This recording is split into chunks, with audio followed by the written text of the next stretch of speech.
Chapter 401 The Enemy of a Lifetime. Facts have proved that this kind of hunch is usually very accurate. Especially, it comes from the sixth sense of a woman, and the double affirmative sentence that is entangled by the strange luck of hitting an enemy. Miss Granger, Miss Lovegood, can you share with you how you can quickly master the tricks of these basic spells? If you can. The short Professor Flitwick smiled and looked at the two little Lili sitting together, as if looking at two rare treasures that had not been carved, plus the Hufflepuff Selena Castellana. Maybe this is the future masters of spells. Hermione smiled slightly, swept the ignorant and slightly longing eyes around her with a happy expression unique to Xwibber, raised her chin proudly, and whispered in a casual, ordinary tone, "It's actually very simple." Just as the professor said, accurately chanting the spell and standard casting posture are the core points of completing these magics. Syllable pauses and the small wrist movements are all perfect.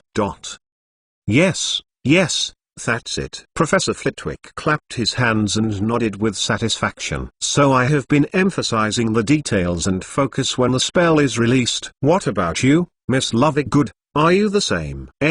Me, it's a little bit different. Luna Lovegood stayed blank, blinked her eyes cutely, and said in an uncertain and erratic tone, "I'm just thinking more about letting the magic wand shine, and then thinking in my mind, what does that ball of light look like? Oh, it's amazing. No wonder the light is so soft." Professor Flitwick waved his hands in the air with excitement, and his smile became brighter. Yes, of course, spells and gestures are all existences that assist wizards in casting spells. The most important thing is of course your thoughts. Knowing what you want to do, and accurately sketching it in your mind will be very effective. Avoid many accidents. As he said this, Professor Flitwick raised his wand and tapped it deftly in the air. Without any spells and spellcasting actions, one after another small spots of light emerged from the tip of his stick like fireflies, hovering to Luna, staying beside the girl and spinning around happily, and finally gradually dissipated into a little bit of starlight. However, this is a technique that you only start to learn after entering the upper grades, from imitating to using your own magic. Professor Flitwick coughed lightly, looked around the little wizards in the classroom, and added another sentence very seriously. "Before this, I think it's best for you to follow Miss Granger's way and master the basics step by step. Miss Lovegood's method is good, but it's not suitable for everyone." "Okay!"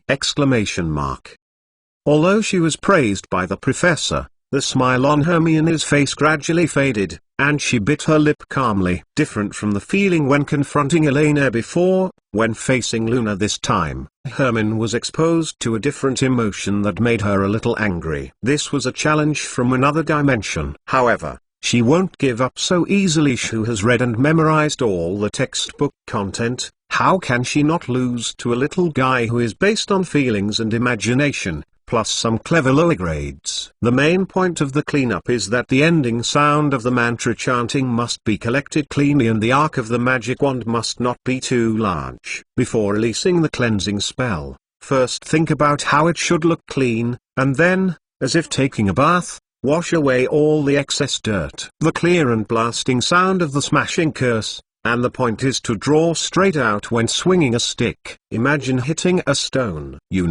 In the previous few sessions, as long as Elena was not there, Hermione Granger showed a desperately crushing posture, the kind of humanoid library in standardized motion capture device. Accurate. It can be said that it has swept all the little wizards. When Elena, in some specific content memory, is slightly inferior to Hermione. However, what opened everyone's eyes was that Luna's fuzzy idealism actually fought Miss Know-It-All in Hermione's best spell class. By the time the curse class was about to end, almost all the Gryffindor and Ravenclaw wizards had already known Luna Lovegood, a unique auditor. Especially the little wizards of Ravenclaw are full of affection and closeness to Luna Lovegood. The poor little wizards are so alike. But for Hermione, it was not so easy and pleasant after this class. To be precise, Her mood has begun to get a little worse. Heather finds that the cute little white rabbit she is carrying suddenly becomes a Tyrannosaurus Rex that can tough you up without paying attention. The most sensitive and powerless place for Hayek is that there seems to be a huge difference between her and Luna's way of thinking and the perspective of looking at the problem,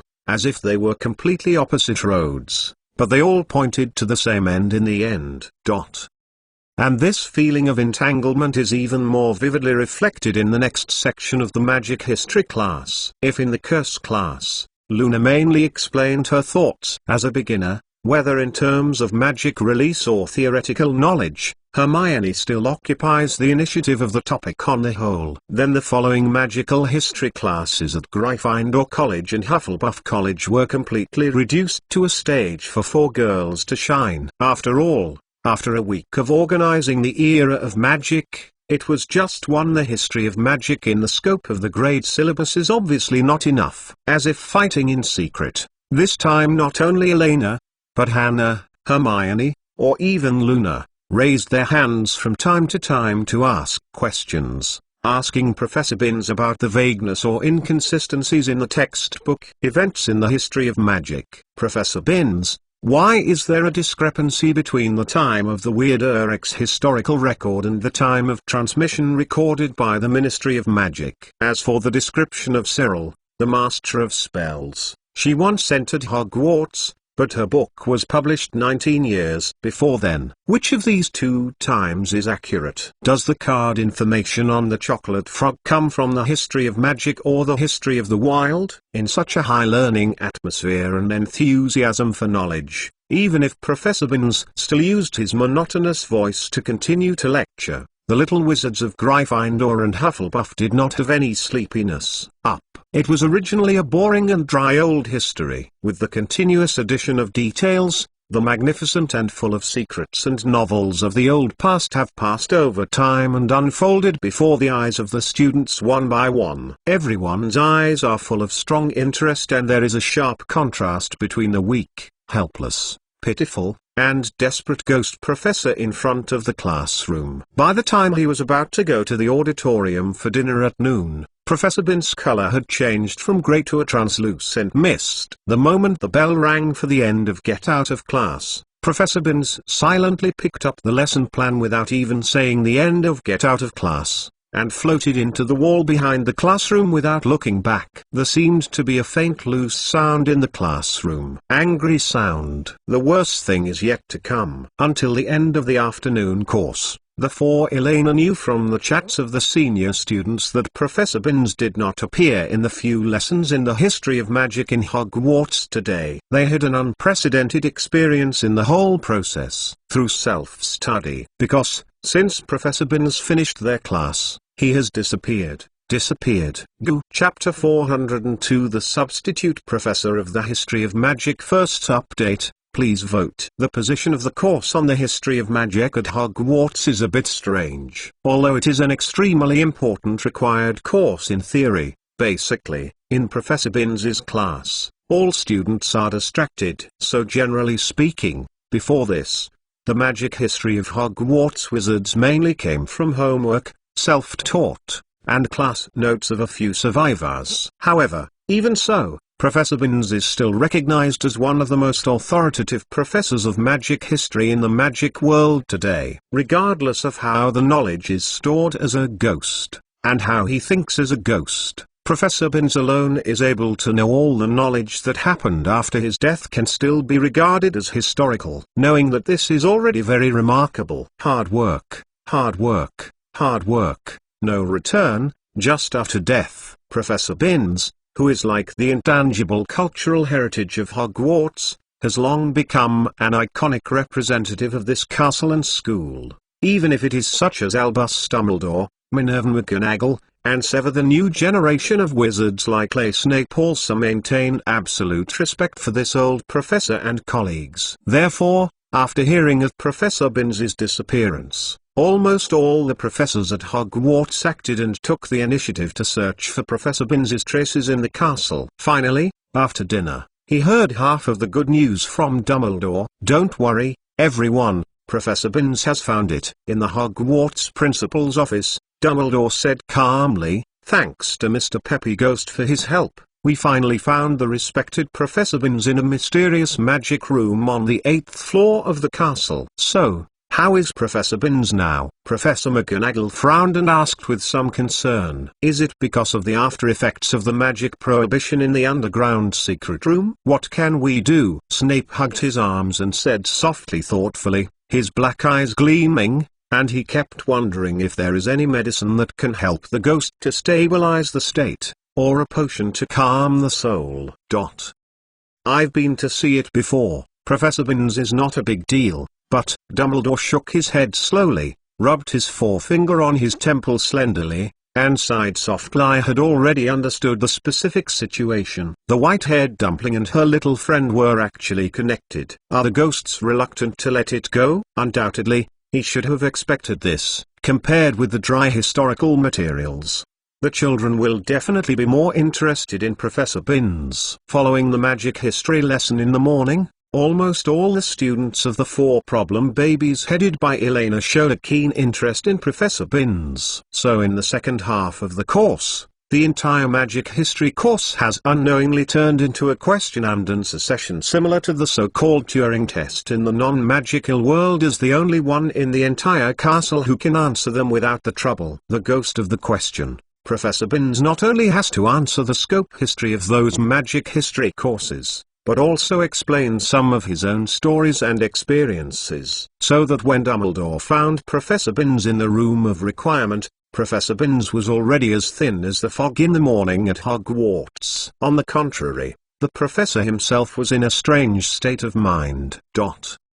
Compared with the slow and dry speech rate that Dumbledore is familiar with, Professor Binns's voice has changed from a flat, unrhythmic, and straightforward, almost to a high-frequency hum, and his grey body flashes and disappears, presents a state of exhaustion and excitement. The ghost will be excited too. The ghost will also be tired.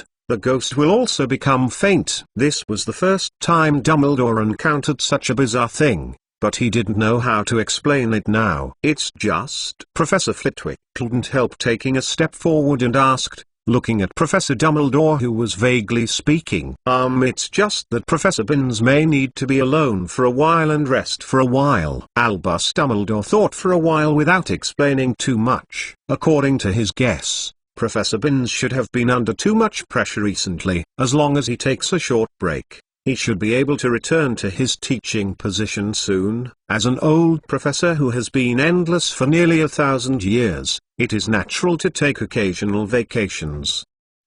After pondering for a few seconds, Dumbledore looked around the principal's office and continued. "So, during this period, Hogwarts may need a substitute professor for the history of magic. On this point, since I have not contacted the corresponding candidate before, I recommend Mr. Otto Apocalypse, temporarily either under. Although Gellert Grindelwald is not the real Hornheim Paracelsus, he is the grandnephew of the famous magic historian Bathilda Bashat, and is important throughout the entire modern history of magic. Historical figures. Grindelwald has absolutely no problem with the history of magic. In fact, in order to explore the mystery of the ancient spells and the existence of the Deathly Hallows, the ancient books read by the first Dark Lord who once swept half of the magic world have been far 90% of the wizards, not to mention the strange things behind most celebrities in the magical world today, are more or less related to Grindelwald and the Saints. Of course,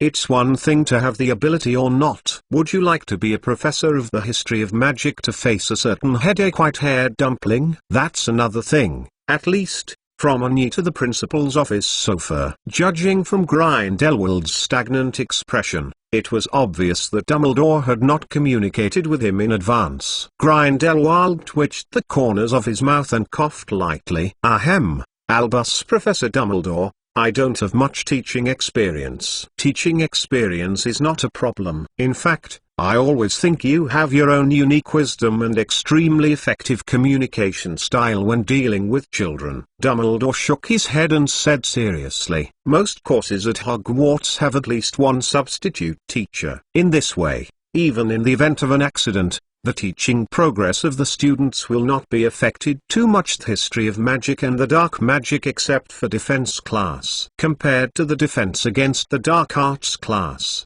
which has a large number of candidates, the last candidate professor of the history of magic has now passed away almost 800 years, and even Dumbledore really couldn't find a more suitable candidate for a while. Gwah. Today I am going to burst out 10,000 words. Just be brave and ask for help. Current progress 15.528. Feeding method. Give Elena a refill. Give Elena a small gift. Vote for a monthly pass. Send a chapter to Say All You Can. Chapter 403. Hermione's Little Emotions. Second. Please vote. Office of the Principal at Hogwarts. Following Dumbledore's suggestion to temporarily replace the Professor of History of Magic, all the professors understood that Professor Binns would not be able to return to his teaching post in a short time. However, judging from the Principal's relatively calm expression, Professor Binns did not have much concern. As Albus Dumbledore said, after giving this ghost professor some time, he should be able to heal and recover the damage caused by breaking the magic barrier of the secret room by himself, and relieve the work pressure of these days. Therefore, the professors present also relaxed and began to seriously consider Dumbledore's previous proposal. Different from the previous posts of the castle administrator and school infirmary therapist, no matter in which school, the professors who teach formally enjoy a distinctive weight and status. And this kind of temporary change of teaching in Hogwarts, generally speaking, the situation of professors is not determined by the principal as a single word. There was a brief silence in the principal's office, only the fine silverware placed on the slender-legged table was spinning, and the slight chuckles emitted when the good-smelling smoke was emitted. The portraits of the principals and the principals of the past are out of the ordinary. All unexpectedly remained silent. Most of them relied on the frame, pretending to be asleep. For the Mr. Otto Apocalypse who suddenly appeared in the school, although Dumbledore has not directly admitted, from the various signs and traces, many professors have vaguely guessed the old gentleman's true identity, the owner of another magic stone in the legend, the alchemist Hohenheim Paracelsus from Austria. There is no doubt that as an old wizard 500 years ago, even if he is not as professional and comprehensive in the history of magic as Professor Binns, his long life experience alone is enough to sling more than 99% of the magic in the entire wizarding world. Historian too. After all, compared to scholars who rely on documents and historical images to explore and figure out past history, for these long-lived alchemists, the history that people pass on is only part of their life experience. Mr. Otto? I have no opinion. After a while, Professor McGonagall, as the Vice President of Hogwarts, broke the silence first. Professor McGonagall turned his head and glanced at the old wizard sitting on the sofa. After thinking for a few seconds, he nodded without hesitation, first expressed his support for Dumbledore's proposal, and smiled at Grindelwald, said, "Don't worry too much, Mr. Apocalypse. You just need to combine your rich life experience with your textbook and tell the children about it. A life experience itself is the best historical epitome." I also agree that Professor Binns should indeed take a break. Professor Sprout nodded gently,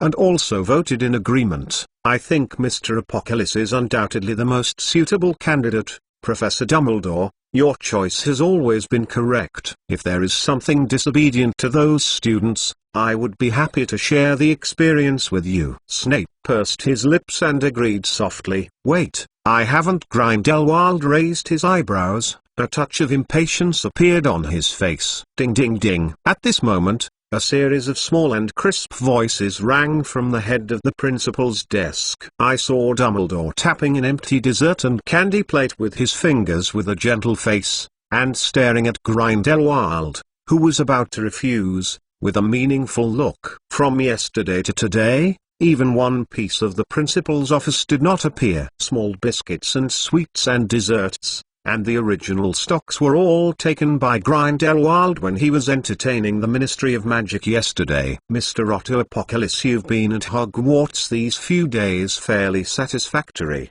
whether it's daily life or 3 meals a day. Is there anything wrong with it? Occasionally contact young people. Students are actually a good way to relax. Isn't this what you said before? Correspondingly, children also need some supervision and instruction from the elderly. Grindelwald glanced at the dessert plate he had finished, and touched his nose with some embarrassment. In the past 2 days, thanks to the special care of a veteran Hogwarts chef, the ratio of 3 meals a day between Dumbledore and Grindelwald is quite healthy and balanced, which is very in line with the oil control zero of a centenarian dietary structure with less sugar and salt. Of course, as far as Grindelwald is concerned, he can also squeeze the tool demon who dared not speak, but desserts and snacks are naturally impossible to obtain, and can only rely on secretly searching Dumbledore's inventory.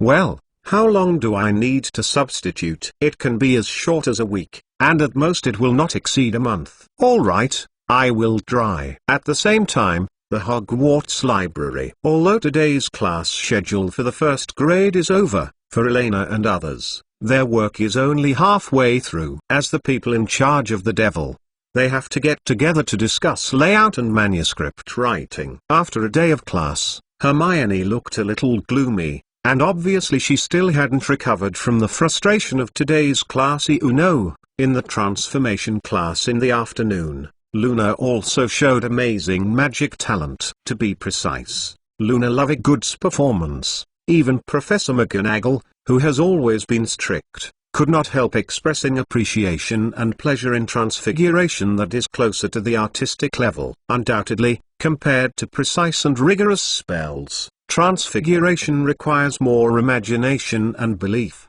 The most intuitive difference is that although both Luna and Hermione succeeded in turning a match into a silver needle, the end of the silver needle that Luna turned out also had a cute little ring on the end, and a small hole for threading. According to Professor McGonagall, transfiguration is a kind of magical art. Success comes from knowledge and practice. However, to reach excellence requires a unique talent. After all, there is no artist in the magical world. The master of transfiguration is the source of art for the entire magical world. In other words, if turning a stone into a button represents an excellent and qualified demonstration of transfiguration, then the metal texture, embossed pattern and broken lace trim are transformed into a perfect symmetrical pattern, and the buttonhole has a hollow pattern. The buttons that can change colors in the sun can be called masters of transformation. However, the worst part is that the textbook does not tell you what the latter should look like.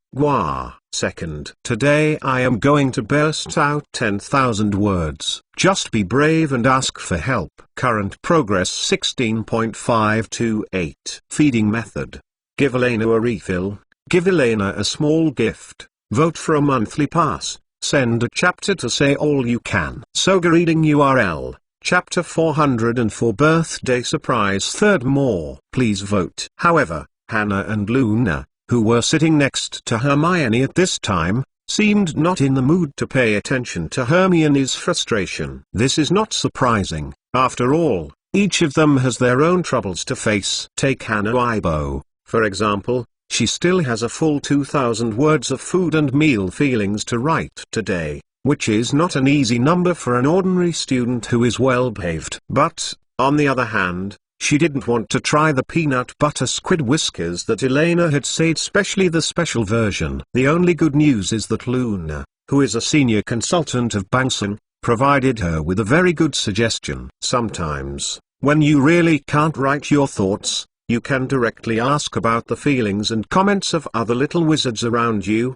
and you can directly move the original text into your own manuscript, and you can make up a few words. However, there is only so much help Luna can provide to Hannah, because the same thing is not easy for the little moon who has just joined Hogwarts. In addition to reviewing today's homework, Luna Lovegood also needs to sort out all the photos taken today, including pictures of food, shots of a corner of Hogwarts Castle, photos of school teachers and students, and Elena secretly took some private photos of her and Hannah at noon.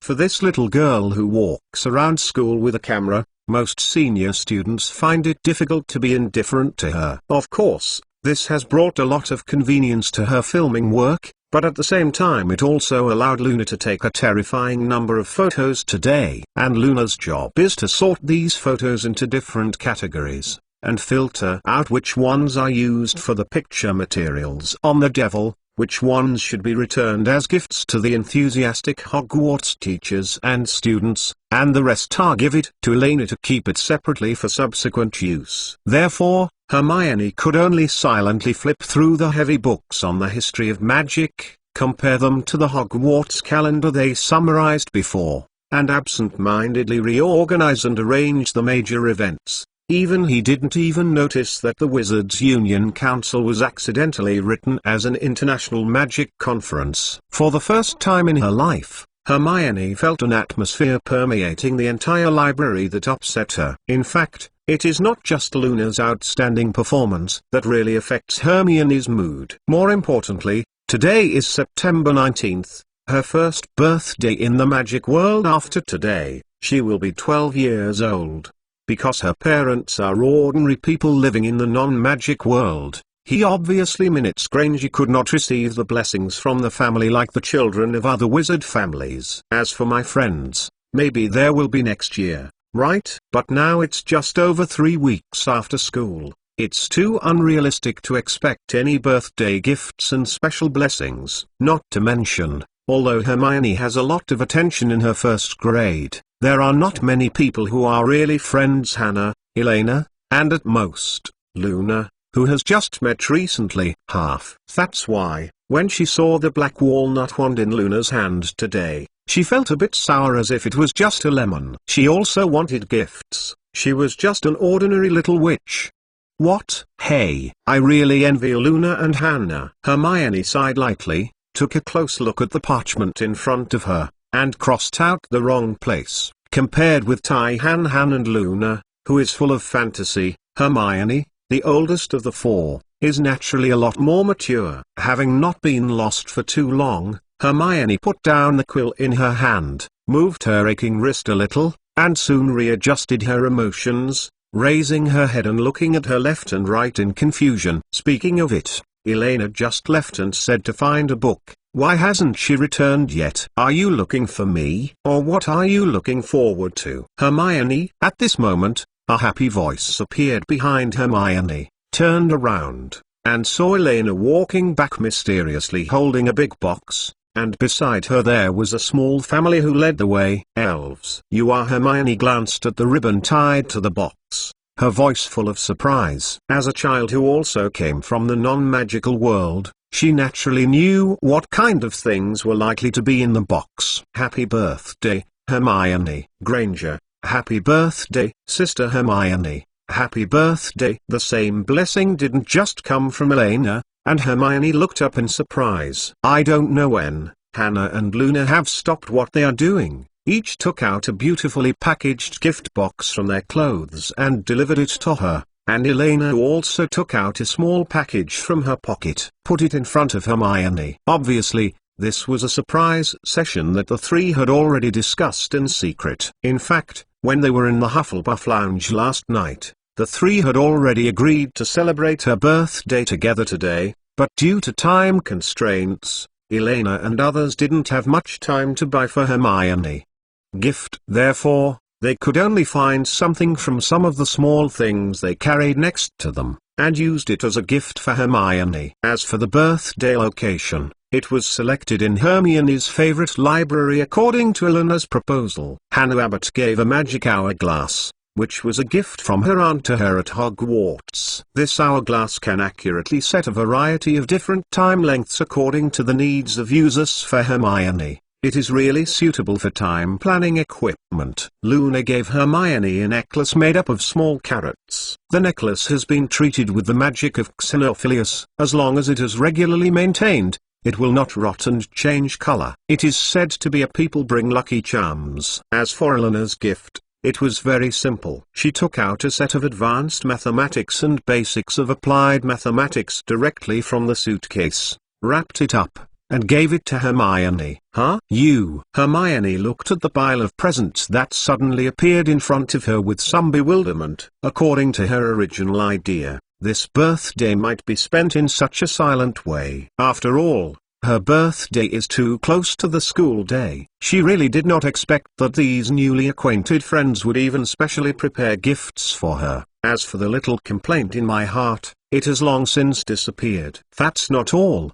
Don't forget. And your birthday cake. Elena blinked, took out her magic wand and lightly tapped the cake box placed on the table. Originally packed in a square box like a flower, it slowly bloomed and finally formed a delicate paper flower, and in the center of the flower stood a vivid Hogwarts castle. Cake. Wah. Third. Today I am going to burst out 10,000 words. Just be brave and ask for help. Current progress 1828. Feeding method. Give Elena a refill. Give Elena a small gift. Vote for a monthly pass. Send a chapter to say all you can. Chapter 405 The Devil and the Little Chickens. Fourth. Please vote. This is Hogwarts. Hermione looked at the birthday cake in front of her with surprise and disbelief on her face. Of course, in order to ensure the degree of reduction, I specially flew around the castle a few times to get it done. Elena nodded earnestly, looking at the castle cake she made by herself, her eyes full of contentment. Perhaps in the eyes of non-magical pastry chefs, wanting to make a birthday cake that looks like a castle, especially a complex structure like Hogwarts, can be regarded as an extremely difficult project. But for Elena, as long as the basic structure of matter is not changed, it is not particularly difficult to reorganize the most basic form using transfiguration. The convenience of magic in this field of daily life is still very obvious,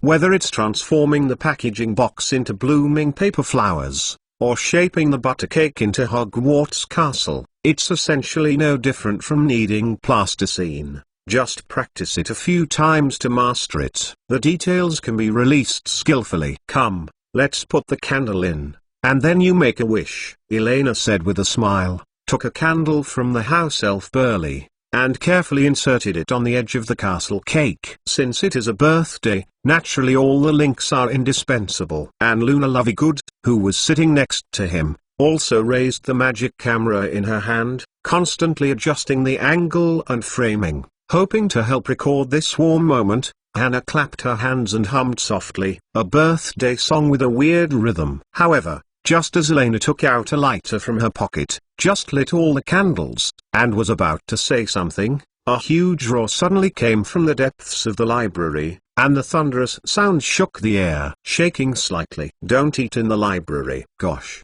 What are you doing? You actually want to light a fire? I saw the librarian Mrs. Pince roaring loudly, waving the feather duster in her hand, and rushing towards the four of them at a speed of 100 meters, with a particularly terrifying expression on her face. Get out! Get out!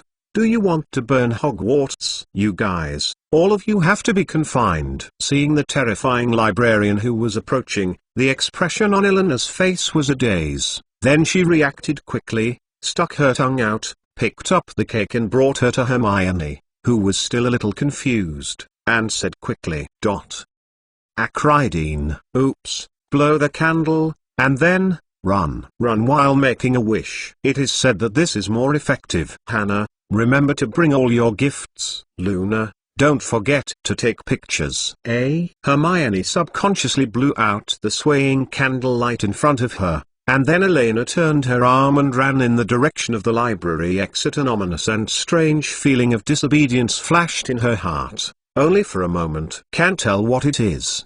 Behind the two, Luna clumsily held her beloved camera, pressed the shutter, and trot all the way around not far behind them.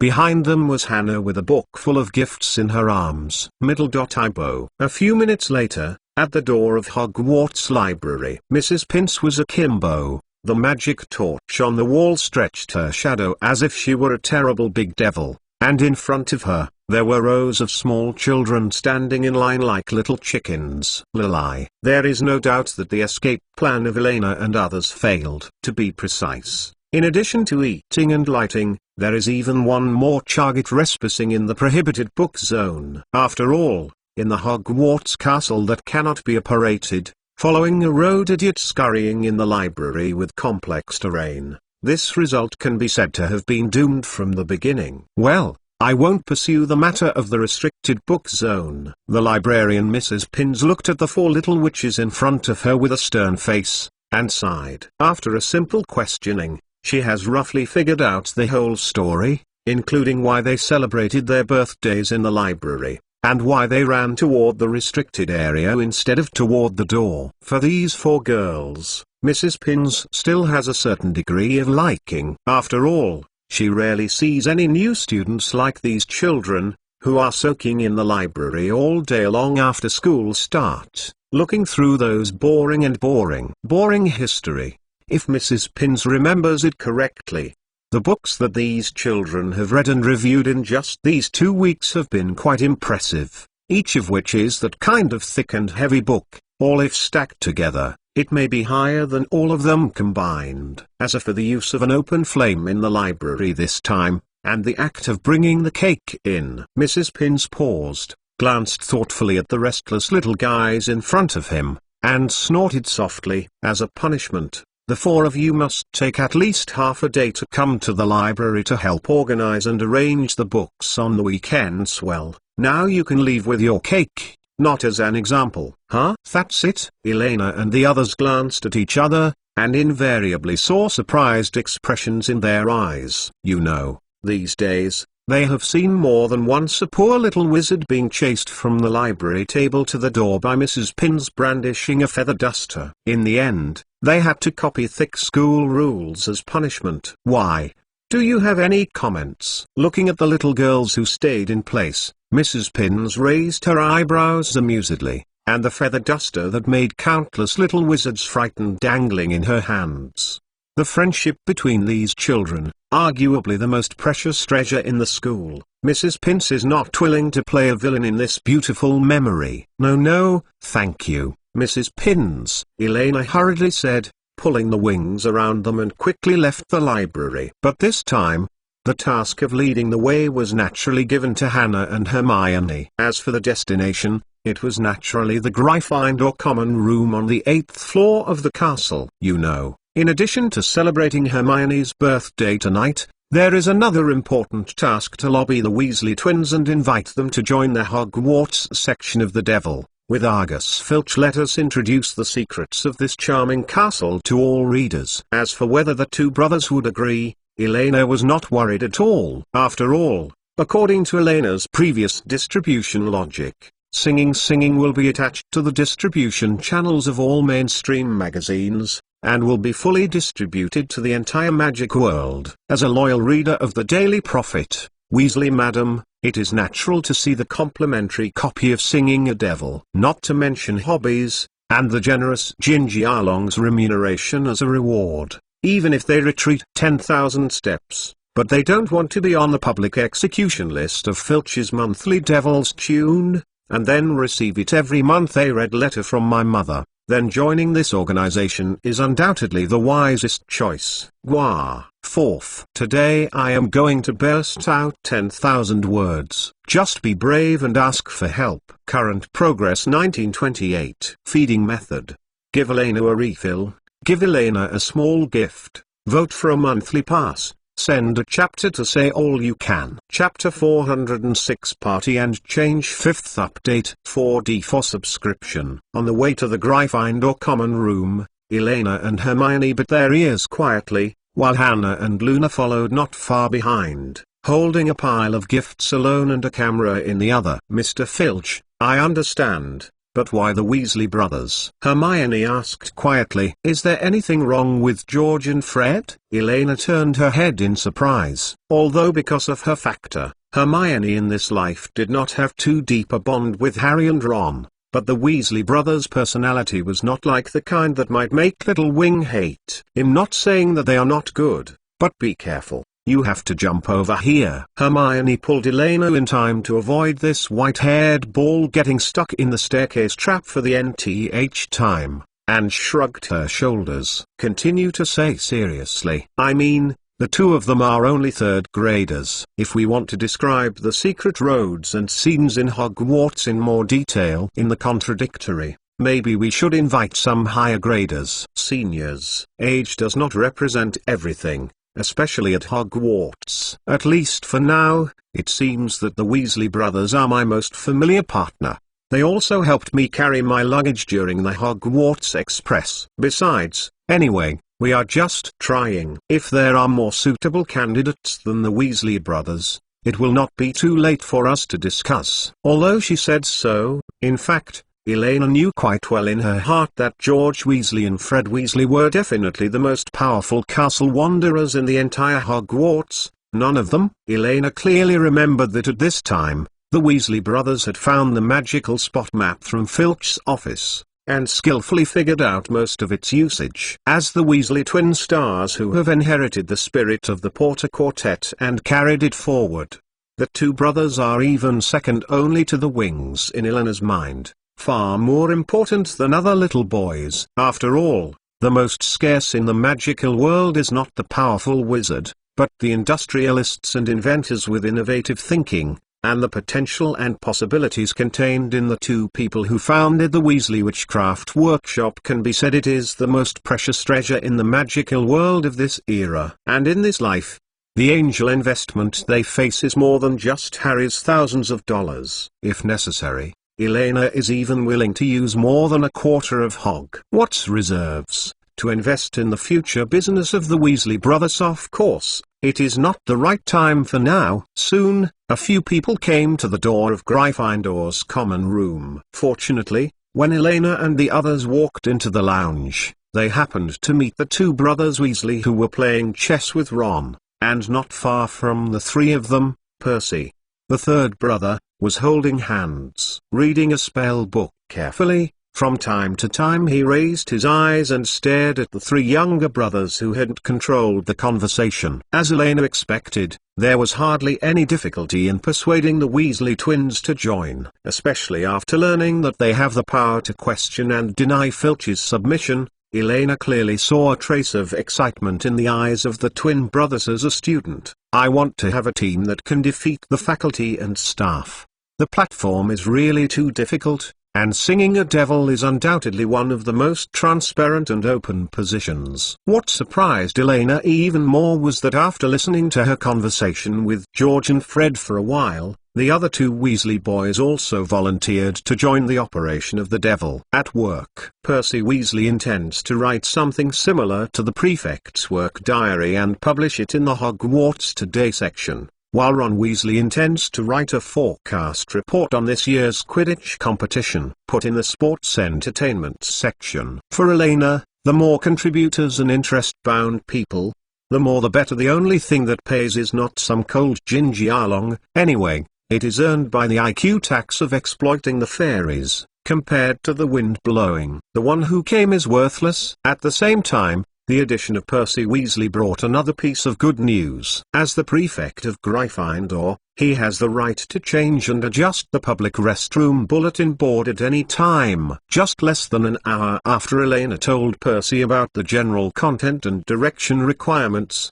the Gryffindor bulletin board, the propaganda posters of the new version of Singing and Singing have appeared in the most eye-catching place above. The posters elaborated on the magazine's solicitation requirements, section settings, subscription methods, the corresponding docking personnel for each section, and the introduction of some particularly important features such as Ravenclaw College Eagle Ring Mystery, how to solve the problem, Hogwarts College Recipe Review, how to come and go like a ghost in the castle. I have to admit that the little lions of Gryffindor are definitely the ones who like to join in the fun in this school. With the participation of the Weasley family, it quickly became a grand group brainstorm centered on Elena and others, especially after the housekeeper barely brought refreshments and drinks from the kitchen very spiritually. The entire Gryffindor common room opened a grand party in an instant. Of course, if only the discussion of Singing and Singing may not be enough for everyone to find an excuse to participate, the most ingenious thing is that today happens to be the birthday of a first-year girl. This is undoubtedly a source that is most suitable for integrating into the topic. All you need is the simplest sentence of happy birthday, and you can get a delicious and beautiful Hogwarts castle cake. Just take the cake and join the party. and you can participate in an interesting piece of what is said to be a Hogwarts investment during the discussion of the publication, and as long as some constructive comments are made, there is a burst of warm applause. What makes the little wizards of Gryffindor even more excited is that Hermione Granger's birthday cake is still a vivid Hogwarts castle, which can be said to accurately hit the interest of all the little lions. But those who are studying at Hogwarts school students, no one can stand up to such a delicate beautiful castle cake piece of Slytherin lounge area where is to become the hotspot location. Many little wizards wanted to taste what it was like to bite off the Slytherin lounge. In order to meet the needs of all the little wizards as much as possible, Elena naturally also complied with the voice, waving her magic wand on the spot, and began to deform and cook the cake embryos sent by the little elves, making one after another exquisite and beautiful Hogwarts castle cake. However, the prerequisite for receiving the cake is still to bless today's birthday star. Hermione, happy birthday. Granger, happy birthday. Second sister Hermione, happy birthday. Under such a virtuous circle, Hermione, who was the source of all actions, became the happiest little wizard in the entire Gryffindor College overnight. After one night, almost everyone was telling her happy birthday. She has received more birthday wishes than she has in the past 11 years combined. So that when she was about to go to bed, Hermione still felt as if she was floating on the clouds. Her feet were floating on the soft carpet, so that even Elena didn't wash her feet directly. She got into her bed without making any protest. It turns out that all this is in your plan, Elena Caslana. Elena Hermione turned her head and opened her mouth when she felt the warm body approaching her. The 1,000 words were finally summed up into one sentence: "Thank you for your birthday present. I am very happy." "What are you talking about? Isn't that what it should be?" Elena blinked her eyes unclearly, and squeezed Hermione's little nose playfully. "You know, you are my most important friend. Go to bed early, and then we may be busy. Just reviewing and submitting papers is a huge amount of work." Foo-hoo-hoo. There was a slight snoring sound on another bed not far from the two. "I have been taking photos all night and collecting and recording the little wizard's dining experience." This made Hannah and Luna very tired, and they didn't even have the strength to walk back to the dormitory. The two little girls even hid clothes. Without changing it, he fell asleep deeply on Eleanor's bed. These two guys are really uncomfortable. As for how to fight like this, before Hermione could reply, Elena suddenly shook her head helplessly, stood up and walked towards the bed next door, carefully helping the two little Lorry who had slept in a daze to take off their shoes, socks and coats, and then pulled up the quilt to cover them properly. "Elena, you will come and help too." Hermione stayed for a while, glanced at Elena who was busy in front of Luna and Hannah's bed, smiled and shook her head, got up from the bed, walked over barefoot, and helped scatter the two of them, organize the books and camera by the bed. Speaking of it, she is obviously the eldest child of the four, but she has been taken care of by Elena in this way. After this birthday, she also started to be a reliable big sister like Elena, right? Gwah. Fifth more. Today's 10,000 words broke out successfully! Exclamation mark. Just be brave and ask for help. Current progress 2028. Feeding method. Give Elena Caslana a refill. Give Elena a small gift. Vote for a monthly pass. Send a chapter to say all is okay. Chapter 407 Soup. 4,000 words big chapter. Please vote. Hogwarts represents the magic world, at least the future of the British magic world. Therefore, from the very beginning, Elena knew very well that the core element of singing and singing to expand and consolidate its influence is to let all Hogwarts teachers and students participate and bind through the symbiosis of content in various dimensions. Come to this magazine. Although the propaganda party of Gryffindor Academy was an accident, it was actually in Eleanor's original plan, but the time was slightly earlier. In order to further expand its influence, Elena plans to spread the same propaganda poster to the other three academies within this weekend, as far as possible to accelerate the growth of Singing a Devil. However, in this way, Elena and the others will have a heavier task in the next few days. there is a limit to one's energy. Even Elena can't follow the progress of each sector in detail. Therefore, on Friday morning, the four Elena had a more advanced detailed division of labor. As for the review of a campus manuscripts, Xenophilius Lovegood is mainly responsible, so for Elena and the others, they only need to focus on those sections related to Hogwarts. Hannah and Luna will mainly be responsible for some of the content sections that deal with people, such as exploration, discovery, Hogwarts on the bite of the tongue, and of course, also include the collection of the next issue of Singing and Singing, propaganda work, etc. With the help of the two brothers Fred and George, Elena is quite relieved about this. Similarly, taking the opportunity of breakfast on this day, Dumbledore also announced to the teachers and students of the school that the history of magic will be temporarily replaced by Mr. Otto Apocalypse. As an official professor of the history of magic, Grindelwald's involvement in the subsequent compilation of the Hogwarts calendar has also become more reasonable. But in this way, the content of the first issue may have to be adjusted slightly, mainly to extract and supplement the story of the four giants founding Hogwarts in Hogwarts, a school history, and looking for the lost. The new Mungard series is best placed a little later, so as not to cause unnecessary suspicion. On the other hand, Elena and Hermione mainly organize content sections that require a systematic approach. For example, Into the Magic, Today in History, The Pearl in the Crown of Wisdom. Of course, 3 good students and outstanding student carders like Percy Weasley will naturally serve as free labor to make up for cum in this job. Generally speaking, the content of the first issue will be relatively simple, mainly with some basic introduction and finishing. However, in order to increase the interesting level of the magazine, Elena has specially added some interesting little Easter eggs. One of the things that satisfies her the most is naturally mentioning a mysterious room on the 8th floor of the castle guarded by 2 ugly stone statues in the Exploration, Discovery section. Inside, there are elves who can realize all their wishes are hidden open. The method is very simple. The password is the name of a certain snack or dish in the magic world. Imagine that at midnight,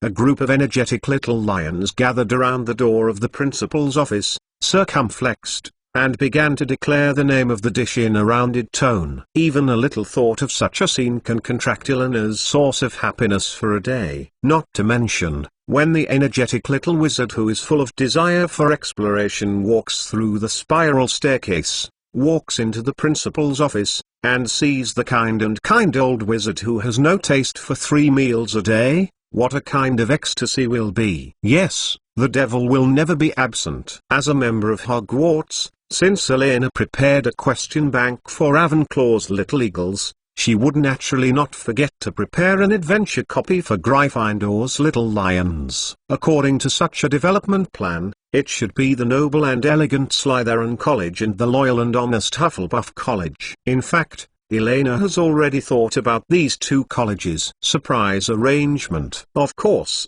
these are just sources to adjust the boring campus life. What is really important at the moment is the publicity and solicitation work of Bite of Singing and Hogwarts in schools. You know, Elena doesn't want to put the devil with too strong Gryffindor Academy color. However, judging from the current progress and publicity, the overall proportion of participants has actually begun to show an imbalance in the proportion of colleges. Therefore, she must find a way as soon as possible in Gryffindor College. The college quickly spread the market and reputation. And the most important of these is proper and reliable tap water. Hufflepuff Academy is not very troublesome. After all, this is more or less the home court of Elena and Hannah. However, all the little wizards who participated in the brawl between the 2 houses will sell them a bit of face in the 1st grade. As for Ravenclaw College, there is absolutely nothing to worry about. Elena has already taught Luna the leg-cutting cheats for solving the problem of chicken and rabbit cockage. With this very weighty knock on the door, those who spent several nights in sleeping bags in the corridor on the 6th floor, the Little Eagles will take the initiative to help Luna promote Singing the Singing, especially when they learn that this publication will also update the content of the Pearl of Wisdom. The only difficulty lies in Slytherin College,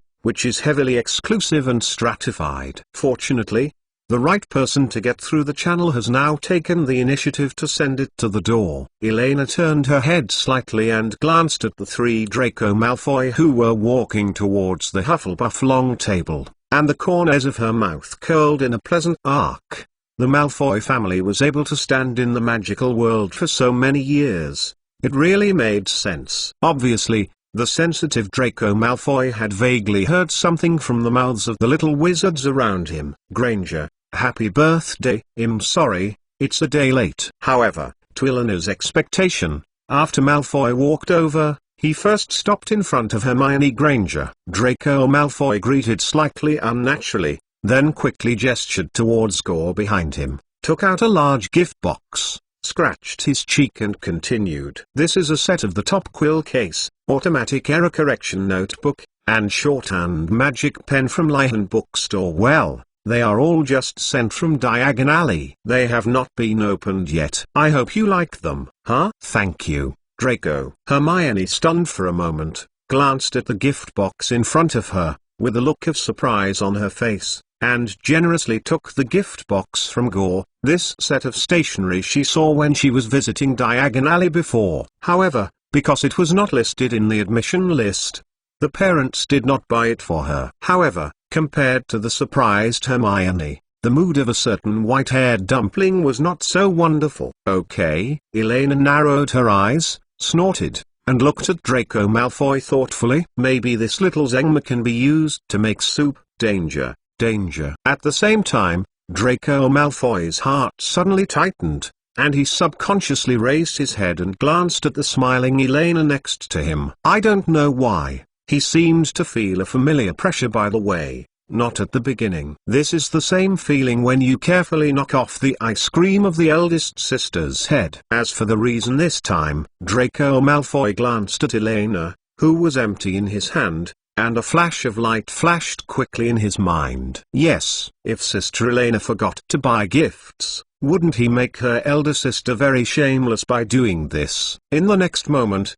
Elena quickly felt how remarkable the Malfoy family's ancestral desire to survive and the talent instinct to serve the Dark Lord clan. Well, Granger, you don't have to thank me. Sister Elena reminded me to buy these. Draco Malfoy swallowed and said quickly without hesitation. Following his timely explanation, Malfoy felt the murderous spirit lingering around him begin to fade quickly. Elena, wasting money again actually? You don't need to spend so much money. Hermione looked suspiciously at the sincere Draco Malfoy, turned her head without any doubt, and whispered a few words to Elena, but the surprise in her eyes was obviously brighter again. His face was filled with a more charming smile. Next time, all you need is cake. Otherwise I won't have the money to buy you a gift for your birthday. Huh? Elena glanced at Malfoy quite unexpectedly. This child is very spiritual, a plastic talent. Ahem,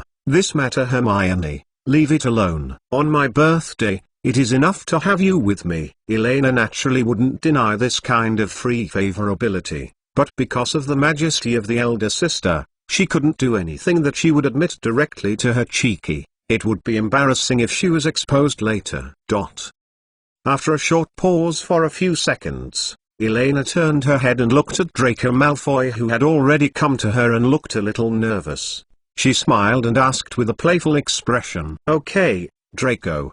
Do you have anything to ask me? Just say it." "That's Sister Elena. I heard Harry say that you are preparing a revision of the publication." "That's right." Elena smiled and nodded. "This magazine is the copy of The Contrary that was posted on everyone's desktop during dinner yesterday. But the next issue may be a big change, because Hugh Hogwarts has already decided to inject capital. And the people in charge of some of the major sections are me, Hermione, and Hannah. It's amazing to be the head of a magazine. This is the first time in Hogwarts history, right?" Draco Malfoy looked at Elena with admiration, and made a heartfelt praise man sigh. "Actually, it's not a big deal. The main thing is to rely on the results of everyone's joint efforts. I alone can't complete a subversive revision of a magazine, whether it's Hermione, Hannah, or Lovegood Mr. Day family, as well as Ron's brothers and the professors of the school. have all helped a lot. Of course, I heard Harry say it. I mean, if I can actually help, as long as you don't mind. If you don't mind the big sister Elena, whether it's the revision of singing the counter and in terms of soliciting papers, or elsewhere. Draco clenched his fists nervously, stood up straight subconsciously, glanced at Elena, who didn't respond, cleared his throat, and continued with some hesitation. I mean, even if I can't, the Malfoy family is happy to help you. I can write a letter to my dad and ask him to help contact and promote it, as well as the Slytherin College and Hogwarts, the school board, the Malfoy family and the school board. Elena raised her eyebrows and glanced at the little Malfoy, who still had leaks on his teeth, with a smile. This kid really has an extraordinary talent for cheating, but it's not a good one. Used to it. I have to admit that different family environments have different effects on the growth of children. Compared with Hannah and others, Draco Malfoy has a particularly keen sense of smell in how to choose to stand in time and expand his social circle. In this regard, it happens to be from a family like Hannah and Luna. What the child lacks, such as the skills of dealing with others, how to gracefully control the dominance of the topic, and the right way of thinking. But there are pros and cons. Now that I have decided to include this little guy in the future camp, Elena will naturally not watch Malfoy turn into Lucius Malfoy as in the original work in the previous life. Shape. I'm sorry, Draco. Elena shook her head slightly, looking at Malfoy with lake blue eyes, and said in a serious tone on purpose. As I said before, this publication is directly funded by Hogwarts and directly supported by the Ministry of Magic. In other words, it represents the style and image of this school. So we don't need a board of directors. We only need the best wizards, people, not family history and capital. Draco, none of the things you are talking about are what the contradictory needs now. Likewise, I think that if everything goes well, there will probably not be a day when they will be needed in the future. I think I am talking very much. You got it? Hermione poked the white-haired ball next to her lightly. This tone was a bit too aggressive. I think I understand what you mean, Sister Elena. Draco Malfoy opened his mouth and lowered his head in frustration. Noting, Draco Malfoy. A hammer? Draco Malfoy. Seeing Draco's dejected look, Elena couldn't help but chuckle and couldn't restrain the seriousness on her face anymore. Don't be silly, Malfoy. In fact, I'm about to invite you to come and join the work of the devil. In my expectation, you are in a very important position. But, you just said that you only need the best wizards. And if I leave the family and dad aside, then you are still the best little wizard in Slytherin's first grade. A hero who has the courage to resist the upper grades, and the few elites in the whole school who know how to communicate appropriately and build a social circle. While talking, Elena thought for a while, took out a large roll of promotional posters from under the stool and stuffed it into Draco Malfoy's arms. Draco, you will follow up on the propaganda traditions of Slytherin. Your first task is to help Hannah complete the fundamentals of Slytherin at Slytherin College. As for the more detailed, Hannah will explain the content and our overall plan for Singing and Singing Devil later. At the same time, I also solemnly extend an invitation to you, hoping that you will take the role of the official spokesperson for the devil.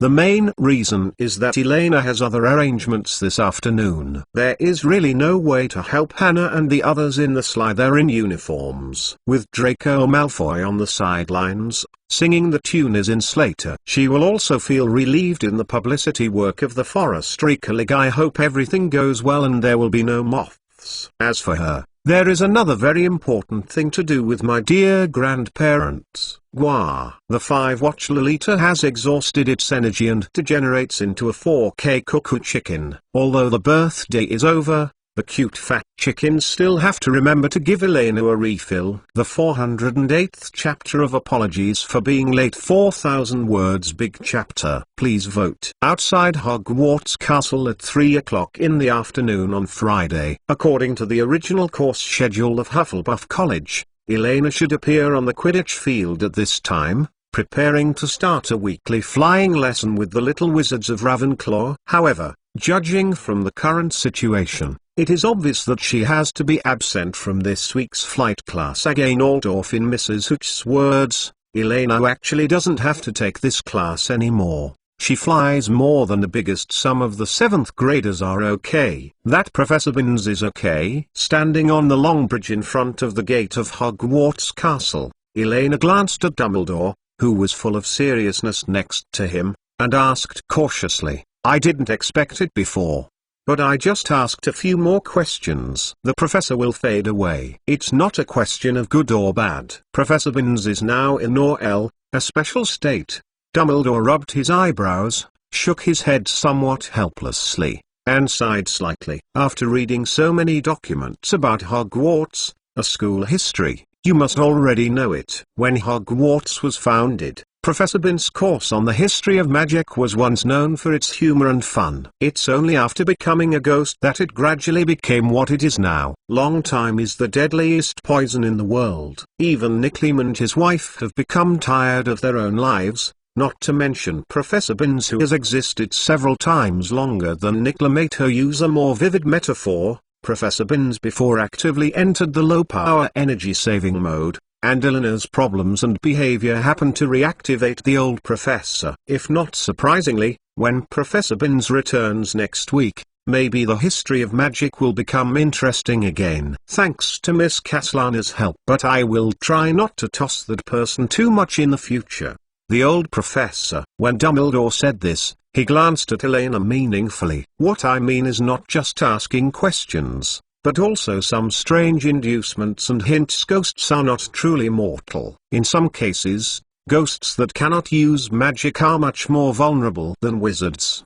Dumbledore had always been a little confused about how Professor Binns discovered the Slytherin chamber. From the ghost of Myrtle to the bathroom, from Salazar Slytherin's question to Professor Binns' obsession, from Tom Riddle's anomaly to the description of the basilisk, even if all the evidence chains are in links, the interlocking forms a closed-loop logic. But Dumbledore's intuition can still clearly perceive the first pusher hidden behind the scenes. Hey, I'm not worried about you. Elena stuck her tongue out, and shrank back with a smirk behind Grindelwald, who was watching the play silently next to her. In fact, from the beginning she had never thought of hiding Albus Dumbledore completely. The biggest advantage of working with smart people is that, as long as the goals and demands of both parties are the same, then many things can be passed in a silent, tacit understanding. Clean up the unstable factors in the school, help Hagrid to clean up the crime.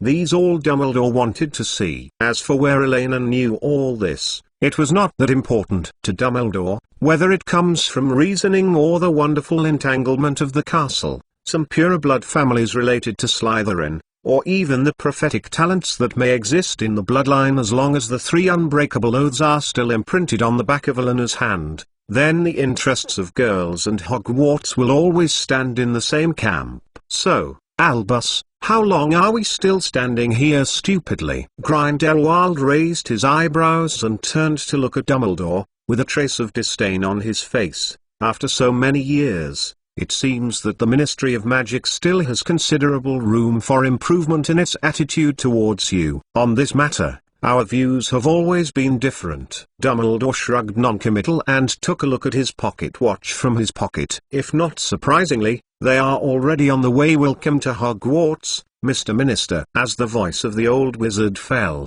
a short, stocky middle-aged wizard appeared in front of the 3. Cornelius Fudge, now the British Minister of Magic, still has the same unflattering mix of clothes as before: pinstripe suit, bright red tie, black long cloak, purple pointed boots, dark green top hat with a large roll of parchment under his arm. "Oh, Professor Dumbledore, sorry, I might be a little late," Connolly Fudge said as he raised the large roll of parchment under his arm and waved it. "You know, find a dossier from decades ago, and ask the members of Wyssingaming. Signing a revised opinion on it is a thankless and troublesome task." Now that the existence of the Slytherin chamber was confirmed, and after investigating the fact that there were traces of basilisk activity, the accusation made by the Ministry of Magic against Hagrid more than 10 years ago was naturally disproved, and the revocation of the sentence was a logical matter. "Thank you, Connolly," And thank you gentlemen for your cooperation."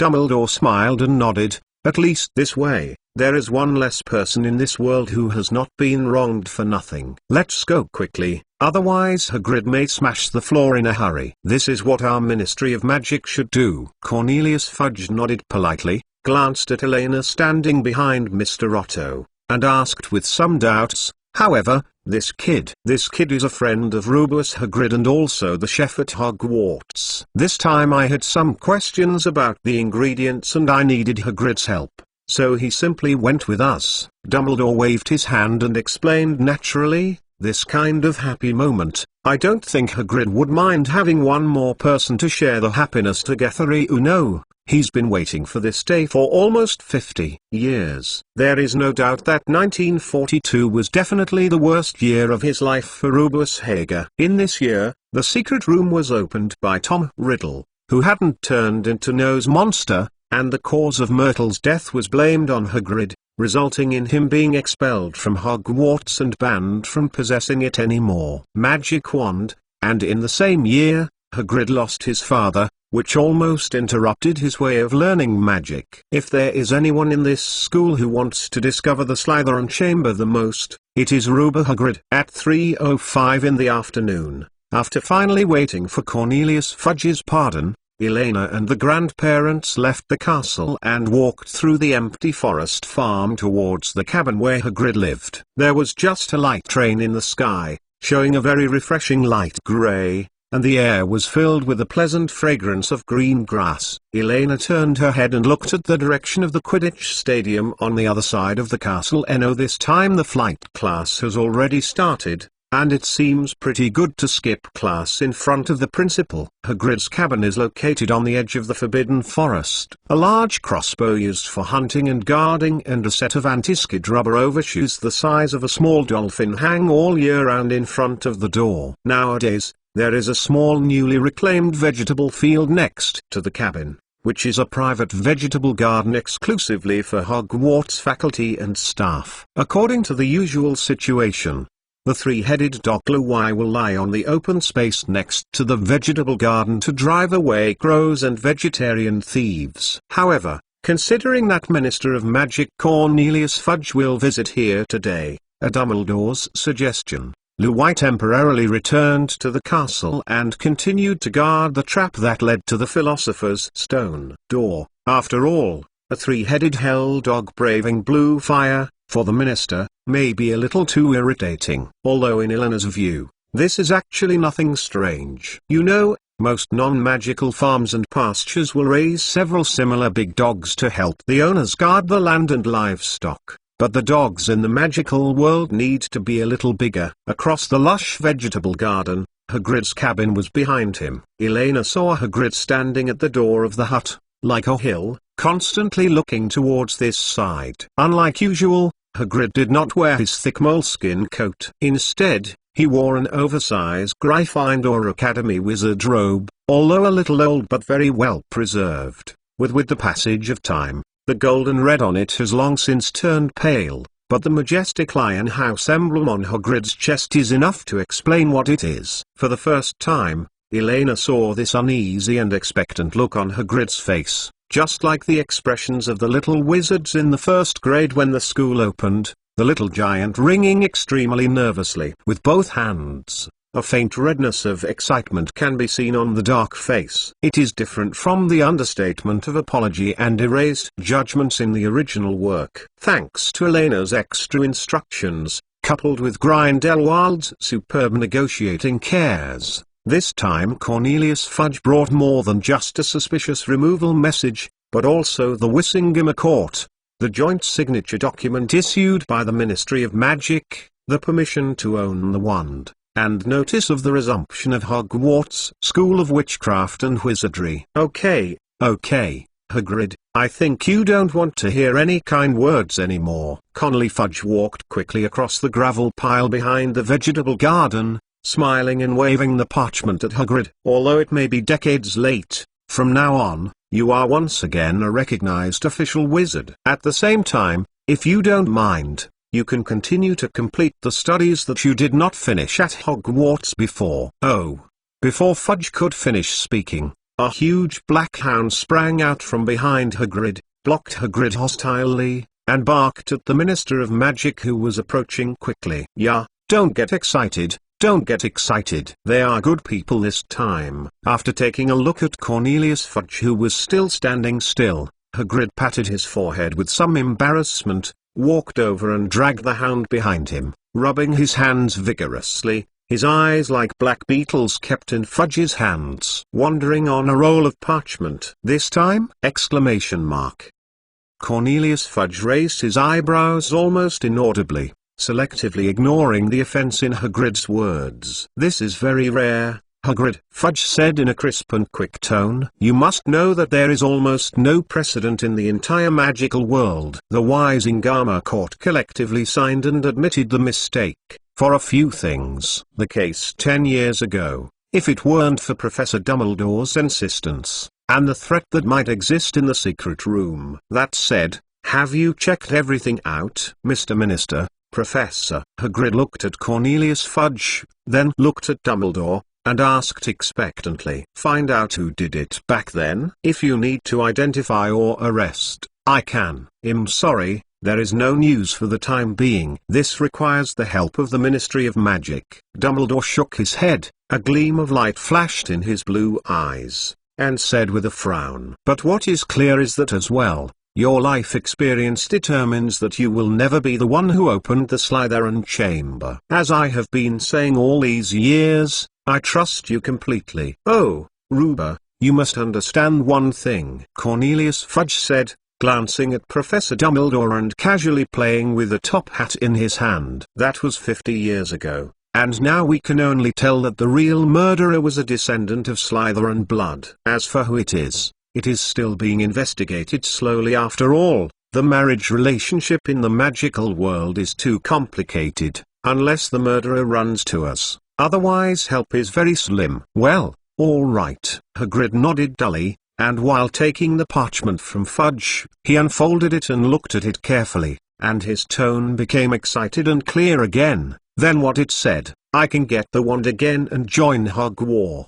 The matter of continuing his studies." "If you don't mind, Hagrid," Dumbledore said with a smile, and blinked flexibly, "and if I remember correctly, you still have 4 grades that you haven't completed. And of course you haven't given me a homework for Transfiguration." "Of course, if you don't want to participate, it doesn't matter." No, Professor Dumbledore, I do." Hagrid took out a large handkerchief and wiped the corners of his eyes, then choked with joy. "Before my dad passed away, he always thought that I could finish my studies at Hogwarts. It's a pity that he left with great regrets until he passed away. Professor, I am really grateful." At this point, Hagrid's eyes were already filled with tears, and even the handkerchief hadn't had time to wipe it. Never thought that he would have a day when he could rejoin Hogwarts. Gwa, 4,000 word chapter, progress 22.528. In the past few days, the starting point of this chapter and the book review function will be temporarily closed, and will last until the end of National Day. Don't panic, because the one who wants to panic is that there is no me in this chapter. P.S. Remember to vote and refill acridine. Recommended tickets and monthly tickets are fine, at least don't make me feel like I'm on a standalone machine. Woo. PS2, by the way, I recommend a few good-looking books to help you spend the National Day holiday.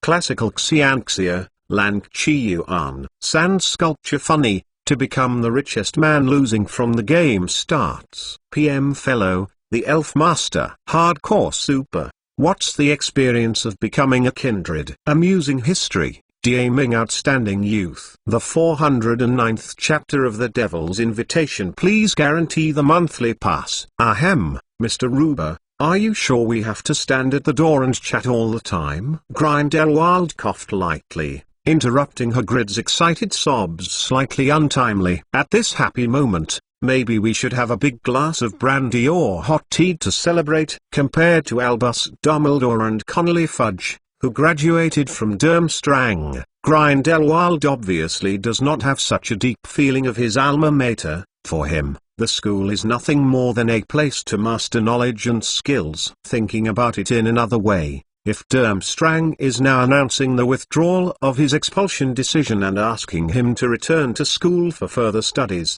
Gellert Grindelwald would instead regard this behavior as a provocation and mockery. When of course, I'm sorry, Professor, Mr. Minister. Hagrid's voice seemed to be softening with joy, and he calmed down slightly with choking, and opened the wooden door of the hut. Please come in, please come in. Elena looked in through the open wooden door. It was a very messy small space. There are ham, pheasant, and lake fish hanging on the ceiling, boiling water in a copper pot in a crackling brazier, a large bed in the corner, and a bedding made of rags on the bed. Obviously, I want to be on the market. It is not easy to buy a 4-piece bedsuit that fits Hagrid's figure. I won't go in. Cornelius Fudge glanced at the dead mice piled up in the corner. They are used to feed some Malaysian snacks, then glanced at Fang, who was still grinning at him, and pressed the button unnaturally. Top hat in hand. Look, Professor Dumbledore. Although Hagrid's record has been erased,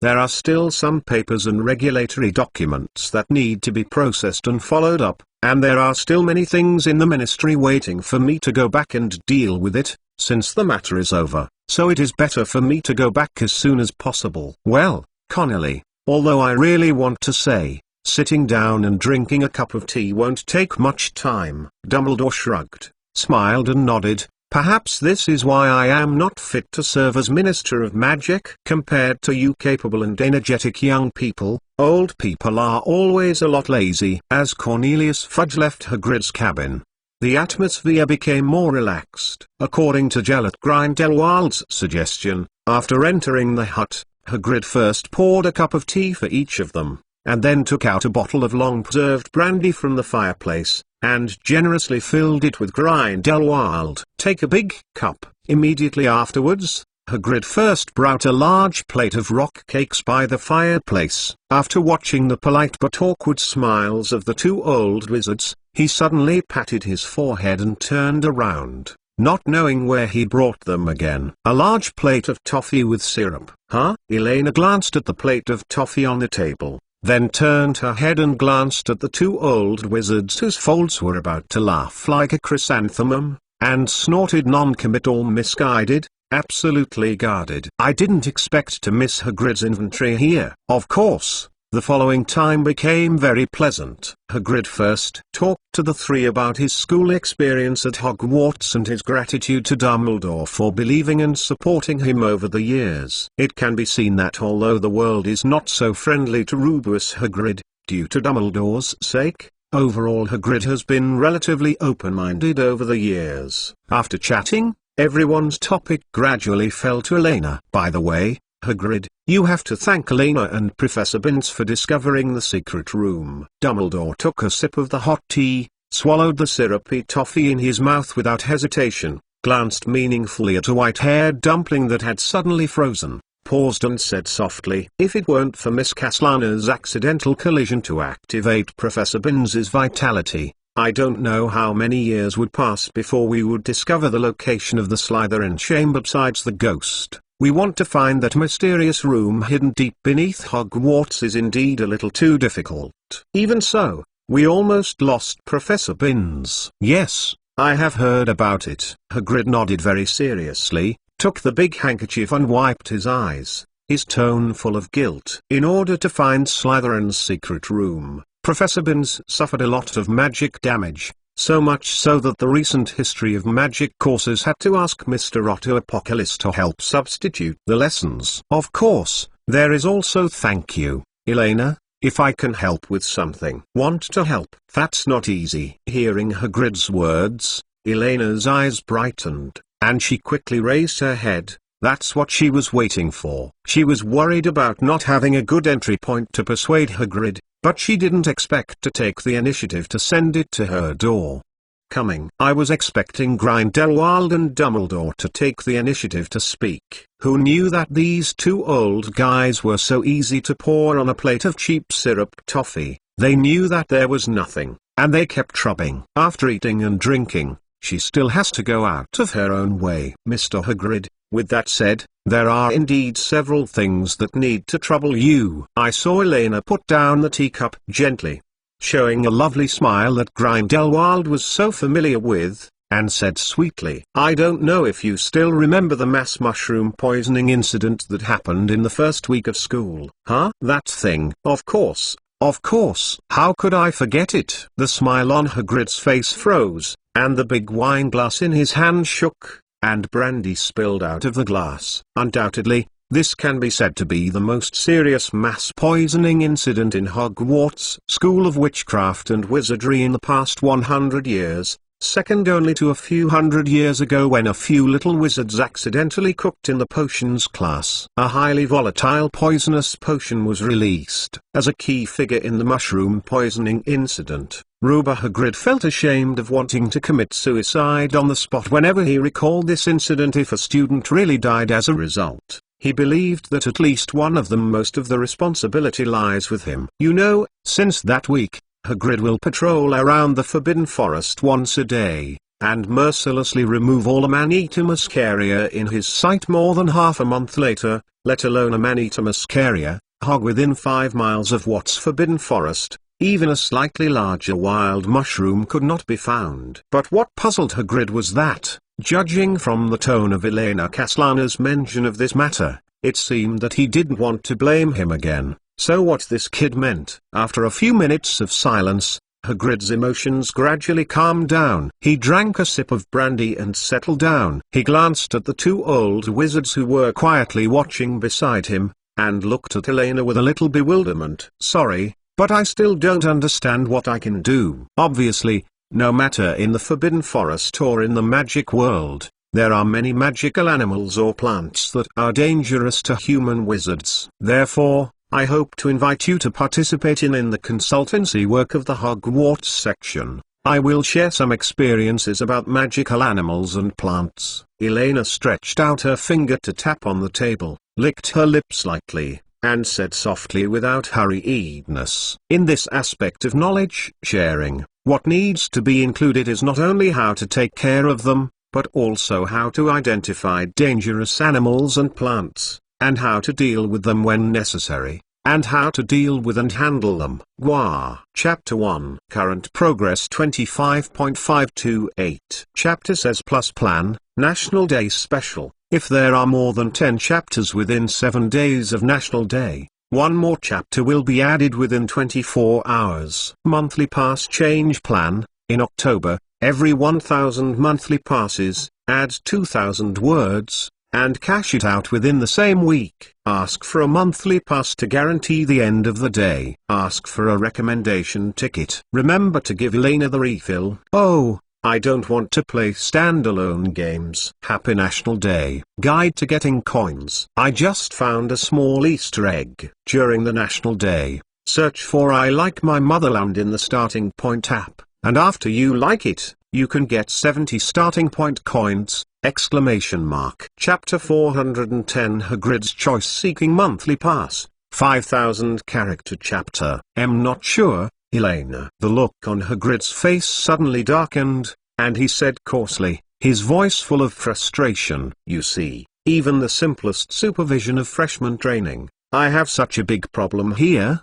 let alone teaching others. Frankly, I don't know if I am qualified for this job." Before that happened, Hagrid had always been confident in his knowledge and experience around the Forbidden Forest. However, after seeing so many little wizards poisoning and fainting in front of him, Reuben Hagrid finally realized that many animals and plants that are harmless in his eyes are possible for the little things in the school. "There is a fatal danger." "Don't worry, Hagrid," Elena smiled slightly. "In terms of how to find and take care of magical animals, you are definitely the best in the entire Hogwarts. I can't find anyone more suitable than you. Now, besides, isn't the Stilmy here?" In fact, in Elena's view, Hagrid is even more suitable for this job than Newt Scamander. The blood of the hybrid giant brings more than just discriminatory gaze, extremely high physical and magical defense physique, super self-healing and recovery ability, extraordinary power and a small amount of magical ability. no less than Ilan as the top of the food chain suppresses the gas field, and has a wealth of magical animal knowledge reserves. Hagrid may be a little lacking if he is simply a researcher of magical animals, but if he is regarded as a magical animal hunter wandering in the wilderness, he is definitely the top group of talents in the magical world. As we all know, those who are closest to nature will never be the vegetarians who are not sober-minded, who eat meat and drink, and do not waste every bit of nature's gift. Are hunters who truly integrate into the natural world. You know, Reuben Hager's identity at Hogwarts is not a harmless nature reserve ranger. People seem to have consciously or unconsciously ignored a very important place. According to the most accurate official title and job title, Hagrid's job now is Hogwarts Hunting Grounds Guard. The Forbidden Forest has never been a peaceful paradise. From the deep and cold Black Lake to the endless forest and mountains, this vast and uninhabited field has been defined as a hunting ground exclusively for Hogwarts Castle since the time of Salazar Slytherin. But, will this be a little bit? Vaguely feeling that something was wrong, Hagrid put down the wine glass in his hand and said hesitantly, I mean, the Hogwarts on the bite of the tongue section. This sounds like more than a simple introduction, right? Having worked at Hogwarts hunting grounds for so many years, Rubeus Hagrid is eager to step onto a larger stage and share with more people his experience of raising magical animals, not to mention that the Ministry of Magic has now been withdrawn after his verdict that year. However, listening to Elena seems to be more like sharing the food experience of magical animals!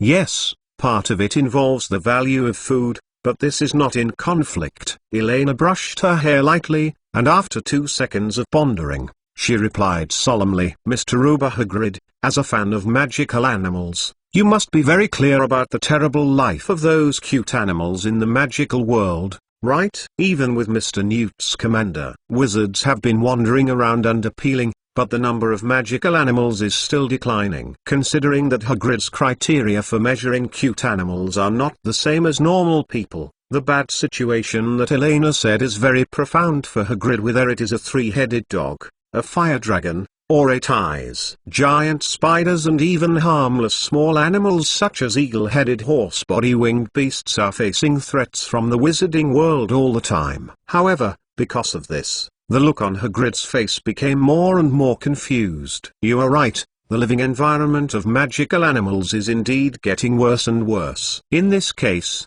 then the food experience you mentioned sounds even more untenable. Hagrid's tone would have been even more rude if it weren't for the face of Professor Dumbledore and Mr. Otto. After all, talking about the taste in front of a small animal, it's really embarrassing. Even Hagrid. In the cabin's cooking menu, there is actually something similar to ferret pie. On the contrary, what I want to say is that you have always fallen into the misunderstanding of protecting magical animals. Elena raised her eyes to look at Hagrid, the corners of her mouth slightly raised, and she said softly, the unknown brings fear, and fear is the source of all repulsive behavior. To protect a species, the first thing you need to do is to understand it in all directions and integrate it into the world as much as possible. And the easiest way is to understand that this thing can't eat, how to eat, and whether it tastes good. Seeing the expression on Bayamautuan's face, the 2 old men sitting by the wooden table subconsciously exchanged their eyes. Incoming. This black-hearted little girl is starting to fool people again. For this feeling, the 2 of them are too familiar. The charming pedigree of the mixed blood coupled with the Grindelwald-style speech rhythm, coupled with the kind and gentle eyes that Dumbledore's unique style. Before she knew it, Elena had gradually begun to grow into a qualified demon king. Neither Dumbledore nor Grindelwald thought they could compare to Eleanor's terrifying talent for imitation and learning. And what makes the 2 people unable to start most is, generally speaking, what is said from the child's mouth. Although at first glance seems extraordinarily absurd and crazy, but after thinking about it, it always implies that people cannot refuse the logical reasoning. For example, this scene is the best example. Mr. Hagrid, are you afraid of wild boars? How could it be possible? It's just a pig. Hagrid shook his head with a smile. However, in nature, Any wild boar with a slightly larger body basically weighs 300 kilograms. Coupled with a running speed of 4,070 kilometers per hour, it can easily hit most wizards directly. It is seriously injured,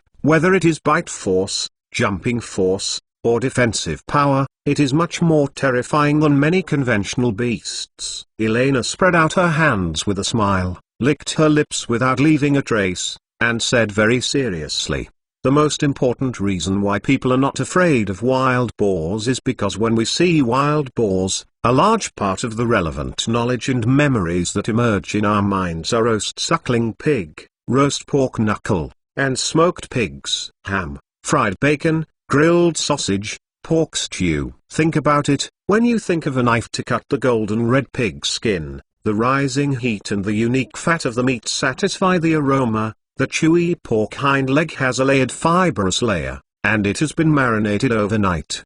The thick and delicious taste of the light pink under the crispy outer skin of the pork knuckle. All fear will no longer exist, and only the simplest natural laws will be left instead." With the whispering voice of Elena, the corresponding picture instantly appeared in the minds of the three wizards present, especially Albus Dumbledore, who has eaten healthy recipes for the elderly for 2 consecutive days, swallowed without leaving a trace. Is this kid really the devil? This kind of place does not need to be described in such detail at all. Guru Hagrid couldn't help but swallowed, turned his face slightly, and frowned at Elena. "Wait, you don't mean to say..." Another question. "Do you think humans are afraid of geese?" Before Rubeus Hagrid could finish speaking, Elena smiled and continued. "You know, an adult swan can weigh up to 30 pounds. In an irritated state, it can face an otaku wizard who has lost his wand. I mean, the kind of swan who doesn't usually like sports and stays single at home for a long time. Looking at a wizard who giggled at a place. But obviously, we don't need to worry about the extinction of the swan, because, just like the memories of wild boars, our taste buds and brains will tell us clearly. Roasted whole goose,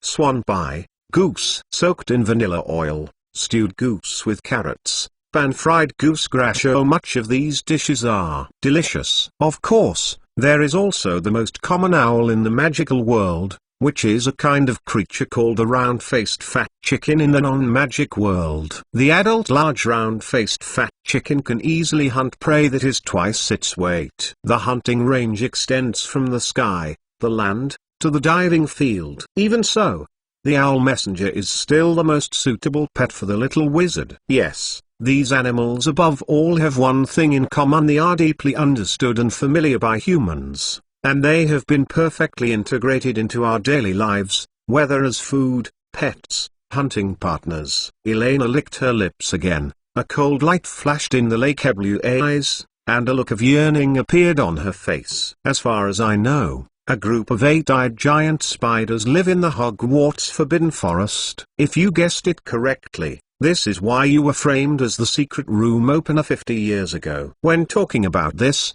Elena paused specially, glanced at Hagrid, whose expression was frozen, then looked at Albus Dumbledore, who was not surprised, and continued mercilessly, "Mr. Hagrid, or Senior Hagrid, 8-eyed giant spider, this is a magical animal marked by the Ministry of Magic as high risk. Even if the Ministry of Magic revokes the previous accusation that you opened the chamber, this creature is extremely dangerous to human wizards. Also, Aragog doesn't hurt anyone. People have a prejudice against the 8-eyed giant spider." Hagrid's tangled bushy beard trembled violently, and said crudely, "The 8-eyed giant spider, Acromantula, is a huge spider that originally grew deep in the rainforests of southeastern Asia, especially in the dense jungles of Clementon. There was no such thing around Hogwarts. Fantastic animals." However, between 1940 and 1943, a tourist gave the egg of an 8-eyed giant spider to Rubeus Hagrid. Hagrid named it Aragog and brought it into the castle,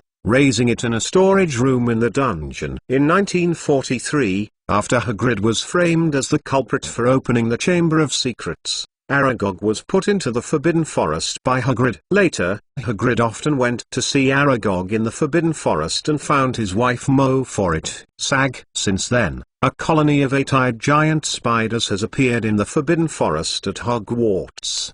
But after so many years, this group of 8-eyed giant spiders living in the Hogwarts Forbidden Forest has never attacked any Hogwarts little wizard. Of course, part of the reason is that it has never been small. Wizards will go deep into the Hogwarts Forbidden Forest, looking for their nests. If Elena remembers correctly, this kind of cruel, human-loving giant spider will not behave as friendly and harmless as Hagrid imagined when facing the human beings who took the initiative to send it to the door. Therefore, the reason for not eating Hagrid is because of the grace of nurturing, and the more reason is that they may not be able to defeat the crazy hybrid giant wizard. However, just like the story of the terrifying Erectape gradually ascending to the top of the food chain, in Elena's view, the main reasons why a creature is feared and rejected by people are nothing more than two: not finding a suitable way of eating, or not developing irreplaceable medicinal value. Fortunately, with the efforts of so many potion masters in the magical world, half of the value development has been completed. The 8-eyed giant spider can secrete venom, and the price of this precious potion material on the black market is as high as a pinter 100 gallons. Now, Elena wants to further develop this magical animal, and truly become a conventional magical creature that can be widely accepted in the magical world, rather than a demonized high-risk animal medicinal and edible. These are two completely different social cognitions. In other words, people don't have much awe of everything that can be eaten. And from the point of view of the food chain, even if that animal can also eat people, then everyone has at least a 5050 relationship with each other. For example, the magic version of crayfish and the magic version of pippy shrimp may also eat people, but no one afraid of them. Of course, the first step is to give the 8-eyed giant spider a better name. Terrestrial soft-shelled hairy crab is a cute name, although many people like to attribute spiders to an insect. In theory, the relationship between spiders and crabs is closer. Don't get excited, Hagrid. I haven't finished talking actually. I agree with your point of view. The 8-eyed giant spider is not that scary, but the angle I stand is slightly different, and our purpose is the same. Elena shrugged and took Hagrid's words very naturally, and continued. As people understand this terrestrial soft-shell hairy crab, I think there is a certain chance that even more people can participate in the work of breeding 8-eyed giant spiders. It only requires a small sacrifice. I am just an ordinary chef. Cooking food is my specialty, but how to catch prey is not my area of expertise. No, it won't work. Aragog is my friend, and I won't hurt him. Hagrid shook his head with a serious face, and there was a touch of pain on his face. Elena, you don't understand. In the eyes of many people, a wizard like me is actually not much different from an 8-eyed giant spider. I even went to the wizard prison. Of course I understand. In fact, I knew it from the first time I saw you. Elena looked at Hagrid,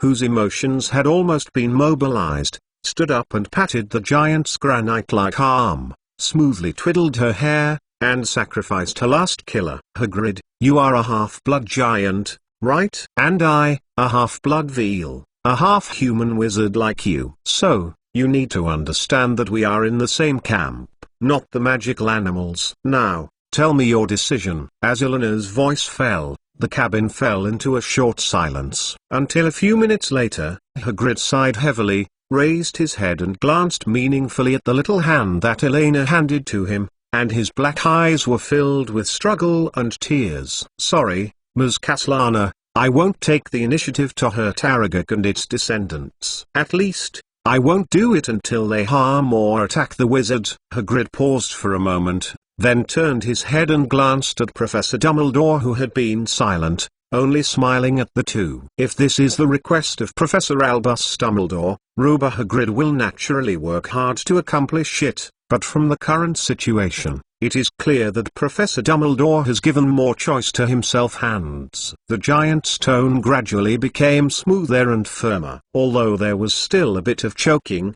but no longer the confusion before. He lowered his head and looked at Eleanor's eyes and said seriously, "And I have also thought about it. Later, I will agree to Professor Dumbledore's invitation to return to Hogwarts to continue my previous studies and complete my father's last wish before his death, plus the duties of a hunting ground guard. So as for the job of becoming a hunter in the Forbidden Forest, I may not have much energy and time to complete it."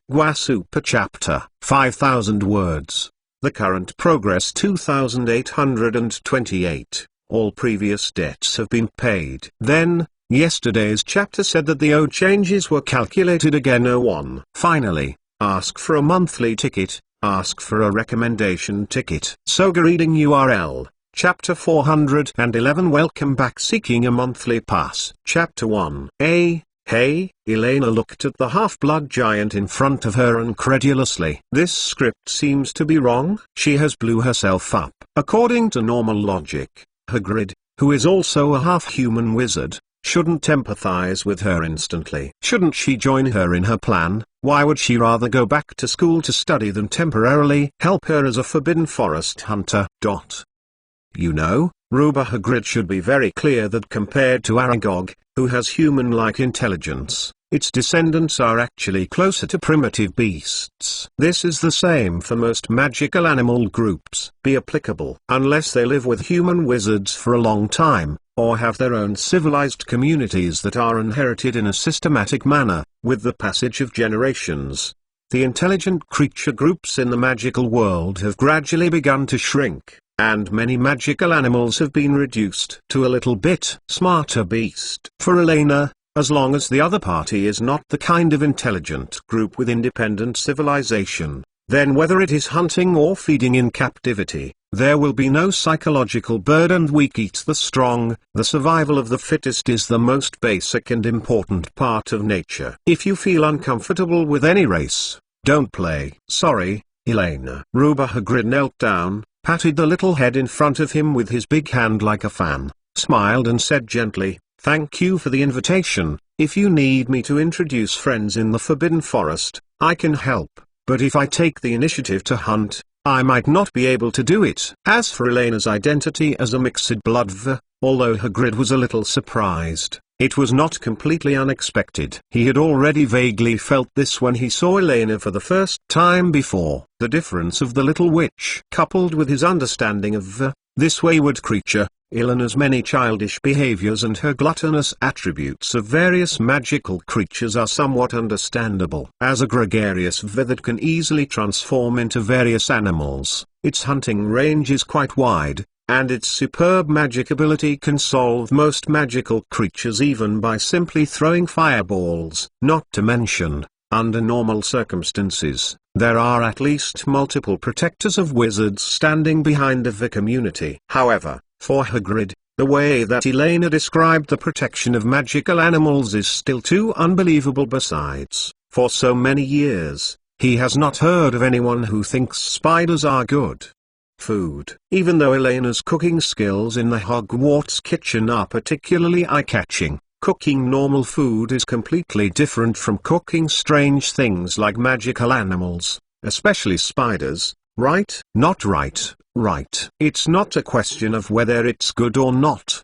or how it should be cooked. Hagrid shook his head abruptly, and forced out the thoughts that had just surfaced in his mind. Aragog is his friend. Even if most of its descendants are not as smart as it, Hagrid will not hunt, let alone find a way to eat those little eight-eyed giant spiders. Professor Dumbledore, with that said, I can really go back to school now? Hagrid turned his head to look at Dumbledore and Otto.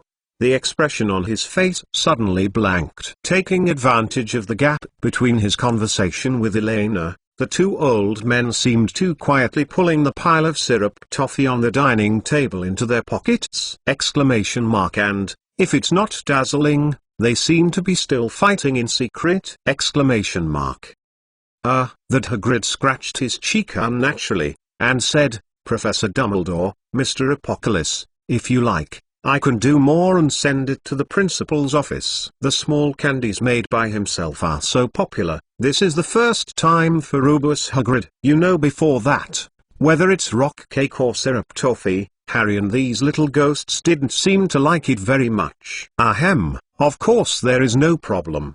Don't forget, you still haven't handed me a homework for metamorphosis class.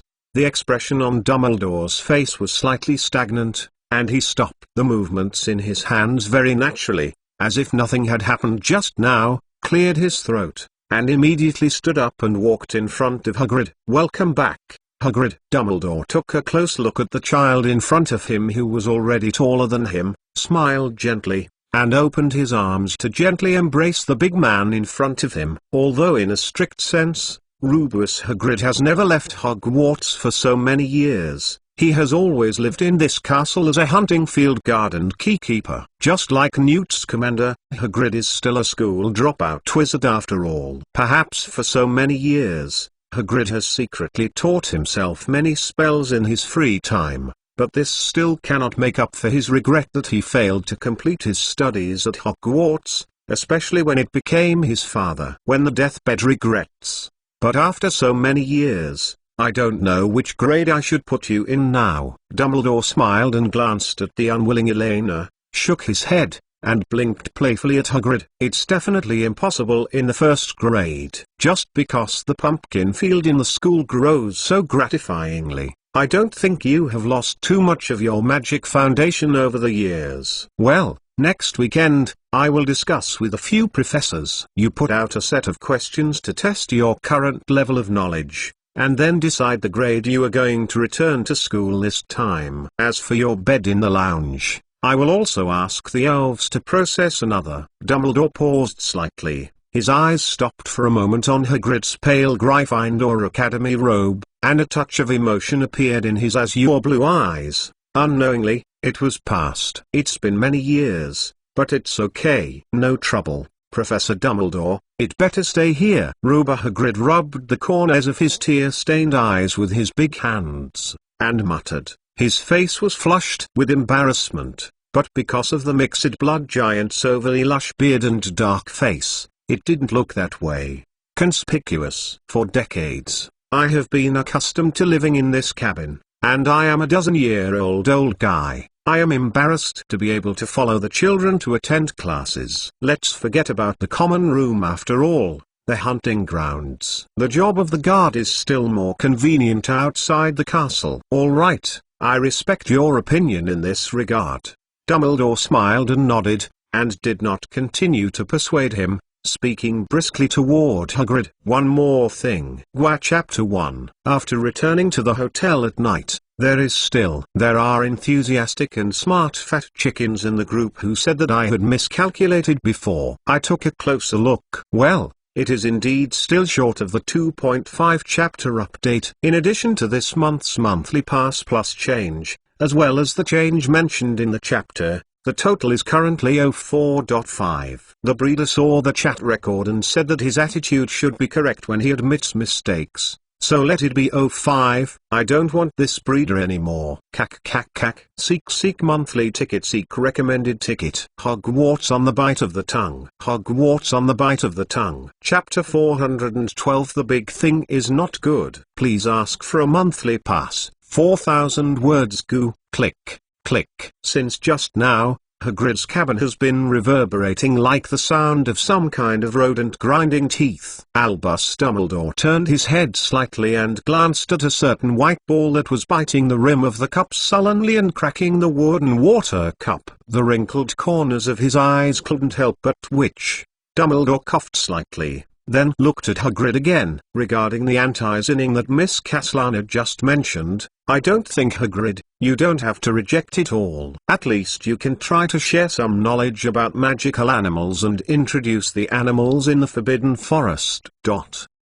In order to be able to stop for some time in the future, it is better to provide some convenience to singing and singing as agreed. Unlike the clean rejection of Eleanor's invitation before, this time, after Hagrid hesitated a little bit, he nodded seriously and agreed. Now that Professor Dumbledore said so, then I will try. In addition, Professor Keitel Byrne has put forward the idea of retiring more than once, and I think, Hagrid, you are obviously a more suitable substitute candidate. Frankly speaking, whenever Hogwarts needs to recruit when teaching, It was a very troublesome and fantastic animal protection class at Hogwarts. Wait, Professor Dumbledore, Hagrid's eyes widened in surprise, waved his hand quickly, and subconsciously refused. Don't be too busy to refuse, Hagrid. Albus Dumbledore raised his hand and interrupted Hagrid, looking directly at the half-blood giant's face. I didn't say that it is now. You still have at least 1 or 2 years to learn about teaching experience from Professor Byrne. I believe that by next year at this time in the next year at the latest,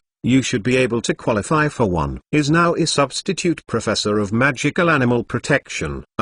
Well, I will work hard. Facing Albus Dumbledore's azure blue eyes, Hagrid hesitated a bit uncomfortably, took a deep breath, and nodded rather unconfidently. Becoming a Hogwarts official professor, for him, it can be said to be something that he dare not dream of. After determining the main content of today's work, the next conversation will be much smoother. With Hagrid's unequivocal refusal, Elena did not continue to talk about hunting in the Forbidden Forest. Anyway, in terms of force alone, even without Hagrid's help, she would be enough come and go freely. As for the only wayfinding problem, Hogwarts is such a big castle. Elena still doesn't believe that she can get lost in a small wood next to her home. Besides, she still has a clever eagle dog to lead the way. Therefore, the content of the next dialogue is mainly to discuss the content that Hagrid needs to provide in the next issue of the Fantastic Beasts section of The Devil,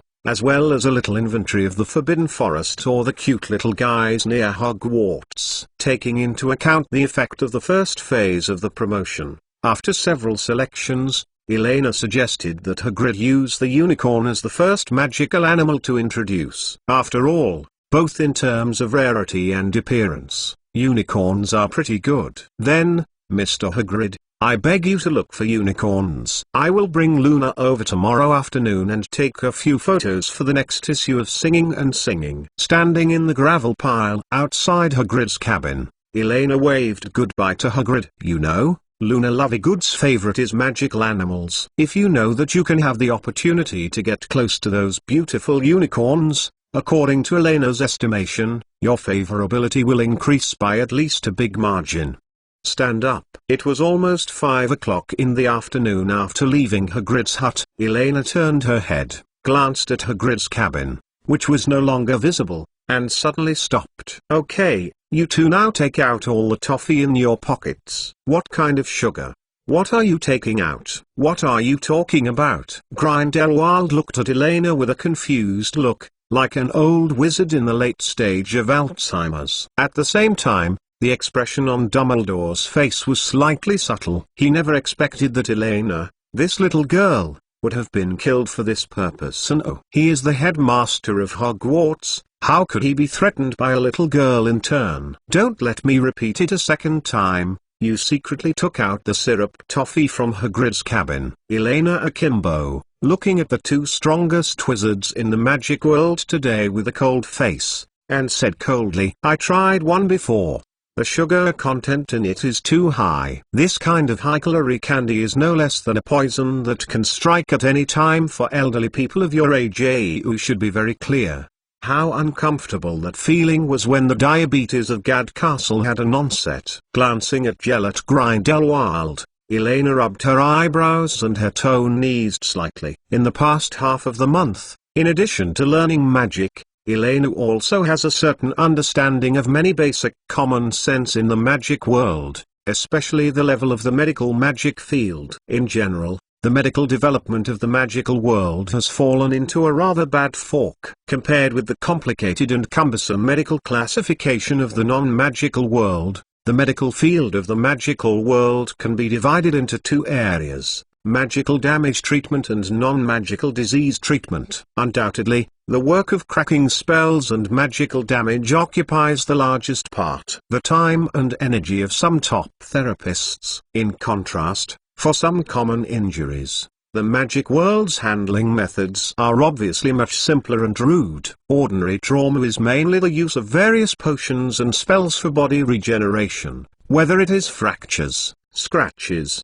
soft tissue contusions, or even severed limbs, they are all summarized in the same field in the magical world. Unless it is a scar caused by dark magic, it is difficult for you to encounter a disabled person in the magical world. However, on the other hand, the magic world's research on non-surgical diseases can be said to be extremely backward. According to Elena's perspective, it is still almost at the level of medieval witch doctors. Most of the potions and treatments are simply to solve the pain and surface symptoms. Headache is to cure head, and to cure pains of the feet, fever and cooling. Even heart disease is forced to pass it with the most versatile healing spell. Occasionally, there are 1 or 2 cases of illness that can be completely cured, and it is more like a half-black box folk magic remedy where a blind cat encounters a dead mouse and pushes back from the result to the release process. It is not a real pathological response.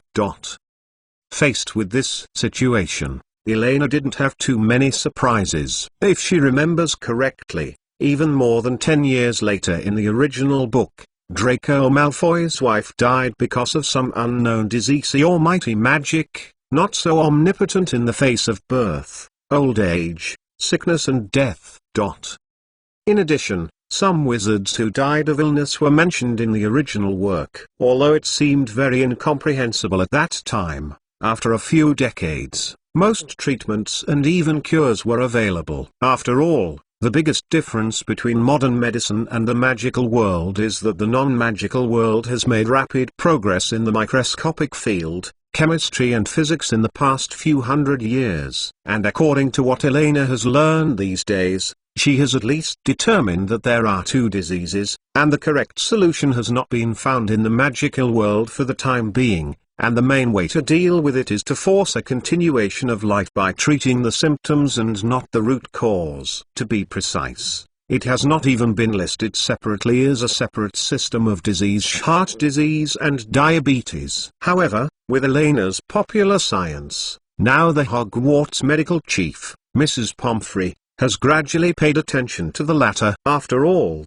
there are too many middle-aged and elderly people in Hogwarts School of Witchcraft and Wizardry. Even considering that the average life expectancy of wizards is higher than that of the non-magical world, the problem of the aging of Hogwarts faculty is still very prominent. Even the youngest Dean Severus Snape who has ever lived, already 31 years old. Of course, as the only centenarian at Hogwarts, Otto Apocalypse who falsely reported his age, and Professor Binns, who is in a state of faintness, are not included in the statistics, Dumbledore is naturally the most popular among Mrs. Pomfrey. After hearing about the customized healthy recipe program proposed by Elena, the object of concern showed a high level of execution. Therefore, in the past few days, Dumbledore is truly unable to eat even a little high-calorie, high-sugar snacks. I really can't stay at all. You see, after so many years, I haven't. Dumbledore's long white beard trembled,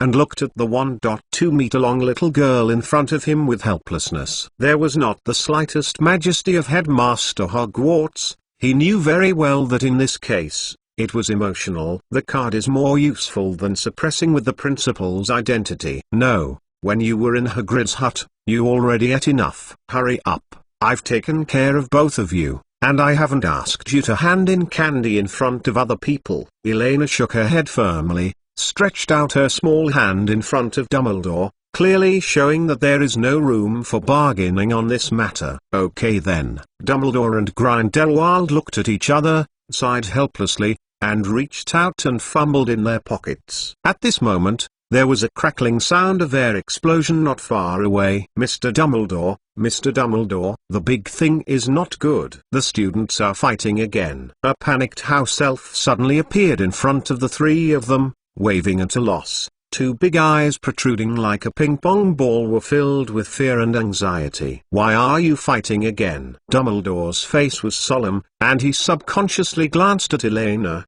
who was innocent in front of him, and frowned. From noon to the afternoon, Elena has been with the 2 of them. It is reasonable to say that there should be no other sources of trouble at Hogwarts School. Why is something wrong? Speak slowly, say a little bit. Where? How many students?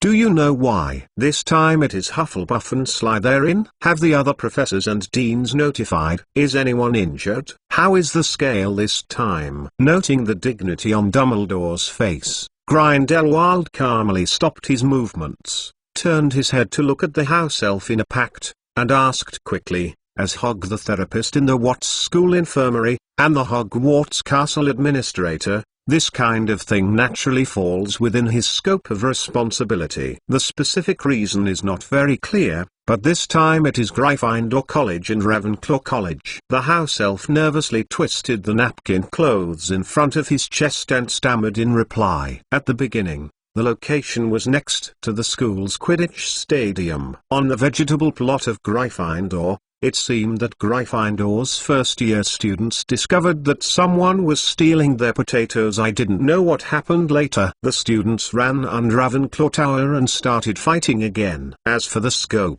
this time it was much better than the previous one. Shaking with some fear, the house elf glanced at Dumbledore, whose face was sinking, and continued. Gryffindor's potato field hasn't been damaged much, but Ravenclaw's fruit orchard seems to have been destroyed by almost half. Now those Ravenclaw students are almost crazy, and all the girls in the college are rushing from the tower. Came out to chase the students of Gryffindor and fight us for where the fight is now. I don't know very well. Sure enough, just half of hearing it, Elena spit out her tongue secret lie. It turned out that she was beaten for stealing vegetables, as she guessed, although in theory, every college can enjoy a good standard of dishes as long as they plant their own vegetable gardens, but people's desires are changeable and difficult to suppress. Undoubtedly, after eating a whole week of vegetable and fruit platter, some of the Ravenclaw boys finally failed to defeat the little devil in their hearts, and wanted to sneak a few in the next college while no one was paying attention.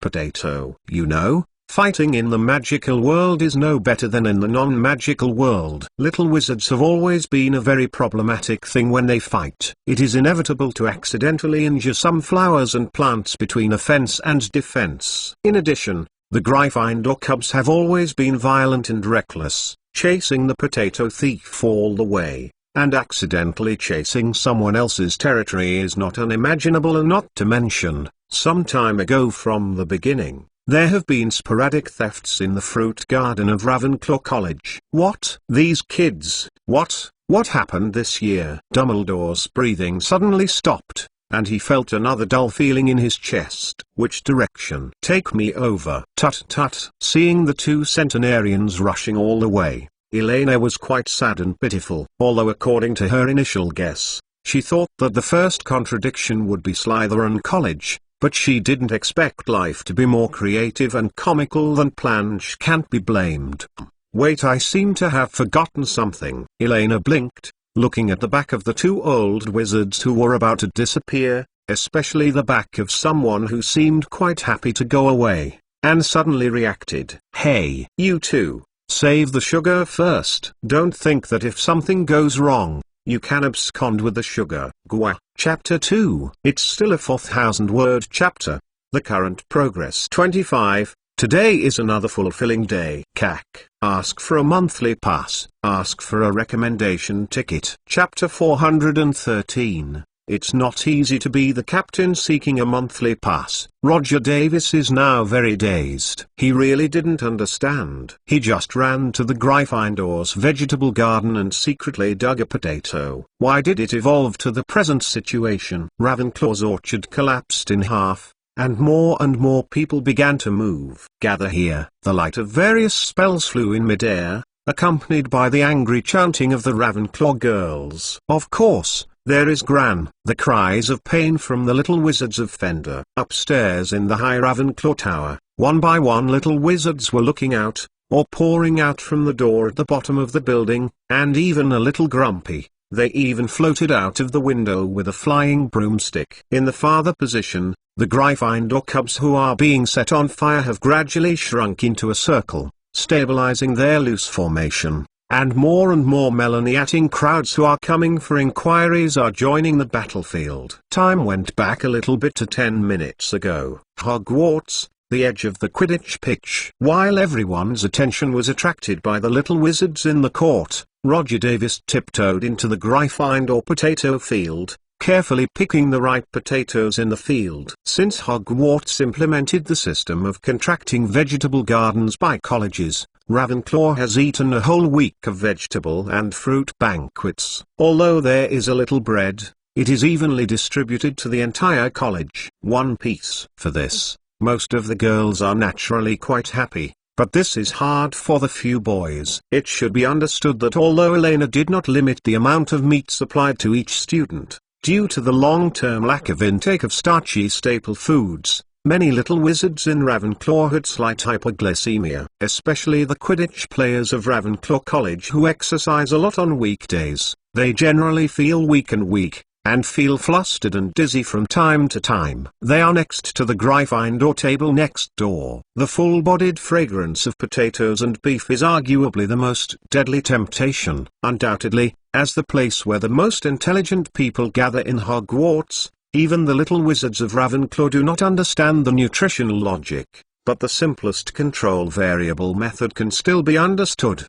Ravenclaw's little wizards quickly found that, which is most likely to affect these factors, potatoes, although bread is also considered, but compared to grains that require secondary processing, potatoes have a natural priority to be a bit higher. And at this moment, they also accidentally learned that Gryffindor College was planting a lot of potatoes. Naturally, Roger Davis and other boys gathered together and quietly discussed it, and decided to take turns to the Gryffindor potato field and borrow a few potatoes from time to satisfy their hunger. Barbecue, this is the most basic human cooking skills. Even without any cooking training, simply roasting 1 or 2 potatoes is still very simple. After the evening class, even the most reserved little witch, in the intoxicating fragrance of potatoes in the common room, can hardly control the saliva secreted from the bottom of the tongue, and voluntarily come up to the fireplace. Just relying on a few baked potatoes every night,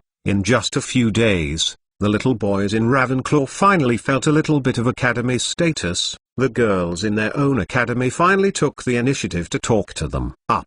You know, although Ravenclaw is the college with the most girls in Hogwarts, most of the girls are the girlfriends of students from the other 3 colleges. Very few people really choose boyfriends in this college. So many factors are mixed together, even if I vaguely know that this may not be so authentic, but the boys in Ravenclaw still set up a stealing team without fear. After all, from another perspective, it was obvious that the other 3 colleges were the first to deal with their own cabbage fields, different from the exclusive vegetable gardens of other colleges. Just as the brothers Wood and Weasley said at the beginning, Gryffindor's potato field is indeed the most worry-free and labor-saving choice. You only need to bury the potato germ in the soil and display it. After a bit of magic and fertilizer, you don't need to worry about it at all. Because of this, the maintenance frequency of Gryffindor's vegetable garden can be said to be the lowest in Hogwarts as a whole, and it is also the easiest to grasp the time patterns. Stagger the morning peak and evening peak,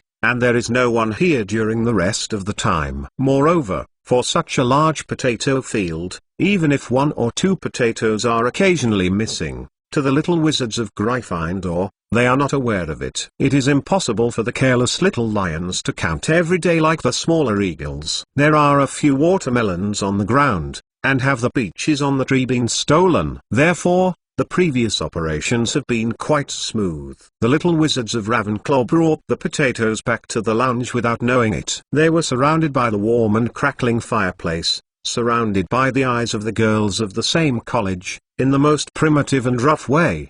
The big potatoes that are round and plump are roasted. Then, peel off the chapped skin, sprinkle a handful of artistic coarse salt on the fragrant, steaming starch interface, and snuggle up with the gentle Ravenclaw ladies. You take a bite and I take a bite. Sorry.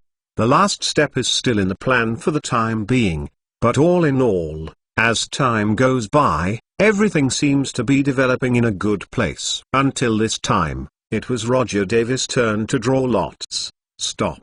What are you doing? Just when Roger Davis squatted down, smashed the soil and fumbled for a big chubby potato. A suspicious voice suddenly came from above him. Roger Davis, who was already a guilty conscience, turned around quickly and looked in the direction of the sound. Not far from his upper right, Wood in a Gryffindor or gold-red robe was looking at him with a bewildered face. As Roger Davis turned around, Wood's expression gradually changed. Confusion turned to surprise, followed by surprise and anger. "Davis, why are you wait? Wouldn't you be?" No more explanation is needed. Facing the captain of the Ravenclaw Quidditch team below, who was still holding a potato in his hand, Oliver Wood suddenly popped out of his mind the most appropriate vocabulary to describe the situation at hand. "People, get all the loot, put down the potatoes in your hand. Davis, I can treat it as if I didn't watch it. Hey, stop for me. All petrochemicals." Roger Davis rolled swiftly,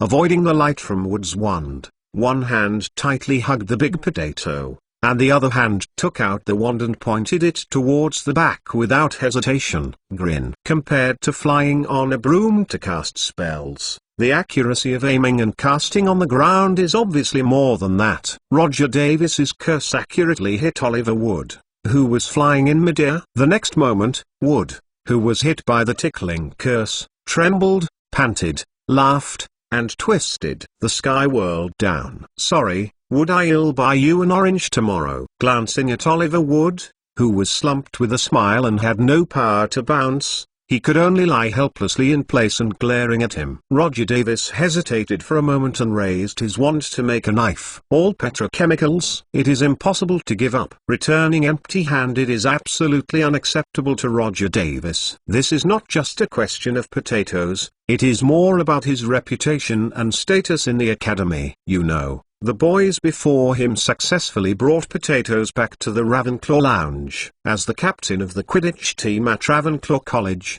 he can't compare to other boys, let alone imagine the disappointed eyes of those little witches. A bad one. His girlfriends might next time it's someone else's. Roger Davis took a deep breath and patted the dirt on his body. Ignoring the angry look in Wood's eyes next to him, he bent down again and started digging through the dirt for better-looking potatoes. For the little wizards of Ravenclaw, especially the girls, looking good is just as important as good food. However, Roger Davis does not have time to pick more potatoes, because Wood's appearance often represents the poor Gryffindor Quidditch team, and it's about to start temporary training again. And this means, "Wood, what's wrong with you? Roger Davis, what did you do?" At this moment, Roger Davis heard two more vocal and harmony sounds from above, and saw two identical red-haired wizards flying towards this side on broomsticks. Gryphon many Weasley twin brothers. This. Roger Davis glanced at Wood, who was lying next to him, and then at the two menacing roaming balls. His mouth twitched. In this case, there is probably no way to explain the ins and outs calmly. "It seems that you can only retreat back to your home position temporarily with a big potato. At least it is not empty-handed. Oliver, lend me temporarily, and return it to you later." Without any hesitation, Roger Davis picked up Wood's flying broomstick, holding the big potato in his arms, and flew in the direction of Ravenclaw Tower without looking back. Big deal. Afterwards, give Wood one more peach. Looking at Captain Ravenclaw Quidditch, the Weasley twin brothers thought for a while and chose to drop down to check Oliver Wood's situation and ask what happened. "Oliver, what's the matter?" "Yeah, didn't you mean training? Why did you come to the potato field?" With the help of the Weasley twins, the curse on his body was lifted. Oliver Wood stood up, kicked the shallow hole next to him vigorously, turned his head to look at the figure in the distance, with a particularly terrifying expression on his face. "Obviously, the potatoes we planted were stolen by Ravenclaw." "George, Fred, what are they still doing?" Telling everyone that the goal of today's training camp is to encircle Roger Davis, "these vegetable thieves." "Potatoes? Vegetable thief?" George Weasley glanced at the bumpy potato field and nodded suddenly. On the other side, his twin brother had flown to the side of Quidditch Stadium, and began to greet other Gryffindor team members and the onlookers, Gryffindor wizards, with excitement on their faces. "Don't worry, Captain, we will definitely help you get justice. Go, everyone, let's go pick fruit at Ravenclaw. For the little lions in Gryffindor, finding a reasonable ground to do things is many times more interesting than simple Quidditch training. Not to mention that they have long been greedy for the orchard of Ravenclaw, endless. For a whole week, on the table every day, besides potatoes,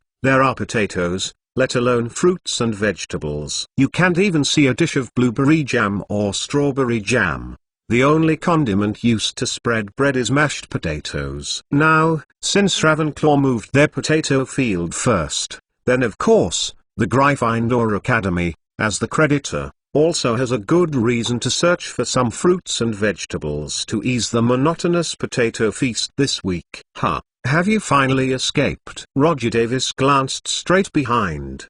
Did not see the scary golden red figure, let out a relieved breath, adjusted the direction of the broom, and floated slowly in the direction of Ravenclaw. Fortunately, it seems that the guys at Gryffindor College have given up, and if they want to come, it's just a potato. Whoosh! At this moment, a silver light flew past his ears, and the burning spell made his ears slightly red.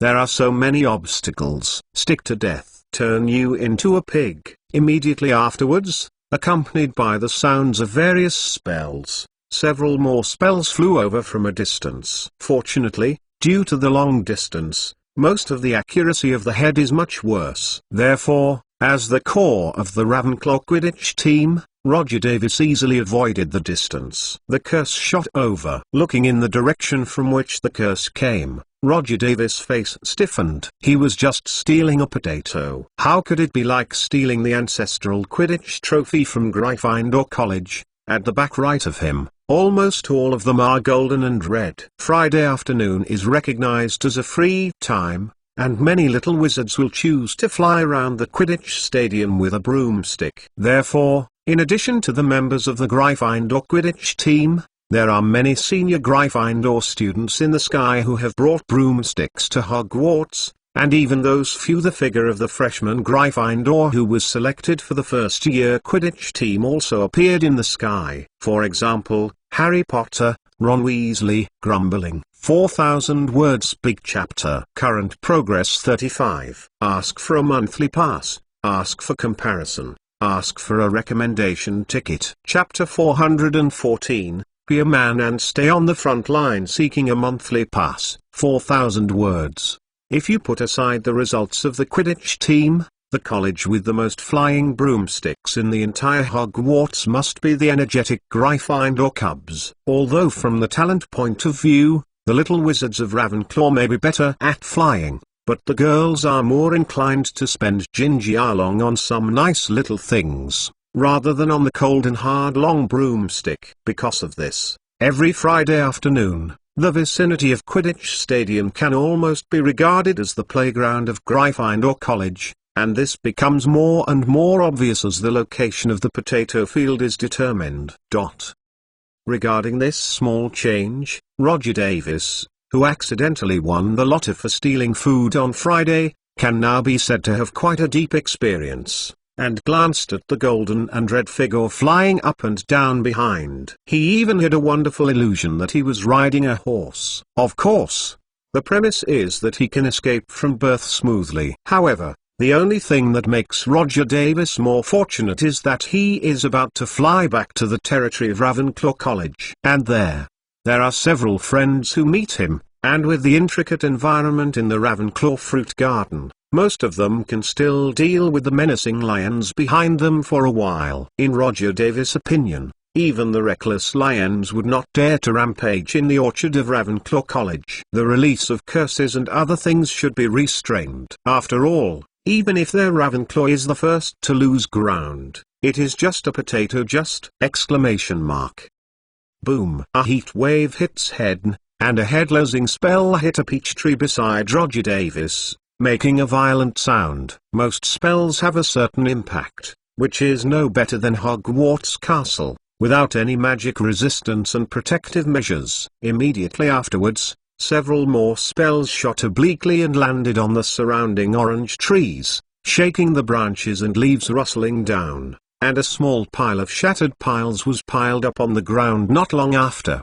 orange. After gradually approaching the forest area, Roger Davis, who subconsciously lowered his speed, did not have as good luck as before. He had already hit several spells in succession behind him. Fortunately, due to the long distance, most of the spell's power has been attenuated by more than half, except for a little heat and impact. There is almost no effect. However, as the distance between the two sides kept getting closer, it was only a matter of time before Roger Davis was hit by the set fire armor bodyguard, shield guard.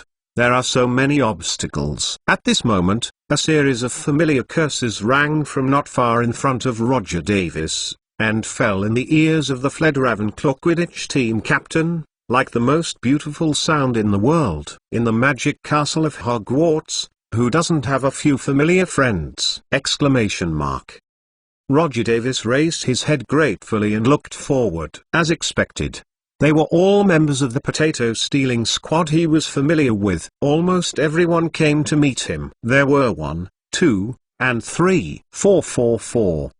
Roger Davis blinked, and subconsciously turned his head and glanced at the dense gold-red lion-head hornet colony behind him. His mouth twitched. The number of people was still a bit disparity. Captain, are you going to take a peek at the girl in Gryffindor to take a bath? Or did you provoke Professor McGonagall? A Ravenclaw player who has no name for the time being resisted the oncoming curse while looking at Roger Davis with a bitter expression. Isn't this too spectacular? Even so, they can only protect themselves temporarily, and they can't take care of the curses that fly to the fruit forest behind. Just a few back and forth confrontations, the fruit trees behind have already fallen 1 or 2. I don't know. I really just took a potato. Roger Davis took a look at the Gryffindors who were flying over here and wailing. His heart was filled with despair and helplessness. As the distance got closer, the Gryffindor students seemed to become more. It got worse. At least in the eyes of Roger Davis and others. The curses that fell on them were not as dense as before. It was like a cat and mouse teasing sensation. This is due to the large number of people and the intention to slowly what it means to beat them. The most important thing is that, judging from the trajectory of this group of Gryffindor students, the densest area happened to be intertwined on their way back, which made Roger Davis and others even escape. Hope is gone. Is this a posture to kill all the shrimps and pigs? It's too much. There was a hint of incompetent rage on Roger Davis' face, which then turned into a heavy sigh. Obviously, judging from the current posture, the guys in Gryffindor are really angry. If you don't want to spread the battlefield to the fruit trees that the Ravenclaw girls regard as life, he'd better admit defeat in advance. Wonderful. Okay, I surrendered. Isn't it just a potato? I will give it to you. Roger Davis closed his eyes tragically, manipulating the broomstick and slowly drifting forward, holding the big potato high in one hand, without any protective magic on his body, ready to grit his teeth to carry the curse that was about to arrive in the past. Attack. She can be killed but not insulted. This time he is considered dead. However, the expected spell attack never fell on him. Roger Davis opened his eyes in confusion and looked around. A touch of puzzlement and confusion appeared on his face. I saw the little Gryffindor wizards who had chased him as if they had lost their eyesight, as if they hadn't seen Roger Davis in midair, all of them manipulating their broomsticks with excitement and went straight past Leo. J. Davis flew towards the Ravenclaw orchard ahead, still muttering desperately, "Don't run. I saw you. Hey vegetable thief, where to go?" One after another little Gryffindor wizards used the flying broomstick to pass by Roger Davis and the others, as if they had lost their minds. Their gazes flew towards the woods in front of them fiercely, as if there was the target of using taunting skills is the same. Huh? How come these lions are blind? I didn't cast the magic curse. Roger Davis, who looked like a transparent man, looked around, lowered his head to look at himself, and muttered. And he was in the same mess and confusion, as well as those who had given up resistance and are ready to follow Roger Davis to endure stormy ravages of the Gryffindor wizards. Suddenly, Roger Davis' eyes narrowed, and he saw the little Gryffindor wizard who flew to the front stopped by an orange tree and stretched out his sinful paws toward the orange on the tree. No. They want to take advantage of the fire. Roger Davis' face changed, and he reacted instantly, drew out his wand and waved it forward, roaring in anger. "Hey, you guys, stop me. Something is coming at me." Fainted. At the same time, the other Ravenclaw boys floating in the sky also reacted, turning their broomsticks and flying towards their own territory, constantly releasing curses to fight this blatant robbery. Compared to the previous failure of not fighting back, Ravenclaw's little wizards were obviously full of fire this time. Relying on their superb spell skills, they shot down several vain attempts to bring Orange's almost instantly Gryffindor students leaving. "Well, Fred, Ravenclaw," they found out, "what should they do?" "It's okay. We have a lot of people, just run away as soon as we grab it." "What about these people, George?" Freddie, remember listening to the elder sister once said that as long as you kill all the witnesses, it is a sneak-in without knowing it. "It sounds reasonable." George Weasley nodded thoughtfully,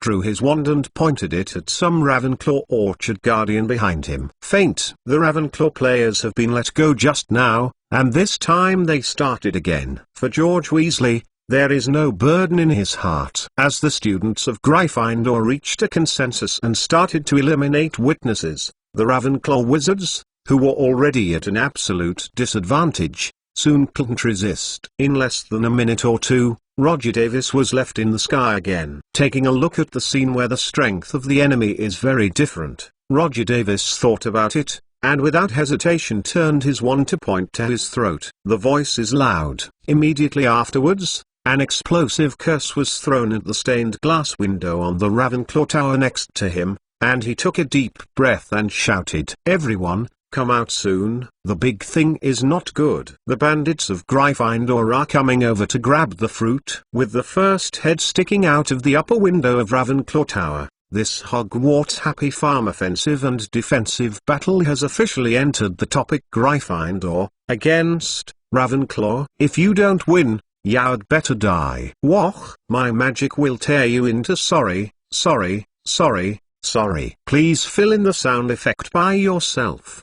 By the time Dumbledore and the professors arrived on the scene, the first Hogwarts stealing vegetables war was almost over. The little witches of Ravenclaw rode around the orchard on their broomsticks. Some of them counted the loss of fruit trees, while the others watched over the captives on the ground, waiting for the professors to come and deal with them. Dumbledore and the others quickly figured out what happened. In less than half an hour, the enraged Ravenclaw wizards had completely defeated the offending Gryffindor students. Since the war spread to the fruit garden in Ravenclaw, the ending of the Gryffindor Cubs is almost doomed, not to mention that after witnessing the tragedy of the fruit garden with their own eyes, the Ravenclaw girls broke out combat effectiveness. The fact that almost a quarter of the students' girlfriends are Ravenclaw girls among the little wizards who came to get justice is destined to be a unilateral beating that cannot be countered.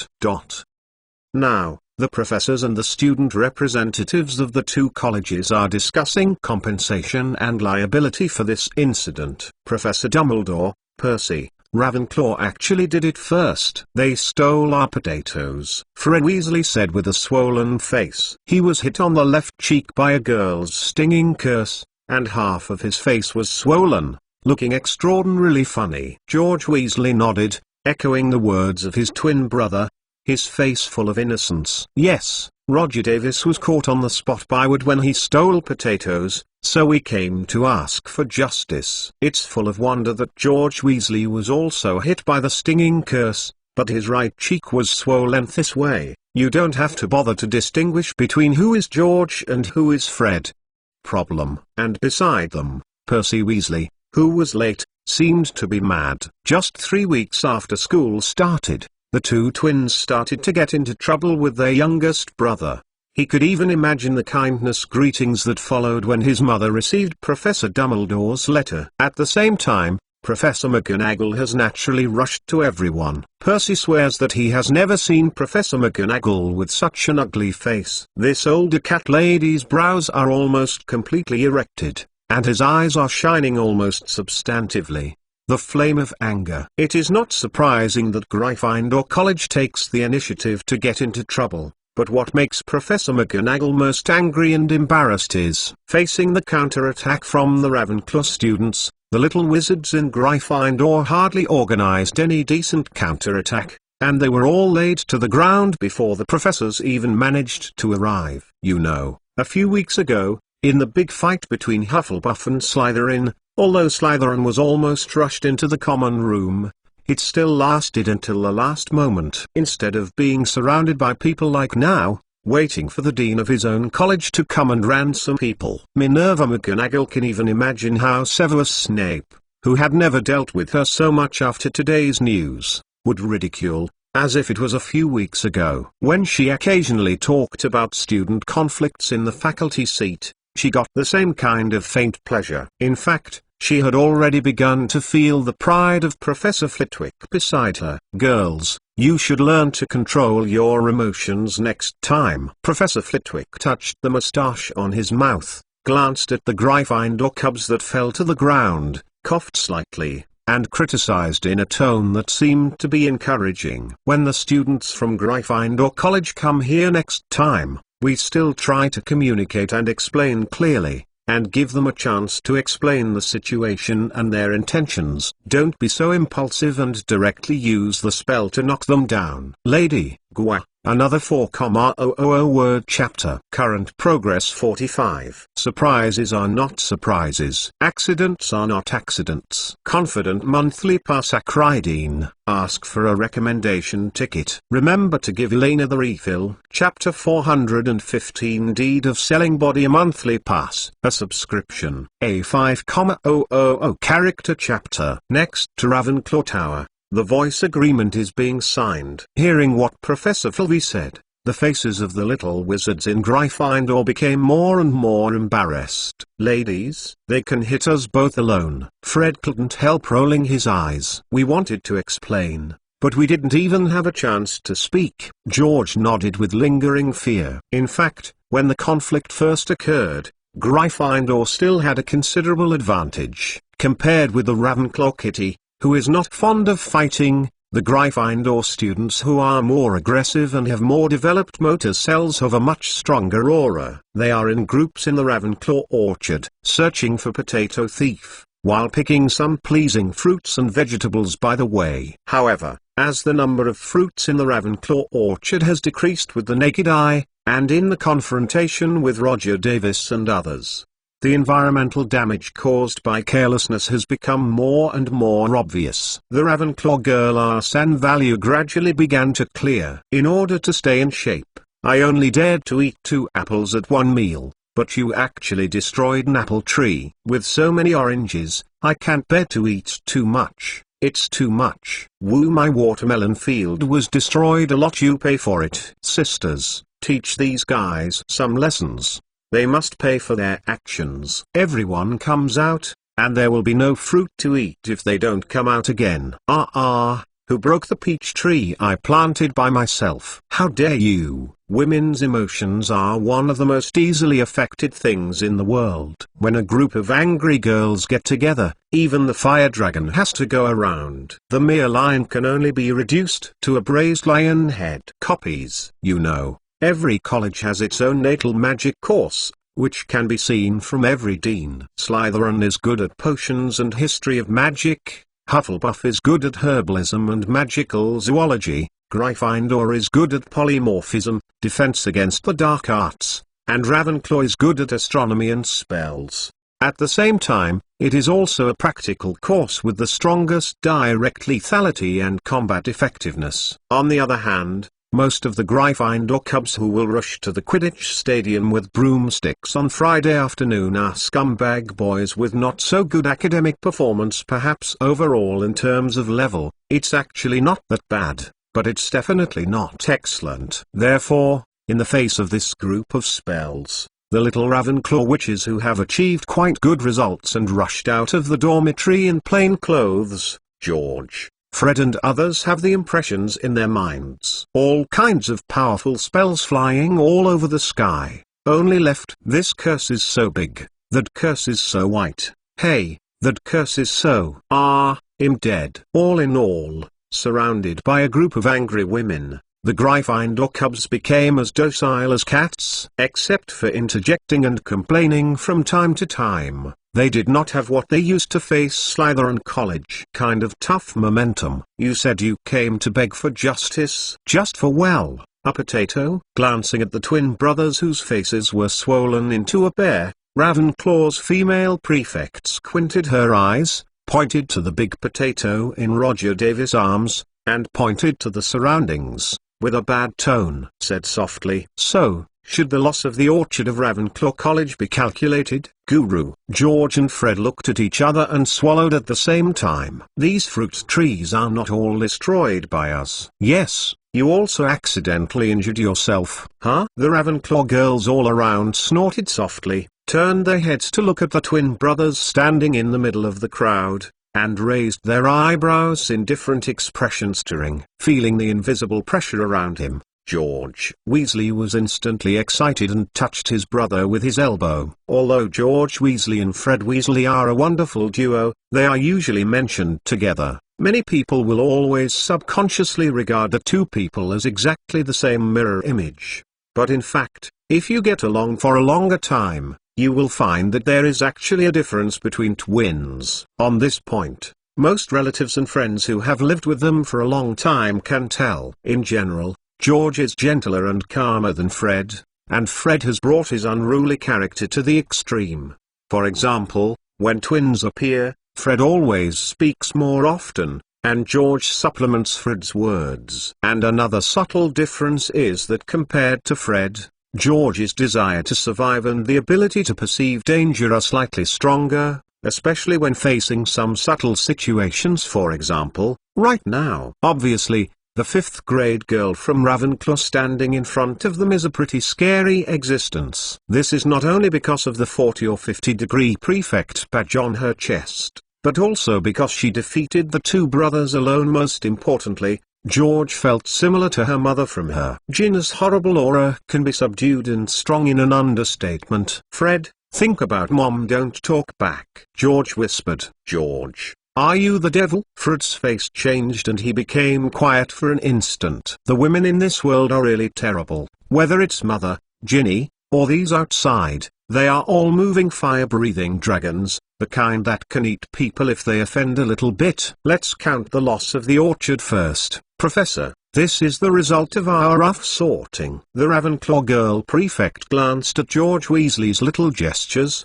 and the quiet cat Weasley twin brothers. The corners of their mouths were slightly tilted, and they looked down at the parchment in their hands. Although the calculation of all the fruit losses has not been completed, from the current situation, almost all the orange trees planted in the outermost layer have been destroyed. 5 apple trees were broken, 6 peach trees, and watermelon fields were destroyed. Halfway through, although the vineyard has not been directly affected, the shelf is still down by a quarter. On this point, we will help rebuild the orchard. Percy Weasley swallowed and stood up and said, "Isn't there still time?" "It won't work. We can pay you potatoes. It's only 2 days. The planting cycle of the Ravenclaw vegetable garden is very short. We must make up all the losses as soon as possible." According to the current situation, this batch of harvested fruits and vegetables can only last the night after tomorrow. Ravenclaw's female prefect shook her head, hands on hips,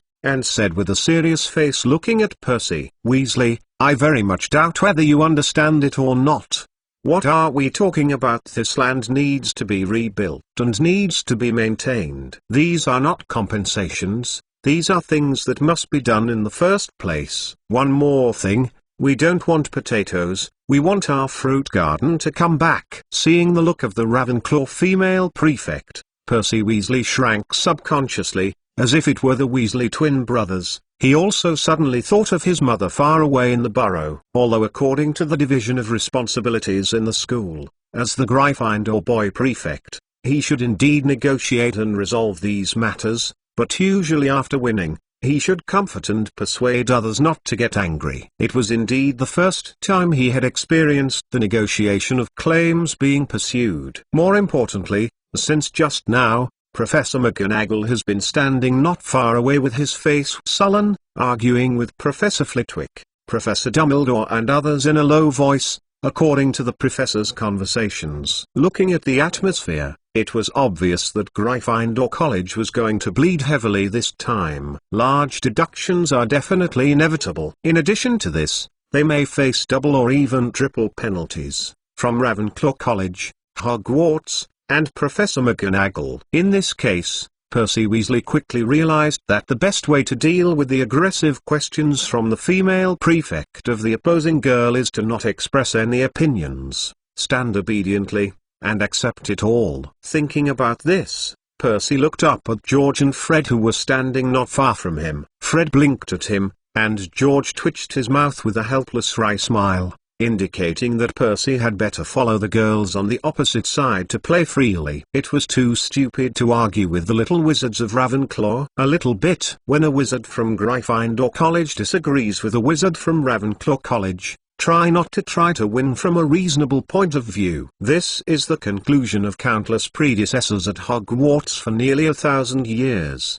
Experience. The scope of application of this point is not only limited to the school. Even if it is extended to the entire magical world, it is also applicable. The professors as deans of each school are naturally no exception. On the other hand, Professor Filvey has obviously already, after persuading Professor McGonagall, the atmosphere is no longer as rigid as before. Of course, that's just for the little wizards of Ravenclaw. Whenever Professor McGonagall's eyes fell on the bunch of Gryffindor wizards who were caught in trouble, the cold flashed under the glasses. Mang is still shocking, undoubtedly, compared to the snake and badger fight, which played 50 big boards some time ago, due to the actual losses of both sides and the results of the battle when they arrived on the scene, plus so many girls' preferential privileges. This time the professors, a consensus was reached, quickly first-handed over to the students of Ravenclaw. In this way, except for the little wizard of Ravenclaw, all Gryffindor remained silent,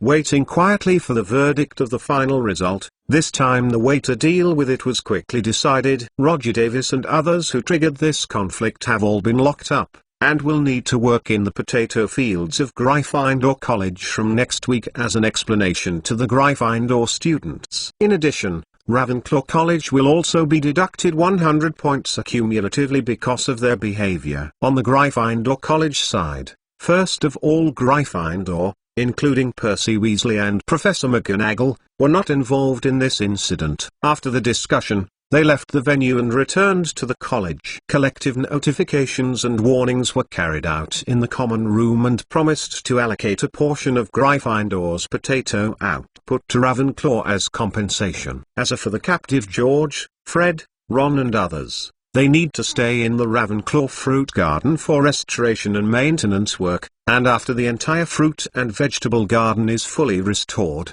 this semester still have to stay here to do unpaid work as an atonement. You know, compared to Hufflepuff College, the little wizards of the other three colleges are not very good at planting crops, especially the literary girls of Ravenclaw, who are sensual and like to be empty. Now with this group of energetic, strong, and free Gryffindor labor, it is natural to think of ways to squeeze value and labor, and help them complete all the physical and time-consuming pastoral work. In short, from now until the end of this semester, all the free time of these little lions who were captured by Ravenclaw College is in the hands of all the girls in Ravenclaw. Of course, the scope of the call is limited to the work content of the Ravenclaw fruit and vegetable garden. Well, let's act quickly, gentlemen. Oh, and this young lady.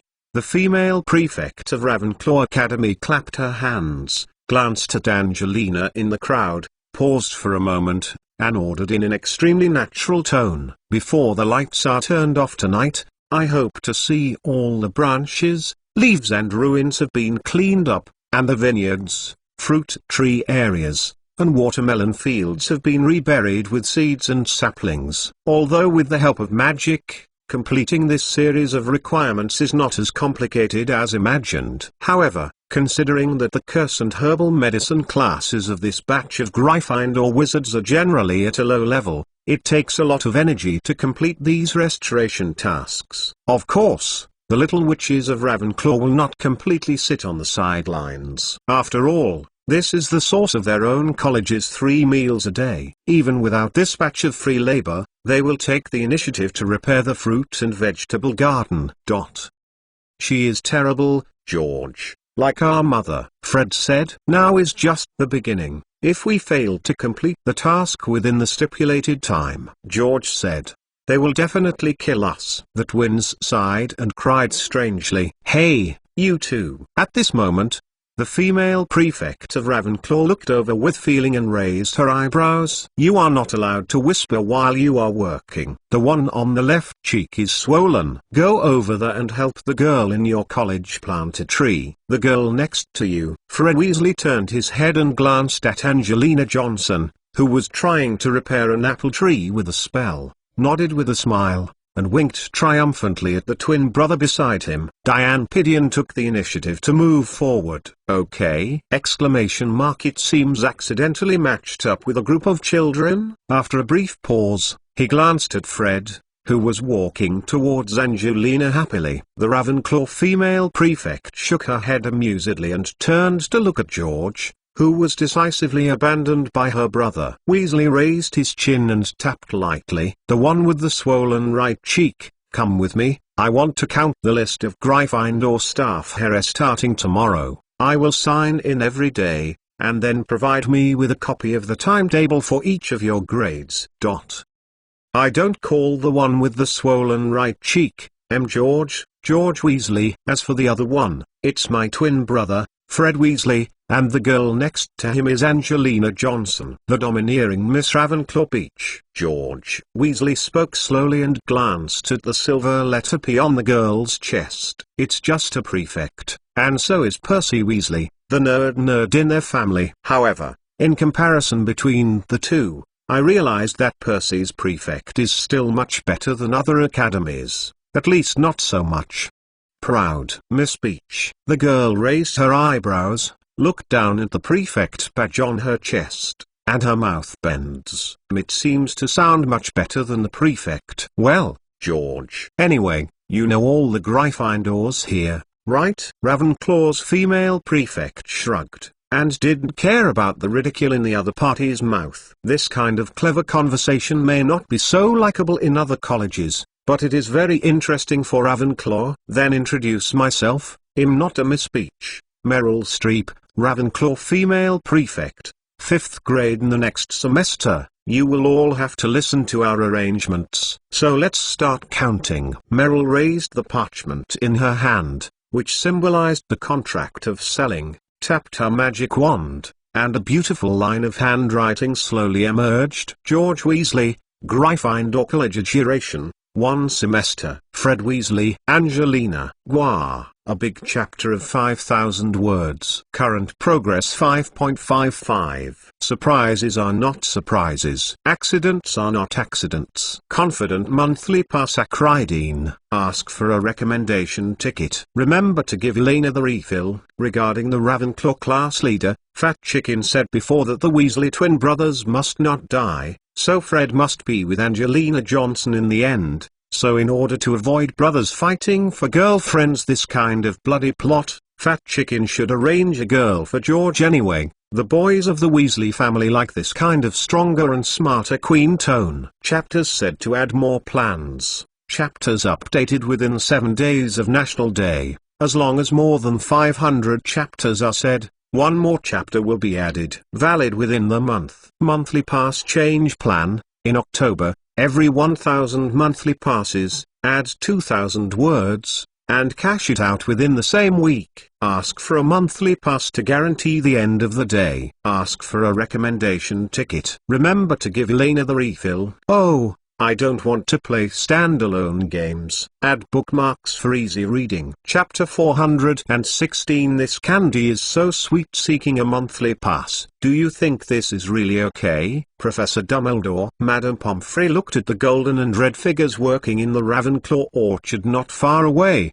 and said worriedly, this semester has only started in less than a month. There have been 2 large-scale student conflicts. If the food poisoning in the first week is added, There have been more accidents in this month than in the past year. Although Professor McGonagall and Professor Flitwick have left and returned to their respective colleges to restrain the students, but as the principal and therapist told Carrot, Old Tadu and Madame Pomfrey remained in place, treating the injured students. I have to admit that, due to their rich experience in daily troubles and fights, even in such an absolutely inferior unilateral crushing game, the Gryffindor Little Wizards are quite capable of self-protection. Although most of the students were knocked down to the ground by the curse, they did not actually suffer too much magic damage compared to the Hufflepuff and Slytherin hospitals, which almost played a dog's brain before. It can be said that they almost broke a little skin-sized injury,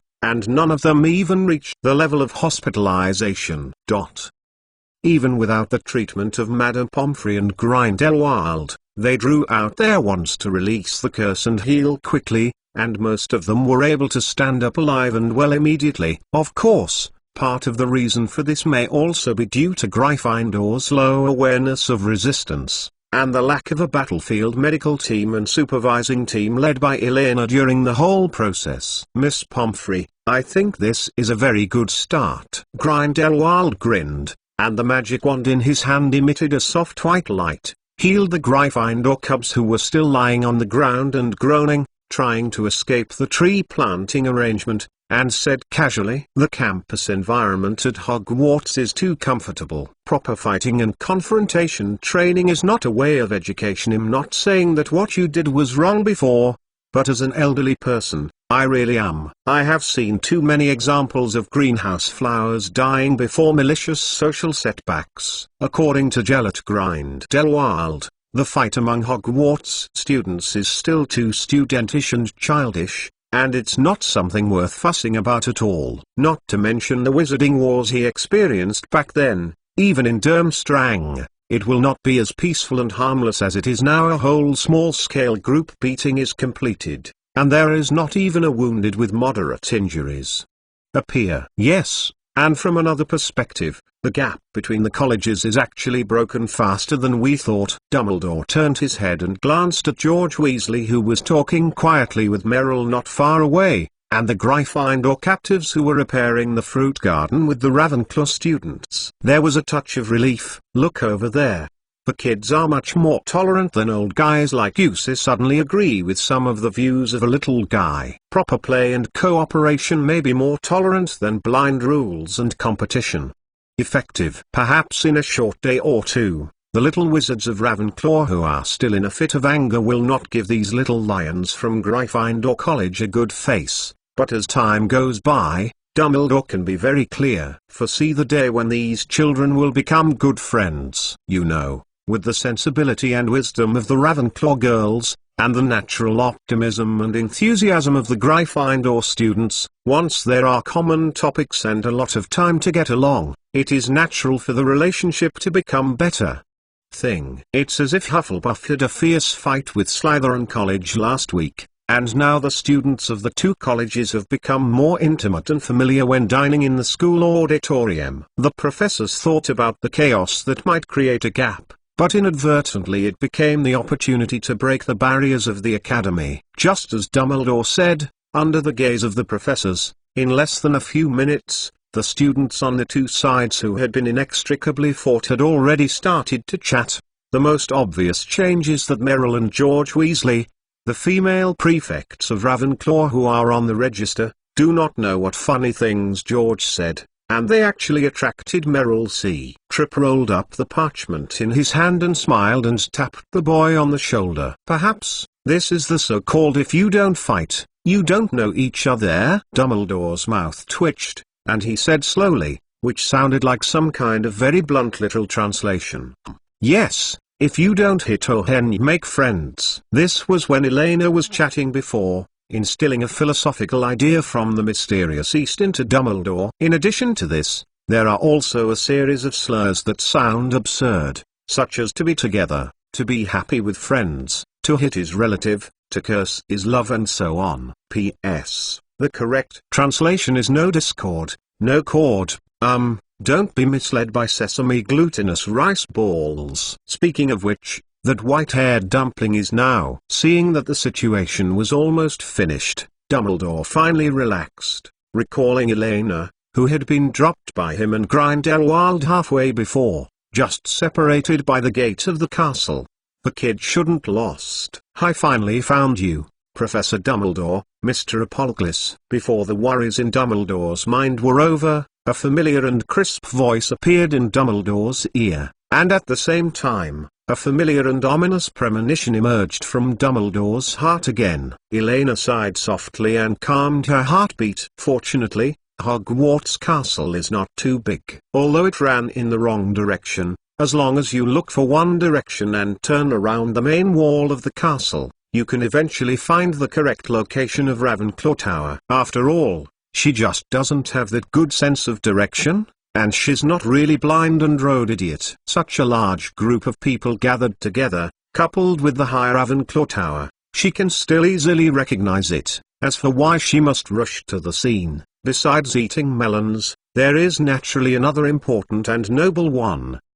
The goal of. Soon, Dumbledore understood the source of the ominous premonition in his heart. Ah, Mrs. Pomfrey, it's great that you are here. I saw Elena glanced at him and Grindelwald unhurriedly, then turned round and looked at Bobby Pomfrey, the chief medical officer of the school obediently, and nodded politely and said hello, like a little angel. Asked the general curiosity. Madam, is there anything I can help? You know, I also know a little bit about healing magic. Thank you, boy. It won't be necessary this time. The classmates are almost cured. Mrs. Pomfrey smiled and shook her head. She was pretty good about this little girl who took the initiative to help Snape heal the students in the potions class and Queen the Slytherin College. Good feeling. Not to mention, this little bit is still the chef of Hogwarts kitchen. Thanks to Eleanor's credit, the 3 meals a day on the faculty seats in the past 2 weeks can be said to be almost Michelin-starred. 3-star standard. Oh,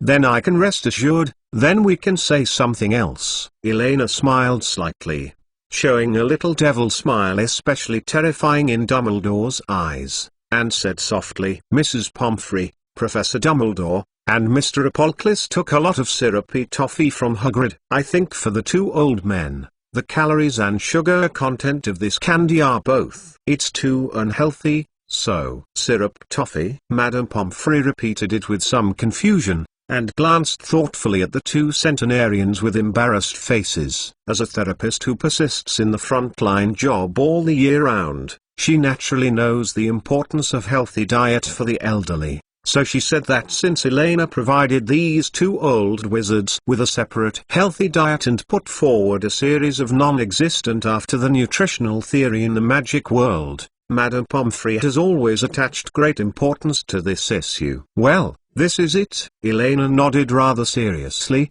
took out a few colorful toffees from her pocket, gently placed them in Madame Pomfrey's hands, and at the same time, without leaving a trace, dressed up towards the 2 old people who were sluggish, made a face. This kind of candy, how can Hagrid give it to the elderly? I will have a good chat with Hagrid later. Bobby Pomfrey peeled off a syrup toffee and tasted it, frowning heavily. The syrup in it was too viscous. Even if she simply tasted a little bit, she could feel it vaguely. The teeth are stuck a bit. Principal Dumbledore, Mr. Apollocles. Madame Pomfrey suddenly turned her head, and said with a serious face looking at the 2 old wizards, are you going to take it out yourself, or do you want me to help you find it?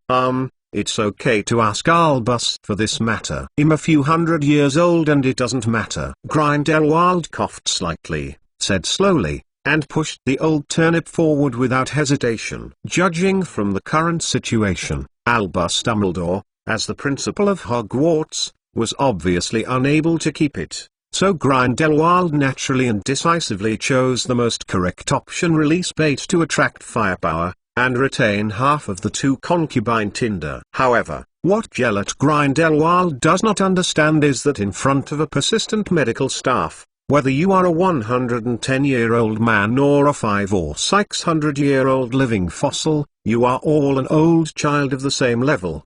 Treatment. That won't work. Since you have joined Hogwarts School of Witchcraft and Wizardry, I will be responsible for the bodies of both of you. So I'm sorry, Mr. Apocalypse. Madame Pomfrey shook her head firmly, drew her magic wand and pointed it at the two old wizards in front of her, reading it clearly. The toffee is coming. The next moment, a bunch of colourful toffees jumped out of the pockets of Grindelwald and Dumbledore. A slight anger flashed in Grindelwald's eyes. His fingers moved, as if he wanted to make some response, but when his eyes touched the little silver-haired witch who was smiling and looking at them, he finally turned into a touch of helplessness. Wry smile. I heard Elena say that you have diabetes. Madame Pomfrey looked at Grindelwald very seriously, lifted the syrup toffee in her hand and shook it. So in my spare time this week, I specifically learned about this disease in the non-magical world. Although I don't understand many of the descriptions and explanations,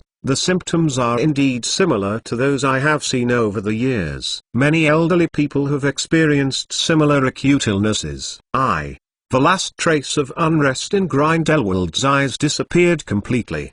His lips moved, and he sighed slightly. Well, that girl Elena is right. Sorry for causing you trouble. As Grindelwald, who has experienced an acute diabetic complication firsthand, when faced with such legitimate reasons that are obviously for his health considerations, even if there is some reluctance in his heart, he can only accept it silently. Even more, he has to make a strong face, expressing gratitude to the little guy with a smile. After a while, no toffee from Grindelwald and Dumbledore flew out. Madame Pomfrey waved her magic wand in the air at will, turning a piece of sugar paper into a package, and all the candies. Put it inside. Elena, these candies are for you. Go and share with your classmates. Madame Pomfrey shrugged and said with a smile, Okay, thank you. Elena nodded happily, the little dull hair on top of her head dangling happily, in a pretty good mood. It's not that Hagrid's sugar-making craftsmanship is so good,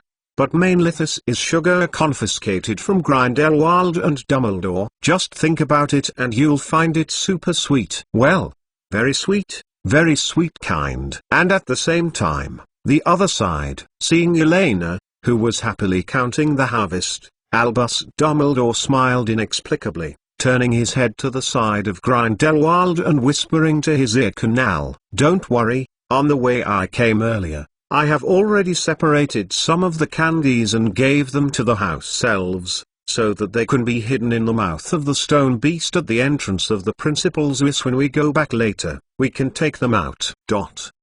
Although as the head chef of Hogwarts, Elena has given an order to empty all the sweets in the principal's office, the stone beast at the entrance of the office is obviously not within this range. To be precise, as the principal of Hogwarts, Dumbledore wanted to hide things in more than just his office. These kids are still too young after all. However, hearing Dumbledore's backhand arrangements, Grindelwald did not have the slightest surprise or waves on his face. Albus, have you ever thought about one thing? Grindelwald glanced at the little silver-haired devil with a bright smile in front of him, and said in a leisurely tone, How did that little girl find the way to Hogwarts Castle? And where did the syrup toffee she took out of her pocket just now come from? Okay, well, this one. The smile on Dumbledore's face faded.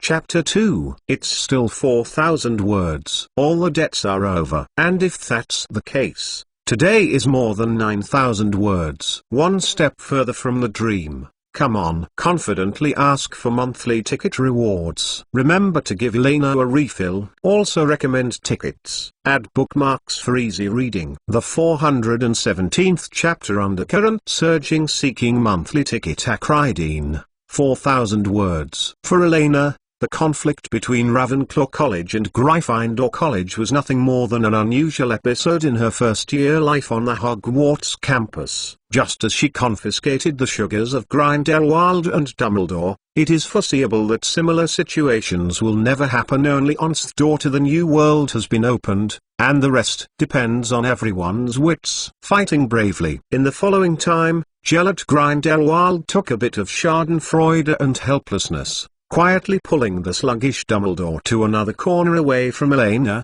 his eyes flashing and exchanging something. If nothing else, The two should want to discuss the strategy of stealing sugar and hiding sugar in the future. After the treatment of the little wizards, Madame Pomfrey did not leave, but walked to the Ravenclaw Tower, together with Professor Flitwick and Professor Sprout, who came to help the students rebuild the vegetable garden. On the other side, Elena, who had a good harvest, carried a large bag of syrup toffee by herself, and returned along the same path. After preparing to return to the castle gate, she found a house elf to lead the way to the library and Hermione. They meet. Now that the preliminary cooperation has been reached with Hagrid, Elena needs to synchronize this news to Luna, who is in charge of the camera, and inform her to prepare for the unicorn shooting near the Forbidden Forest tomorrow. At the same time, as agreed, she also needs to write a letter to Mr. Lovegood to report safety and explain the changes in the next issue of the magazine. After several weeks of getting acquainted with each other,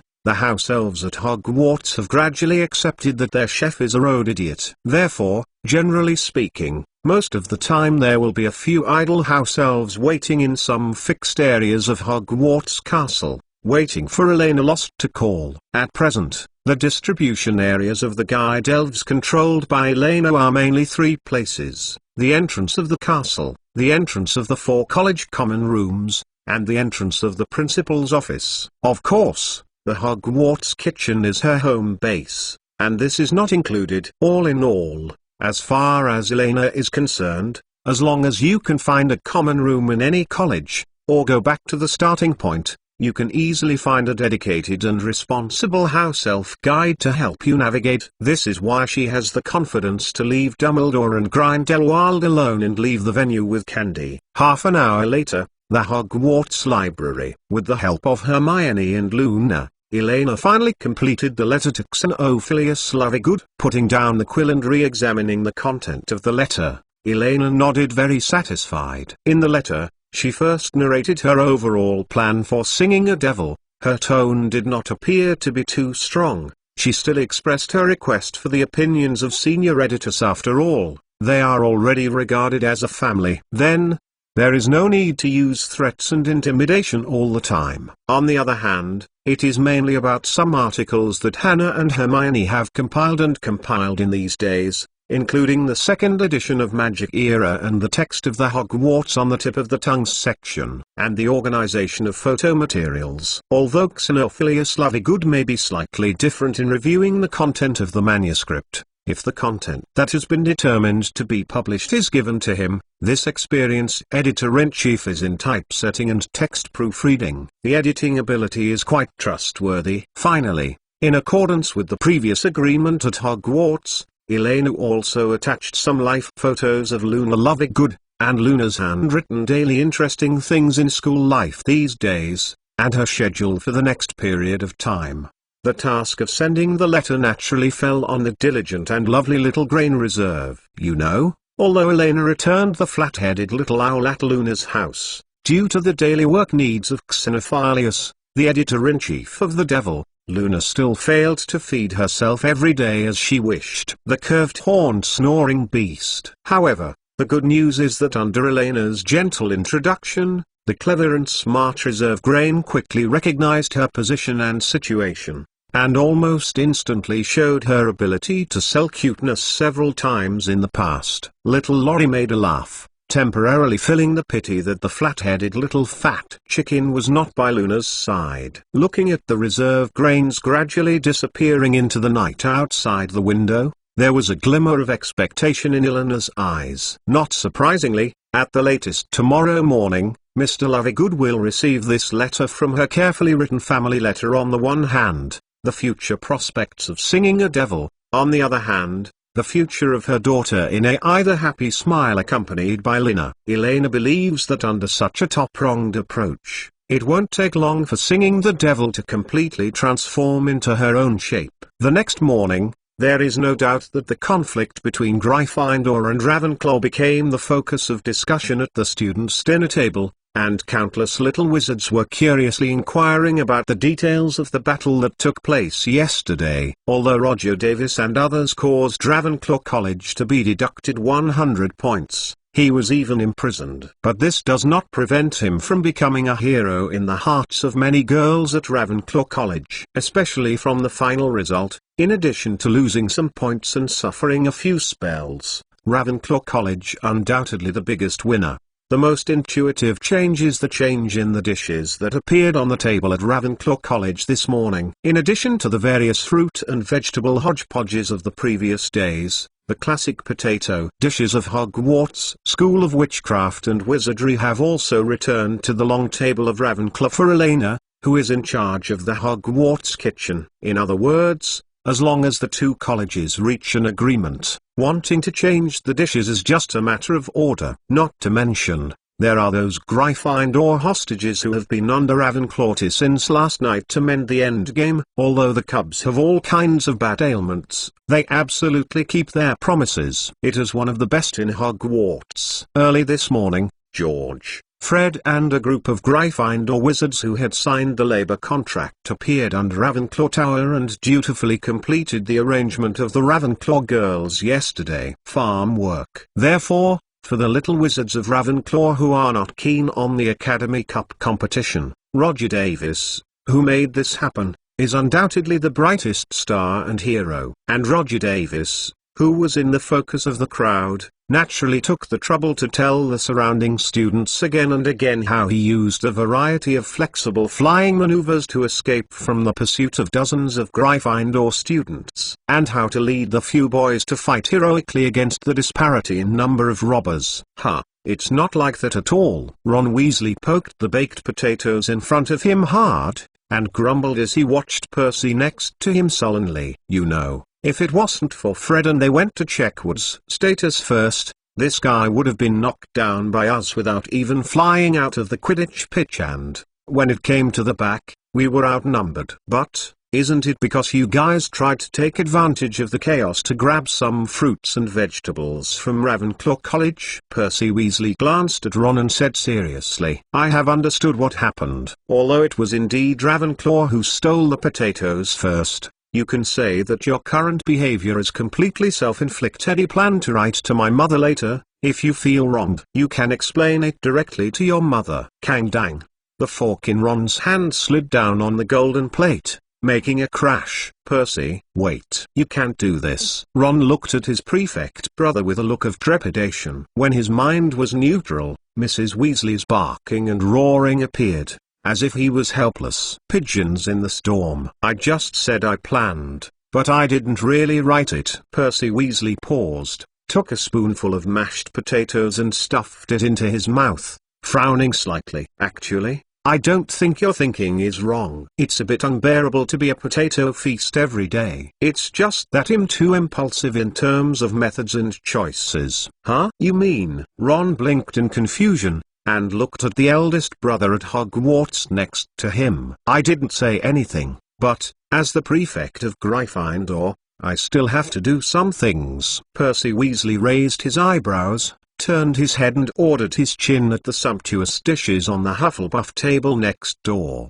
and then winked at the Slytherin table farther away. If anything, the thought whispered, you said, if Gryffindor, Ravenclaw, and Slytherin had a sudden fight, and the place of the outbreak happened to be next to the school greenhouse, it should be a normal thing, right? There's no problem if you don't get caught. The little wizards at Hogwarts School of Witchcraft and Wizardry are not stupid. Since the confrontation between Ravenclaw and Gryffindor College yesterday, everyone has realized the correct way to unfold the vegetable version. You know, in addition to Hufflepuff College, which is like a winner in life, the other three colleges have their own shortcomings. After being met last night, Ravenclaw and Gryffindor, who opened the door to a new world, quickly reached another strategic cooperation that the professors did not know about. Good friend Draco Malfoy also happened to tie in with Slytherin College. In just one night, the three academies hit it off and prepared to join forces to make a big deal. Under the joint intelligent design of several colleges, from the cause, through the results, to the time node of fighting and sharing the spoils, and the direction of each college's retreat even after the last Dong Chuang incident. The candidates used to carry the pot have already been selected. Okay. The backbone is exactly the group of Gryffindor hostages who belonged to Ravenclaw this time. Anyway, it's impossible for the same group of little wizards to serve their sentences in two vegetable gardens at the same time. Even if Hufflepuff Academy wants to ask for an argument, it must be done first, right? At least for this semester, Gryffindor is barefoot and not afraid to wear shoes. Even if it ended up in a change of house, the Gryffindor Academy, which is all potato fields, did not lose any money. And for Ravenclaw, who has long been tired of eating fruits and vegetables, and Slytherin, who has been coveting the Hufflepuff table for a long time, there is no opinion. Considering that Gryffindor is a man, so this time I will deduct points. The task was mainly shared by Slytherin and Ravenclaw, regarding the conspiracy plan of the three colleges, except for a handful of core members. Most of the little wizards were kept in the dark. Elena was not a god, and naturally she did not notice the undercurrents in the school. In fact, even if she knew it, she would actually just watch and eat melons while holding a small bench silently. After all, although in theory she did belong to Hufflepuff, as Snape said, she was still wearing the uniforms of Gryffindor and Slytherin at this time. Before officially putting on the sorting hat, according to the ancient traditions of Hogwarts, the sorting ceremony cannot be considered as completed. On the other hand, in Eleanor's view, Hufflepuff, who has always been incompetent, really needs some opportunities to condense the academy atmosphere and reawaken some of the energy hidden in the bodies of the little badgers. You know, with the passage of time, the effectiveness of Eleanor's speech a few weeks ago has almost disappeared. Under the influence of most of the senior students, Hufflepuff College has gradually begun to return to what it was before, in the atmosphere of good old people who grow salted fish. At this time, if Hufflepuff's vegetable garden is served in a pot, tut-tut. Of course, a more important reason is that even if the vegetable field of Hufflepuff College is once misfortuned, it will not affect the normal supply of 3 meals a day for Elena and her little wings. Enjoy. The faculty and staff alone knows with standard catering do not have to worry about the situation that the vegetable garden will be taken in one pot. Not to mention whether the students have the courage to covet the professor's exclusive vegetable garden.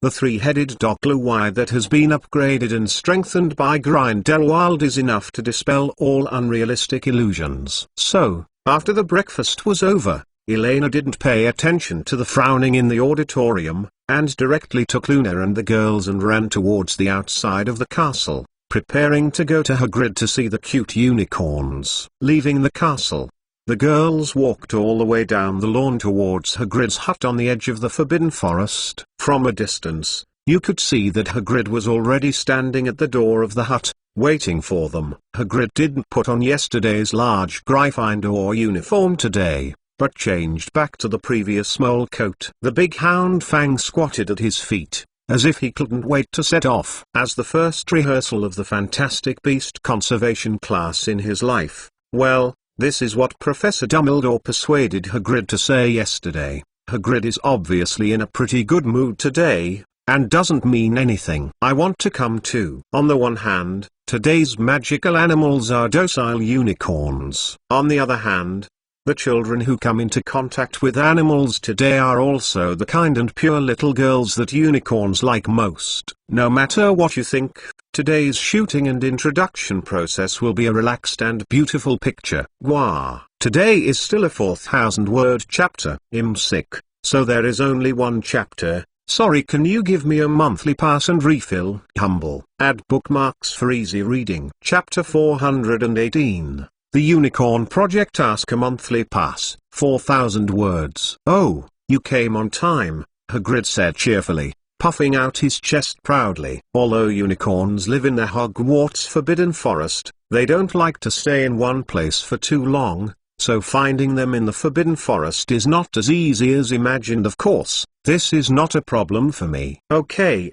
come with me. Obviously, Hagrid did not intend to bring Elena and others into the Forbidden Forest. After walking around the edge of the forest for a few minutes, They came to a place covered by shrubs. The lush shrub branches happened to be separated from each other. Sight from the outside in. Be careful, don't make too loud noises. Hagrid turned around, lowered his voice and ordered, then pulled away the shrubs in front of them, and a small clearing appeared in front of them. 4 or 5 unicorns stood there quietly, resting on the lush meadow, eating. As Elena saw in the book, the unicorn can indeed be said to be one of the most beautiful animals in the world. Adult unicorns are smaller than horses, slender, elegant, and so white that they are almost unreal compared to the surrounding scenery. They are pure enough to give people a sense of illusion. They are bathed in the sun, exuding like moonlight in the starry sky, the white light of dreams. Their white neck hairs hang down softly,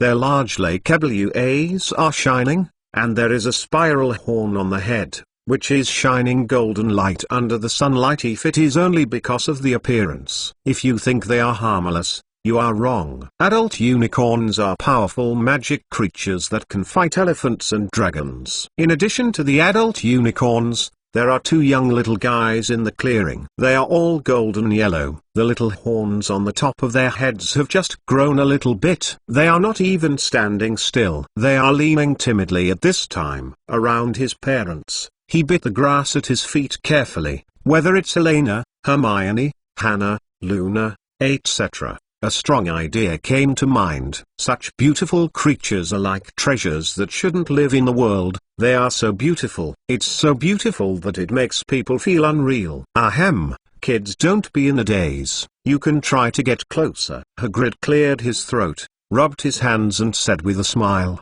unicorns are gentle and graceful creatures. Generally speaking, as long as you show kindness and politeness, they are willing to come into contact with wizards, especially young witches.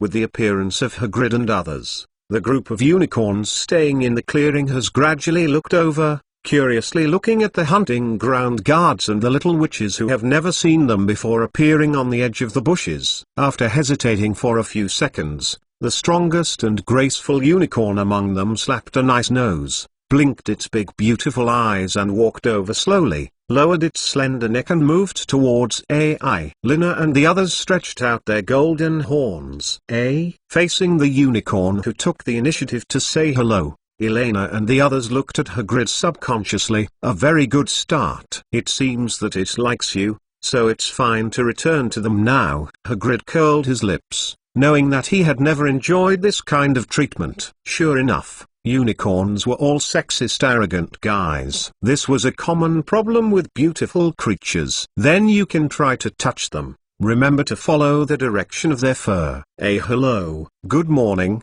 Mr. Unicorn. Nice to meet you. The girls nodded in a flustered manner, greeted the unicorn in front of them with varying movements, and then carefully stretched out their hands and gently stroked the long silver hair on this beautiful creature. There is no doubt that no matter which universe there is the theorem of Yan and dogs cherish each other. As the face of the magical animal world, the unicorn is naturally a kind of face control creature. Facing the equally beautiful and cute little witches, he quickly put down his guard and played together very naturally well, except for Elena. Why don't you let me hug? Elena pouted, whispering in her mouth, glanced at Luna who was holding the golden unicorn nuzzling. Her eyes were full of envy and resentment. Compared with adult unicorns, these juvenile little beasts are more sensitive, and will hide in fear after a little bit of trouble, or stumble and run away at small steps, looking at Elena and the others timidly. At this point,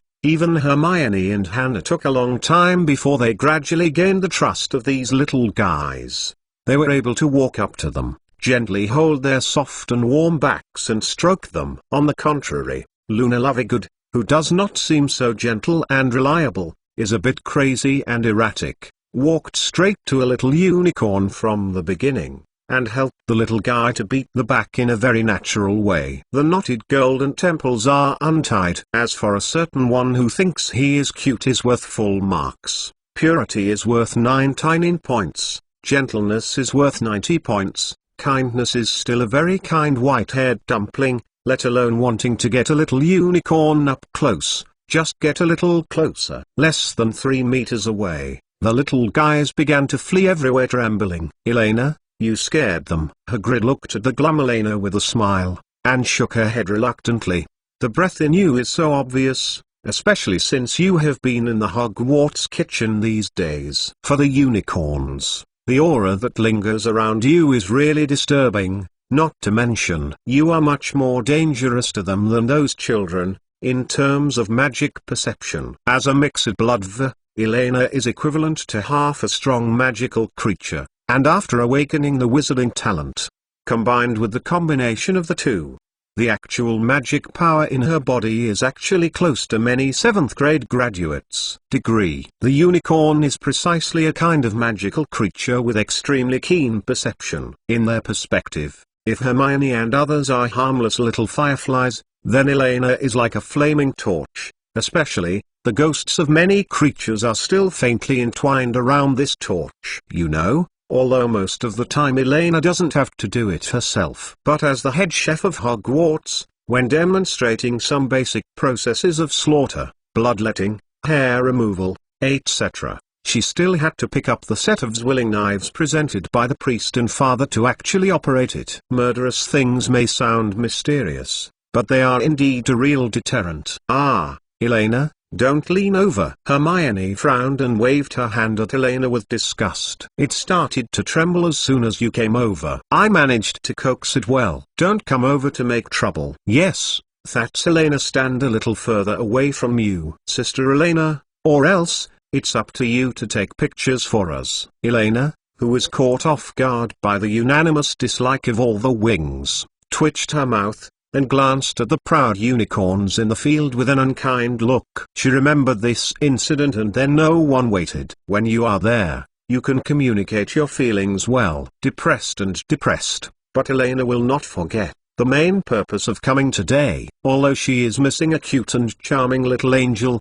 Hermione, Hannah, and Luna are featured as special models, plus unicorns who are already beautiful and bubbling. The effect is still quite good. It is conceivable that with the printing of this issue of Singing the Tune, most of these 3 faceless little wings can make their debut as child stars in the magic world. After all, the foundation is there. At the same time, Hagrid, who was standing around a few people, was not completely idle. After clearing his throat a little bit, he began to explain the knowledge about unicorns to the little witches very seriously, just for later. The lectures have been rehearsed several times in advance. The unicorn is a rare and beautiful magical animal, mainly distributed in the forests of northern Europe. Adult unicorns are silvery white, and golden yellow when they are young. Unicorns have strong horns, blood and hair. The magical effect of, so click to expand the full text. As said before, unicorn herds do not like to stay in one place for too long. As Hagrid became more confident and fluent in commentary, the time soon came close to noon unconsciously. Finally, after taking a dozen more photos, I saw that the leading unicorn raised its graceful neck, punched a clear nose, lowered its head and rubbed Elena and others with its sharp corners, and brought himself.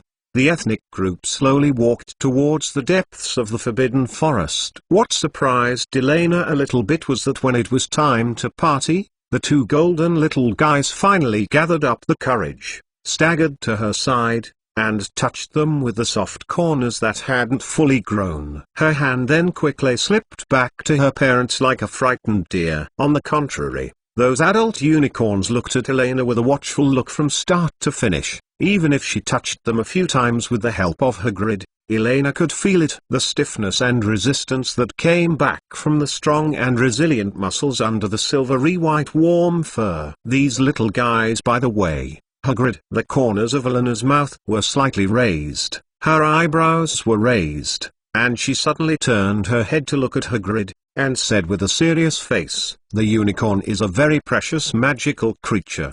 But with the progress of Hogwarts teaching, the magic world actually knows that there are such a group of unicorns living in the Hogwarts Forbidden Forest. If a suspicious black-robed man has appeared in the Forbidden Forest recently, you must remember to tell me as soon as possible." That I have a way. While talking, Elena meaningfully touched the Deathly Hallows Protector pendant hanging on her chest. A cold light of disdain flashed in her eyes. Although under her influence, Harry Potter and Draco Malfoy, who have become good friends, seem to have no chance to be punished to explore in the Forbidden Forest, but they are crazy and obsessed with life-saving techniques.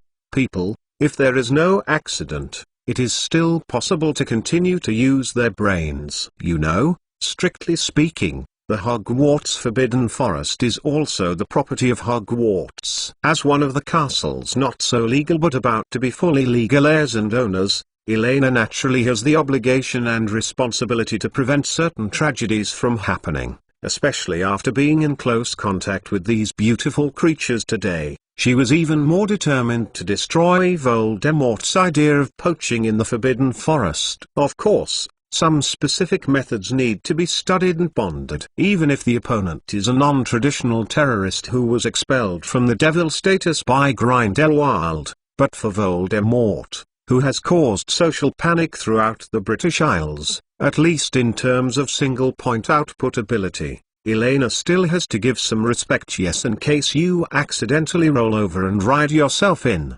it would be too uneconomical. After politely rejecting Hagrid's invitation to lunch together, the girls left Hagrid's cabin, talking and laughing, and started walking in the direction of Hogwarts Castle. There is no doubt that this morning is a very interesting and fulfilling experience for Luna, Hannah and Hermione, and even senior students rarely have such luck and time. However, compared to Hermione and others who laughed and laughed, Elena became a little silent on the way. On the way from Hagrid's cabin to Hogwarts Castle, Elena once again seriously thought about the feasibility and difficulty of preventing Professor Quirrell in possession of Voldemort from poaching in the Forbidden Forest. In fact, for the current Elena, it is not too difficult to destroy Voldemort's original plan. If it is to use the power of the old carrot or the old potato, she has 10,000 ways to kill the wandering spirit Voldemort.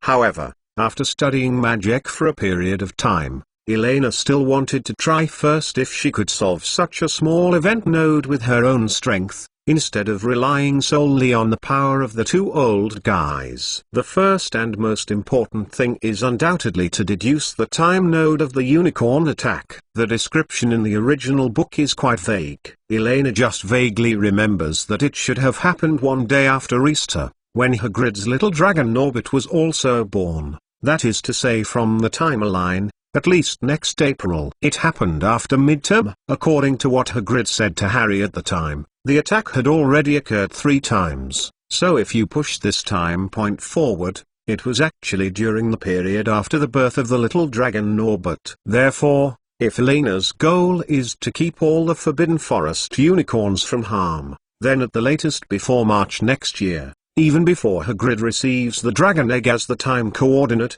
she will have to deal with it. Certain uncertain factors, or finding a way to confront it. Elena knows very well that although she has managed to beat many foreigners by chance, they are all deliberate and unintentional, and to a certain extent they have taken advantage of the lawful camp of others really when facing chaotic villains like Voldemort. It is another level of hard power confrontation. That's why, for so long, she hadn't taken the initiative to provoke Ron's rat. Fortunately, she still has quite ample time, and even more fortunately, besides Dumbledore this time, Gellert Grindelwald and most of the saints were on her side. Thinking of this, Elena gradually settled down. Improving her strength requires a step-by-step approach. According to the current learning progress, she will soon grow to the point where she can set Voldemort down. As for the staged acceptance target, it is temporarily set as Catch the Mouse. When she can deal with a certain little mouse with 100% certainty,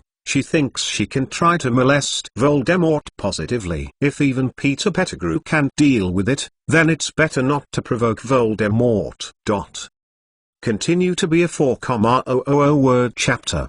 Good night. The National Day holiday is over. I should be able to see what Jang said tomorrow, right? Ask the chapter to say ask for a monthly pass, ask for refill. Chapter 419. It's time to work. Seeking monthly pass, seeking subscription. 5K chapter. After returning to Hogwarts Castle, Elena quickly realized that in a short period of time, she might not have the energy to think about Peter the Dwarf or the Unicorn Protection Plan. Running a mature magazine is far more cumbersome and time-consuming than she thought. With the expected release time of the new version of Singing and Singing is getting closer and closer, the endless situation has taken up almost all of her remaining attention, so that Elena is a little nervous. Now, for Hermione and others, Elena has successfully controlled all the dominance and became the most terrifying demon lord in the girl group, and Luna feels so. The first accident that broke out was that Hannah's lazy way was finally discovered by Elena. You wrote about the food and meal after a week. Elena waved the parchment in her hand,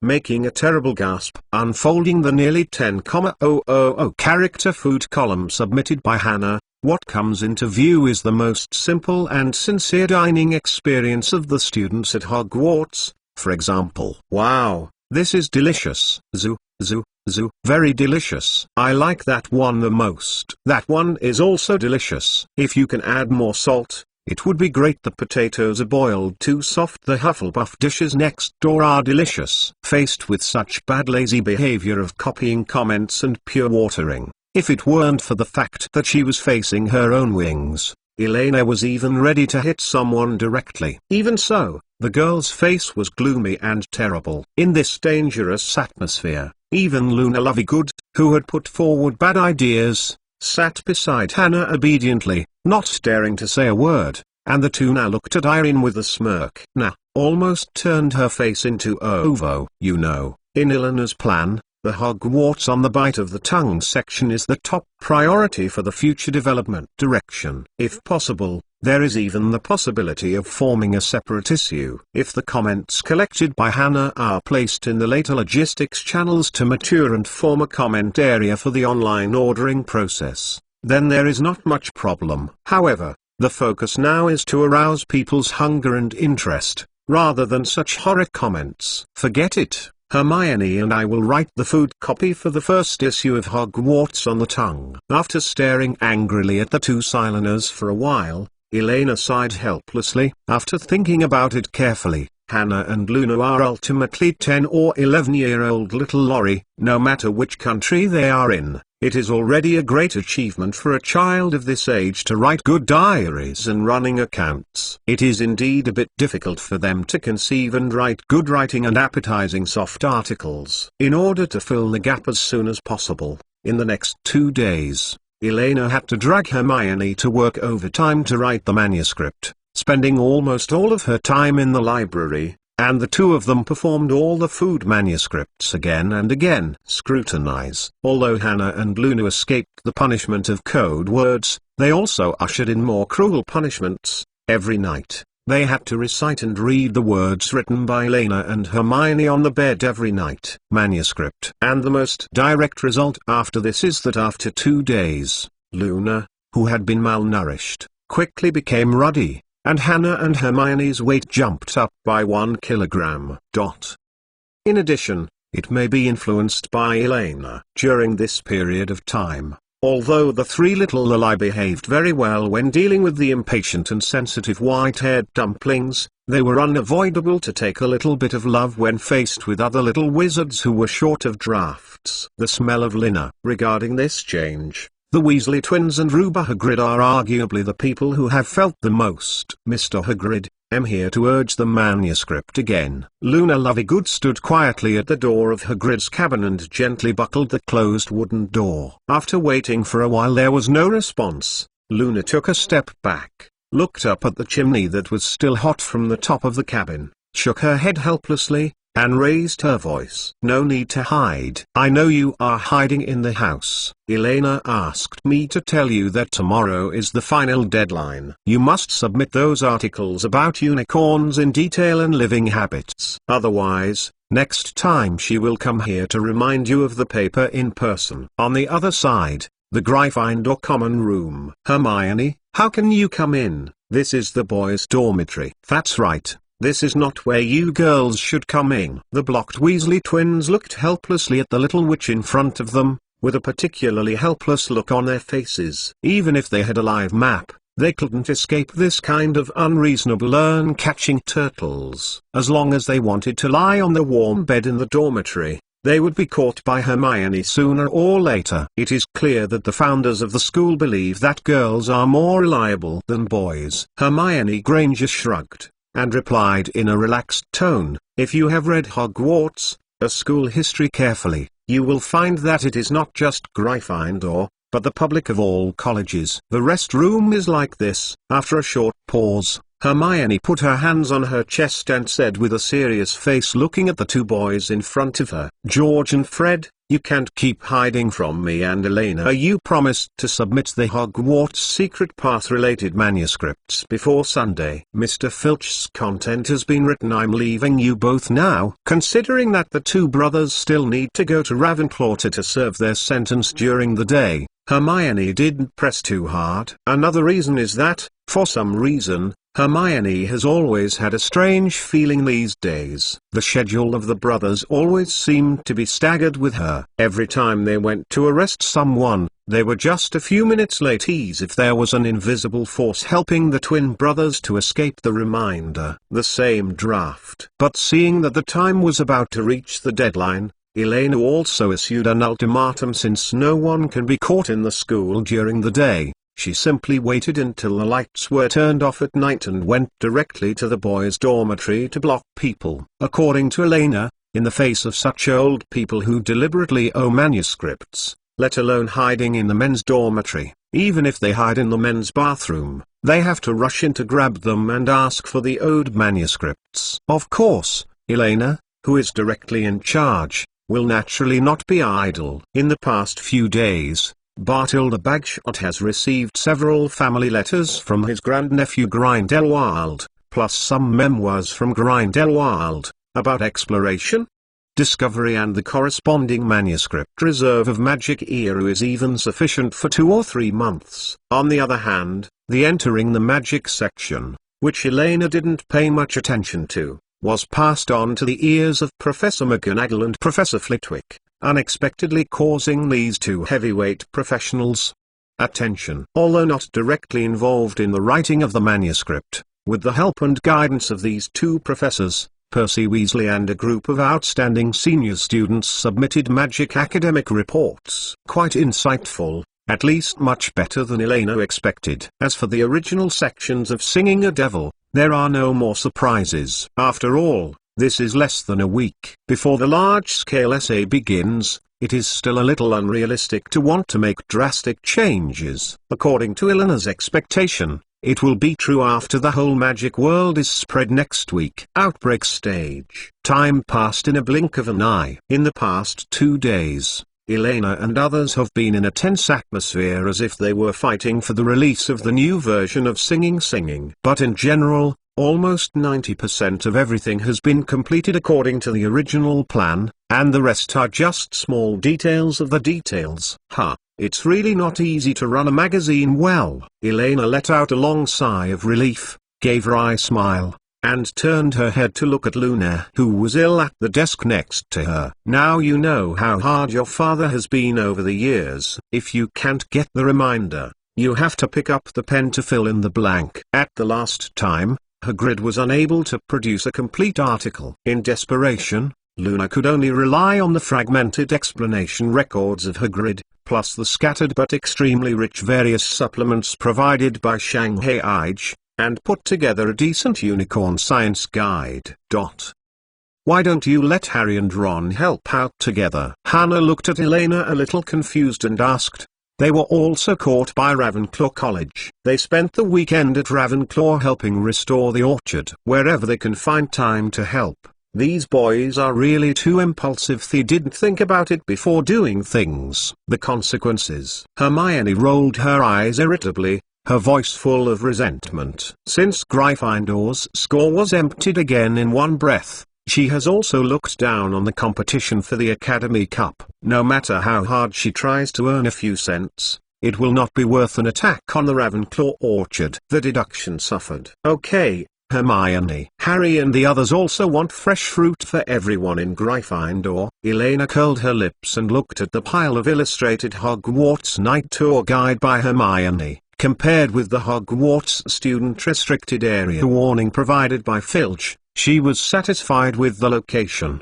Nod. Look at George and Fred. In this situation, didn't they finally squeeze out the manuscript about the secret passage of the castle on time? As for the division of the academy, the ups and downs are normal, and no one knows until the last moment.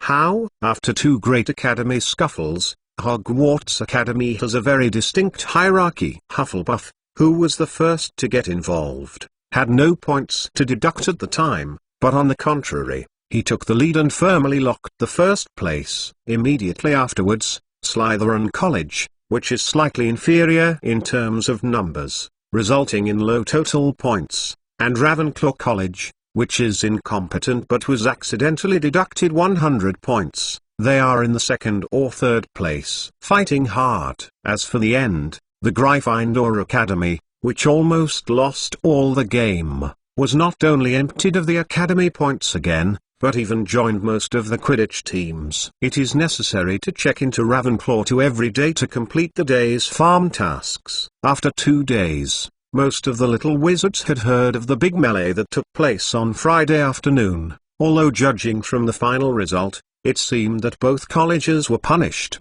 But just by seeing the golden and red lions appearing under the Ravenclaw Tower every day, everyone knows that it is actually Gryffindor College that has suffered a big loss this time. Of course, for this, perhaps some kids at Gryffindor College don't think so. Thanks to the relationship of serving sentences every day, the energetic little lions get more time with the little witches of Ravenclaw. This is even an accident in the eyes of many single little wizards. Welfare. In just 2 days, people can already see the dust and dirt from time to time, but the little wizards of Gryffindor, who are guilty of peach blossoms and light footsteps, return to the lounge with a lot of fruits and vegetables.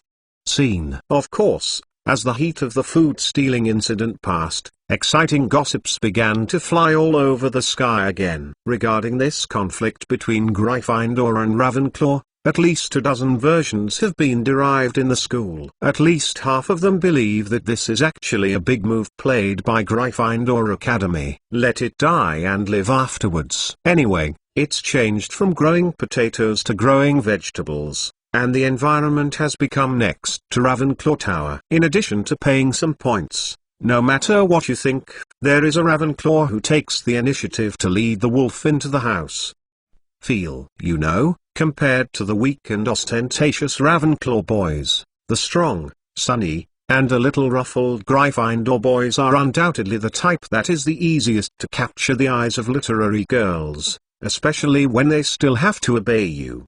Time. In fact, including the boys in Ravenclaw, the boys in several other colleges are vaguely envious of those captives. Generally speaking, every Gryffindor boy at work is surrounded by at least 2-3 young ladies of Ravenclaw. The reasons are naturally diverse, such as supervising work, condolences to the working people, and teaching correct planting postures. Except for a small number of poor people who were guarded by the Gryffindor girls, most of the captured Gryffindor wizards even had a feeling of reluctance. Among them, they were almost about to hold hands with Merrill. The successful George Weasley is the most typical positive case. And in such an atmosphere of envy, jealousy and hatred, a news that did not know where it came from suddenly spread to the male groups in various colleges. In the forthcoming new edition of Singing and Singing, there is a secret book on how to open the door of the Ravenclaw common room. According to legend,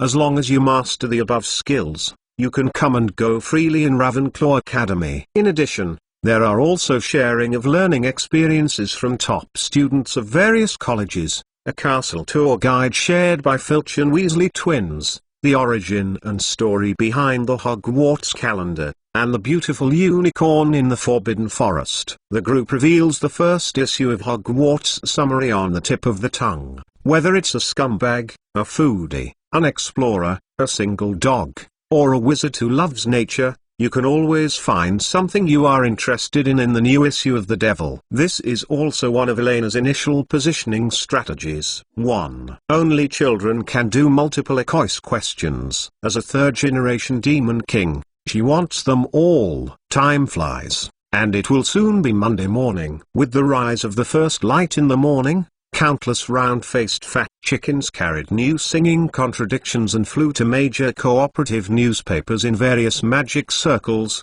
Hogwarts School of Witchcraft and Wizardry, and subscribed to New Singing, the Anti-Tune family, and this is just the first batch of mail delivery tasks today. Not just inside Hogwarts, this will be the first, and possibly the last time, a bombing plan with full information flow in the entire wizarding world. From today until the end of this week, driven by the joint efforts of the Ministry of Magic and Dumbledore and others, as well as Elena's offensive of Gingy Arlong at no cost, as long as it is a family or wizard who needs text reading, it must be you will receive a copy of New Singing Contradictions that comes with the magazine whether you subscribe to Prophet Daily, Witcher Weekly, or New Trends in Hairdressing Curse, Today's Rumors, all the same. At the same time, a group of enthusiastic elderly readers from Salzburg have also arrived in the area near Lovegood's hut, waving their magic wands and starting to build houses not far from Luna's house. Skillfully arranged layer after layer of magic protection and alert. Compared to the slightly naive Elena,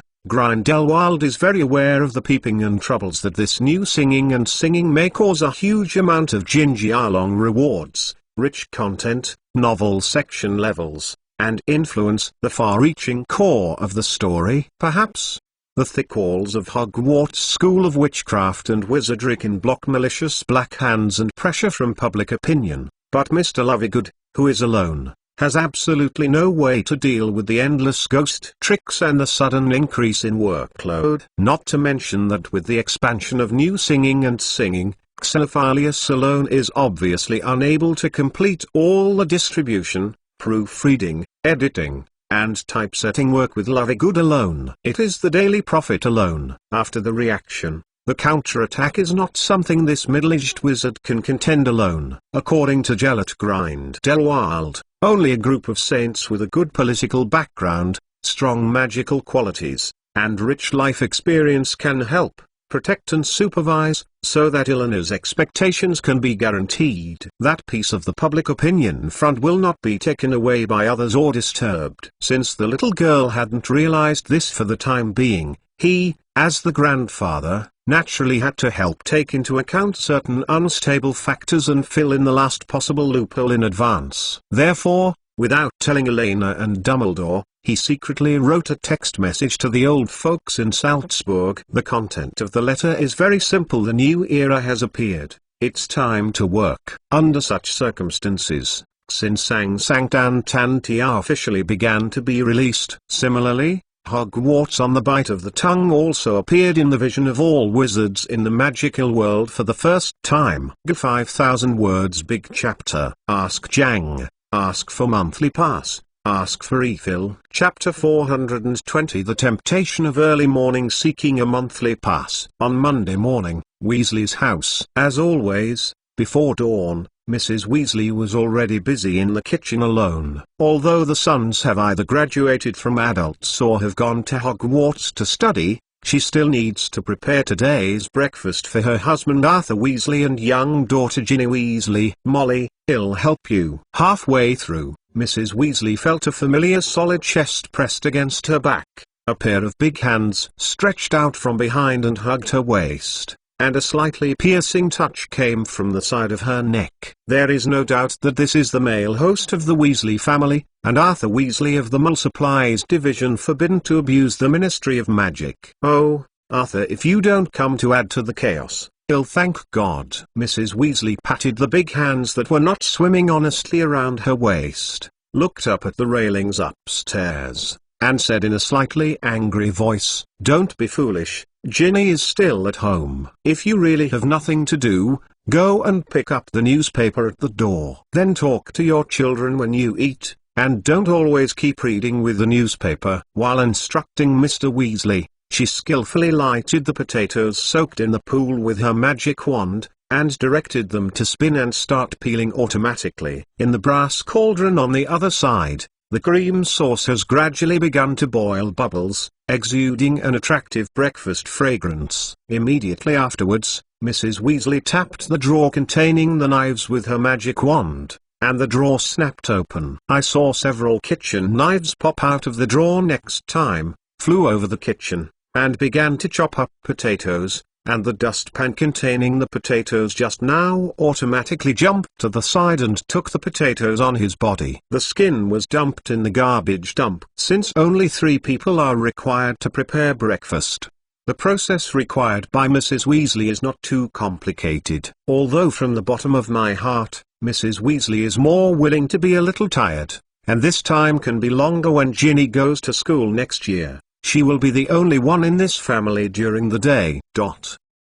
Don't be too depressed, Molly. Vaguely feeling his wife's emotions, Mr. Weasley, who came back from the door, shrugged and comforted. This is an inevitable process. Children will always grow up. You should be happy to see that they can achieve something. Speaking of which, you don't know how Ron has been at school recently. What is this? Mr. Weasley was just halfway through, and he suddenly stayed where he was. He looked at the newspaper and journal letter he had just fetched at the door in disbelief. He involuntarily grew his mouth, leaving only a strange ho-ho sound in his mouth. This is a very brief letter, and the content is written directly on the back of the letter paper. Dear Mr. Weasley, thank you and your family for your support of Xinsang-Sangdi. The following is the pre-settled amount of this month's author's remuneration, totaling 30 gold gallons. Please check it. By Xinsang-Sangdi Hogwarts Settlement Center. Behind the letter paper is a small cloth bag. With a slight shake, you can hear the sound of coins crashing inside. What's the matter, Arthur? What's in your hand? Mrs. Weasley wiped her hands on her apron,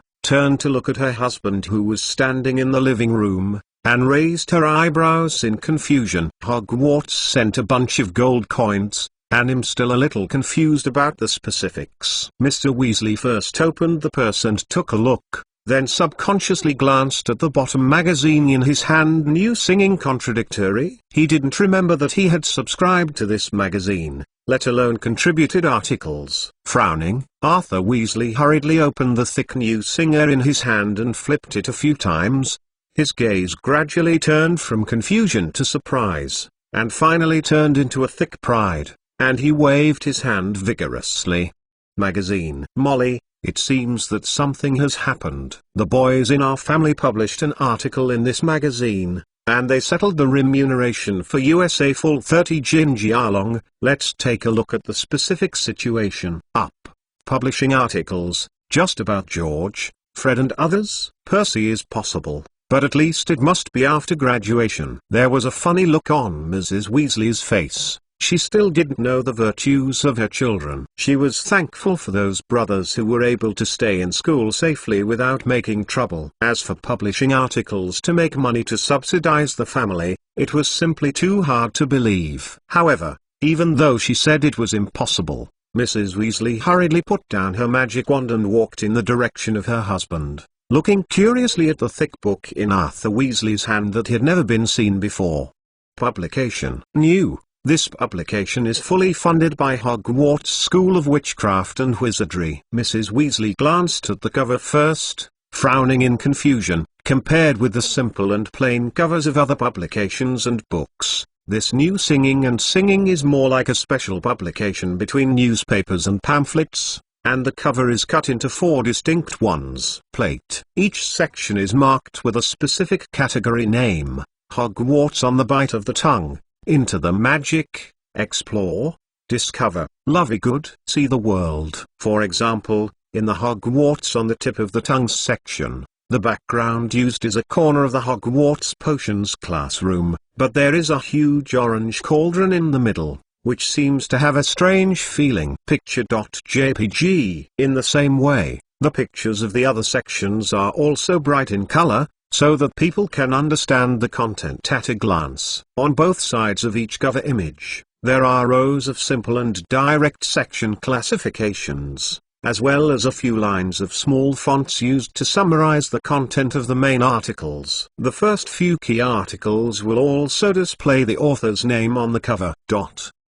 Undoubtedly, the first thing that attracted Mrs. Weasley's attention was the must-read article placed at the top under the main cover image of the Exploration Discovery section, Demystifying Hog That You Didn't Know. What's Secret Way? Author, George Weasley, Fred Weasley. It's not April Fool's Day, Arthur. Mrs. Weasley turned her head, glanced at her husband, and murmured, "Of course not. No one would joke with Gingy Arlong, right?" Mr. Weasley shook his head, pointed to the bag of gold coins on the dining table, and patted the publication in front of him proudly. Not only that, Molly, the academic section behind Percy's transformation skills in dealing with invertebrates, Ron and several senior students jointly published the mainstream Quidditch This Season odd strength analysis and ranking. There is no doubt that for the Weasleys, today is a day worth celebrating. You know, even in the magic world, showing off their children is still the favorite thing for these middle-aged office workers. Hogwarts produced must be a fine product. Altdorf. There was no such slogan in the magic world before. But Arthur Weasley can be 100% sure that in today's magical world,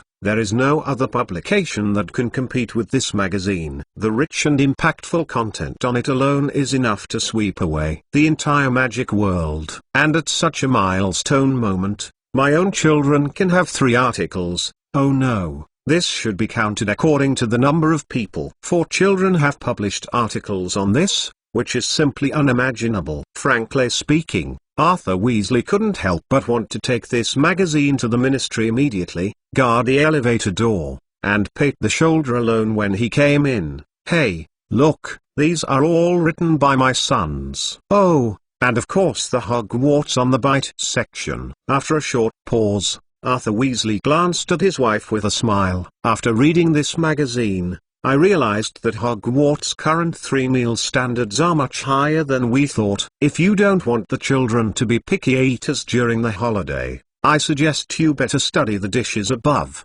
Honestly, I was a little hungry just by one glance. 3 meals a day at Hogwarts. What else could be different? I don't know. Faced with a challenge in her area of expertise, Mrs. Weasley raised her eyebrows and curiously flipped the magazine in her hand to the Hogwarts on the tip of the tongue at the front. At the next moment, an exquisite animated picture of the dishes appeared in front of her, accompanied by the text description printed next to it. At 7 o'clock in the morning, the Hogwarts students just woke up from their bed. However, the Hogwarts kitchen has already prepared all the dishes. The protagonist of today's breakfast is an exquisite dish called Eggs Benedict. You need any condiments. The golden egg in the poached egg is the most delicious. The fresh and tender veal, after being grilled with flames, has become slightly golden, braving an attractive aroma. The fat on the veal has melted under the high temperature, and it still sizzles on the skin. Cut the golden fried cheese potato balls. The thick cheese immediately flowed out, like a sloping river mouth, and at the same time, there were white mushrooms and smoked ham cut into small pieces.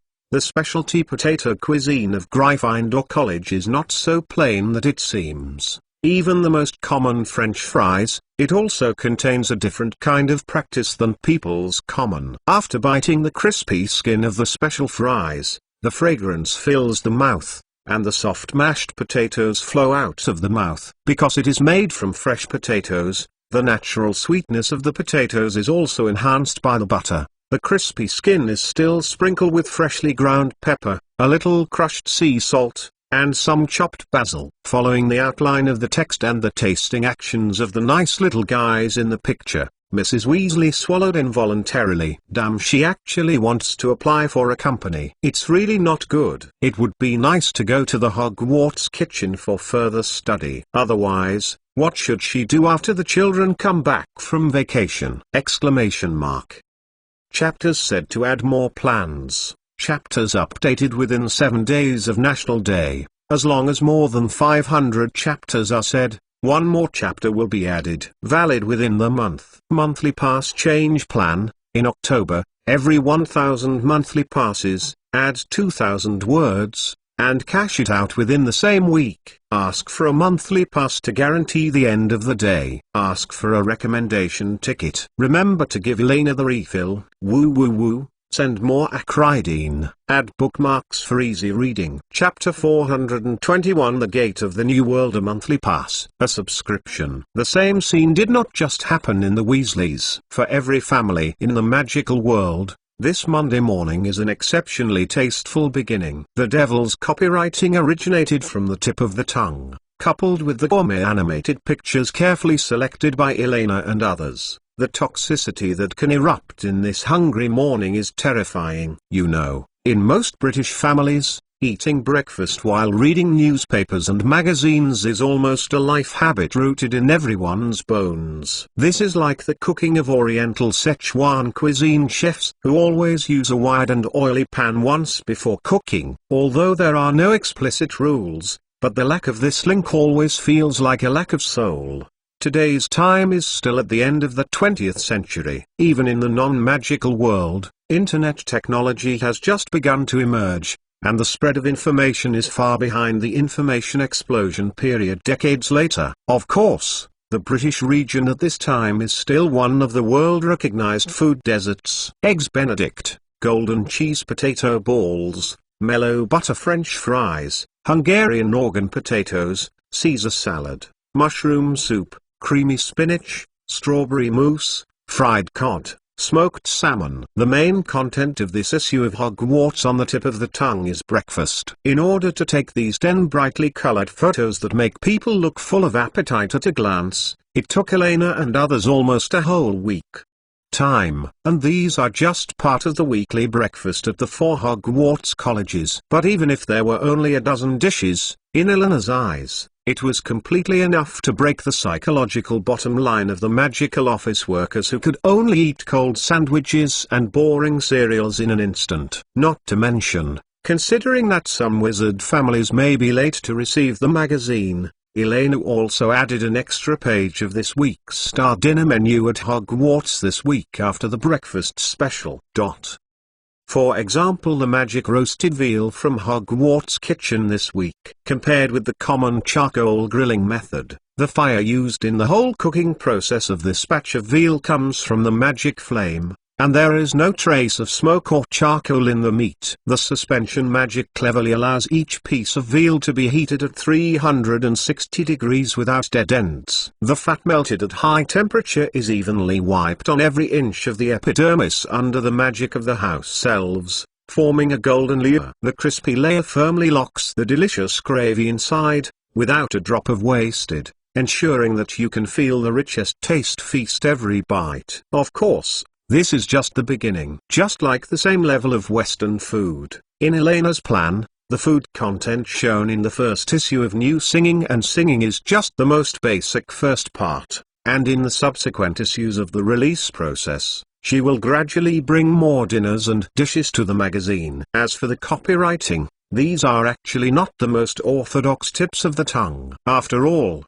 simple text has never been as impactful as sound. In Bayamautu Anzi's vision, when will the Hogwarts on the Tip of the Tongue section achieve the combination of pictures, text, sound, fragrance and taste? Will it be possible? It can be regarded as a qualified magic food publication. However, even this basic food culture shock has quickly formed a huge sensation in the entire magical world. For a whole day, from the British Ministry of Magic to Diagon Alley in London, from the Quidditch training ground in Dorset to the Black Dragon Reserve in the Hebrew Islands, the most discussed topic was the new singer. The content above. Over time, the wizard's attention has gradually shifted from the Hogwarts on the Tip of the Tongue section to the other sections of the magazine. Not to say that the Tip of the Tongue section is attractive. Not enough, because after watching it for too long, few people can withstand the hunger, especially when they have no other solution for a while besides shouting hungry. The first thing that attracted the attention of the entire magical world was naturally the high return solicitation demand published on New Singing Contradictory. Thousands of Jin Jialong, as a sign of rewards and remuneration,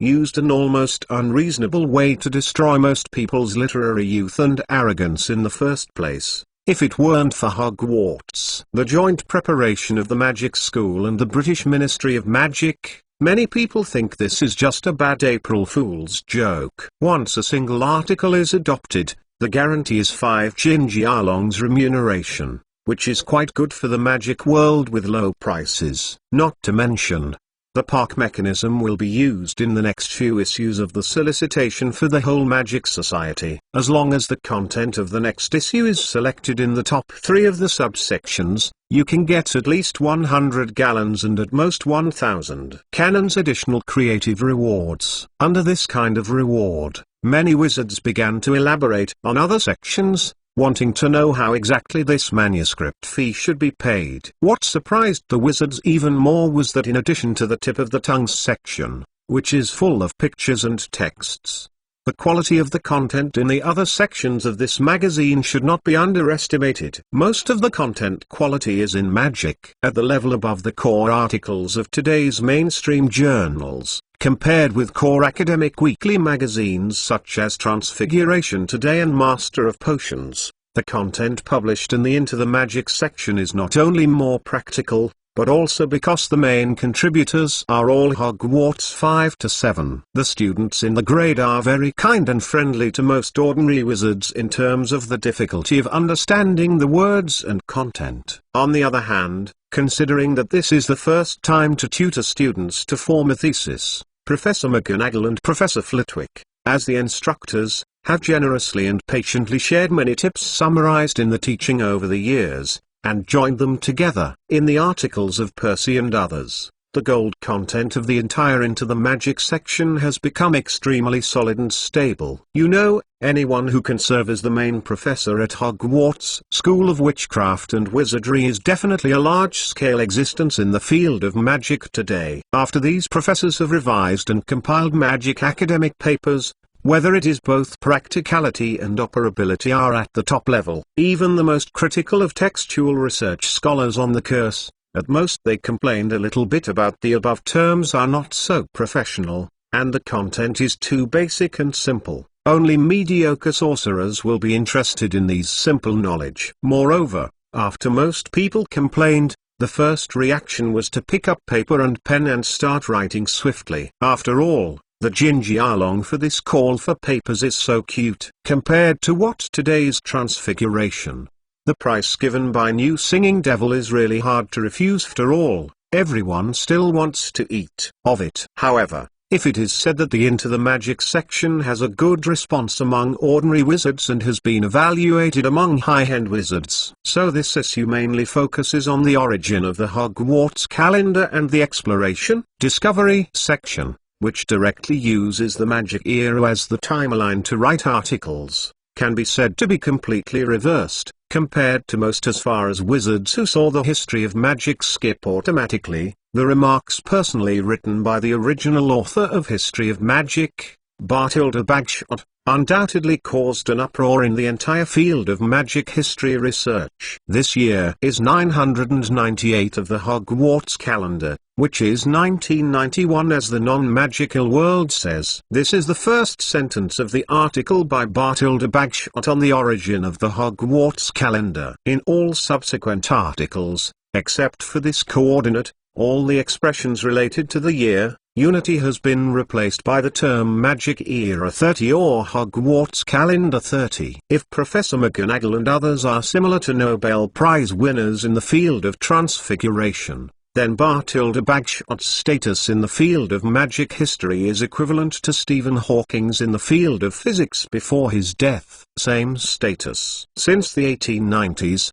Bathilda Bagshot has been a famous historian, and since the first pages of the 20th century, the teaching materials used by the entire magical world in learning the history of magic, they are all written by her in the History of Magic series. It's not surprising that as Gellert Grindelwald's aunt, She witnessed Dumbledore's growth from a boy to a man, experienced the darkest period of Voldemort's horror, and witnessed the elders of the night that Voldemort's fall was down. No one in the magic world is more qualified to write and tell this long history of magic. And her active voice this time means that from now on, the concept of magic era has truly appeared in the academic world of magic history. Any mainstream media, magic institution using the time calendar, and various magic schools in the magic history class, need to take this into consideration. From the rewriting of textbooks and teaching materials, to the entire historical time and the usage norms of daily life, all the places that involve time may change accordingly.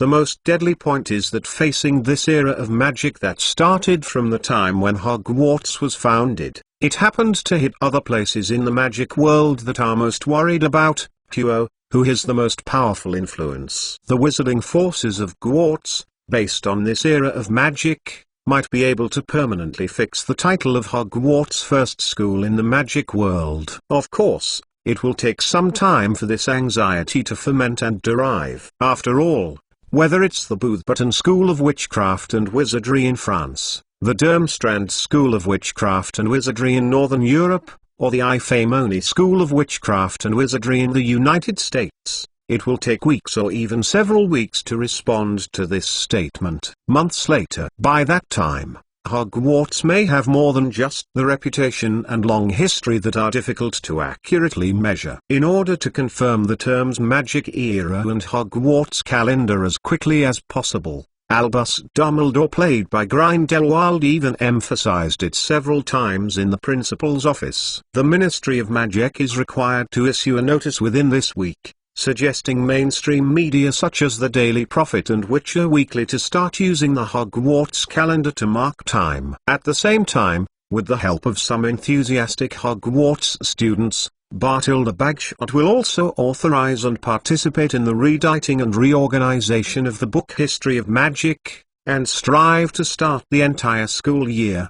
The magic world will use the latest version of Histories of Magic. In such a situation, the Daily Prophet and the Witcher Weekly, which have a keen sense of smell and political consciousness, will naturally not lose their minds and choose to confront the Ministry of Magic and Hogwarts, and other newspapers and magazines will also have a good life. Consider your own squad, and the only one who likes to sing the tune has become the shape of Hogwarts. It can be expected that when the other magic schools react, it is not difficult to rush to resist and oppose it. It's so easy to protest a few sentences. In short, for Eleanor's thoughts, Grindelwald, as the first Dark Lord, is quite satisfied and proud. Otherwise, he won't pull down his old face and take the initiative to write to the old folks who used to be, hoping that they will move to the vicinity of Lovegood's house to help guard this hopeful and future-thinking frontier and escort the new world. In addition,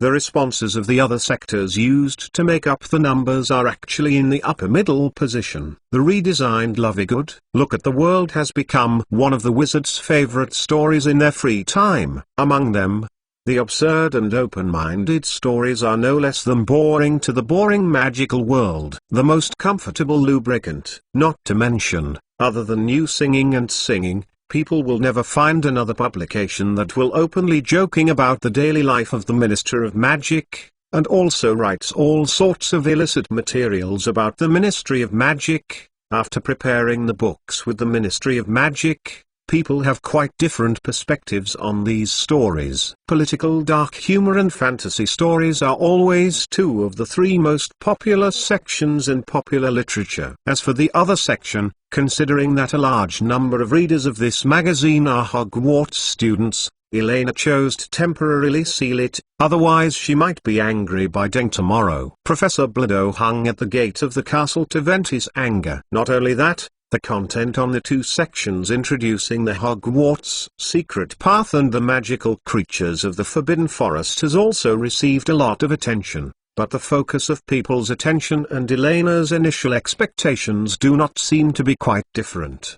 Same. Regarding the Hogwarts Secret Path, more wizards are looking forward to the confrontation between the Weasley twin brothers, who are also contributors. and the castle administrator Argus Filch How to Stop It Night Tour, and How to Smooth Night Tour. When these two articles appear on the same page at the same time, it is no less than a very interesting red and white match. It is foreseeable that after this period of silent confrontation on paper, Argus Filch, who seems to have fallen a little bit down, will definitely find a way to fight back. Argus Filch is already very old, and now many wizards have eaten under his hands. Even if they have been away from Hogwarts Castle for many years, every time they hear a cat barking at midnight, many wizards still remember the fear of once being dominated by that one person and one cat, like a shadow and everywhere. This is Midnight, an exclusive term for Killer Filch. Not to mention, Argus Filch has clearly stated at the end of the article that every month thereafter, New Singer will publish the list of students who violated the school rules at Hogwarts that month, and will also attach punishments and content that violates the regulations. For the majority of adult wizards who have graduated and left school, even though they will be partial to a few words of this kind of public execution on the surface, in fact, most of them are full of expectations in their hearts. In fact, they can't wait to see, in the end, those hapless junior brothers and sisters were caught by the castle keeper again. As for the section that was supposed to highlight the magical creatures in the Forbidden Forest, due to some weird preferences of the British wizards, and the first wave of newspapers and magazines whose audiences were mainly middle-aged and young men, the focus of the discussion became instead those little witches who appeared in the photo and played intimately with the unicorns. After all, with the hot sales of Newt Scamander's Where Are the Fantastic Beasts, almost every wizard family will buy a reference book to deal with those annoying magical animals and insects. Therefore, for adult wizards, the unicorn-related knowledge published above does not have much appeal. On the contrary, it was Luna, Hannah, and Hermione who were innocent little girls who successfully attracted the attention of many wizards. And under this kind of attention, many careful wizards even found that the tasting photos that did not show their faces in the Hogwarts on the tip of the tongue section should not be accidentally participated by these girls. Taking pictures. Immediately afterwards, following the investigation of the names of the persons responsible for the various sections of the Xensang Sanctantan and the authors of some of the articles, it was soon discovered that many manuscripts in this magazine were composed of these 3 articles. It was done by a little girl. For example, Hermione Granger has a signature in the Magic Age and Into the Magic sections, Hannah Abbott has a signature in the Tongue Tip and Magic Era sections, and Luna Lovegood signed his name in the Fantastic Animals section and Lovegood See the World. After many setbacks and discussions, it is only natural that such a group of cute, smart, and capable children from other people's families have emerged in the minds of all adult wizards. Many wizard families have children studying at Hogwarts. Can't help writing to my child asking for specific information. In the Broken Cauldron Tavern, the wall behind the tavern bar was covered with pictures of girls playing with unicorns. Tom,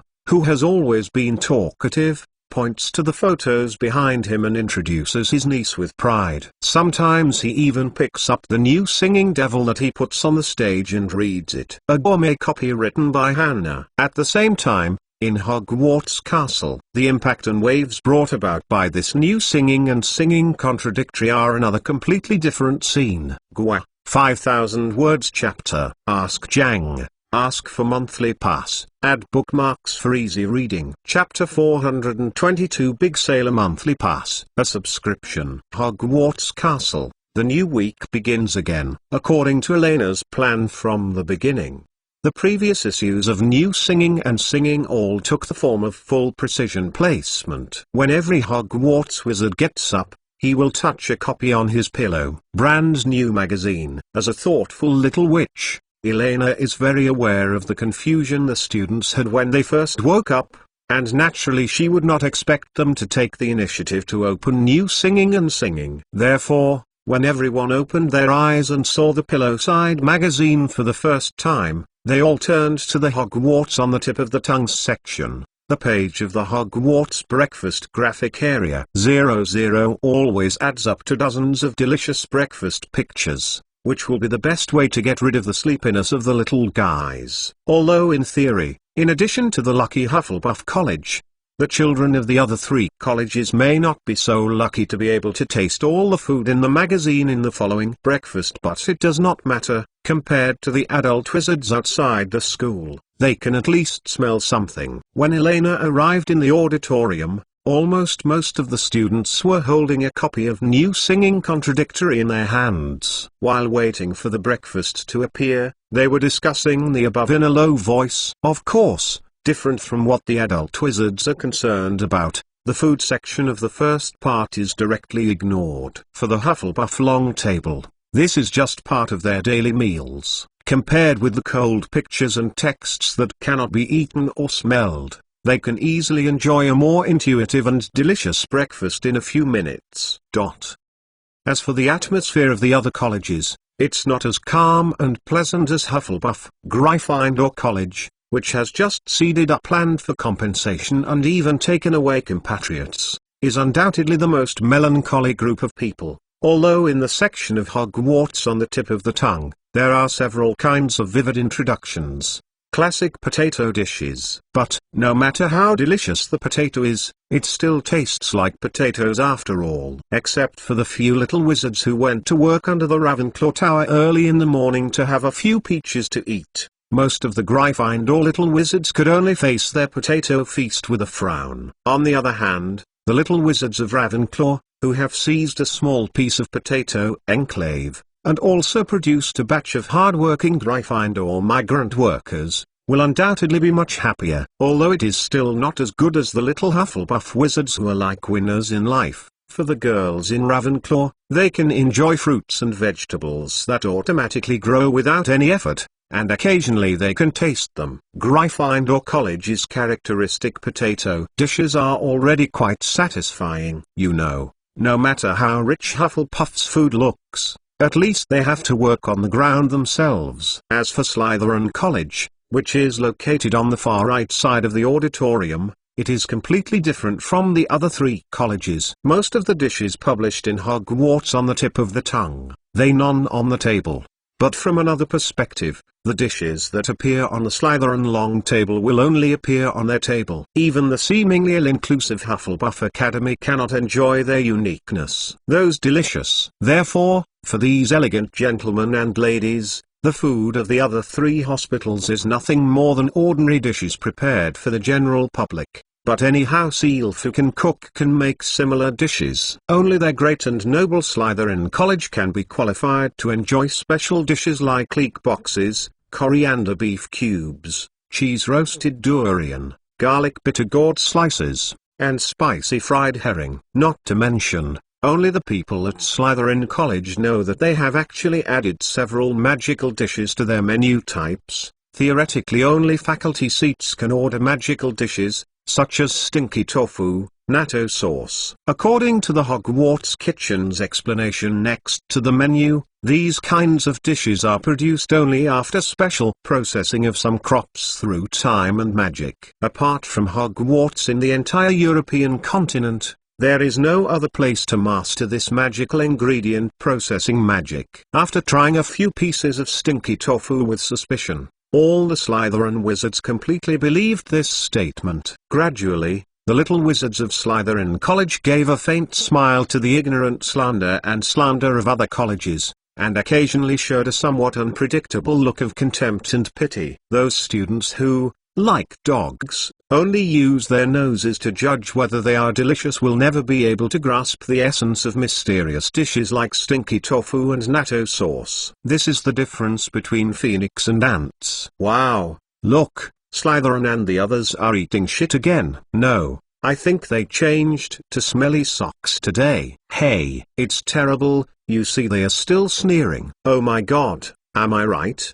The expression on the opposite side is pitying us. Undoubtedly, with the emergence of breakfast, the first thing that sounded in the auditorium every day was the sound of spitting out the Slytherin Academy. After all, the dark dishes of the Snake Academy with different styles always have a strong impact. And what made the other 3 colleges most incomprehensible and terrifying was that even with such a nightmare supply of dishes that lasted for more than 2 weeks, The entire Slytherin College was still like a pool of stagnant water, without any waves. Even with the passage of time, these little wizards of Slytherin began to talk and laugh, and from time to time there was a bit of disdain and contempt for other academy table dishes in their verbal expressions. You know, as Elena's default number one younger brother, Draco Malfoy has known in advance. Starting from the next issue of New Singing Devil, each issue will specifically leave 2 dishes for Slytherin College locations. At that time, other colleges will truly understand what is unique and noble. Not to mention, according to the strategic cooperation reached by the 3 hospitals not long ago on the weekend, you only need to wait patiently for a few more days. After the big deal is completed, Slytherin College will become the largest on the Hogwarts table. The winner, therefore, for the exquisite dishes described in Hogwarts on the bite of the tongue, the little Slytherin wizards have no envy at all, and even think of adding to the flames a bit more intensified Ravenclaw and the Badger hatred sentiments of the Gryffindor students, so that they can relax. It won't take long anyway. The dishes that Hufflepuff College has, they have Slytherin. The dishes that Hufflepuff Academy doesn't have, they also have Slytherin. The time for the big deal is temporarily set in 2 days. That day happened to be a day when Hufflepuff's senior students had no campus classes. Except for the Gryffindor and Hufflepuff first-year herbal classes in the first quarter of the morning, most of the rest of the time around the greenhouse is completely undefended, which is very conducive to the performance of the other 3 hospitals. The entire plan will be initiated by both Slytherin College and Ravenclaw College. Kitty Hawk and Little Snake with superb acting skills are more than 70% sure that they can bluff the professors at the first time and make everyone think everything. All are still under control. Immediately afterwards, the Gryffindor Cubs rushed out to take on the role of shitsticks, first helping Ravenclaw beat Slytherin once, and then turned their heads to proactively slap those who had just lost a while ago. Ravenclaw completely messed up the scene. In the end, before everyone had time to react, the 3 academies fought and withdrew, and fled according to the previously negotiated Route 3, and returned to their respective common rooms with their respective victories. As the saying goes, the law does not blame the public. Even if Hufflepuff College reacted afterwards, facing the 3 colleges' joint attack on local tyrants, there was no other good way except to silently suffer a dumb loss. Even if the little badgers have red eyes and want to find someone desperately, they must first establish a unified goal. Moreover, according to the calculations of the little wizards of Slytherin and the little wizards of Ravenclaw, after several student group incidents have occurred in succession, the school will definitely respond and try to avoid the occurrence of similar group chaos. At that time, even if Hufflepuff's students want to liquidate and avenge one by one, they need to face not only the students of another college, but even the entire Hogwarts faculty and staff united to guard against death. Because of this relationship, in addition to the ordinary little wizards of the 3 houses who don't know the truth, the co-members who participated in the big business secret meeting, although they have seen the Hogwarts on the tip of the tongue section, but did not show too much envy. The happy time left for Hufflepuff, not much. Excluding the release of Hogwarts on the bite of the tongue and the undercurrents brought about by the opening of the door to stealing vegetables, let alone talk about it. Generally speaking, this free publication that suddenly appeared on the pillow of every student quickly became the most popular existence in Hogwarts as a whole, and almost every student could find content that he was interested in. Contrary to the focus of the adults' attention, the most attractive part of the students is undoubtedly the secret road information released by the Weasley twins. Similarly, the school-restricted areas that Filch shared have also attracted the attention of many children. You know, before this, except for a few students with adventurous spirit. For most children at Hogwarts, the daily repetitive path is a 3-point and an E-line boring cycle of classrooms, auditoriums, and lounges. Even if the Hogwarts stairs change from time to time, they cannot change the monotony.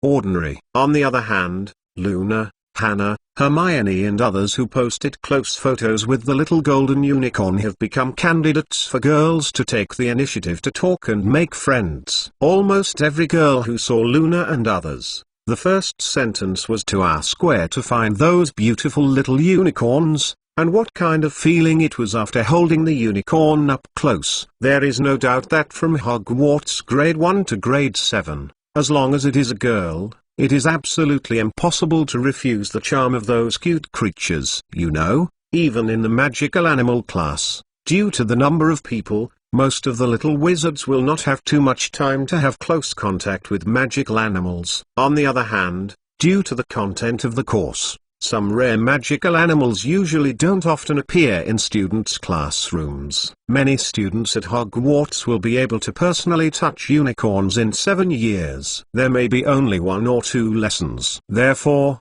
when Luna vaguely revealed under Eleanor's sign that she would consider the news of inviting more girls the next time she took pictures of close encounters with magical animals, the scene was almost out of control. Gwa. Second 3,000 words big chapter. Today I updated 8,000 words ? Isn't it awesome? Confidently ask for chapters. There are also monthly tickets, recommended tickets, and refills.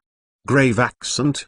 Exclamation mark. P.S. Change plan. In October, for every 1,000 monthly tickets, 2,000 words will be added, and the cache will be completed within the same week. For chapters updated within 7 days of National Day, as long as more than 500 chapters are said, 1 more chapter will be added. Valid within the month. PS2, Hogwarts on the Bite of the Tongue has released its first credit card. Very cute?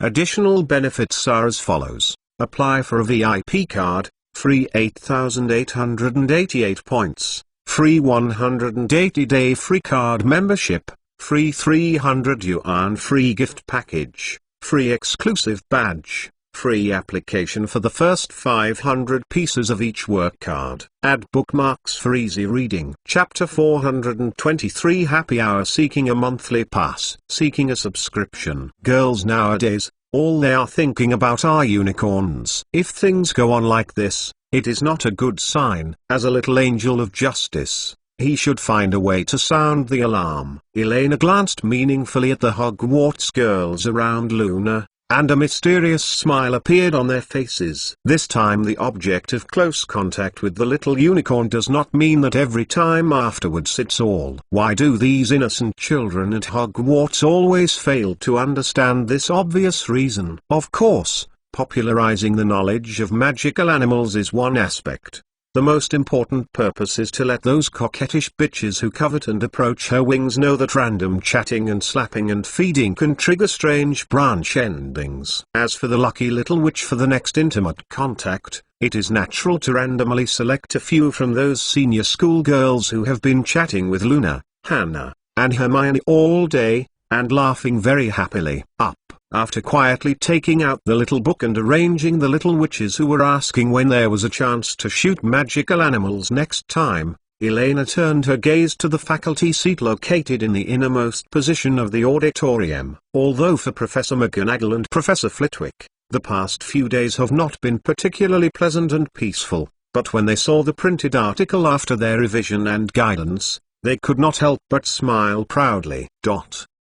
The faces of Professor Sprout and Professor Snape beside the two also showed a thoughtful look. After reaching the level of formal professor at Hogwarts, what needs to be pursued is not only the improvement of personal ability, but also the training of students and the contribution to the professional education of the subject. There is no doubt that compared to the past scattered, fragmented, and scaled net-style random submissions, today, the academics section opened up on Xinsang Diantiao is a very suitable place for professors to publish their own research results and to guide students to publish excellent academic articles. Not to mention, through this window, you can also contribute to the magic the world showcases the excellent teaching results of Hogwarts School of Witchcraft and Wizardry. Facts have proved that the students at Hogwarts are not unwise. and the overall academic level has not declined in the slightest. It's just that there was a lack of clear goals and systematic guidance and planning before that, so it was not so glamorous, so that in the past few years, there have been voices in the magical world that questioned Hogwarts teaching standards. The magic research papers published by Percy and others, although still seemingly immature, are enough to respond to all doubts from the outside world. Many professors have already begun to think about what topics should be assigned to students in the next issue. Wrote, not only limited to writing papers, such as Professor Dumbledore, Professor McGonagall, Professor Snape, presidents, Dean-level faculty and staff, they consider more than the simple disciplinary leaders. More and more comprehensive. For example, if you want to select the male and female prefects of each college, then at least one basic magic research article must be published in the Into the Magic section. If you want to select the male and female student chairpersons of Hogwarts, you need to publish at least 3 magic papers equal to or higher than Into the Magic, and have at least one headline push position. If you want to obtain an outstanding graduate qualification after graduation and get a letter of introduction from school professors, you also need. All in all, after such a successful test of the waters, many professors at Hogwarts became active in their minds, and planned to use this opportunity to continue and spread this excellent academic approach and their own educational achievements.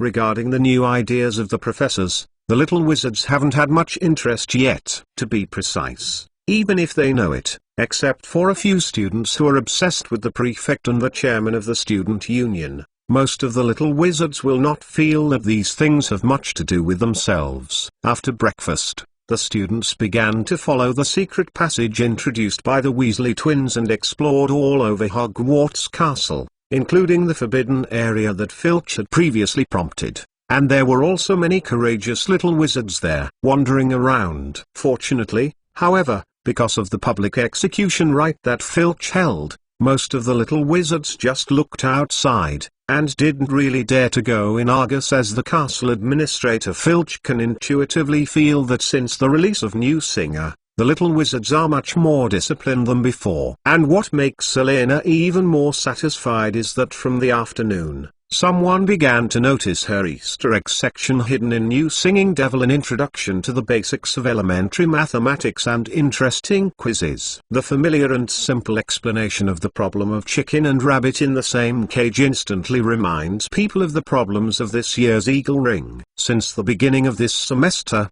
the changeable and weird cage problem of the Bronze Eagle Ring has been a big mountain blocking the Ravenclaw students back to sleep in the dormitory. Many poor little eagles even slept in the corridor. It is twice as long as sleeping in bed. As a well-known school of wisdom in Hogwarts, all Ravenclaw students know that the problem of the Eagle Ring is actually an infinite variant of an arithmetic problem, because Hogwarts still has 2 courses, arithmetic, divination and astronomy. Of course, however, knowing what it is and what category it belongs to does not mean knowing the solution behind each question. Especially with Elena's in-depth and simple explanation, step-by-step mathematics foundation to consolidate the entry, the magical world can be said to have never before, and even in the European primary and secondary education of this era. Considering that many children from wizard families in the magical world do not have elementary education, let alone some more skill requiring problem-solving methods, there may even be some problems with the basic 4 arithmetic operations. Therefore, in this issue of New Singing and Singing Mathematics section,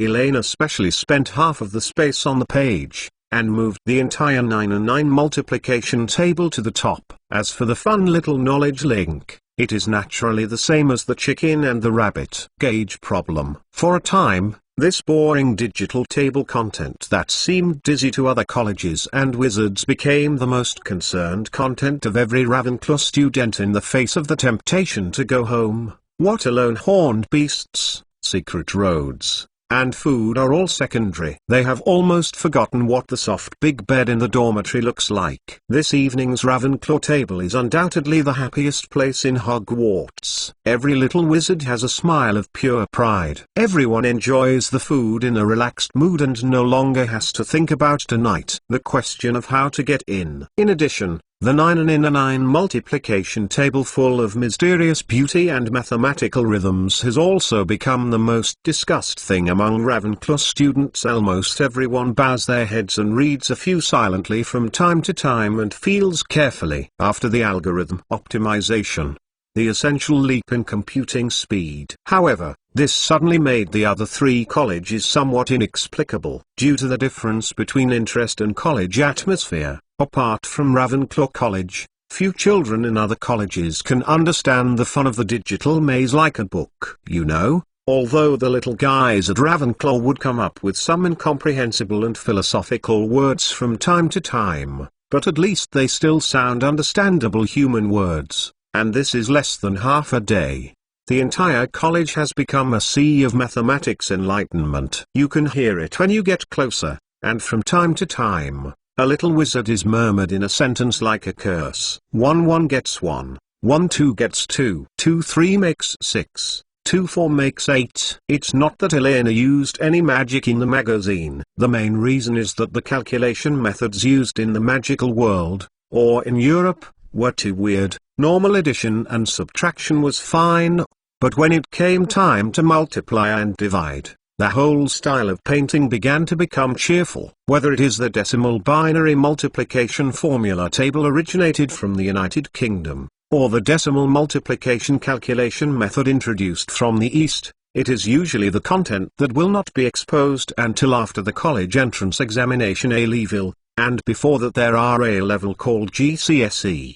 But even if it's a preliminary exam, in the non-magical world, you need to wait until you are 16. For children in the magic world, this time is actually equivalent to the age of a 6th grader at Hogwarts. It is conceivable that even if it is synchronized with the mathematical progress from the non-magic world, it will not be what a profound knowledge. In fact, if Elena remembers it correctly, even if it enters the initial exam stage, when British students are faced with complex multiplication operations, that is, multiplication operations with more than 2 digits, in addition to using calculators obviously, Hogwarts does not support this form, and rely more on the legendary method of drawing lines and counting points. What is the method of counting points by drawing lines? For example, it is roughly like 12 by 11. Then British children will first draw a vertical line, representing 10,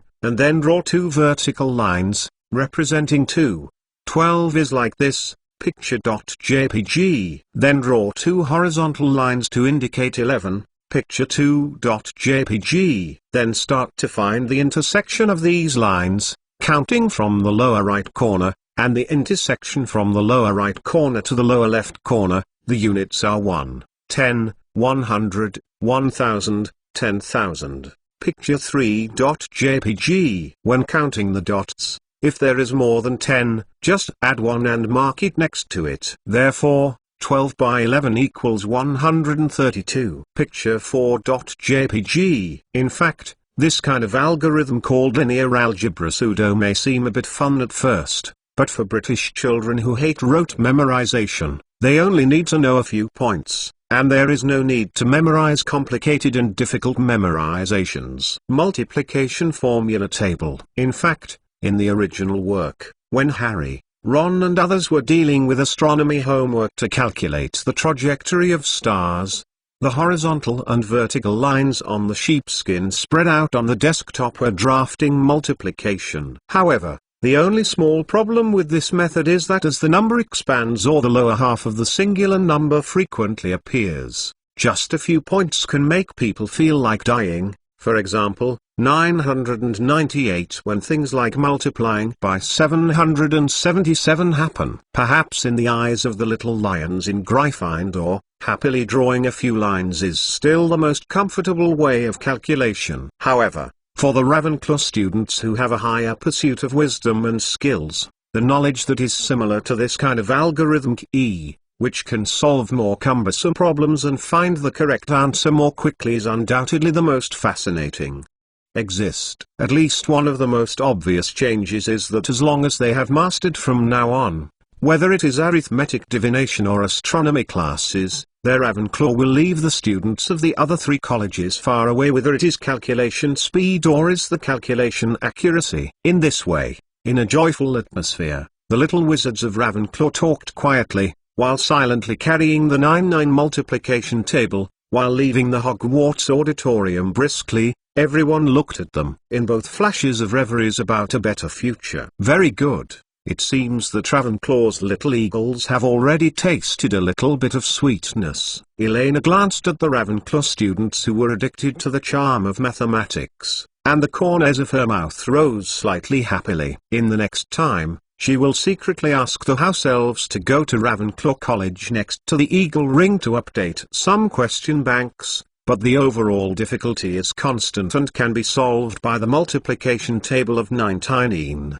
Some basic math quizzes, that's it. Just like fishing in the lake, if you are too rough at the beginning, it is easy to scare these timid children away. Only a little bit of bait was put in first, so that they all tasted some sweetness, and after they were full of confidence in themselves, it was the time to truly open the door to the Palace of Mathematics. Of course, as far as Elena is concerned, these are just issues that need to be refined in the subsequent influence of the magazine, but they are not in a hurry to arrange them all in a short time. After being busy for a whole week, she just wanted to eat and drink and be a little salted fish witch with nothing to do. In the evening, a small-scale celebration party was held in the Hogwarts kitchen. In addition to Elena and her little wings, the boys of the Weasley family who provided the manuscript, the schoolmasters of various colleges, and even the castle administrator Argus Filch also received the invitation. While celebrating the successful publication of New Singing and Singing,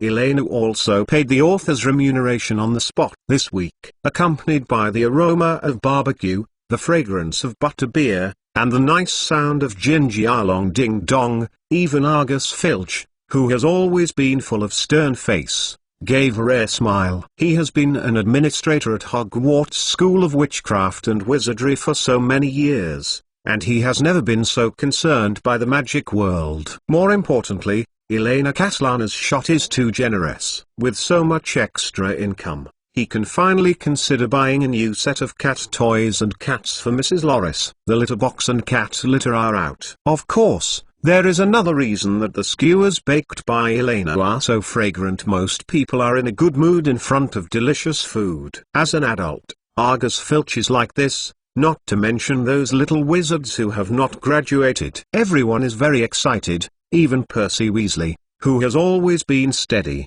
can't help it. They showed off their singing voice in the open space of the kitchen, and the 2 brothers George and Fred joined hands for a tap dance. Facing the rare lively and cheerful scene in the kitchen, Elena squinted her eyes happily, shouldering the burden of barbecue. While flipping the barbecue in her hand, she whispered a song melody that no one had ever heard. Not far away, under the guidance of Hannah, Hermione was cautiously turning around awkwardly in response to the scattered beats of Argus Filch's hands, avoiding hitting the Weasley twins next to him. He was nervously dancing the jazz dance he had just learned. In the lively kitchen, a white light flashed from time to time. It was Luna holding her beloved camera to capture the precious moment she thought was worth keeping. Amidst the laughter and the aroma of barbecue, the first day of New Singing and Singing Contradictions was released, and a perfect end was drawn. Chapter 1. Please tell me Acridine. Add bookmarks for easy reading. The 424th chapter, Fairy Tales Seeking Subscription. Seeking monthly ticket. By the time Elena and others left the kitchen, it was already very late. Fortunately, tonight, they don't have to worry about being caught by Filch on the way back to the dormitory. After waving goodbye to the castle administrator, the students carried a small bag of biscuits and walked towards their respective college lounge. After a small dinner in one evening, Argus Filch's relationship with the students seemed to be much better.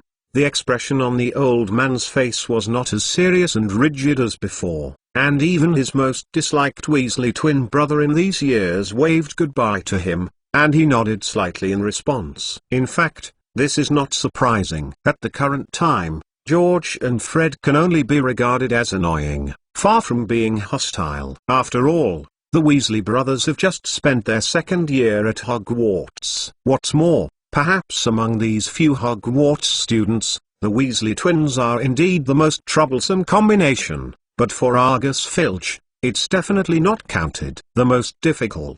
What really impressed this old man was that a few dozen years ago, around 1970, shortly after he took over as the castle keeper, he met the James Potter Mixed Four. In a sense, I also want to thank Mrs. Weasley for her continuous education, and the role models of Charlie, Bill, and Percy for the children in the family, so that the twin brothers did not go astray. Even if George and Fred often quarrel with Percy, perhaps because Percy Weasley is the only child in their family who does not fly so well, but there is still no shortage of respect and intimacy that they deserve. Compared to the arrogant, unpretentious, and like to make fun of the quartet, the two Weasley brothers, both from a family of pureblood wizards, actually have to abide by the rules. At least they are just naughty, not stubborn. It's hard to imagine how Argus, as a dumb gun, Filch spent a long time in the past when faced with some innocent magic tricks from the little wizards. Even under such circumstances, Filch has always abided by the Hogwarts school rules. This alone is enough to make people think about it, compared to the simple difference between the good and the bad when he was a child. He will read it again as an adult. In the Harry Potter series, you can always see the beauty of human nature that has been overlooked. For example, Harry's uncle, the Dursleys, and the castle keeper Argus Filch. Mr. Filch, he is actually an amazing man. It has not been easy all these years, right? Glancing at the somewhat rickety figure ahead, Elena murmured, "What are you talking about?" Filch stopped suddenly.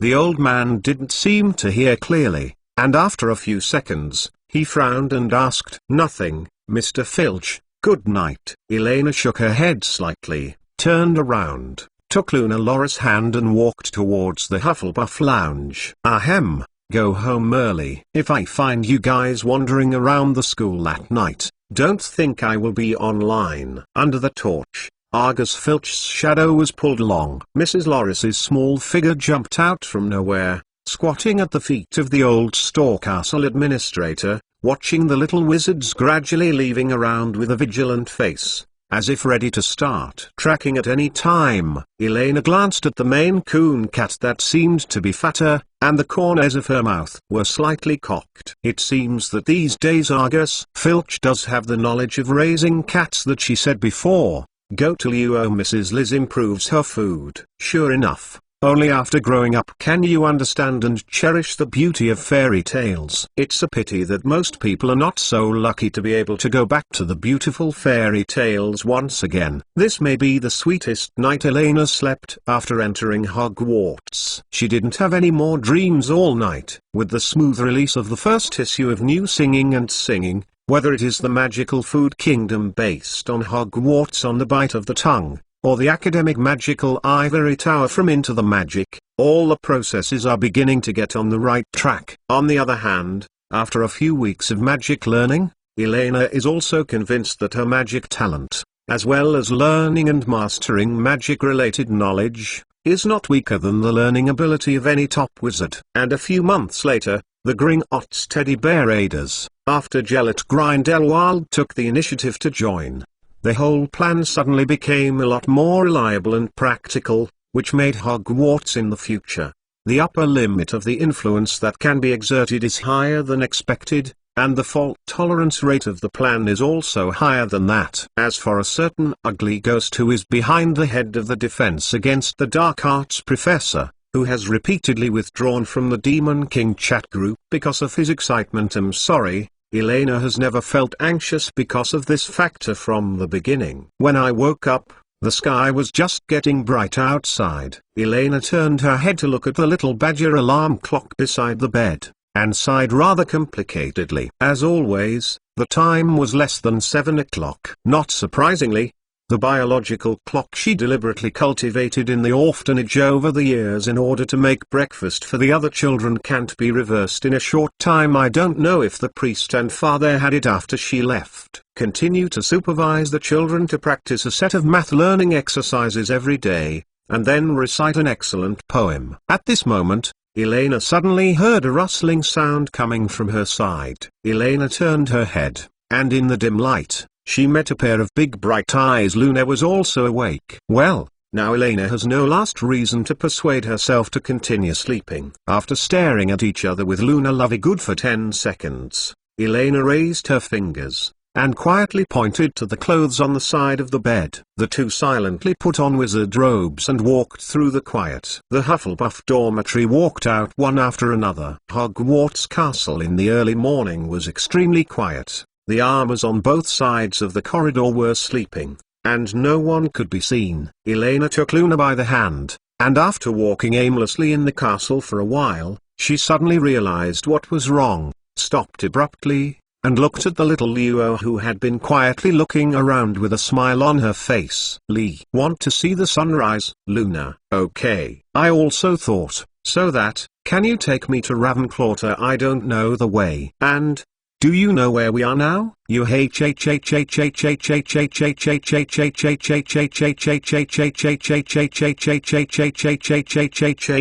a rather weird glance at the embarrassed white-haired dumpling. Luna's small mouth opened cutely, and she involuntarily recalled what Hermione's sister whispered to her when she was playing unicorns the other day. That secret. Unexpectedly, Sister Elena is really a road idiot. So poor, she must have been bitten by a lot of harassment when she was a child. Thinking of this, Luna Lovegood had a touch of sympathy in her eyes, and she nodded seriously like a little adult. "It's okay, Sister Elena. I know Lou." Gua. Chapter 2. Go to sleep. Ask for a monthly pass. Please tell me Acridine. Chapter 425. Thoughts and holidays. Subscribe. Ask for monthly pass. Facts have proved that there is indeed a talent for recognizing the way. At least Luna Lovegood is obviously better than Elena in this respect. After walking through the familiar stairs and corridors, after a few minutes,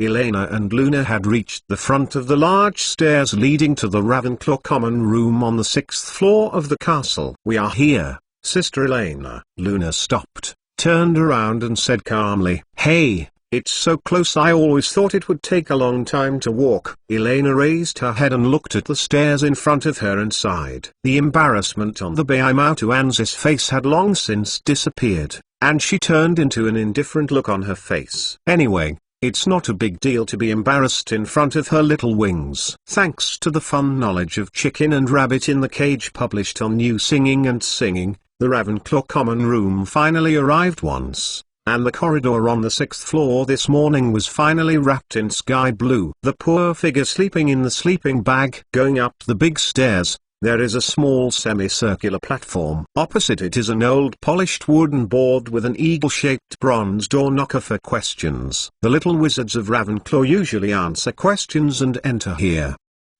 However, the place where Elena and Luna are going to watch the sunrise is not the common room at Ravenclaw College. Extending from the platform directly in front of the bronze eagle ring to the right, there is a small terrace protruding outward. The terrace is decorated with blue and bronze, silk, and emerald green vines wrap around the edge of the terrace, weaving a safe guardrail, and there is a thin net formed by thicker branches in the invisible place below, so as to prevent students from accidentally falling down. Standing on the small terrace of this castle and looking out, you can clearly see the beautiful scenery outside Hogwarts Castle. On the Quidditch field, like a sports field, flags were erected high and lightly waving in the morning breeze, and the golden goalposts looked unique in the thin mist. The azure blue lake surging lazily, as if dozing off, accompanied by white clouds floating leisurely in the blue sky, a scene of ease. A little further away, you can see the lush woods of the Hogwarts Forbidden Forest. The tall trees are covered with patches of green,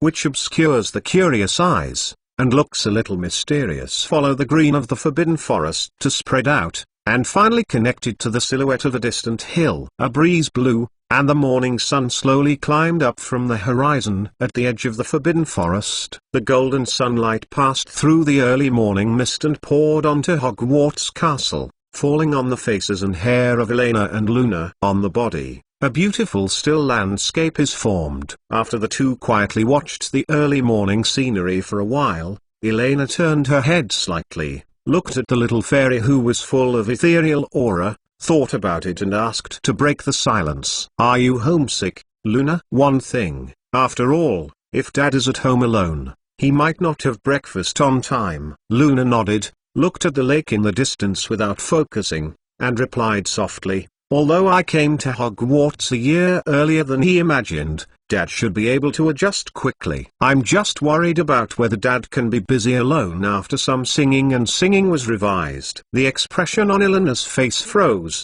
and she wanted to swallow what she had just said again. You should know that she was the culprit who prompted Luna to enroll in early school and the revision of the Devil's Tune. However, these days, I have already figured it out. Luna stretched out her finger and touched the flower bones on the terrace vines curiously, and said briskly, "Anyway, I will come to Hogwarts sooner or later, and I will graduate a year earlier if I enroll 1 year early. Not to mention, now I can help my father share more work pressure than before." After a short pause, Luna turned her head and looked at Elena with her misty silver-grey eyes. "What about you, Sister Elena? Do you have something on your mind?" Although Elena hides well in this regard, even Dumbledore and Grindelwald have not found the girl's faint worries all the time, but she still can't stand a player who is completely intuitive like Luna. In case of indecision, first have an inspiration, and then follow the feeling. This is the tradition of the Lovegood family. Well, it did happen before. Facing Luna's eyes that seemed to be able to see everything through, Elena hesitated, nodded and admitted, "If nothing happens, this may be the last period of comfort for the wizards. Within 10 years, the social model of the entire human world will undergo earth-shaking changes. Under the inevitable torrent of civilization, the individual, the role and influence it can play will become smaller and smaller." Elena's words are not obscure. Perhaps Old Carrot and Old Tudor can understand some of her feelings, but she is not sure how much Luna Lovegood can understand at this time. For Elena, what really made her anxious was not the challenges that had been spoiled by Aunt Rowling. It is the future direction of the magical world that happened after the end of the Harry Potter 7 parts and was not written in the original work. It is also the most important part. After entering the era of information explosion, the network information system covering the world will soon rewrite the entire world pattern. You know, just as traditional wizard families fear, as the proportion of Mulborn wizards in the magical world gradually increases, once the barrier between the two worlds is opened up, the situation it will definitely not be the Witcher camp versus Mole camp in an ideal state. In any case, if family affection, love, social ethics, wealth and power continue to progress at the current rate of development of the magic world, when that day really comes, choose to stand on the non-magical side and become a favorite of more people. Hero wizards are by no means a minority. At that time, the course of Hogwarts will be completely controlled by other people's thoughts. There was a brief silence between the two again, and it was not until a long time later that Luna used her unique trance voice and said lightly in a tone that seemed to be singing, "Although I don't understand it very well, it's something for the future. We still have a lot of time now, right? And according to your sister Elena, at least for now, the energy that everyone can exert is quite huge, right?" "Yes," Elena nodded. At this point in time, the wizard obviously still has a certain advantage. In fact, until the end of the Cold War, the knowledge system of the entire human world was clearly divided into 2 sections. This situation is just like Hogwarts and Ifanoni today. Perhaps in some basic content, the two are similar, but the difference and estrangement between the two sides will become more obvious as the language, symbols, gestures, ways of thinking, and research purposes are more obvious. This difference will even be reflected in any intention, unexpectedly small places, and continue until one day is eaten by the other. Therefore, In this case, it will be relatively easy for the magical world to interfere and influence the non-magical world. It's like today's Ministry of Magic can still directly connect with the British Prime Minister, pass on some important matters that happened in the magical world, and seek some necessary cooperation. Of course, in most cases, it is limited to helping to keep it secret. However, with the gradual changes in electronic technology and social function systems, the networked information flow structure will complicate these seemingly simple tasks. Even the Prime Minister of a country needs to explain many strange problems to the Security Department. For example, why is there a stranger in the private meeting at midnight, or why there is a gap in the electronic monitoring, or why there is a security officer with flawed political review. But in the Cold War tale that the bear has not fallen, it is relatively simple to exert influence on the non-magical world. It is really impossible to read the file with the forgotten curse. This is for the wizards. There is no psychological burden. Isn't that good enough, Sister Elena? What are you still worried about? On the terrace of Hogwarts Tower, shrouded in morning light, Luna Lovegood's voice was like the fog surrounding the castle. Past it lightly. My mother once told me that whether it is to indulge in an unchangeable past, or to worry about a future that hasn't happened yet, it is the most stupid thing that has no meaning except to increase worries and waste time. Know yourself. What you are doing now, what you are going to do, and persevering without hesitation, is the true wisdom. Wisdom and responsibility are not the same thing. Elena shook her head slightly, frowned subconsciously, turned her head to look at Luna. Mum, Mrs. Lovegood, Pandora Lovegood, Luna Angel's mother. If Elena remembers correctly, this witch who only exists in the literal memory died when Luna was 9 years old. This year, Luna just turned 10-year-old. So these days, she has been deliberately avoiding this question, for fear of accidentally poking Luna's wound. But what Elena didn't expect was that Luna Lovegood had accidentally mentioned her mother, which made her suddenly wonder how to answer the conversation. After all, in this case, it seemed that nothing was said appropriate. To be precise, Mom said it before her death. Suddenly, Luna's bright eyes darkened, and she said sadly, Mom, she is a powerful witch who invented many interesting spells, but there was a problem with one of her spells last summer. Before my dad and I could react. Sorry, Elena said softly. It doesn't matter, Sister Elena. Although it was really cruel. Luna shook her head slightly, raised her head and looked at Elena with those misty, slightly protruding eyes. Although sometimes I still feel bad about it, but fortunately, I still have a father. Moreover, it does not mean that my mother has completely disappeared from this world, does it? What I want to say is,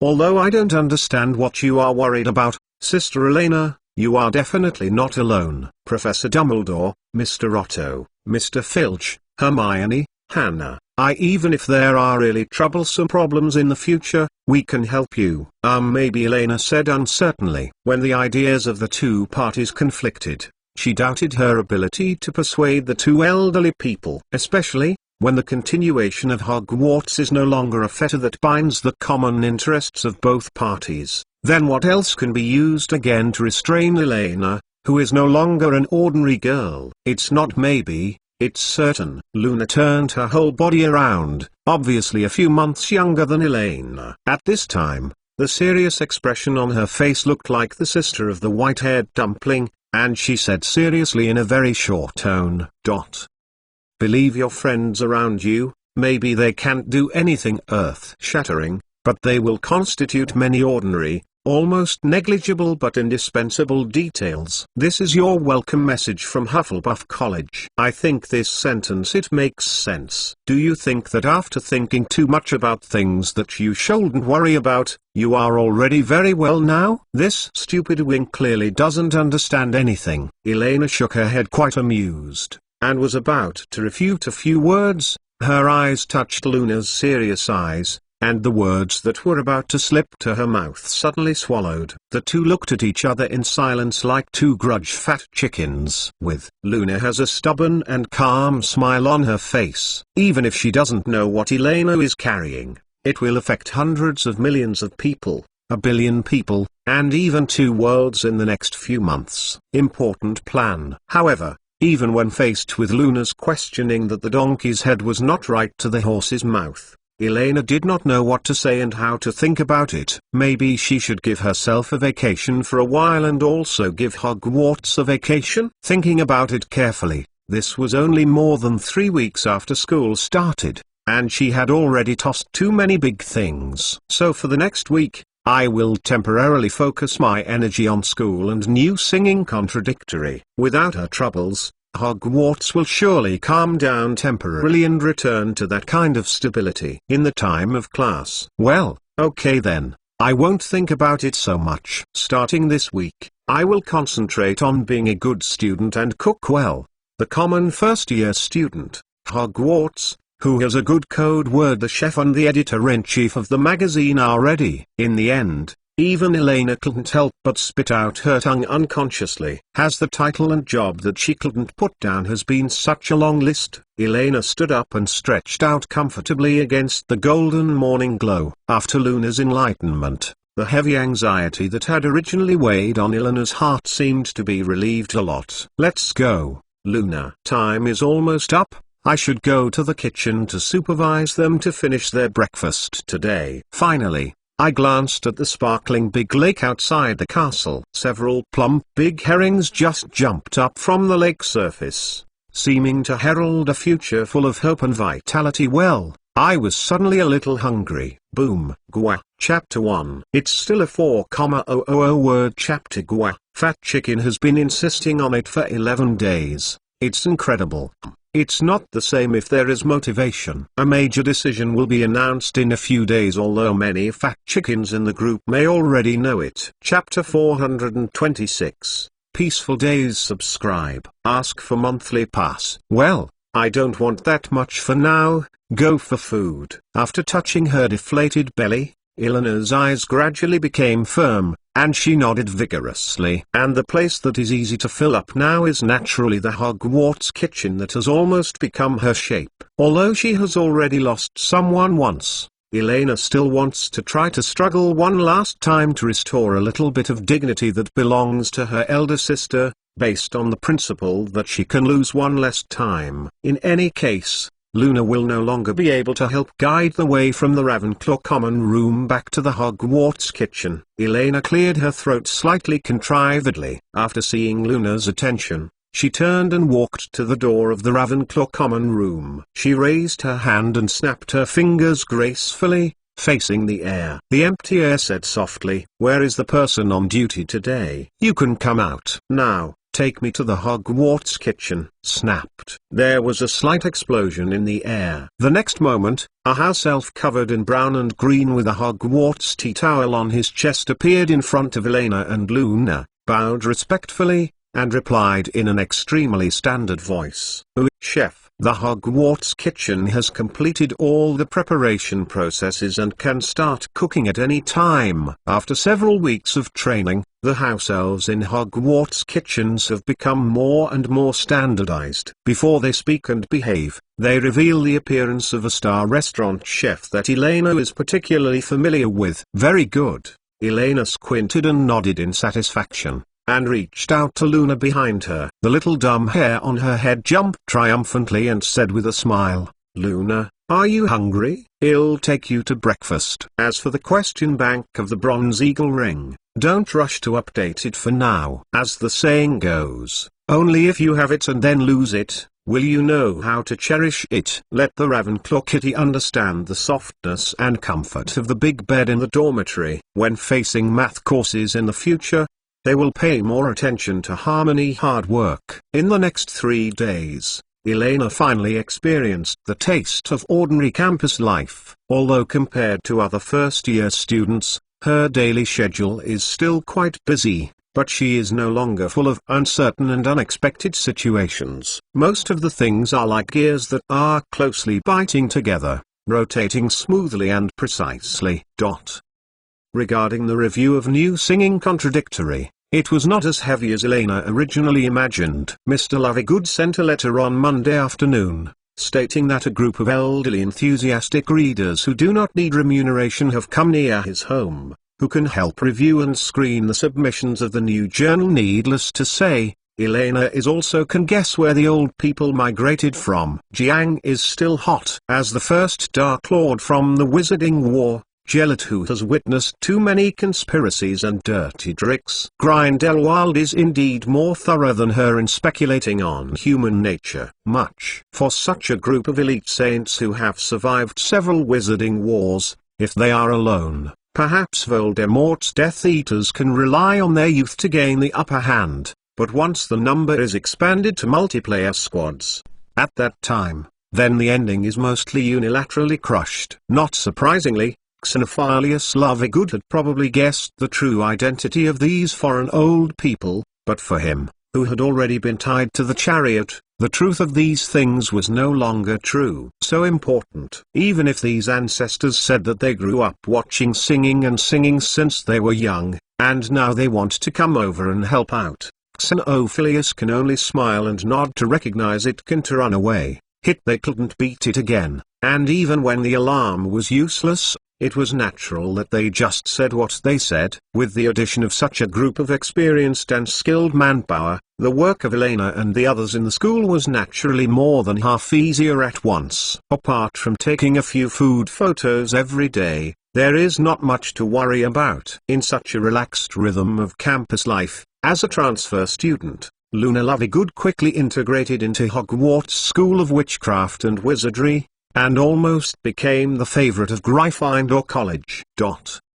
Strictly speaking, Hogwarts is actually a school of magic with a relatively simple style of study. For this 92 elementary school girl who walks through the auditorium and castle every day with her camera and new singing, and enthusiastically helping the students to take pictures, almost no little wizard can resist the curious look.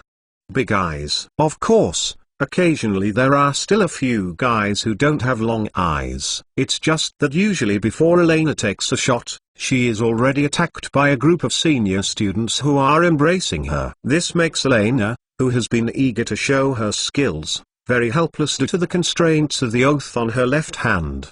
Her strength must be hit first. On the other hand, in the eyes of the professors, Luna Lovegood can be regarded as a very good student, except for occasionally in a daze, saying some childish nonsense that no one understands. Perhaps she inherited the talent of her mother, Pandora Lovegood. In the spell, 10-year-old Luna can be regarded as the best group of young people even in the Ravenclaw Academy in the first grade, which, after a few spell lessons, she had completely kept up with the teaching progress she had left before. Although the mastery of basic knowledge may not be as firm and accurate as Hermione, Luna has actually slightly surpassed Hermione in terms of her ability to learn spells. In subsequent spell classes, Luna is the first to successfully release Professor Flitwick's curse. Not only that, due to reference to a part of Elena's spellcasting skills, with the help of Professor Flitwick, Luna even tried to improve some simple spells, such as omitting one or two syllables or changing the trajectory of the wand. For senior students, this is actually not a shocking skill. After all, most people can simplify the spellcasting of some commonly used life spells after graduation. But considering Luna's age now, if it weren't for another more enchanting white-haired dumpling, Luna might be regarded as Hogwarts' best curse student in recent years. In fact, no matter what the professor of the course, the evaluation of Luna is quite good. Even the temporary substitute Gellert Grindelwald had to admit that Elena, the lucky little Nizai, accidentally picked up a treasure girl, not to mention Professor Flitwick, who was in charge of the spell class. Because of Luna's choice of attendance and accommodation, Professor Flitwick, the always easygoing dean of Ravenclaw College, has argued with Professor McGonagall several times, and finally even got into Dumbledore's office. Although she still respected Luna's intention in the end, Gryffindor's Hermione Granger will provide near-known help and companionship for the time being, but everyone could see that in the eyes of Professor Flitwick, Luna Lovegood was actually wearing Ravenclaw's Raven's uniform, but she was temporarily sleeping in several other colleges. It's just inside the lounge. Because of this relationship, Ravenclaw's students naturally assigned Luna to their academy automatically. Every time she passed by Ravenclaw's long table, Luna would always have a few more fruits in her arms. In general, everything seems to have returned to calm again. Feeling Luna's silent challenge, Hermione has always been so strong, although she didn't say anything, but secretly, she worked harder than usual, and she spent at least another hour in the library every day. Under the influence of this atmosphere, whether it is Hannah, Luna, or even Elena, unconsciously, they have become more hardworking. In addition to communicating the work of new singing and singing every day, more it was spent in the full and meaningful learning time when you chased me. Facing Elena, who was finally settled down, Albus Dumbledore finally felt relieved, even if he was still eating the simple and healthy sugar-controlled diet these days. The old man felt relaxed and comfortable. A lot. Sure enough, as long as Elena doesn't do anything, Hogwarts is still the calm magic campus he is familiar with. In this way, time quietly came to Wednesday, September 25, 1991. Finally waited until Wednesday again. Elena happily sliced the grilled sausages on the plate, in a pretty good mood. Elena, I won't lose to you this time. I will definitely let you admit defeat and beg for mercy. Hermione snorted softly, her eyes flashing eagerly. Admit defeat and beg for mercy? Is there any game today? Luna blinked in confusion. Of course, Luna, you can come together too. Elena glanced at the little moon sitting next to Hermione, smirked and took the initiative to expand the battle. Hey, I don't think there is anything good on Wednesday, and I will be bullied by you again. Glancing at the two Hermione and Elena who have been diametrically opposed since early in the morning, Hannah Abbott sighed helplessly, turned her head and explained to the somewhat dazed Luna Lovegood in a low voice. The content of the game is to see who can answer more questions today. I'm still responsible for being a referee, so I won't participate. For these girls,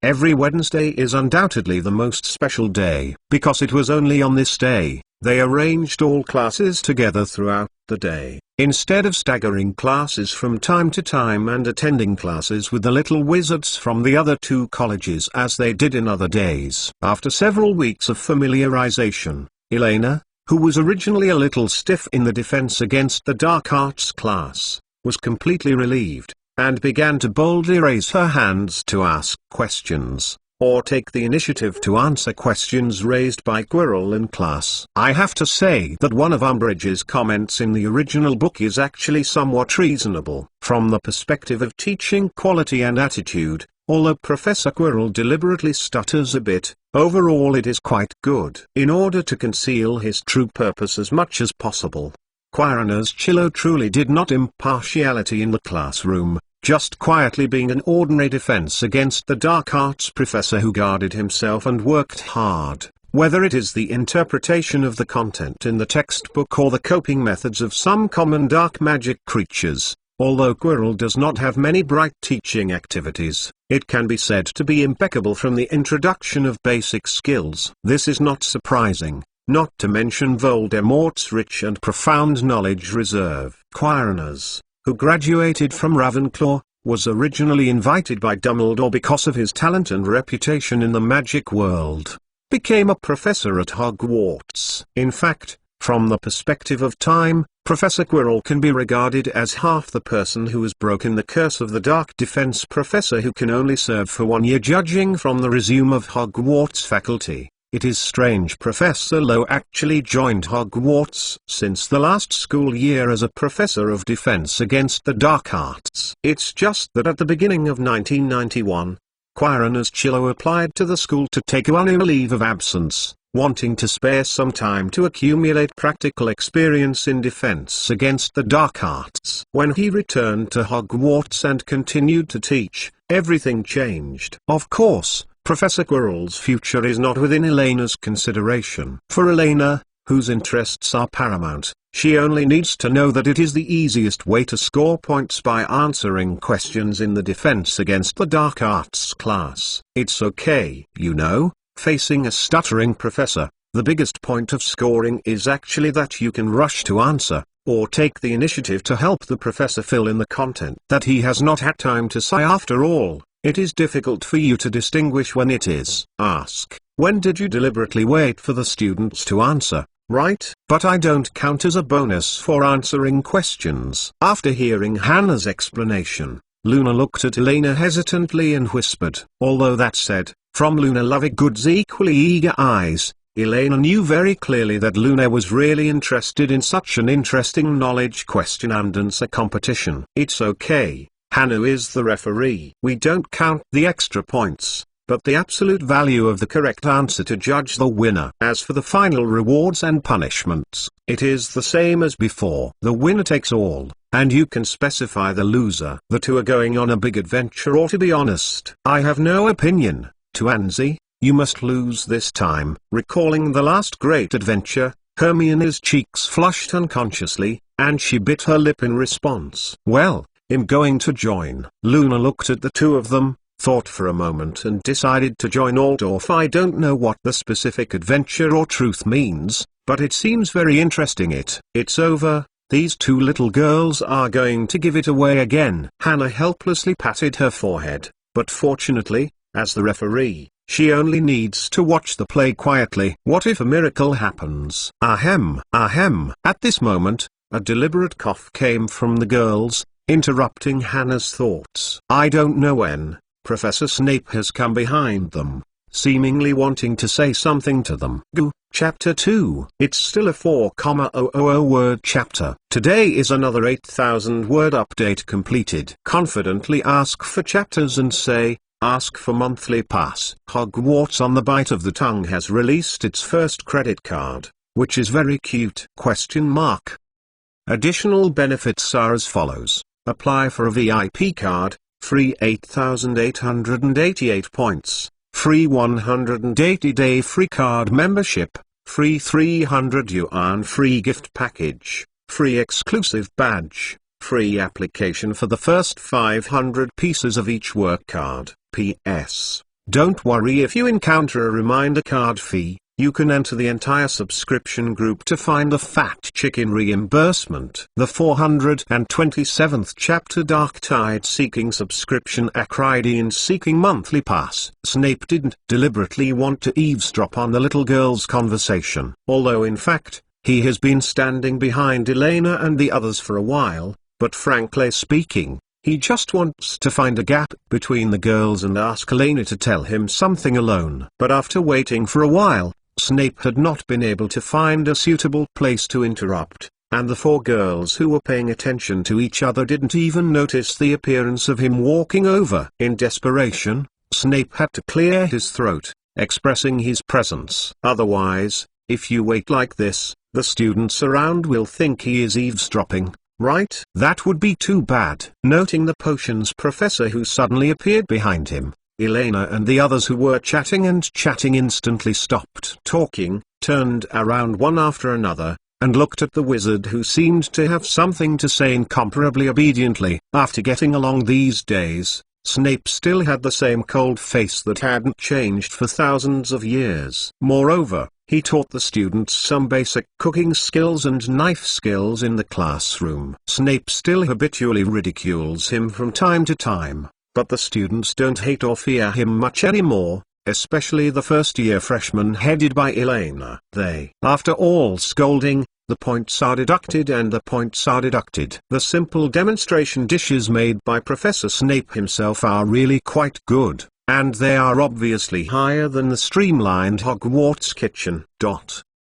Therefore, facing the black-robed wizard who suddenly appeared behind him, Elena, who served as the assistant in the potions class, naturally did not have any fear or restraint. At most, she only looked at Professor Snape strangely and politely. Get up and say hello. Good morning, Professor Snape. Is there anything else? Snape glanced across the faces of the girls in front of him, and the corners of his lips twitched slightly, as if he wanted to squeeze out a tiny bit, but from the final effect, it was more like a cold sarcasm. Elena Castellana, I'm here to inform you that you won't use it for the potions class this afternoon. The professor of the potions class spoke very fast, at least twice as fast as the usual lectures. His eyebrows were raised slightly. He glanced at the few little witches sitting next to Elena, and continued to speak quickly. Go to the library to read a book, or to take a walk outside the castle, or to fly a few laps on the Quidditch pitch anyway.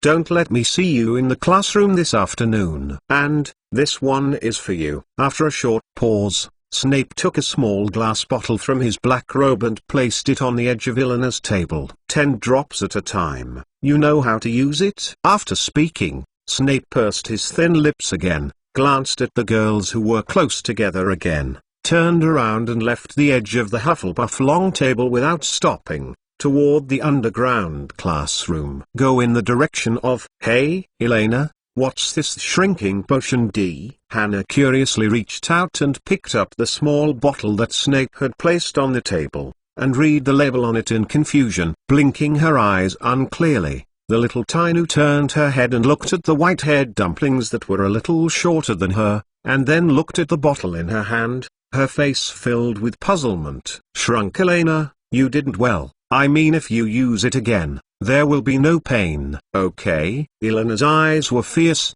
and it happened that a hand knife slashed on Hannah, who had no desire to survive, and turned the words behind her directly into a pitiful whimper. The most annoying thing in her life was to raise her head and follow people speak. "Stupid, what are you thinking about? Of course it's not for me." Ignoring the little iron girl holding her head, Elena split her hand to grab the potion from Hannah, and said angrily. While talking, Elena thoughtfully glanced at the big bat that was swaying away not far away, and the corners of her mouth raised slightly happily at an uncandid, dead arrogant, who didn't speak well, will be eaten. There is no doubt that this bottle of shrinking potion was the potion that she asked Professor Snape to help improve after the potions class in the previous few weeks. It can be used on the three-headed dog Luai up. Obviously, Professor Snape didn't know from any channel, and today happened to be her birthday. It's just that this awkward steel man really doesn't know how to express his kindness,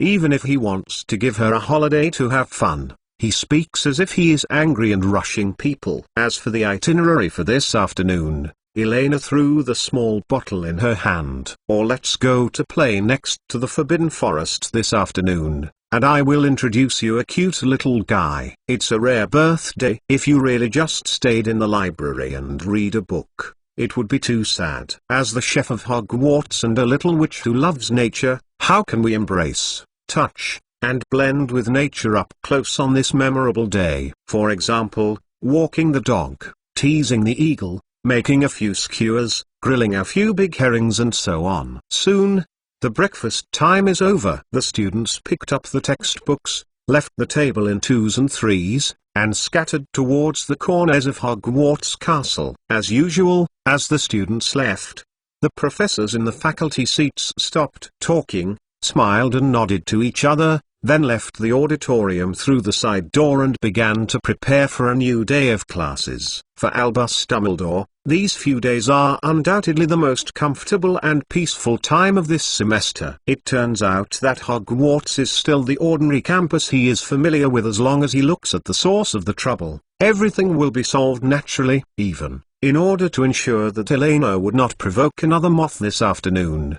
Dumbledore specially invited Grindelwald to join him, and prepared Elena at the Hogwarts faculty vegetable field. A simple birthday party. On the one hand, this ensures that Elena will not have any accidents when walking the dog and hanging out, and on the other hand, it can be regarded as a way to actively show kindness and cultivate feelings for an elderly sweet tooth. These days it's too difficult.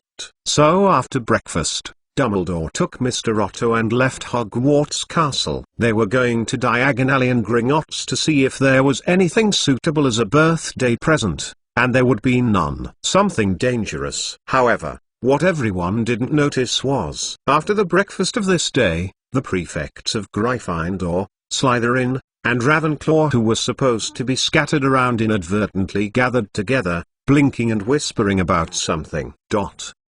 A few minutes later, the three prefects who had reached a tacit agreement for the last time dispersed with satisfaction, returned to their respective academies, and began to whisper things to the trusted friends around them. Silently, a dark tide that has never appeared before has gradually formed, spreading like a sea wave to the entire Hogwarts castle. In addition to the still heartless Hufflepuff College, the other three colleges, the eyes of the little wizards began to flash with bright and eager expressions. And the direction of most of their eyes is the Hogwarts Herbal Conservatory, where Elena and others are heading to. To be more precise, there is a large, lush and beautiful vegetable garden next to the greenhouse. Chapter 1, Gumbling. Today is a bit short. There may not be Chapter 2. Take a break, because the timeline and story behind are more compact and concentrated. You have to think carefully about how to write this paragraph. Chapter 428, Each is pregnant with ghosts seeking monthly ticket, seeking subscription. The herbal lesson on this day was as exciting as ever, whether it was Professor Sprout,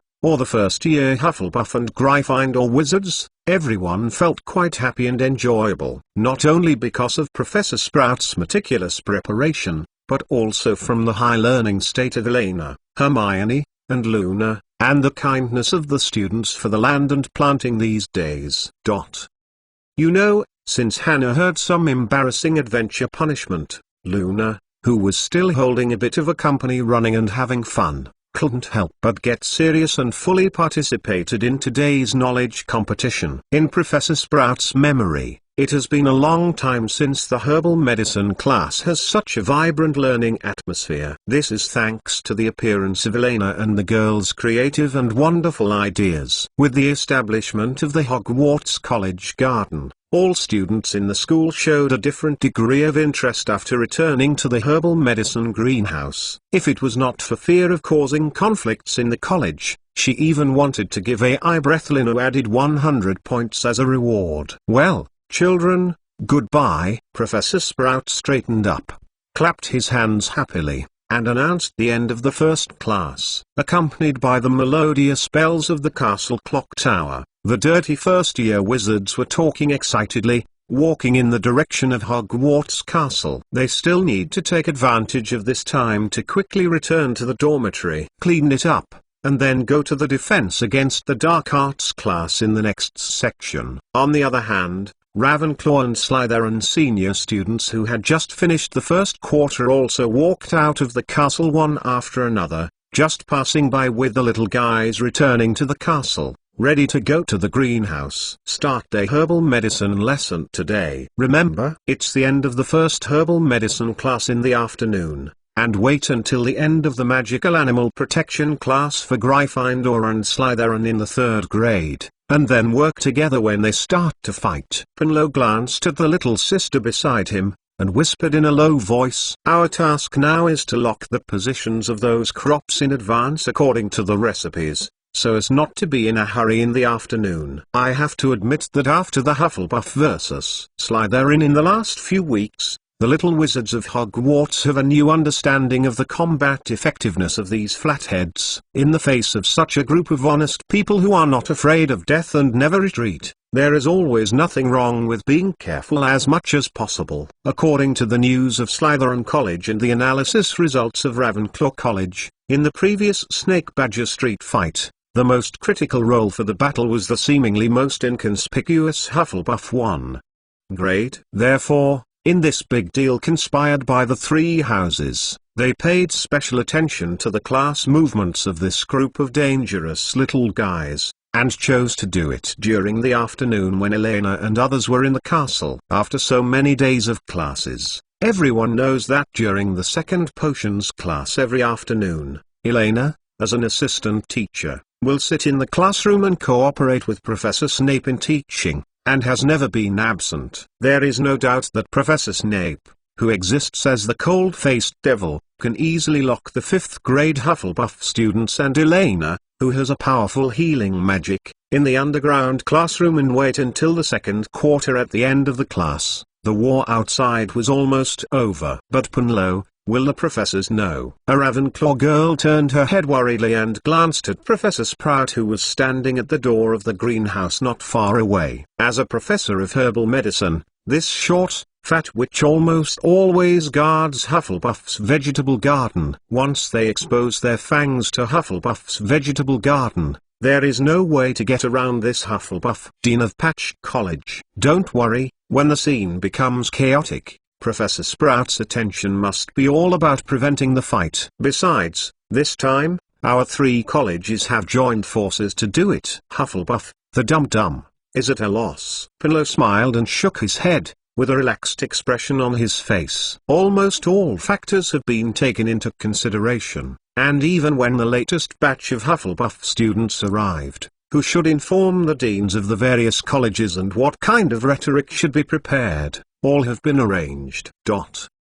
Besides, even if they are to be punished in the end, it must be the main punishment for the students of Slytherin and Gryffindor College who took the initiative to fight. They are only responsible for creating chaos at Ravenclaw College and stealing some food by the way. It can be said that it was in a fairly safe position from the beginning. At the same time, the mentality of the other two colleges is quite relaxed. Gryffindor, who is barefoot and not afraid of wearing shoes, naturally does not need to say more. Anyway, the Labour candidate for the backpot has been determined, and it is impossible to be exploited again. In the worst case, there are many points. Potatoes as compensation. As for the Slytherin students, they have prepared a series of methods to inflame the badger hatred emotions of Ravenclaw and Gryffindor. When necessary, they can even unite with the irrational Hufflepuff. Go to the sites of the other two colleges to receive another wave of victory fruits. Well, just forget the Gryffindor Academy, which is all potatoes, just bully the girls from Ravenclaw. Anyway, in the eyes of Slytherin, all alliances are extremely fragile, and only their own interests are the most important. Not to mention, if Hufflepuff really hits the door directly, their family alone will not be able to stop it.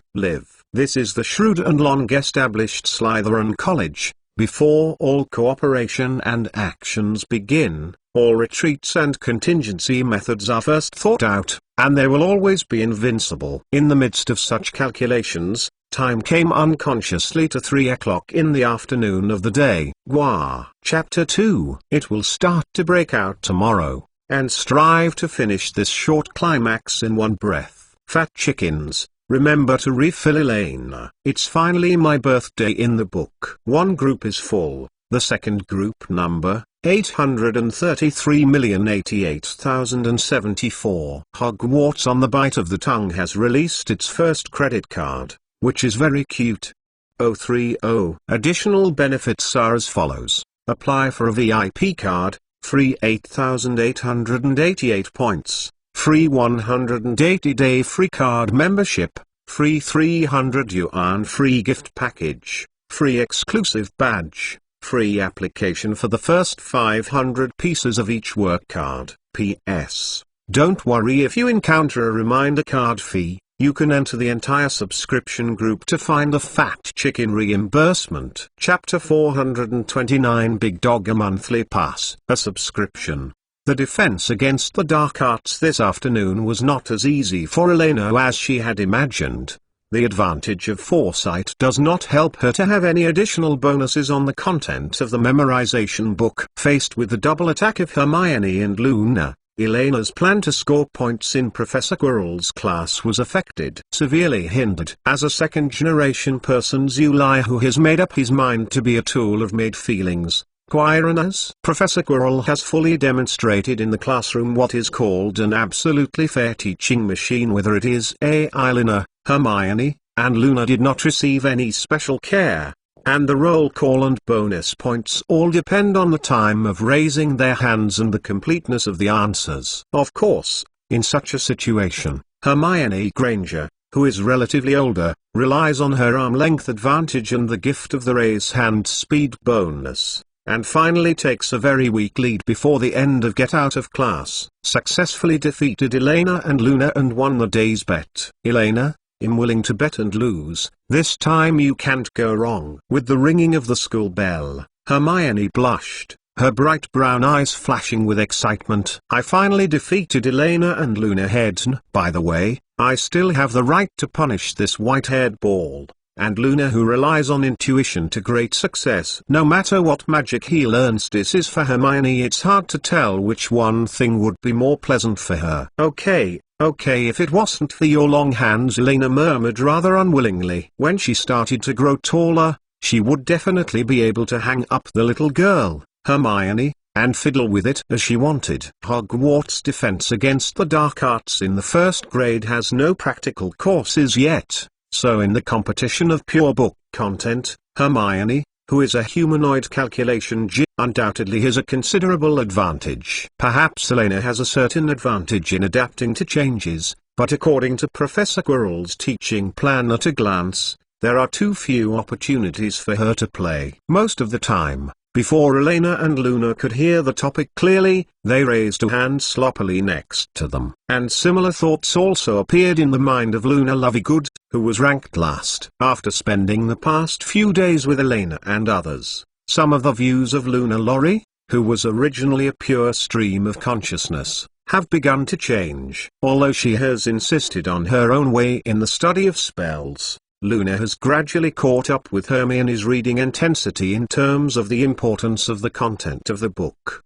It's obviously because you haven't remembered some knowledge. Hermione glanced at a certain white-haired dumpling that was still stiff, snorted, and raised her chin proudly. Professor Quirrell mentioned several ways to identify zombies in class just now. They are clearly written in Dark Force, a guide to self-defense. But even so, you missed a sentence and didn't answer it completely. That sentence is just a repetitive rhetoric by Professor Quentin, the author of the textbook. Eleanor's expression became stiff, and she tilted her head unnaturally, weakly defending. Then what about the common distribution of zombies in the world? The book does not say that there are a large number of zombies in the East. Professor Quirrell also said that he has never heard of the classification of zombie levels. That's because he is ignorant. Obviously I am right. Elena kicked the gravel under her feet unconvinced. The Defense Against the Dark Arts class has ended. The girls left the castle and walked through the empty forest field towards Hagrid's cabin by the Forbidden Forest, ready to see the cute little guy. Elena said. It's just that Elena is still a little bit worried about some of the things that happened in the previous class. The worldwide magical communication is too lagging. If there is something else, Elena may be a little uncertain, but there is nothing wrong with the iconic Eastern dark creatures like the Big Zongtsai. The most important thing is that if this question is answered correctly, she will at least fight Hermione in the final settlement, so as not to fall into a situation where she needs to be punished. Perhaps, but it's hard to believe that you can't even mention which book you have seen. Hermione shrugged and looked at Elena with a smile. Looking at how you were arguing in class just now, I almost thought you were a professor of defense against the dark arts. Don't forget, Professor Quirrell is the official professor of Hogwarts, regardless of his strength or knowledge. Much better than us. Professor Quirrell, ha. Elena rolled her eyes feebly. As a hapless professor who overturned when she went out to accumulate practical experience in defense against the dark arts for the first time, she was really not sure how much experience Professor Quirrell had about resisting dark creatures after reading the contents of the book. To some extent, Lockhart, who has never missed a car overturned dozens of times when he went out, may be no better than Quirrell by more than one grade at this point. You know, although Lockhart seems to be just a timid and despicable writer in the magic world in the original book, most of his wonderful experiences are plagiarism from other people's deeds. But many people overlook two very important things. First of all, Lockhart is definitely a master-level old silver coin in magic, otherwise it would not be possible to quietly solve so many wizard adventurers who have experienced dangerous magic deeds. Another aspect is that the difficulty of this magical creature like basilisk is really too superb. The more you understand the basilisk, the more you can understand the danger of this terrifying magical creature. Only second-year iron-headed babies like Harry and Ron dare to go directly to the basilisk and go desperately up. This is also the reason why the Ministry of Magic finally chose to continue the seal instead of directly encircling the basilisk. In the face of this terrifying creature that sends out the scope of Avada's life all the time, no one is willing to bet on his statement as a last resort. There is too little information about the basilisk in the magical world, and no one has so far. Knowing that the basilisk's gaze is not lethal under reflection. Speaking of it, maybe you can consider asking the grandpas to contact Mr. Lockhart to see if he is willing to sign a contract with New Singer and become an outstanding magician full-time. Elena raised her eyebrows thoughtfully, and thought to herself. As for Secretly, one of the exclusive magic consultants belonging to the future Hogwarts Consortium, although memory magic is the kind of magic she hates most, she has to admit that if there is such a master who is good at forgetting spells and modifying memories, in many cases there will indeed be more room for fault tolerance and solutions. However, the use of this double-edged sword must be extremely cautious. If she remembers correctly, she vaguely saw an HHP fan story with Lockhart as the protagonist in her previous life, in which Lockhart, the master of memory, did almost all the good-looking little witches. Again, P.S. The title of the book replied, "A good man is safe in his life is visible." Perhaps, before recruiting security, Mr. Lockhart should be thrown to Bulgaria for a period of practice before returning. Elena looked at the little wings around her, and suddenly such a strange thought came to her mind. The distance from the castle to the Hogwarts Forbidden Forest is not too far, and before Elena can figure out how to deal with the tricky Mr. Lockhart, the girls have already arrived next to Hagrid's cabin. Unfortunately, judging from the closed wooden door of the hut and the giant crossbow taken away from the door, Hagrid should have just gone out to patrol the Forbidden Forest, and did not stay in the house as usual. And not far from the cabin is the exclusive vegetable garden belonging to Hogwarts faculty and staff. At this time, a giant three-headed dog like a hill is lying quietly on the open space by the vegetable garden. Except for the left head looking around mentally, the other two heads are lying on the crossed paws and sleeping soundly.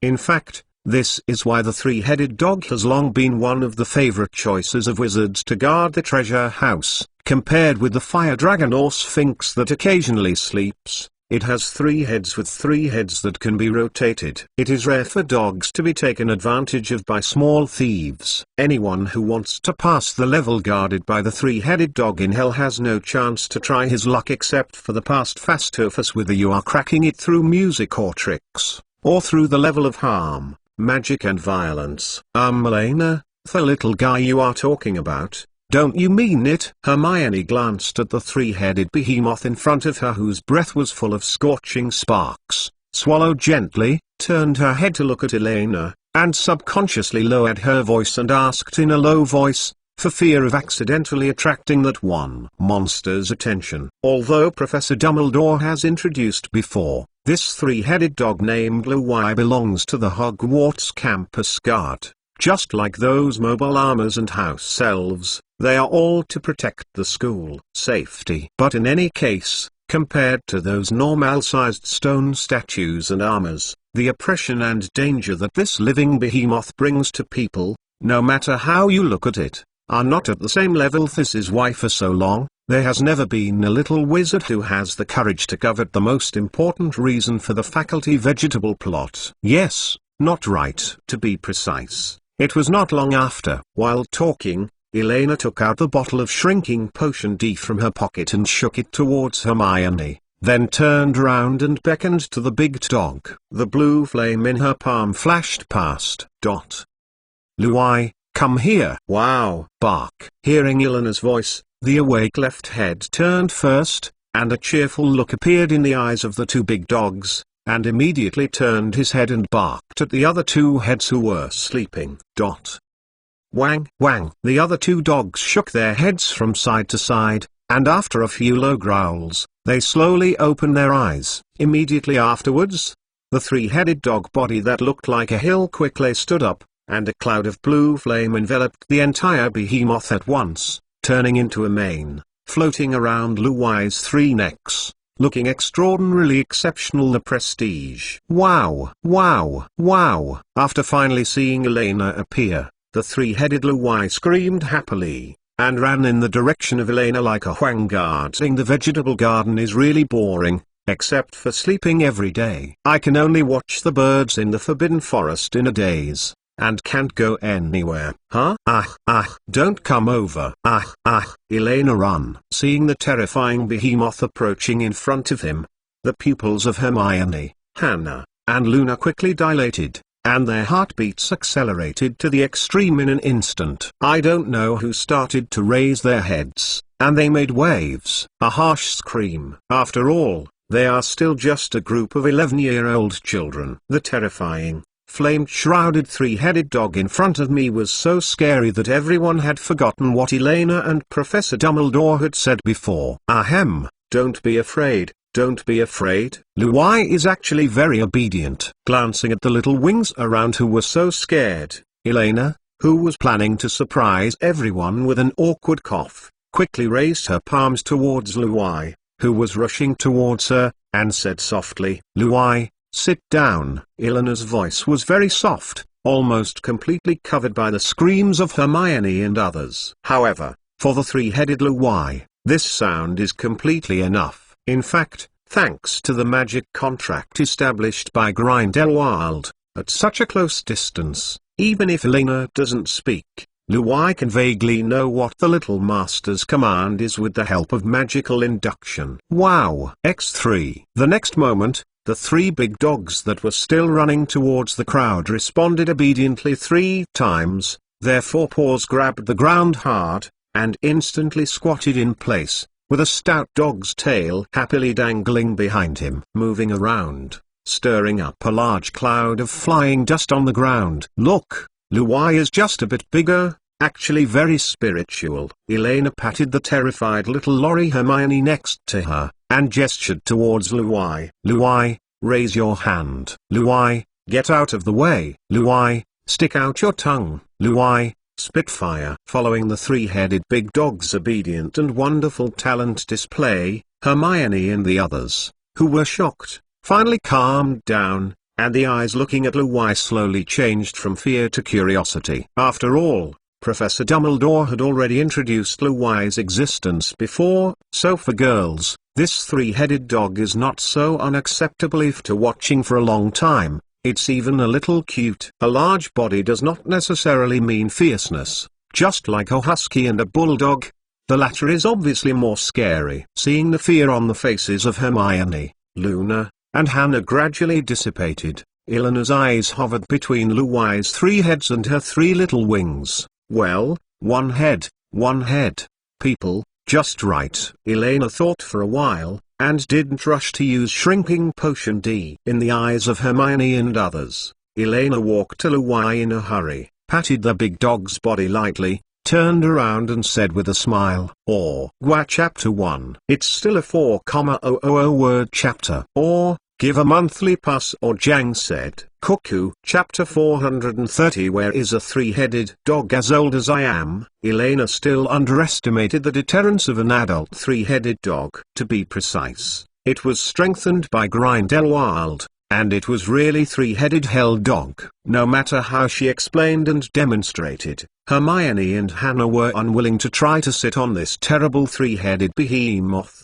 Only Luna and Lori came over boldly and tried to lie on Luai, played on the head for a while. As for Hermione and Hannah, let alone touch the big dog, or walk into the area within 1 meter of Luai, as Luai's eyes moved. The 2 little girls even moved slowly. The trend of retreat. In desperation, Elena could only temporarily abandon the original play plan, and took out the special potion provided by Professor Snape and went straight to the subject. Compared with Luna, Hermione and Hannah needed more courage. Just practice it. Fortunately, Hermione and the others still have a long time to grow slowly. After all, even Elena used to be quite afraid of snakes, spiders, toads and other creatures when she was a child until later. As time went on, she understood and experienced the cuteness of these little animals again and again. After being treated, it gradually changed from fear to love. Of course, Elena now has other ways to help Hermione and the others quickly accept Luai. That is the mature version of APTX 4869 in the Magic World Shrinking Potion. I have to admit that Professor Snape's knowledge in potions is indeed trustworthy. As Professor Snape said this morning, after taking 10 drops of the specially made body reduction potion, the three-headed dog Luai, who was originally as big as a hill, made a puff and turned into a dog that was only better than an adult. The three little puppies who slap a little bigger, looked at the girls in front of them dumbly. Xiao Luai suddenly became smaller and fell to the ground with his 3 pairs of bright black eyes filled with confusion, as if he hadn't reacted to the scene and perspective changes all of a sudden. Oh, Wang Luai shook his head a little nervously and let out a fierce cry. However, combined with the little guy's naive look, no one will think this is a terrible monster. This is just from the eyes of Hermione and Hannah, who lit up instantly. The difference is particularly obvious. It's so cute. You know, the little milk cat and the little milk dog are irresistible to little girls of Hermione's age, even to adult women, and even to most men. According to Professor Snape, 10 drops of potion is enough to keep it in its juvenile state for about a week. But the premise is that the 3-headed Luai has not actively resisted the power of the potion, or its life is not directly threatened. You know, the 3-headed dog is a powerful magical animal, not to mention the current Luai. If only a bottle of the most basic shrinking potion, even if it is specially made, can directly give the 3-headed dog full combat ability, then it will not be a magical creature at the same dangerous level as the Sphinx. After a while, the reduced version of Luai gradually recovered, and stood up swayingly, preparing to stimulate the magic to restore his original form. Suddenly felt a very dangerous warning message coming from his side and in his mind at the same time. Wang, Wang, Wang. The cute little Luai turned his head subconsciously, looked at the little owner, who suddenly became extremely tall, and read the command statement clearly from the gentle smile. This dog, dare to grow bigger without being obedient, just stew it. Wang Wu. The young version of Luai blinked, sobbed obediently, and quickly squatted down on the spot. Since being linked to the contract by that terrifying old human wizard, its life has been in the hands of the Silver Horde demon beside him. In these days, it is not known how many times it has accidentally vaguely felt Elena hungry. In Luai's perception, the current sense of danger can be said to be almost the strongest in his life, second only to the last time he accidentally attacked the young Master Elena, facing the old wizard and the old wizard at the same time. Elena's time. There is no doubt that if you don't listen to Hagrid, the big deal is that it doesn't eat a few meals occasionally, and if you don't listen to Elena, it may become eaten by accident. 10 minutes later, next to Hager's cabin. Granger, you've been holding it for so long. It's my turn. Immediately. So cute. Give me a hug again. By the way, Elena, what do you think it will eat in the future? Do you want to eat cookies? You can try it. It shouldn't dare not eat it. What I am not sure now is how much it can eat in one meal. Wang Wu, Wang Wu, Wang Wu. Facing the 4 female devil heads that suddenly became terrifying, they have become pocket-sized little milk dogs without any room to struggle. They can only make a whining sound helplessly, and even have the right to bite people in a deterrent manner. Nothing. Weak, poor, and helpless, can only wait for Hagrid to return. The young version of Luai gave up resistance, and let the girls palsy and rubbed them in their arms. From time to time, he opened his mouth obediently and ate a few biscuits that Hannah did not know where he took out. Wait, this feeling seems pretty good. You know, in Luai's memory, Hagrid had never fed him like this. It's not that Hagrid treats Luai badly. It's just that Hagrid, as a hybrid giant, has his own unique and rugged way of caring for small animals, which is roughly like the way a sloppy single father takes care of children.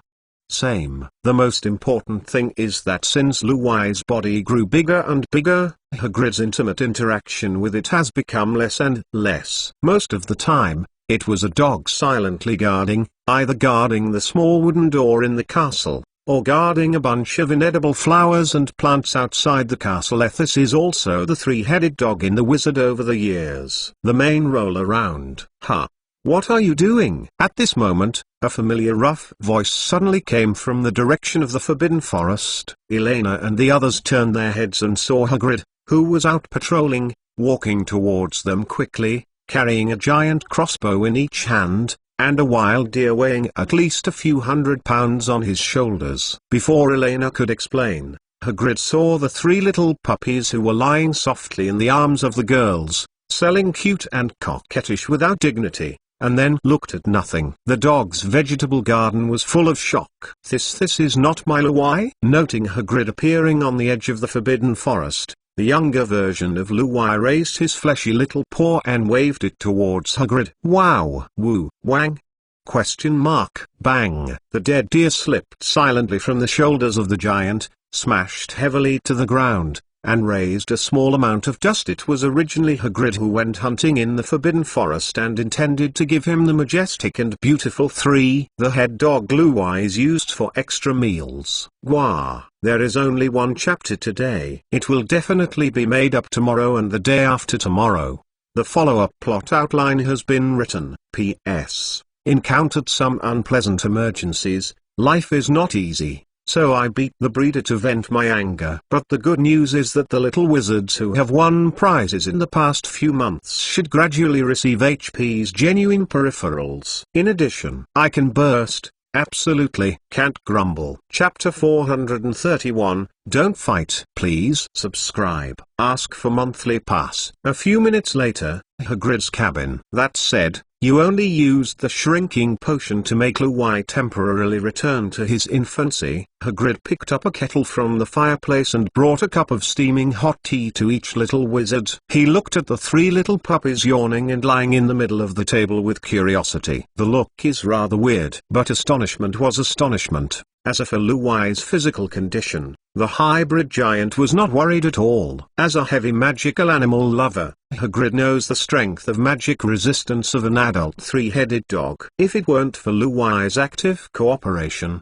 let alone shrinking potions, even most of the highly toxic potions would not have a very good effect on this big dog. At least from the current look of Luwai, it seems to be quite happy and enjoyable. Yes, this is the shrinking potion I asked Professor Snape to help configure. Elena nodded, stretched out her finger to scratch Luwai's chin, and admitted openly, in this way, I can bring Luwai back to the castle to raise it, and I won't always let it rain and wind outside the castle. It's pitiful. Professor Dumbledore should have explained it to you now. You have signed a contract with me. Well, Professor Dumbledore and Mr. Apollocles told me once. Hagrid nodded slightly, but there was not much confusion, but the expression on his face was a little bit sad. Since there is a formal professor to help, then Professor Dumbledore, as the principal of Hogwarts, must have also known all about this, and if there is no objection, most of it is tacitly approved. It just seems that from now on,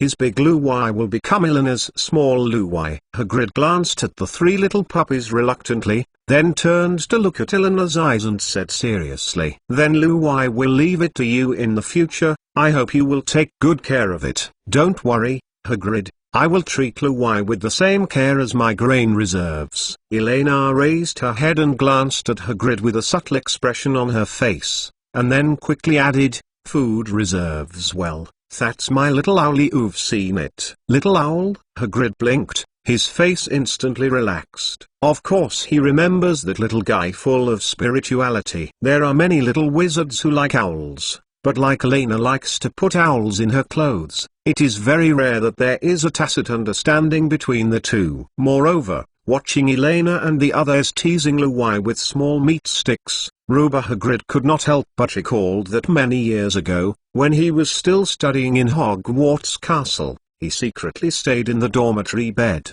The time when Aragog was raised below. By the way, do you want to hear the story of Luwai's childhood? Hagrid glanced at the girls surrounding Luwai in the cabin, and suddenly grinned happily. If Hagrid has any additional hobbies besides raising magical animals, then sharing the experience of raising magical animals is definitely one of them. I remember Luwai's favorite drink of milk when he was a child, and now it's getting smaller again. I'm not sure if the recipe will change back to what it used to be. And I remember. After the shooting experience of the Unicorn group last week, the girls and Hagrid are obviously much closer and familiar with each other than before. Similar to this kind of story listening, they are naturally quite interested. Anyway, there are no other arrangements this afternoon. It is indeed a good choice to tease the little dog while listening to stories about magical animals and for Elena and others. You really need to know how to feed the road. Prestige. At the same time, outside of Hogwarts Castle, the Magical Animal Protection class in Hogwarts 3rd grade has just ended. Today's class is a sensitive and playful tree guard. I don't know why Gryffindor and Slytherin students did not have too many quarrels and unpleasantness in this class, which made Professor Byrne couldn't help but breathe a sigh of relief. After announcing the end of Get Out of Class, the elderly Keitel Byrne lowered his head and began to count the number of tree guards. He did not notice that the students did not go straight to the castle as usual, but started intentionally or unintentionally walk towards the greenhouse of the herbal medicine class. On the other hand, Ravenclaw and Slytherin, who had just finished the herbal medicine class today, did not leave in a hurry. Several little wizards entangled Professor Sprout in turn, asking various questions about herbalism, while more people quietly pulled out their wands and held them in their hands,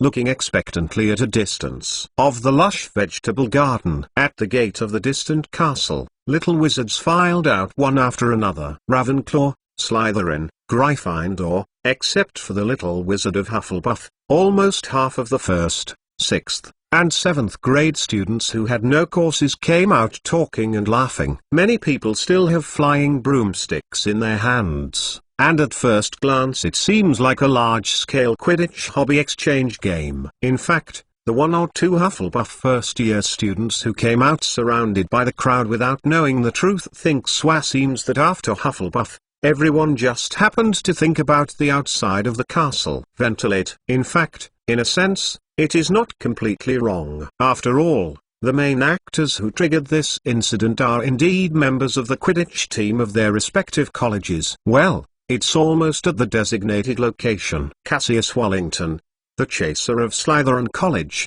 looked around the surrounding crowd, nodded secretly, stopped, turned around and looked at the Weasley twin brothers who were standing not far away. Suddenly he sneered loudly in a voice that everyone could hear. TSK Tusk, Weasley, it seems that you Gryffindors are so stupid, you can only grow live potatoes, right? Oh, that's better than your Slytherin eating shit. Fred Weasley replied loudly without hesitation, with just the right disgust on his face. Who doesn't know at Hogwarts now? You bunch of shit guys eat from the toilet every day. Huh? What did you say?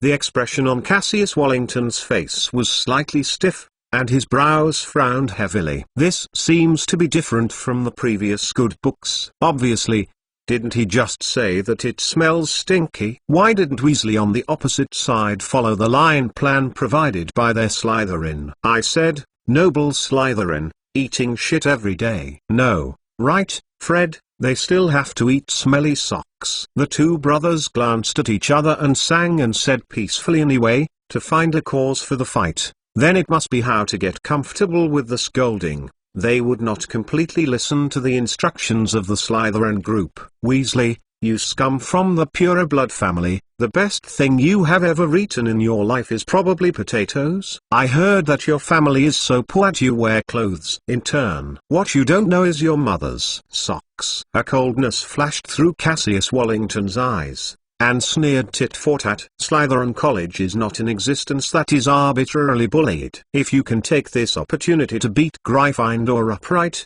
it actually seems to be a good bonus. Punlo. A little witch from Ravenclaw pulled Punlow's sleeves with some worry. At the very beginning, Gryffindor and Slytherin College were free to play without the original script. She was a little worried. You know, according to the process originally discussed by the 3 academies, it is just a simple laugh at each other, and then casually wave a magic wand to make a mixed wheel. Just take the opportunity to steal food, and look at the current trend. It's okay. Gryffindor and Slytherin here? They will definitely not end up friendly from the beginning. As Ravenclaw's next presidency candidate, Punlo Cravat shook his head with a chuckle, a naughty look flashed in his eyes, and replied in a short tone, all of them. They will definitely fight. Huh? But what does that matter? It's not a bad thing for us, is it? During the conversation between the two, Gryffindor College and Slytherin College not far away began to scold each other, and the level of tension was at least twice as intense as the previous plan. Just like what Punlo said, quarrels, even if acquaintances are acting, are easy to quarrel, not to mention two academies that are not pleasing to each other. More and more Slytherin students and Gryffindor students gathered around the two sides, holding each other's wands and stalemate in the open space. The atmosphere gradually became tense, as if only a little spark could be. It's the same as if the air ignites directly. Professor Sprout, who was surrounded by the students, also gradually noticed the quarrel not far away, and couldn't help but stop answering questions, frowning to look at the source of the sound, and moving his feet to see the situation. However, I haven't waited for Professor Sprout to take a step. Don't think I don't know. You even lick the shoes of Ravenclaw Academy for a bit of fruit. What, Weasley? Did you poke your sore spot? Your father licked other people's shoes in the same way at the Ministry of Magic, right? You have to pay for your words. Warrington, go eat shit. Slytherin. Fred and George roared loudly at the same time, and angrily drew their wands at the guy in front of them. Boom! Two dazzling red lights shot out from the tips of their wands, directly knocking out Cassius Wallington, who was still sneering, and hit the crowd behind, obviously without any intention to keep his hands in it. Weasley, you guys, do you really want to fight? Then come on. Cassius Wallington, who was caught off guard from being knocked down, got up from the ground out of breath, drew his wand and pointed it at Fred Weasley, and yelled without thinking, "Feint!" This seemed to be a signal. In the next moment, both Gryffindor and Slytherin, who had already tightened their nerves to the extreme, chanted their own spells at each other loudly, and the entire venue turned into a spell in an instant. Random flying melee. Of course, the Slytherin students who were originally surrounded by the greenhouse and the Gryffindor students who came out of the castle have also poured into the battlefield and joined the cause, making chaos together. Compared with the small-scale street fighting and pursuing wars that occurred in the previous few times, this frontal confrontation with a good team of people in advance is undoubtedly much more intense and chaotic. Various spells are flying everywhere, and the students chant as they please. Reciting all the spells I have learned is like a grand party game. Of course, the group of people in the center of the field obviously had a real fire. The Weasley twin brothers are undoubtedly the most powerful core output position. The two who cooperate with each other can even parry more than twice the attack at the same time, and the evil curse from their wands is more difficult to resolve. Oh, stop. Professor Sprout was sluggish for a few seconds, and then quickly reacted, struggling to push away from the crowd and squeeze toward the center of the battlefield, while waving his magic wand anxiously, trying to interrupt the inexplicable student fight. However, before she could take a few steps forward, the location of the gate of the castle, the direction of the magical animal protection class, the outside of the herbal medicine class greenhouse, the direction of the Hufflepuff vegetable garden, almost everywhere there was an outbreak. Fierce battle. The roar of curses and the shouting of students in chaos were mixed together. The short Professor Sprout didn't even know which side was the most intense place, and what was worse. Professor Sprout, let's help. Don't fight. Seeing Gryffindor and Slytherin mixed together, and Professor Sprout drowning in the crowd, Punlo Cravat yelled, then drew his wand and dropped one into the sky. Blue firework signal. Immediately afterwards, the reserve chief of Ravenclaw turned his head and winked at his side, and said calmly, "Sisters, it's our turn. Act as planned." As the blue magic signal exploded in the sky, the little wizards of Ravenclaw who hovered at the outermost edge of the battlefield glanced at each other, happily drew out their wands, and began to use all kinds of things towards the clearing or the air's curse, while pretending to make all kinds of screams and anger. The level of chaos in the entire venue rose several times in an instant. Being in the crowd, Professor Sprout seemed to have come to the Wizarding War decades ago in a daze. In this scenario, personal power is really real. It's too small. Even if Professor Sprout has released sound loudly, her stopping sound is still very helpless and inconspicuous in the explosion and impact of various spells, and there is no way to reach too far. In fact,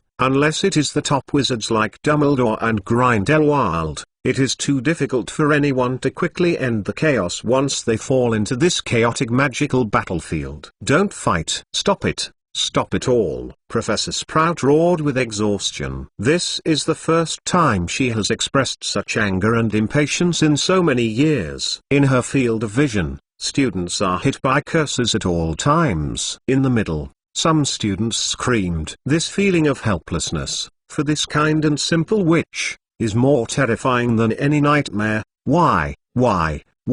Exclamation mark. Has the contradiction between Hogwarts College reached such a level? Exclamation mark. Professor Sprout was desperate and helpless in his heart. He kept waving his wand, yelling, and struggling to shuttle between the students who had killed the Red Eye, trying to end this inexplicable chaos. However, no matter how she mediates to stop her, as long as she leaves, the place where she once quieted down will be revived. The students seemed to have a deep hatred. The curse flying above everyone's heads almost formed a light curtain. The explosions and shouts never stopped from beginning to end, and many students even had a twisted and terrible look on their faces. Abnormal smile. This made Professor Sprout's heart more and more panic. In her decades of teaching experience, she has never encountered such a weird situation. Could it be said that for these children, fighting and hurting each other can already bring them happiness and joy? Exclamation mark. What a terrible paranoia and hostility is this? Exclamation mark. Professor Dumbledore was right to say that the deep-rooted barriers between the colleges must be opened and resolved, otherwise Hogwarts will be over if this continues. However, out of the sight of Professor Sprout, those places that have not been noticed. Gwa. Chapter 1. 4,000 words big chapter. Subscribe. Ask for a monthly pass. Add bookmarks for easy reading. Chapter 432 is deceiving too much. Seeking a monthly pass. Seeking a subscription. Hey, Slytherin over there. Let go of the tomatoes you have. It's over. Then what do you say about the white radish? How about change it? Don't make a noise. Time is running out. Just take it according to the previously allocated site, and then change it later. Yes. The professors will be coming in a while. Hurry up. Next to the vegetable garden of Hufflepuff College, the atmosphere here is obviously much more peaceful and orderly than the inextricably fought big fight not far away, as if being in another world. The little wizards of the three academies were separated without interfering with each other, and they were frantically picking vegetables, fruits, and other crops from the ground in the pre-allocated area, and occasionally murmured. Considering the continued development in the future, not only the fruits, but also most of the plants are simply taken away by the roots. Except for the little wizards who are responsible for stealing vegetables in the ground, the students surrounding the vegetable garden are not idle. They kept waving their magic wands, creating various battle marks and explosive sounds around the vegetable garden, and from time to time they made a few curses and cries of pain, making them look like they were fighting fiercely. Of course, the main role is to raise dust, and as a human wall and warning line, ready to respond to emergencies at any time. After all, this is the first time for this group of children to unite to do a big deal. Although it does not violate too many school rules in the strict sense, it is still unavoidable to be nervous. We are all cleaned up here. Come on. Bye. After another few minutes, Penlow glanced at the emptied vegetable garden and nodded in satisfaction. Compared with Gryffindor and Slytherin, who wasted a certain amount of time in fighting and acting, they have been wandering on the edge of the battlefield. Ravenclaw Academy, which is mainly responsible for creating chaos, took the lead in clearing the area they were allocated. Little Badger Vegetable Field. Now that the goal has been achieved, the Ravenclaw College, which has returned with a full load, will naturally not stay in it, and will continue to help the other two colleges to cover, let alone help the pesky snake and lion weeding together. You know, the longer you stay at the crime scene, the easier it is to get caught. Righteous Slytherin. If in theory, if everything goes according to their previous plan, this chance will not happen. Go, everyone. Penlocravat waved his hand happily, greeted the little eagles around him,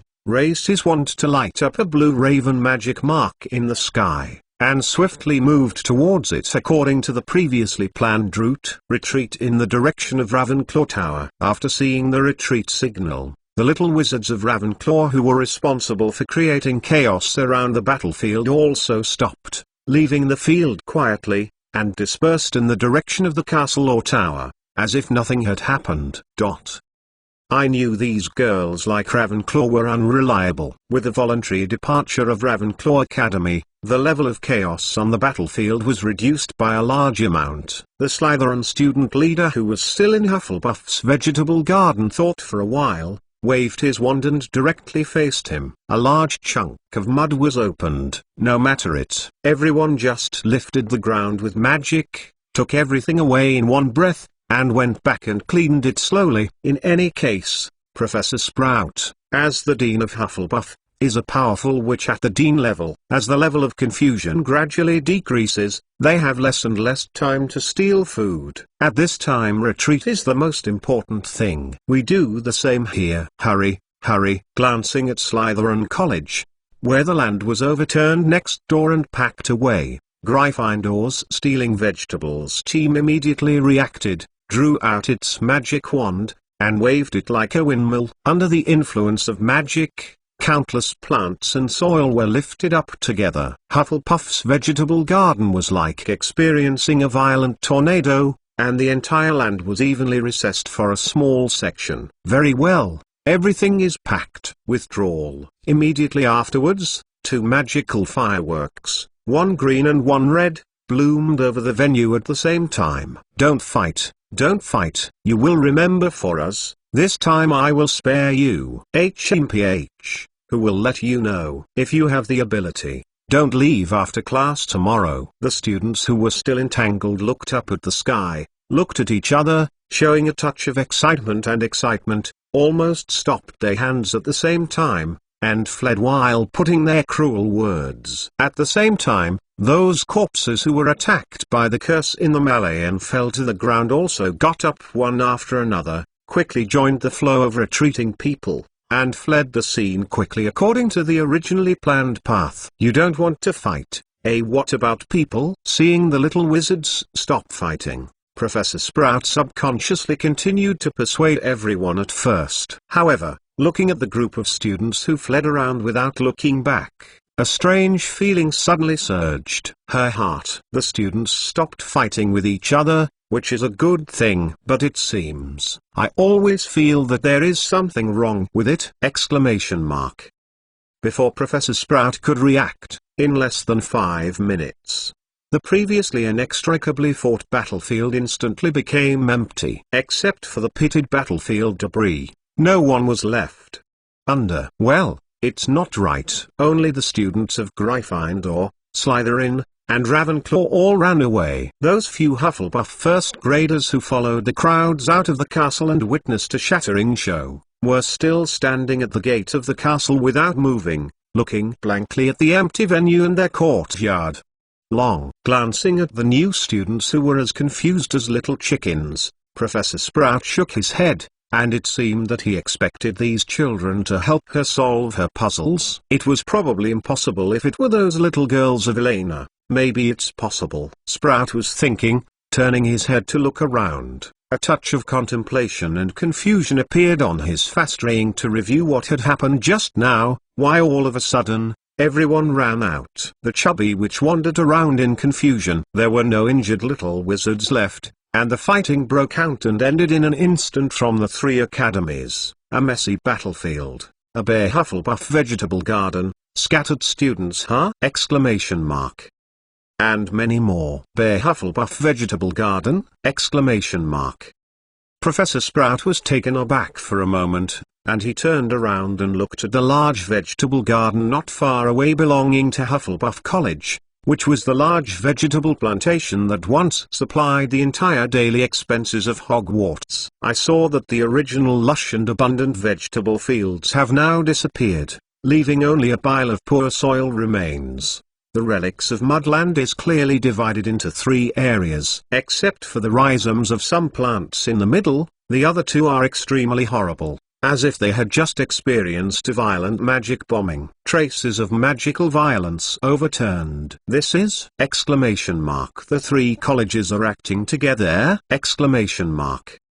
Professor Sprout only felt that his eyes were dark, blood rushed to his forehead, and his angry lips trembled. Lawlessness. It's too much. Too much deception. Too much deception. Closing his eyes and taking a deep breath, Professor Sprout, who has always been kind and gentle, walked towards the castle angrily like an angry female badger, his teeth creaking. In short, when such a big thing happened, she had to tell Professor Dumbledore first to see how to deal with it. The children of Hogwarts are too lawless and they must be managed carefully. Teach, Professor, what do we do? When Sprout passed by and approached Hogwarts Castle, he heard the sounds of a few children who seemed to have lost their souls. The chubby witch turned her head and looked at the few first-year wizards who looked at the empty vegetable garden and was about to cry. Her guilt and anger couldn't help but a little bit more. As a master of herbal medicine, Professor Sprout knows too well that this kind of plant that he has worked so hard to grow for a few weeks was suddenly picked up in one pot, even without a few roots, and then he felt distressed. Helpless. Trust me, I'll go to Professor Dumbledore, and I will give everyone a fair deal. Professor Sprout said with a terrifying murderous look on his face, gritted his teeth, as if feeling a bit terrifying in his tone. The Hufflepuff Dean paused for a while, turned around and took a deep look at the empty Hufflepuff vegetable garden.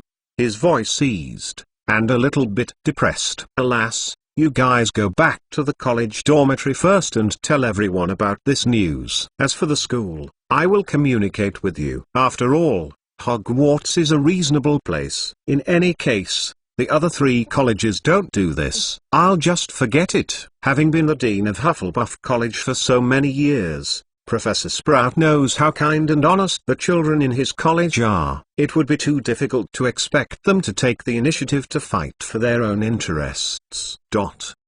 For so many years, in most cases, these good children have silently swallowed their breath. Moreover, the situation this time is indeed a bit too complicated. Compared with those who were clearly responsible in the past, from the current situation, she didn't even know who should be targeted for a while if 3 colleges, so many students, pretend to create chaos, secretly collude, and join forces to carve up Hufflepuff's vegetable garden. This is by no means the mistake of a single individual, or even a few people. If Hufflepuff College wants to get justice, it will even have to face the obstruction and excuse of more than half of Hogwarts. The difficulty can be imagined, and no. But this time, as the dean of Hufflepuff College, Professor Sprout couldn't swallow it anyway. Professor Sprout even thought that even if she had to use force in the end, she would have to chase all the vegetables and plants back for the children. In any case,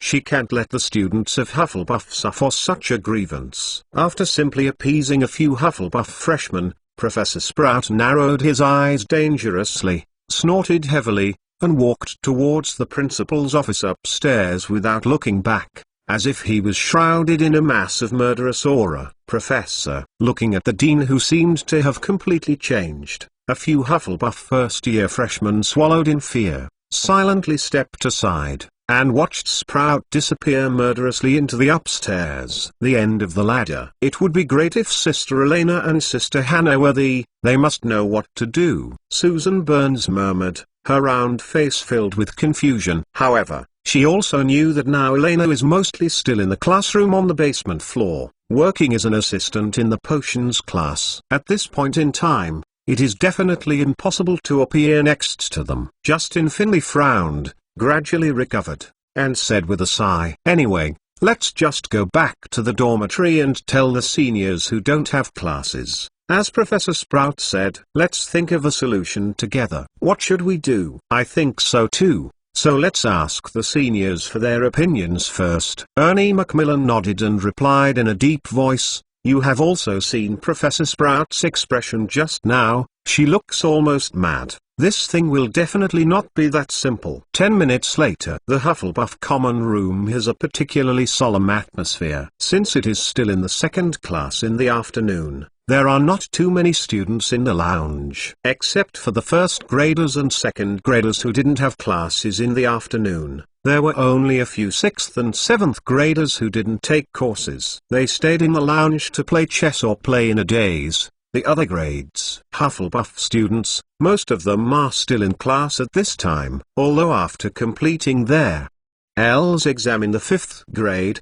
in theory, the little wizards can abandon the courses they hate, but considering the future job needs, except for a very small number of senior grades, most children will still choose as many as possible some courses. In other words, most of the senior students who will appear in the common room at this time are the happy students and happy students who have lost their dreams and are ready to be a salted fish wizard. Of course, the prefects of the top students and the outstanding students with high prestige among the students are naturally not included in this list. Therefore, the idea of Ernie, Justin and others who wanted to seek the advice of seniors could not be realized for the time being. Although most students showed great indignation after learning what was happening outside. But most people have no constructive opinions except for a few incompetent angers, until, after a long period of agonizing big eyes to small eyes, only a Hufflepuff second-year student suddenly slapped his thigh, stood up, and said loudly in indignation, "Waiting like this is no way, let's go. Let's go to the deans of each college to evaluate." I have to say that Eleanor's remarks in Hufflepuff a few weeks ago still left some marks, at least leaving many young wizards with the simplest truth that unity is strength in their hearts. Now that Professor Sprout has already filed a complaint with Professor Dumbledore, it is reasonable for them to file a complaint with the deans of various colleges. Hogwarts will not be unreasonable, right? For the simple-minded little badgers, it is quite normal to be bullied and sue the teacher. After someone took the initiative to take the lead, the dazed little badgers seemed to have found the backbone. You and I responded with each word, stood up one after another, gathered together in indignation and walked towards the door. Go. Let's all go together. We can't just leave it alone. Yes. Yes. Find their dean. Yes. That's right. Let their dean go and clean them up. That's it. It's really bullying.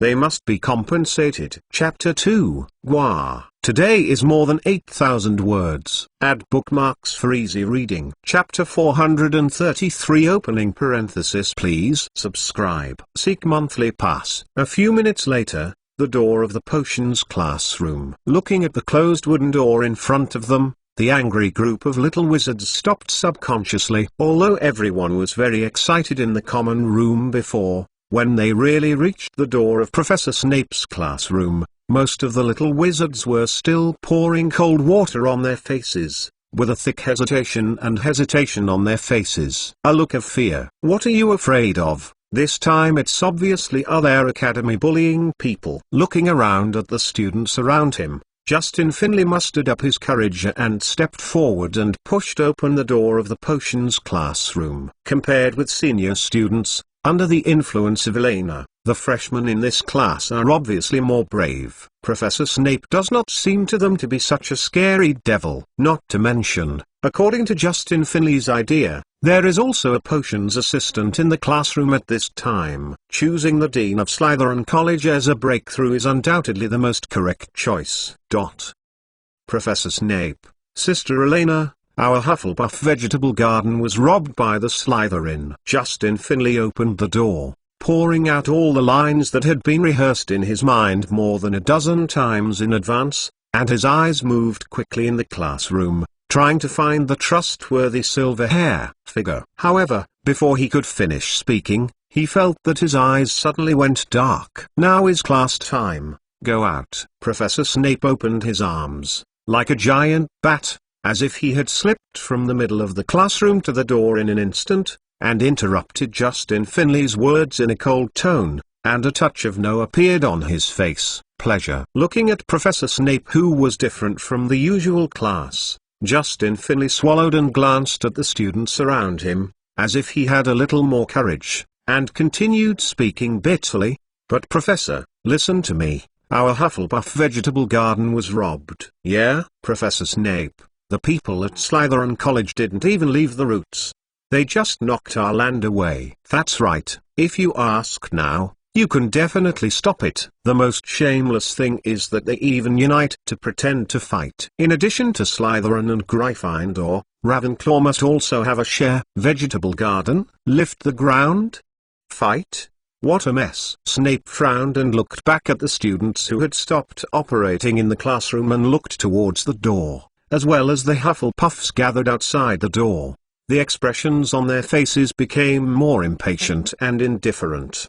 He got up and pointed out the door. "Mr. Finley, you guys, go out." I don't want to repeat it a third time. These days, after getting used to Eleanor's help, and suddenly returning to the potions class teaching alone again, Snape immediately felt the difference between the two before and after, which made him feel a little irritated at first. If it was Harry or Elena, perhaps Severus, Snape would have the patience to listen to what was being said. However, for Justin Finley, who has ordinary grades and little transparency without a special background, and dare to break into the classroom at this time, there will only be one. Facing the tall Professor Snape, Justin, who looked like a little chicken. Fenrielli had no resistance, was directly grabbed by Snape's arm and pushed out mercilessly. Bang! Immediately afterwards, the door of the potions classroom was closed hard, and Professor Snape's voice floated from the crack in the door. "And Hufflepuff deducted 30 points because you disrupted the order of the potions class." Facing the closed wooden door of the underground classroom,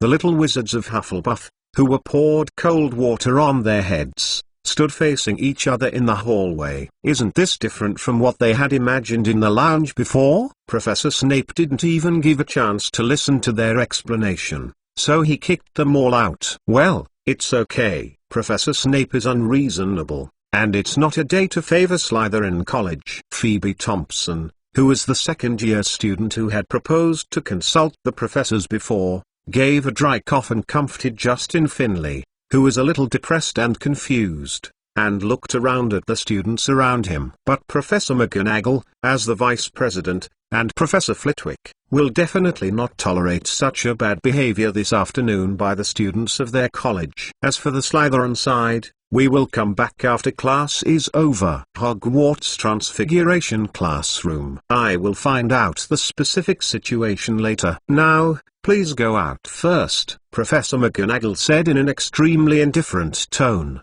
and his sharp eyes swept across the little Hufflepuff wizards standing at the door. "At the same time, I will explain to Professor Sprout about your interruption in class." Boom. Hogwarts Curse Classroom. Well, that's the case, I roughly understand it. Compared with the direct refusal of the other two deans, Professor Flitwick's attitude is obviously softer. At least he didn't directly drive Justin Finley, Phoebe Thompson and others away, but patiently took a few minutes and listened carefully to the group of Hufflepuff little guys about the afternoon food stealing incident. The complaint. Of course, this may also be because this curse class happens to be a big class between Ravenclaw and Hufflepuff in the 4th grade. After hearing that their vegetable garden was looted, most of Hufflepuff's the little wizards were uneasy and restless. Professor Flitwick blinked and looked at Phoebe Thompson's eyes and said with some confusion, "However, according to what you said, it was Slytherin and Gryffindor College that broke the vegetable garden." The children at Ravenclaw College seem to have been helping Professor Sprout throughout the process, right? Huh? They did say so, but they didn't succeed in preventing Gryffindor and Slytherin from getting into a group, which really shouldn't be. Professor Flitwick raised his palm, nodded with a serious face, and continued smoothly. "No, they." Justin Fenriel's eyes showed a touch of confusion, as if, "What's wrong?" Without giving the little wizards of Hufflepuff a chance to rethink, I saw that Dean Ravenclaw first glanced at the restless students in the classroom, and then at the lower grade Hufflepuff students full of grievances. After thinking for a few seconds, he spread his hands, showing a helpless expression. "So, even if you want to punish and deal with the perpetrators, you have to find Professor Dumbledore, or Professor McGonagall or Professor Snape. I really can't help you in this regard. But Ravenclaw College also stole food. Have you seen this with your own eyes, Mr. Finley? Professor Flitwick's face sank slightly, looked at Justin Finley's eyes, and said in a serious tone, "Guessing without evidence is not a smart choice, although we didn't see it from the end." Okay, let's stop here. Regarding the fight between Gryffindor College and Slytherin College and the destruction of your vegetable garden, the school will investigate it clearly afterwards. Now is class time, if nothing else. Hearing what Justin Finley said, the expression on Professor Flitwick's face eased slightly.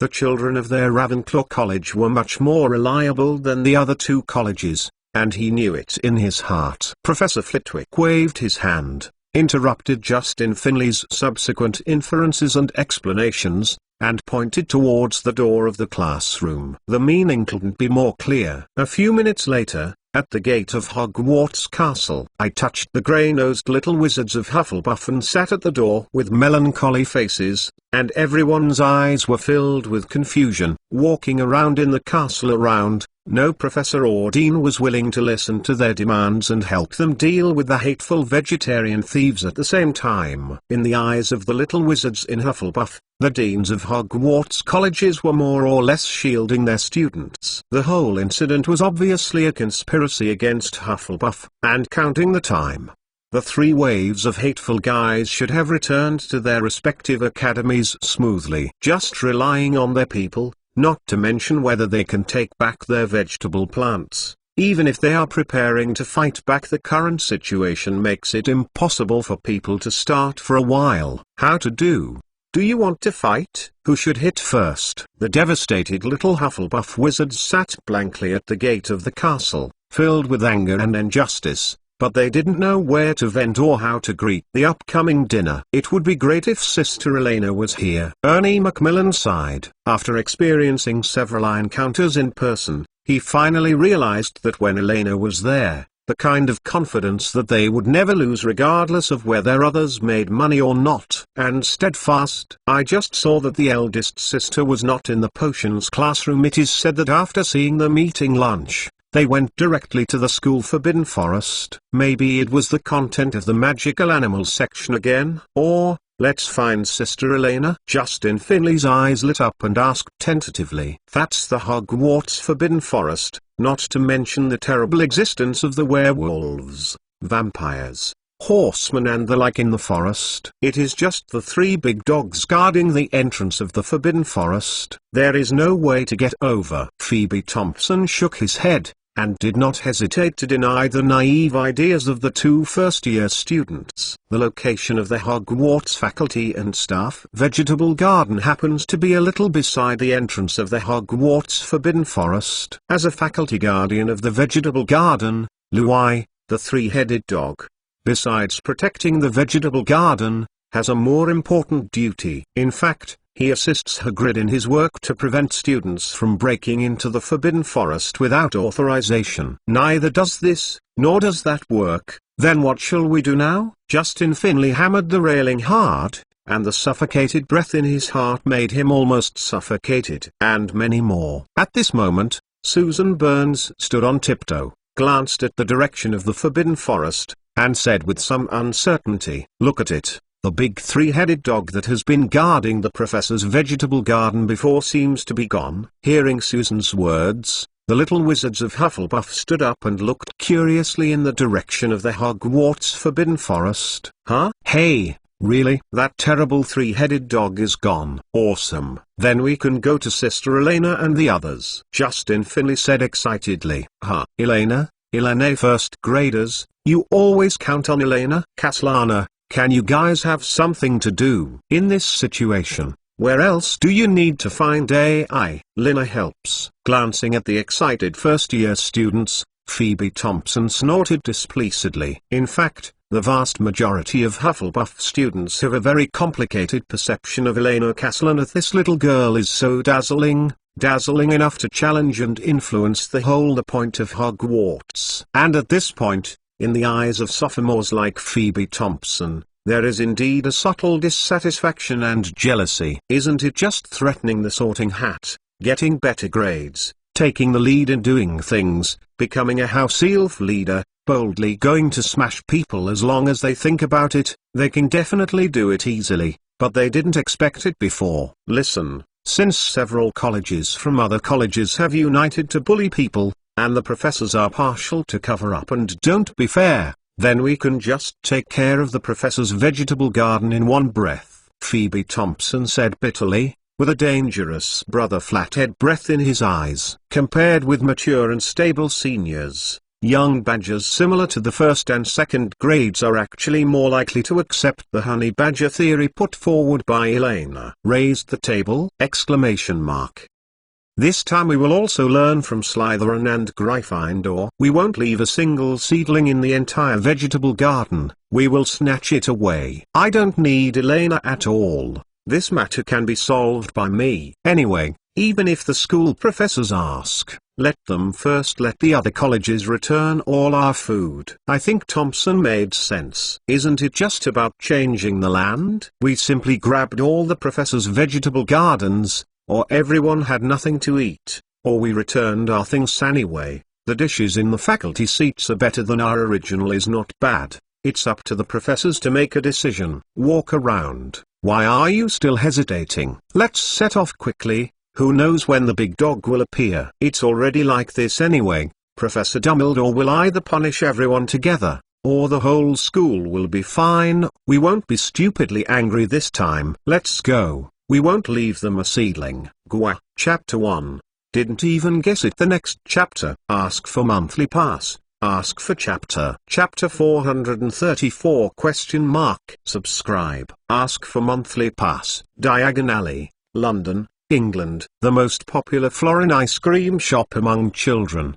Do I need to write anything on the cake? Professor Dumbledore. Just write, Happy 11th birthday to Elena Castellana. All right. There is no doubt that the Hogwarts kitchen can of course also make birthday cakes, but this way, as the chef Elena will definitely know immediately that they are preparing her birthday presents, and there will be less surprises. It means it's inside, you know. Although in the eyes of most professors, Elena is at best a potential student with good cooking skills, good talents, and worthy of attention. At most there will be some amazing magic skills and whimsical ideas. That's it. Even if she seems to be in control of the Hogwarts kitchen now, it is only a temporary right granted to her by the school, which can be taken back at any time. The final analysis. She does not seem to have much to do with Hogwarts male and female student chairpersons. Essentially different. However, for both Dumbledore and Grindelwald,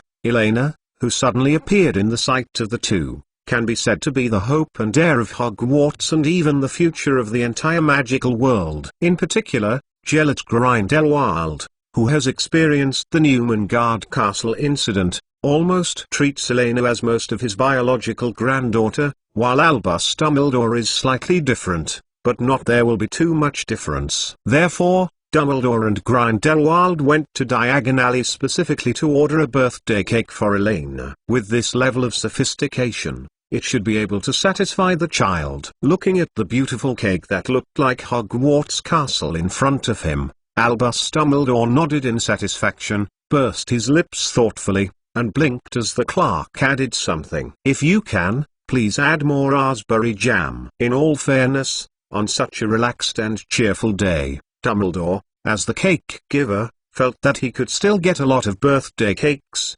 so he should adjust the taste in the direction he likes first. Hey, Albus, give me some more ginger along. Just as Dumbledore was thinking about what more fruit to add, he suddenly felt someone pat his shoulder. Turning his head, I saw Gellert Grindelwald holding a long cloth strip with delicate packaging, and said with a smile, the 2000 set of Light Wheels box is a bit more expensive than I thought. The money you just gave is only the price of the broom. It does not include care boxes, posters, and replacement accessories. Although Grindelwald has given Elena a small pet, in a strict sense, it was just to tie with Dumbledore. After all, the child's first owl was given by Dumbledore. Therefore, the extra birthday gift naturally needs to be made up, right? Albus Grindelwald asked curiously as he counted the coins Dumbledore gave him. Do things in school? Don't worry, today is her birthday. Who will take the initiative to make trouble on her birthday? Dumbledore smiled and shook his head, the expression on his face particularly relaxed. And if no surprises, they should have gone to Hagrid to play with Luwai this afternoon. In addition, with Severus' shrinking potion, Luwai has become a little milk dog. Don't worry about any trouble. That said, it's really rare to stop a lot these days. I'm not used to it. Grindelwald thought carefully and nodded in agreement. Since Elena focused on studying and knew contradictory, he and Dumbledore could finally sleep peacefully these few nights. Up. Okay, let's go back as soon as we buy something.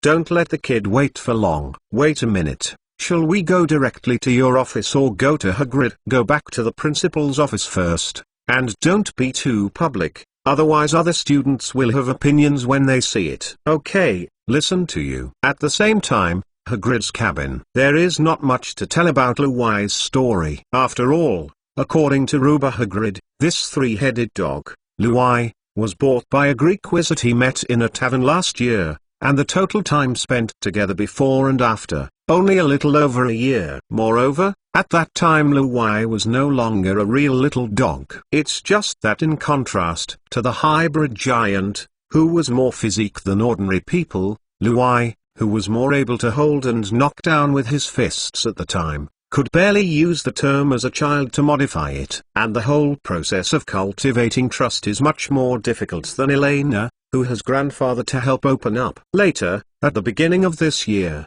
in fact, Professor Dumbledore asked me to let Luwai go. Hell, I can't say that. As for the rest of the year, Elena knows better than me. Hagrid was halfway through, and suddenly he bit his tongue vigilantly, and forcibly changed the subject. By the way, what was Luwai watching before? Hermione asked curiously. This is Hogwarts' #1 secret. It has nothing to do with you, so don't ask any more. Hagrid put down the teapot heavily, interrupting Ruff, somewhat annoyed. If you don't want to be expelled from the school, it is best to follow Professor Dumbledore's instructions and don't approach the no-entry corridor on the 3rd floor. I won't tell anything anyway. It's actually the Philosopher's Stone, Mr. Nicole LeMay's piece. Before Hagrid could finish her words, Elena rubbed the meaty belly of Xiaolu as if recognizing her own position.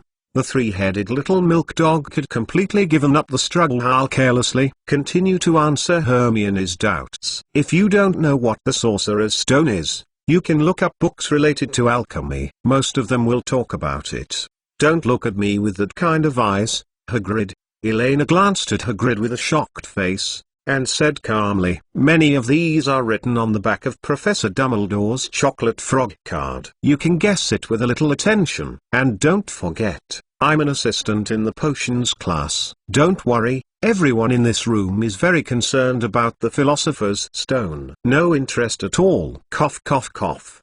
But this matter must be kept secret after all. Hagrid let out a violent cough, and quickly said with some embarrassment on his face, yes, you know there are many bad people in the magical world. If people know that the Philosopher's Stone is hidden in Hogwarts, it will cause a lot of unnecessary trouble. No, let's talk about something else. Other things? That's okay. Elena raised her eyebrows, thought for a moment, and the corners of her mouth raised slightly. By the way, Hagrid, how about you tell us the story about the eight-eyed giant spider? I remember you also raised the eight-eyed giant spider, right? Speaking of which, she has always been curious about which of the three-headed hell-breathing dog and the legendary terrifying and cruel eight-eyed giant spider is more powerful. As for the topic of the eight-eyed giant spider, with the discovery of the Hogwarts chamber, it is no longer a past story that is worth keeping secret. After all, in a few weeks,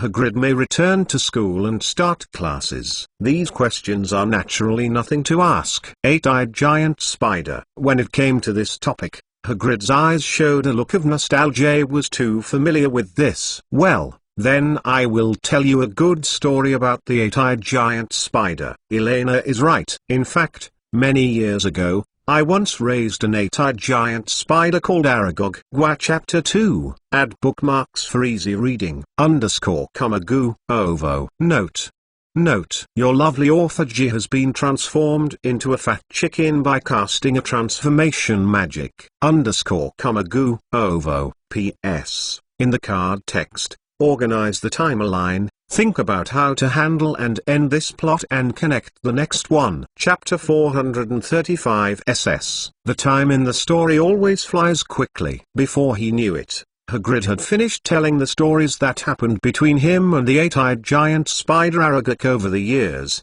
and the time had just arrived at the end of the second class at Hogwarts in the afternoon. On the tower of the castle in the distance, the melodious and vigorous spells crossed the moist mud and into Hagrid's cabin. Is it so late? Then, Mr. Hagrid, let's go back first. Lomai, don't move around, Itchy. Hagrid, see you at the night campfire party. Elena and the others took a look at each other, stood up and politely said goodbye to Hagrid, holding the 3 little puppies that had been renamed Luwai, and planned to return to Hogwarts Castle and give Luwai in the dormitory. Pack a small nest out. In fact, whether it is Luwai or Luwai, it is actually a transliteration of Fluffy. Although Eleanor's accent was a bit strange, Hagrid stopped insisting after correcting it several times to no avail. After all, in a strict sense, this is already someone else's dog. Even if the name was changed directly to Little Biscuit, it was Eleanor's freedom, and for Hagrid, the result was undoubtedly the best now. At least it didn't sound particularly obvious. Of course, in addition to tidying up the nest for Xiaoluwai and introducing the eagle dogs to meet each other, it is more important for Elena to arrange the dishes for tonight in advance, as well as the ingredients for the bonfire party in the evening. Since today's birthday dinner is a barbecue, in addition to pure meat, vegetables such as leeks, potatoes, eggplant, garlic, zucchini, pumpkin, and tofu are naturally essential. There is no doubt that before the start of this semester, if Elena wants to get so many ingredients in Hogwarts, she can only rely on external purchase, and tofu and leeks may not be available, but thanks to her Hogwarts Happy Farm project, at this time, you only need to pick something from the vegetable garden. In such a happy mood, Elaine opened the door casually, and looked towards the faculty and staff vegetable garden outside the door with joy. Looking around, I saw a mess. The whole land seemed to have just been chewed by a dog, and there were pits everywhere. Okay! Exclamation mark. What seems to be missing? Exclamation mark. Where is my vegetable garden? Exclamation mark. Obviously, I saw just now why there was only empty space when I turned around. Exclamation mark. What is going on? Who did it? If there is anything in this world that is more frightening than Voldemort, then stealing a food in front of a foodie, or piercing her fantasy of a good dinner, definitely counts as such a thing. What happened? My God! Hearing Eleanor's voice, Hagrid, who was about to close the door, hurriedly walked out, and was about to ask the girl. His eyes fell on the bumpy vegetable garden. His eyes suddenly widened, and he took a breath in shock. This is the food that all the faculty and staff at Hogwarts use for dinner. At this time, there are only less than 2 hours left for dinner. If this goes on, the professors may be hungry. And what makes Hagrid blame and anger the most is that, if nothing else, the entire theft should have occurred during the time he and Elena and others were chatting in the hut. If you pay a little attention, maybe it can be stopped on the spot. Wang! As if feeling Elena's anger, Luwai, who was held in Hannah's arms, let out a fierce roar, and condemned the little thief who swept away the vegetables in the faculty garden while he was not paying attention.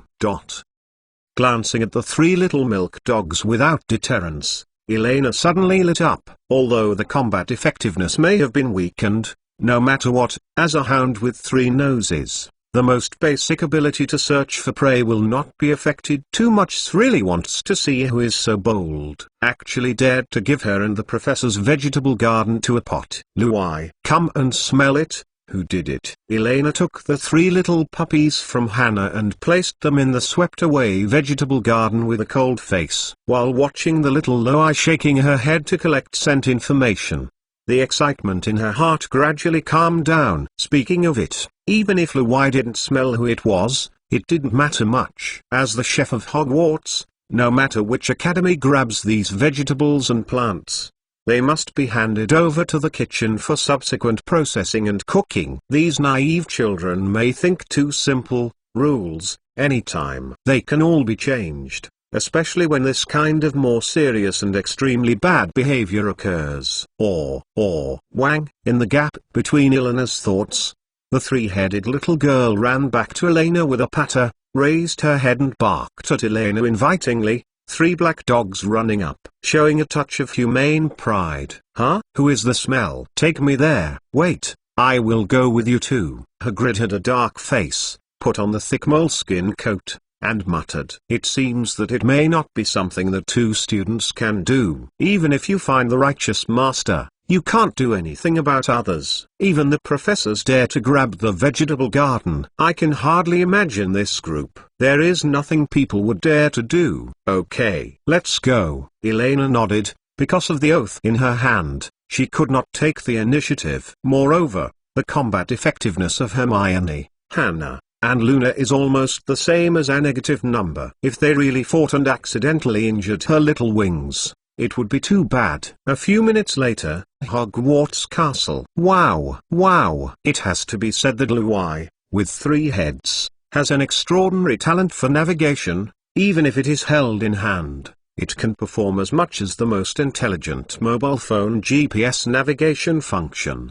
The 3 heads are just responsible for the 3 directions, and the entire pathfinding process can be said to be a place where there is no stagnation in the flow of clouds and water. And on this road, Elena and others can also see the traces of the soil on the ground from time to time. There is no doubt that no matter how cunning a thief, as long as he is still in the Hogwarts range, he feels that there is no way to escape her. The hunting of this is much easier to use than the live point map. After all, the live point map does not take the initiative to pronounce and plan. Elena, wait. However, before the 5 people followed Louie's guidance and found the final position, Hannah, who had been following Elena, suddenly stopped, frowned and looked at the surrounding environment, and said with some uncertainty, I know this road. It seems to bear the only way back to the Hufflepuff common room. If it is said that other colleges have robbed the food, but if they do it themselves at Hufflepuff College. Hannah Abbott lowered her head and glanced at the Hufflepuff badge on her chest, raised her head and looked at Elena's words but stopped.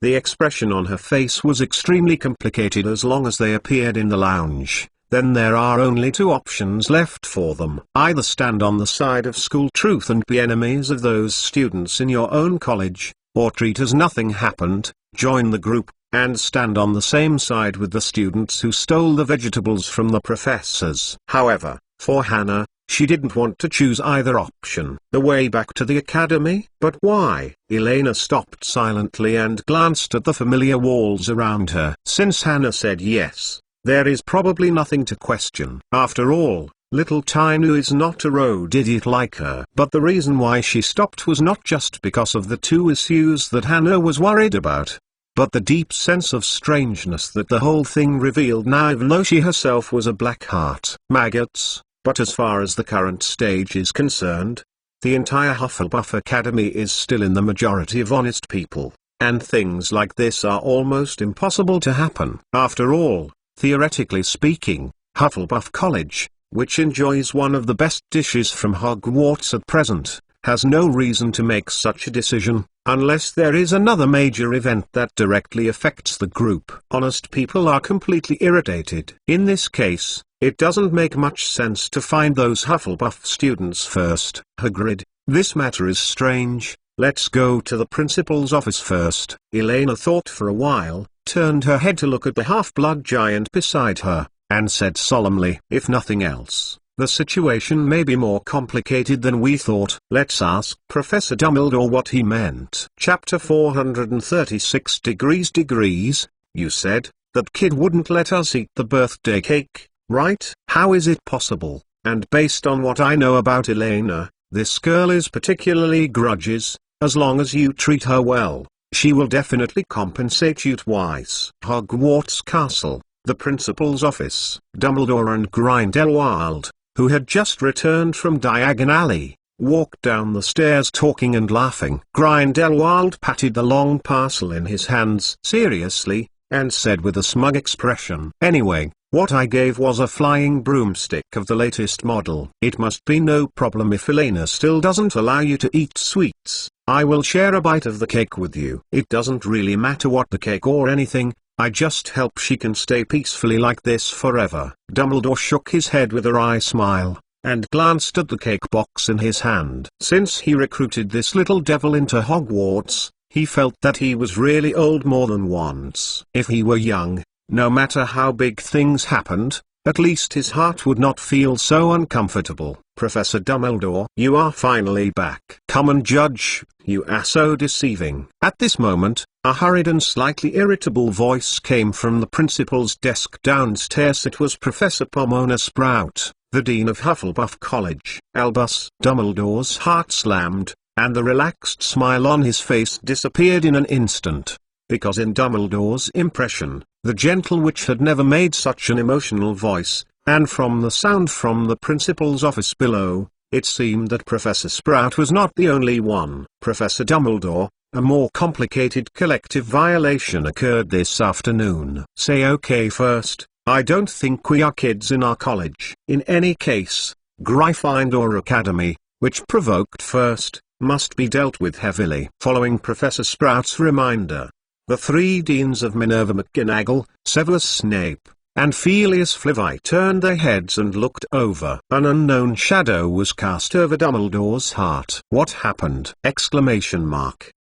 He had only left Hogwarts for less than half a day, so why did something big happen again? "That dear Elena, Ms. Castellana, can't it stop for a while?" And this time involving 4 colleges at the same time. "In any case, it is impossible to let it go as before. Maybe you need to consider expulsion or suspension." Warning?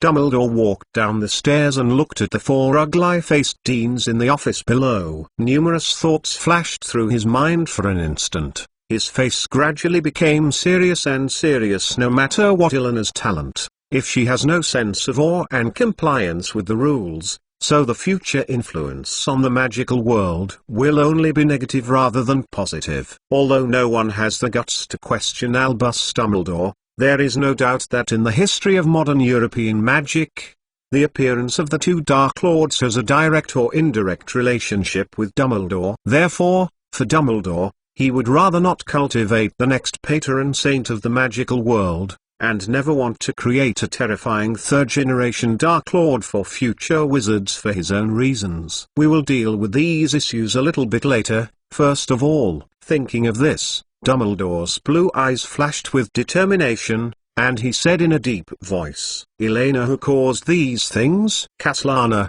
where is she now?" "Elena?" The professors glanced at each other, a touch of confusion appeared in their eyes, and they shook their heads. Facing the question of Albus Dumbledore, most of the deans have temporarily fallen into a state of confusion. They are all in such a mess. Who cares about where a first-year student is this afternoon?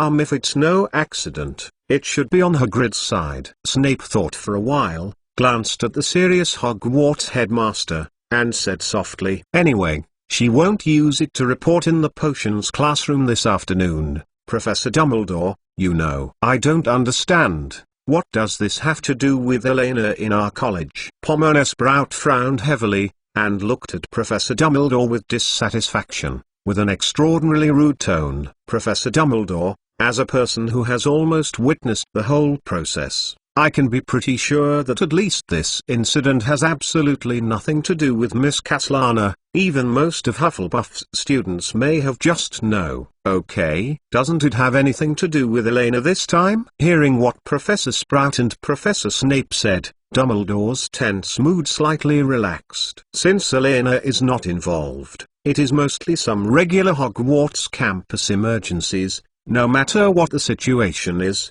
but in general at least most of them are traceable and can be under control. Recurring events in this Elena is celebrating her birthday today. This is the cake I bought for her.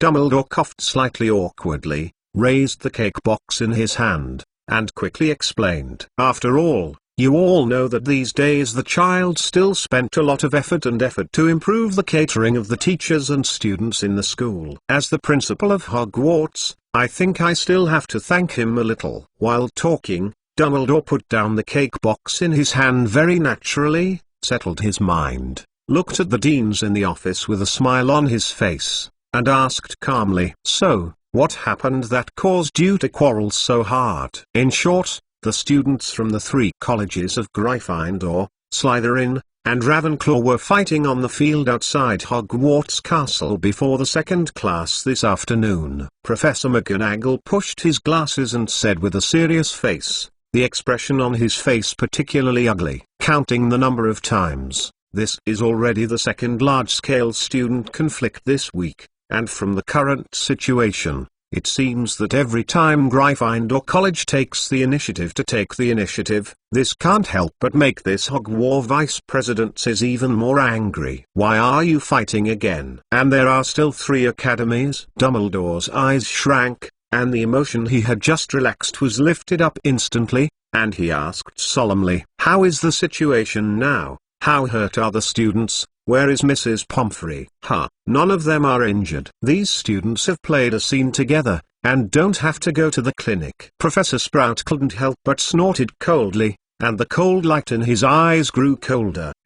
That's good. Dumbledore sighed softly. As long as no students were injured, then it was not a big problem. As the principal of Hogwarts, what he fears most is undoubtedly the serious problems of student injury and death. As long as everyone is alive, there is always room for maneuver and handling anyway. But these bandits have robbed the entire Hufflepuff's vegetable garden. Before the smile on Dumbledore's face raised, Professor Sprout stomped his feet angrily, gritted his teeth and said with a cold voice, it looked as if he was enveloped in a layer of anger that was seen. "What smart kids are they? Actually even I lied to it, acted in front of me, and then took advantage of the chaos to carve up the fruits of the hard work of the Hufflepuff students.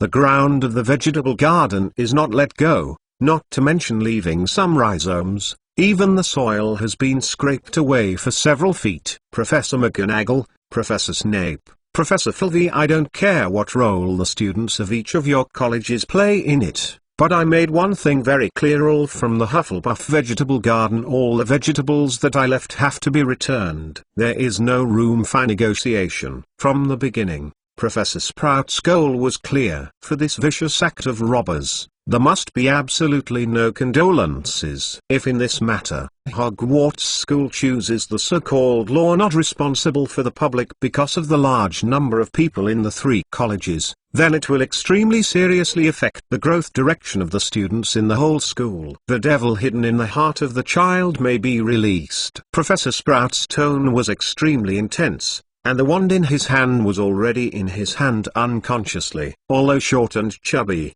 she is only a little taller than Professor Filvey, but from the aura, she seems to be a giant that fills the entire room, exuding a sharp edge that makes people difficult to look at. There is no doubt that once an honest person is really angry, he will be one of the most terrifying existence in this world. In fact, the deans of the other 3 colleges did not have much doubt about Professor Sprout's request. Returning all looted items and carrying out extremely severe punishments are things that every dean of the academy uniformly approves, but it is a matter of great importance.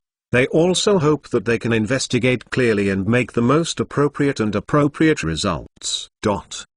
After all, every decision they make is likely to affect a student, and even the future life trajectory and growth path of this group of students. They have to be extra cautious and serious. Therefore, the punishment method is extremely important, neither too rough nor too easy to let go. I understand. This is indeed something that must be discussed and investigated seriously. After listening to the discussion of the deans for a while, Dumbledore quickly sketched the general flow of the whole event in his mind, nodded thoughtfully, and said softly in dissatisfaction. However, I agree with some of Professor Sprout's views. Anyway, first of all, tonight we need to ensure that the children of Hufflepuff College will not be affected in any way. This we must guarantee. As for the follow-up, the punishment can be investigated and discussed slowly afterwards. A child without any mistake should not suffer undue loss and suffering because of the malice and greed of others. This is a point that Dumbledore particularly recognizes. Therefore,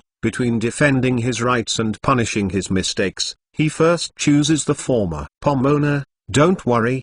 The children of Hufflepuff will definitely bang. At this moment, the door of the principal's office was suddenly pushed open. All the wizards in the principal's office stopped their heads subconsciously and turned their heads to look behind them. I saw Hagrid standing in the doorway, panting with anger and self-blame on his face. Beside him stood a few ugly little witches: Hermione, Hannah, Luna, and of course Dumbledore. Elena Castellana, that Lido asked before. Professor Dumbledore, Professor Sprout is here too? The big thing is not good. Everyone, Huffle, the kids at Hufflepuff College, while I and Elena are not paying attention, directly bring the Hogwarts faculty guard into one pot, watching the half-blood giant who suddenly broke into the principal's office, and hearing the words from the giant population. Albus. The expression on Dumbledore's face froze for an instant, and he glanced blankly at Professor Sprout, who was also stunned, and the white-haired dumpling with a grieved face, and suddenly felt a familiar burst of familiarity for no reason. Chest tightness. This. Heart. Save.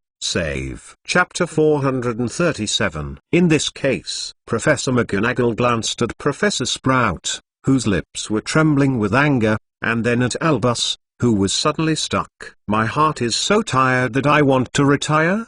Dumbledore raised his eyebrows, non-committal this time. Now, the bottoms of all colleges are not clean, so there is no need to think about any remedial measures. Just discuss the results in a unified manner. After pondering for a few seconds, Professor McGonagall cleared his throat, took the conversation seriously and said, "It seems that we need to discuss an appropriate response plan as soon as possible. Otherwise, if this continues, the teachers and students of Hogwarts School may go hungry from time to time in the future." As the vice principal of Hogwarts, Minerva McGonagall quickly figured out the source of everything.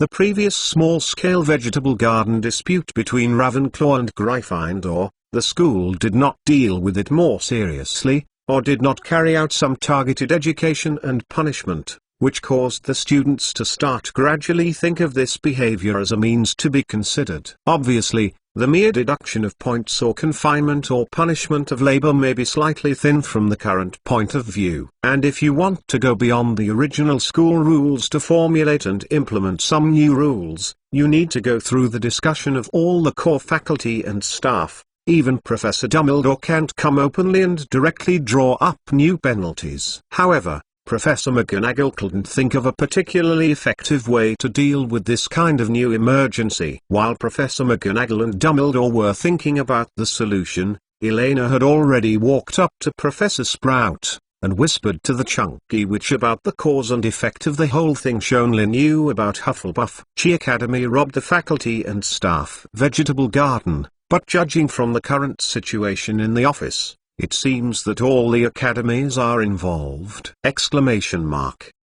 After a while, before the professors could discuss a unified opinion, Elena, who had listened to Professor Sprout's explanation, raised her head and silently glanced at Professor Dumbledore and the deans of Hogwarts. Said softly, especially calmly, sorry, professors. Could you let me interrupt first? Undoubtedly, stealing vegetables is indeed a part of Hogwarts' Happy Farm.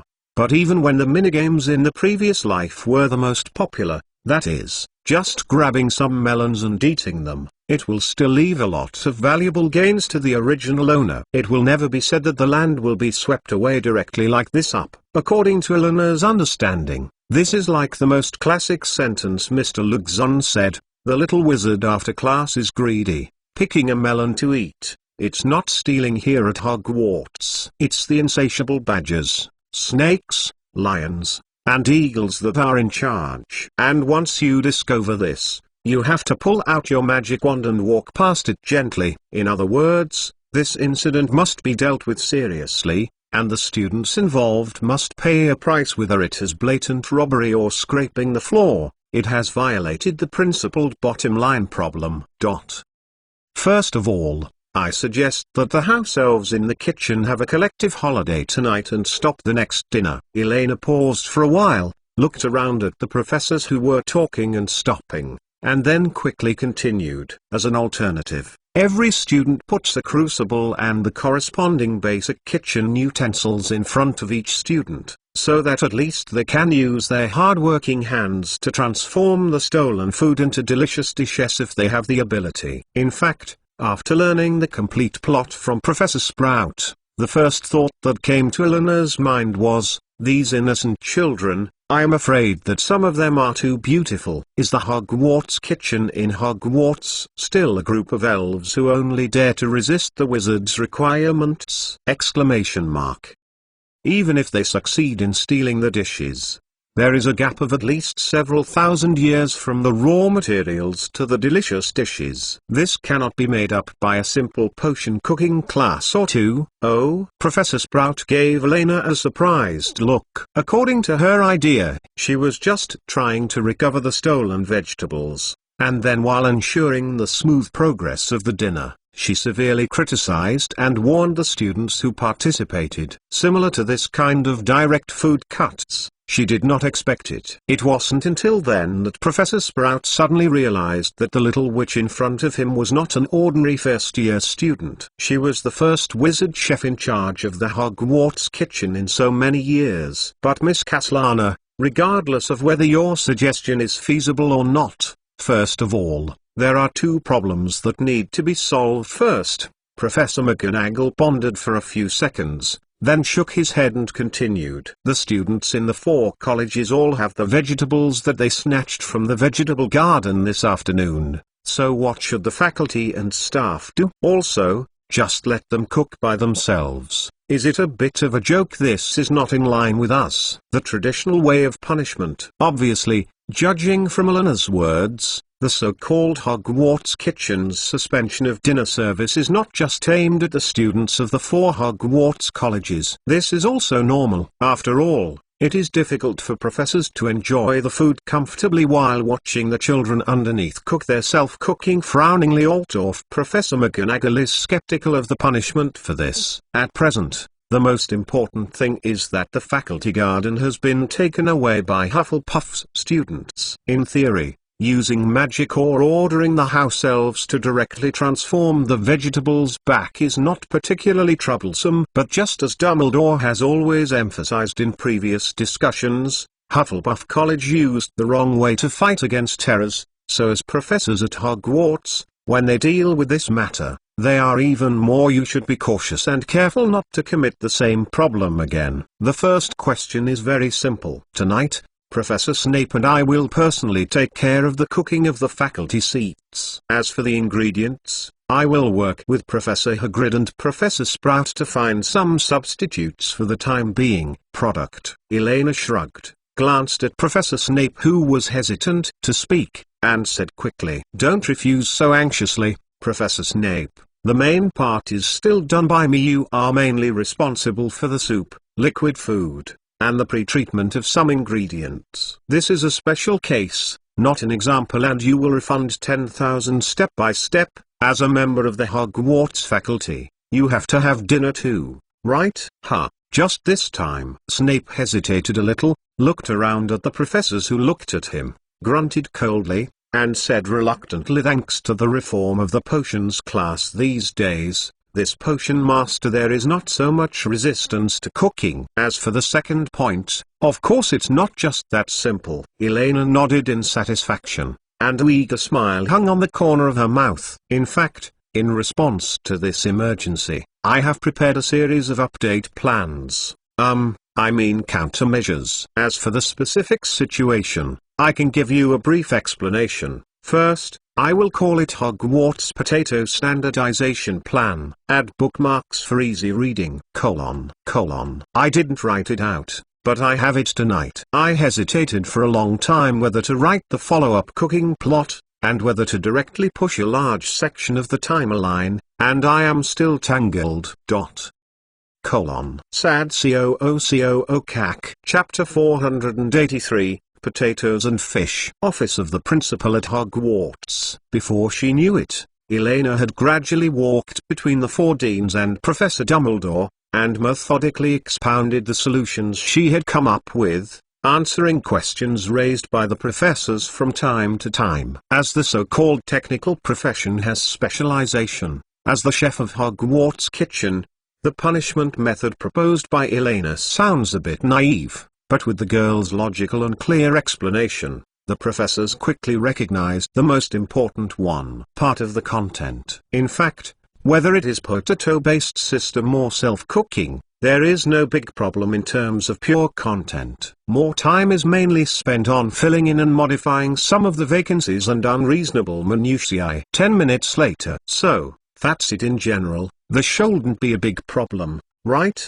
Elena licked her dry lips, looked around the professors, spread her hands and summarized briefly. From now on, Hogwarts vegetable gardens and kitchens have implemented an output filing system, and double-checked and judged through menus and dishes. At the same time, the original vegetable gardens of each college are unified with potatoes and a few rare designated crops. Potatoes are used as the basic transaction currency to exchange dishes of different difficulties, and to exchange crops with other colleges. In fact, even if there is no such thing as a sudden situation, in Elena's plan, a large amount of potatoes will be needed as food reserves. With the sudden fall of Magsang, if there are only financial means on paper, no substantial existence can be obtained except a little cold money. More importantly, if you simply play currency games and want to use the ruble exchange rate that collapsed overnight to suck blood,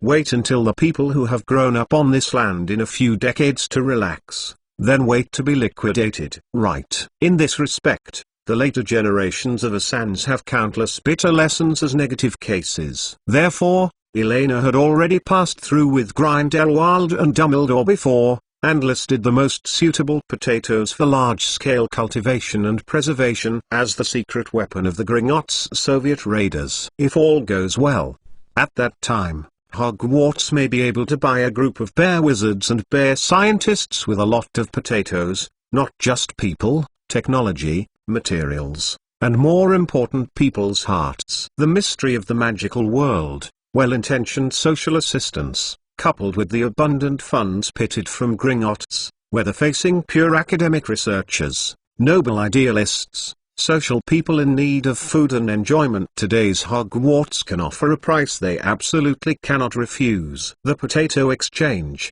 I don't think there is much to worry about. After all, we can implement it while adjusting. On the one hand, it can promote exchanges between colleges, and on the other hand, it can better enable the children to learn in labor. Unsurprisingly, after hearing Elena mention the idea of motivating the whole school to plant potatoes, Albus Dumbledore reacted quickly, and after making a meaningful look at Elena, he took the initiative, expressed a supportive attitude. With Dumbledore's initiative, although the other four deans still didn't understand much about the potato standard system, they all nodded and agreed. And you don't trust an economist too much, but you can always trust Albus Dumbledore. Happy cooperation.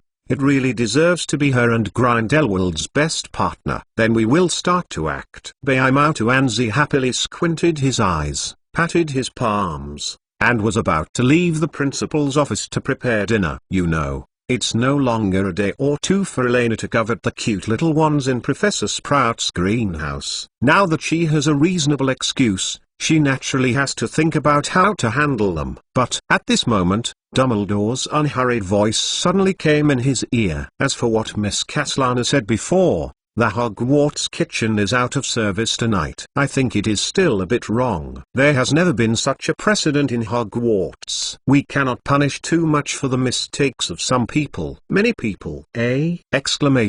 Elena raised her eyebrows and looked at Dumbledore a little strangely, wondering what kind of calculation the old white-bearded carrot was thinking.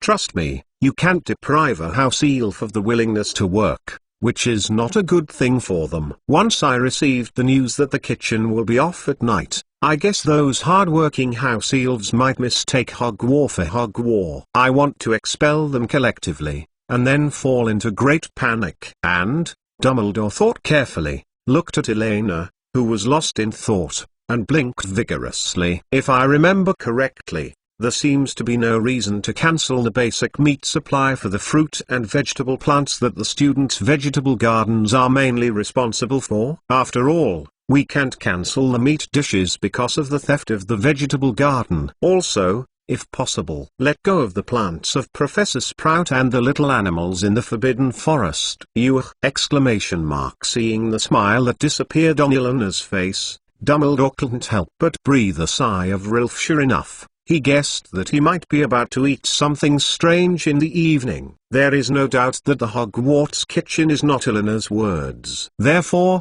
Albus Dumbledore believes that at this time it is still necessary to remind the little witch that, as the chef at Hogwarts, she should provide high-quality meals for all teachers and students. Not as a threat. Professor Dumbledore is right, Ms. Castellana. I think students can still eat meat. Professor McGonagall nodded in agreement. In her opinion, this is not just for Hogwarts students. If the kitchen is closed tonight, then all the meat dishes on the faculty's long table can only rely on Severus Snape and Elena Castellana. Not to mention that he has never witnessed the cooking of the two with his own eyes. Professor McGonagall is still somewhat worried. More importantly, from the vague appearance of Elena, Professor McGonagall has a vague premonition in her heart. She always felt that the ingredients in the mouth of this little witch were not common daily ingredients, and Dumbledore's follow-up suggestions directly confirmed her idea. This child actually wanted to secretly cook magical plants! Well, I also think Dumbledore's statement makes sense. The meat is still to be eaten. Yes. And the Hufflepuff students are also forced to fight back. Even so, many innocent students can't eat meat, it's too much. And the magical plants in the greenhouse can't be eaten. Must go to class. Immediately afterwards, Professor Sprout and Professor Filvey nodded in agreement, especially the herbal medicine professor, who gradually reacted. Now he looked at Elena with a rare serious tone and exhorted him, and immediately decisively dispelled a little guy's coveting of those poor plants. If it weren't for Dumbledore reminded that she almost didn't react, why Elena needs her cooperation when preparing dinner ingredients. Me who have harmed the vegetable garden, still want to eat meat! Elena raised her eyebrows and glanced at the professors present. In the final analysis, the reason why such a thing happened is that in addition to the fact that the students took the initiative to make things happen, the long-term inaction and peace of the Hogwarts faculty and staff are also part of the very important reasons. Therefore, in the initial punishment measures, Elena really targeted not only the little wizards of the 4 colleges who were involved in troubles, but also the entire faculty group of Hogwarts School of Witchcraft and Wizardry, who were also being punished. If Dumbledore and Professor McGonagall didn't mention this, they actually ate a few pieces of meat less, and the story would be turned over. However, since the professors have now reached a unified meat-eating front, she can only think from other places and leave some deep memories for the teachers and students of the school. These fish-lipped British people don't seem to understand. Never offend a chef who has the power of cooking. No problem, then. Let's eat fish tonight. Elena pondered for a few seconds, then looked around the office, showing a bright smile. Don't worry, the ingredients are the lively and lovely big herrings in the Black Lake of Hogwarts. The cooking method is also the most authentic Scottish English style. The taste is absolutely satisfactory to everyone. Chapter 439, Looking Up at the Stars.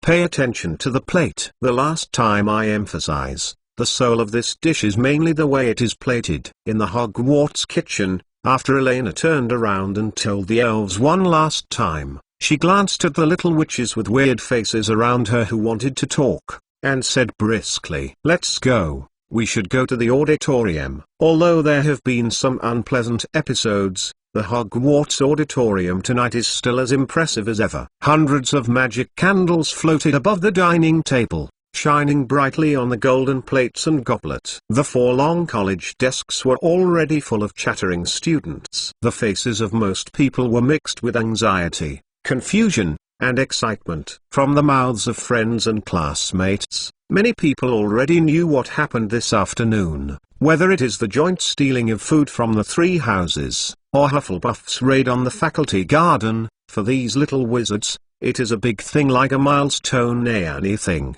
When the scope and influence is large enough at that time, the punishment for breaking the law will not be so scary. While discussing in a low voice, the students curiously looked at the expressions of the professors on the faculty seat. A little bit different from the usual is that there is an extra table beside the faculty seat at the end of the auditorium, but there is no seat behind the table, and it doesn't seem like there are guests visiting. In addition, although the professors, especially the deans of the academy, looked a little serious, in general, they were not as violent and angry as the students imagined, which made the little wizards a little less nervous. In the middle of the long table of faculty members, sat the Principal Albus, Professor Dumbledore. The flowing silver-white hair and beard of the old wizard gleamed in the candlelight, and the luxurious dark green robe was embroidered with many stars and moons. The fingertips of Dumbledore's 2 slender hands touched together, and his chin was placed on the fingertips.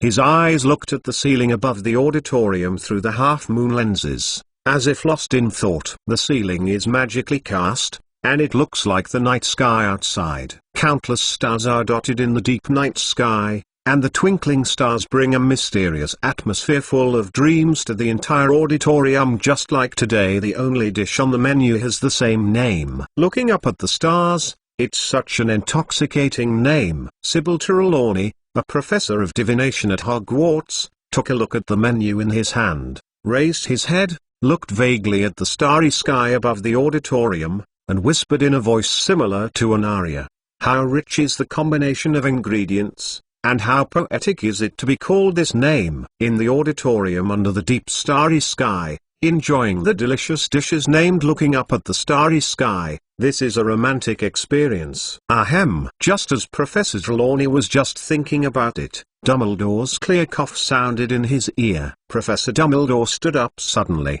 The buzzing voice in the hall suddenly stopped. Everyone stopped talking, and subconsciously turned their heads to look at Dumbledore. So, Dumbledore glanced at the white-haired dumpling who had just entered the auditorium, raised his eyebrows and said with a slight seriousness, "I think you already know that some regrettable group vegetable garden thefts happened in the afternoon. Therefore, before starting today's dinner, I want to make a few announcements. In view of the food stealing incidents in the 4 colleges today, Hogwarts Kitchen will temporarily refuse to cook ingredients of unknown origin. That is to say, the cooking tasks of vegetables and staple food tonight will be done by everyone present. For this reason, Hogwarts Kitchen has specially prepared crucibles, frying pans, knives and various common condiments. You can flexibly adjust and choose according to your own taste. With Dumbledore's voice, steaming crucibles, kitchen utensils of various styles, and dozens of unnamed seasoning pots appeared on the dining tables of the 4 colleges. Immediately afterwards, piles of stolen goods from the students' dormitories or vegetable gardens, with the fragrance of soil, also appeared at the end of each college's long table, piled up in disorder. It looked like extraordinarily green and pollution-free. The corners of Dumbledore's mouth twitched a few times. He seemed to have seen the chaos after a few minutes. After a short pause for a few seconds, Dumbledore continued. In addition, starting tomorrow, Hogwarts will begin to implement the potato exchange system. Each college can determine the dishes that will appear on the college's table in the next week by paying a certain amount of potatoes. The specific payment amount is determined by each. The college's actual ingredient reserves and cooking difficulty are determined. At the same time, the college market is open every weekend, and you can sell desired ingredients and new menus to the kitchen or other colleges. In particular, the coverage will include all 3 meals including meat and drinks. George blinked and touched his twin brother with his elbow. Yes, just keep planting potatoes in the future. Fred nodded, the same smile on his face. According to the new regulations promulgated by Dumbledore, the large potato field planted by Gryffindor College instantly changed from the worst option no one cares about to a treasure land of gold. Think about it. No matter what, they can buy anything they want with endless potatoes. Why, I always feel that something is wrong. Hermione frowned in confusion, turned her head to look at Elena, who was sitting next to her, and asked in a low voice, "Elena, why does it sound like it is rewarding Gryffindor?" "It stands to reason that we have violated the school rules several times in a row, and we should be the most likely to be punished. Undoubtedly, if anyone in the entire Hogwarts can better understand the meaning of the new rules, then Elena Castellana, who directly participated in the formulation, is definitely the most suitable candidate. This is already a punishment." Elena glanced at the Gryffindor boys, who were in ecstasy with a slight pity, shook her head, and said softly, "Don't forget, the right to set prices is in the hands of Hogwarts Kitchen and other colleges. Potatoes as a benchmark currency measure means that the value of crop units grown in Gryffindor College is at the bottom of the entire system. To put it simply, if they want to eat an apple in the future, they may need to exchange more than a dozen potatoes." Although Hogwarts's potato standard system sounds similar to gold standard, there is actually a very essential difference. In this system, potatoes also exist as the basic monetary unit. On the other hand, commodity has a strong irreplaceable Slytherin school courtyard,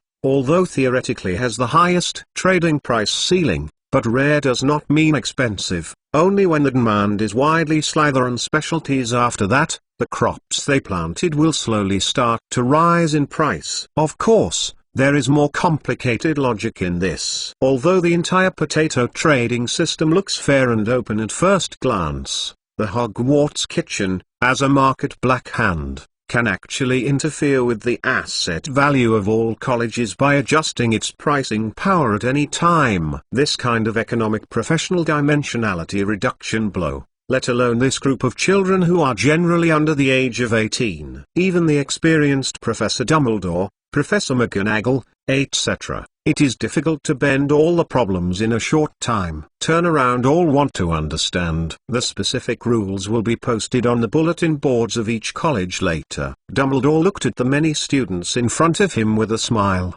and said, the students were like hornets that had blown up their nests. So much so that he had to raise his voice to ensure that his words could be heard by everyone. There is no doubt that most of the children's attention is obviously attracted by the follow-up potato trading market. With a look of excitement, everyone was thinking about what they would eat next week and how they should sell the crops grown by their college to other colleges. In desperation, Dumbledore had to clear his throat again. "You still have a whole week to learn about and discuss this matter. Don't worry," Dumbledore said. "Now let's turn our attention back to today's dinner as punishment. Except for the fish dishes looking up at the starry sky provided by the kitchen, all the remaining cooking needs to be done by your own hands." Following Dumbledore's reminder, the little wizards finally slowly pulled their attention back, and returned to the dining table in front of them. "Look up at the stars. Do you know what it is?" "I don't know, but it's wonderful to hear the name. It's definitely a dream dish like the starry sky above." Unexpectedly, after such a disaster, I can still eat delicious food. So lucky. "It seems that the faculty seats are the same as us, so don't worry about it this time." "I don't know what kind of cuisine it is. The authentic Scottish flavour is really nostalgic." DSK. What a group of innocent guys. When the little girl left, she was obviously angry. All the teachers and students curiously looked at the empty plate in front of them, looking forward to the appearance of looking up at the starry sky, while thinking about how to cook a delicious dish full of creativity and imagination. After a while, everyone didn't realize what would happen next. "If there is no problem, shall we start?" Dumbledore looked around the auditorium with a smile, raised his hands and clapped gently. In the next moment, countless plates of famous British dishes looking up at the stars appeared in front of everyone in the auditorium. Picture: inside the traditional pie baked into golden yellow, fish heads and tails are stiffly branched out. Under Elena's repeated instructions, The house elves carefully adjusted the placement of each plate looking up at the stars. The styling ensures that each fish's head is facing the sky, and every dead fish's eyes are shining with weird light. Slowly lowered his head, looking at the dozen or so pairs of protruding fish eyes staring at him. Albus Dumbledore's cheek twitched. This is the authentic Scottish fish cooking technique in the legend!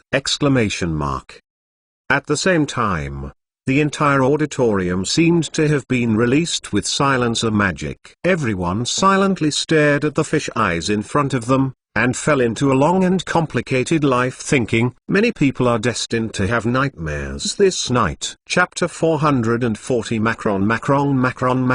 Frankly speaking, looking up at the starry sky is actually not a completely dark dish except for its slightly worse appearance. At least, this batch of Hogwarts Castle is not the kind of unpalatable garbage without souls. As a chef with a professional bottom line, Elena will not deliberately spoil precious ingredients in order to punish others. In fact, if you don't consider appearance, this kind of pizza called Stargazy pie tastes pretty not bad. Compared with the roughest original version, Hogwarts Kitchen's Looking Up at the Stars has optimized many aspects of cooking details, and Elena thinks that it will definitely not be bad in terms of taste and texture. The first is the treatment of fishy smell, which is the most overlooked aspect of most British cuisine. After removing the fish bones and internal organs, the house elves picked out the fishy lines of each big herring, and washed and soaked them with warm ginger water many times to minimize the most influencing eating experience. Fishy smell. Different from the backward British practices, Elena uses the cooking methods of British Michelin restaurants decades later. If you uncover the top layer, you can see that the position from the tail to the head of the fish is cut into separate layers by a horizontal knife. But on the whole, the fish skin and meat still remain intact in shape, and did not become fragmented. After the shrimp and scallops are chopped, fill the gap between the fish with a filling made of water, lake salt, egg white, ginger and onion juice and sesame oil, and then roll each piece of fish inward into small rolls to form a hinged fish looks like. As for the subsequent steps, there is not much difference. Sprinkle the cilantro froth and onion froth left in the kitchen in the gap, then spread the fried bacon and egg, and wrap it in the egg wash and bake it directly. It will be done. Hey, what are you doing in a daze? Try it quickly. Elena looked around the silent Hogwarts auditorium with a smile on her face, walked briskly across the corridor, and walked towards the unoccupied table next to the faculty seats. While listening to everyone, the clear voice murmured softly, shrimp tomato spaghetti, pan-fried mustard lamb chops,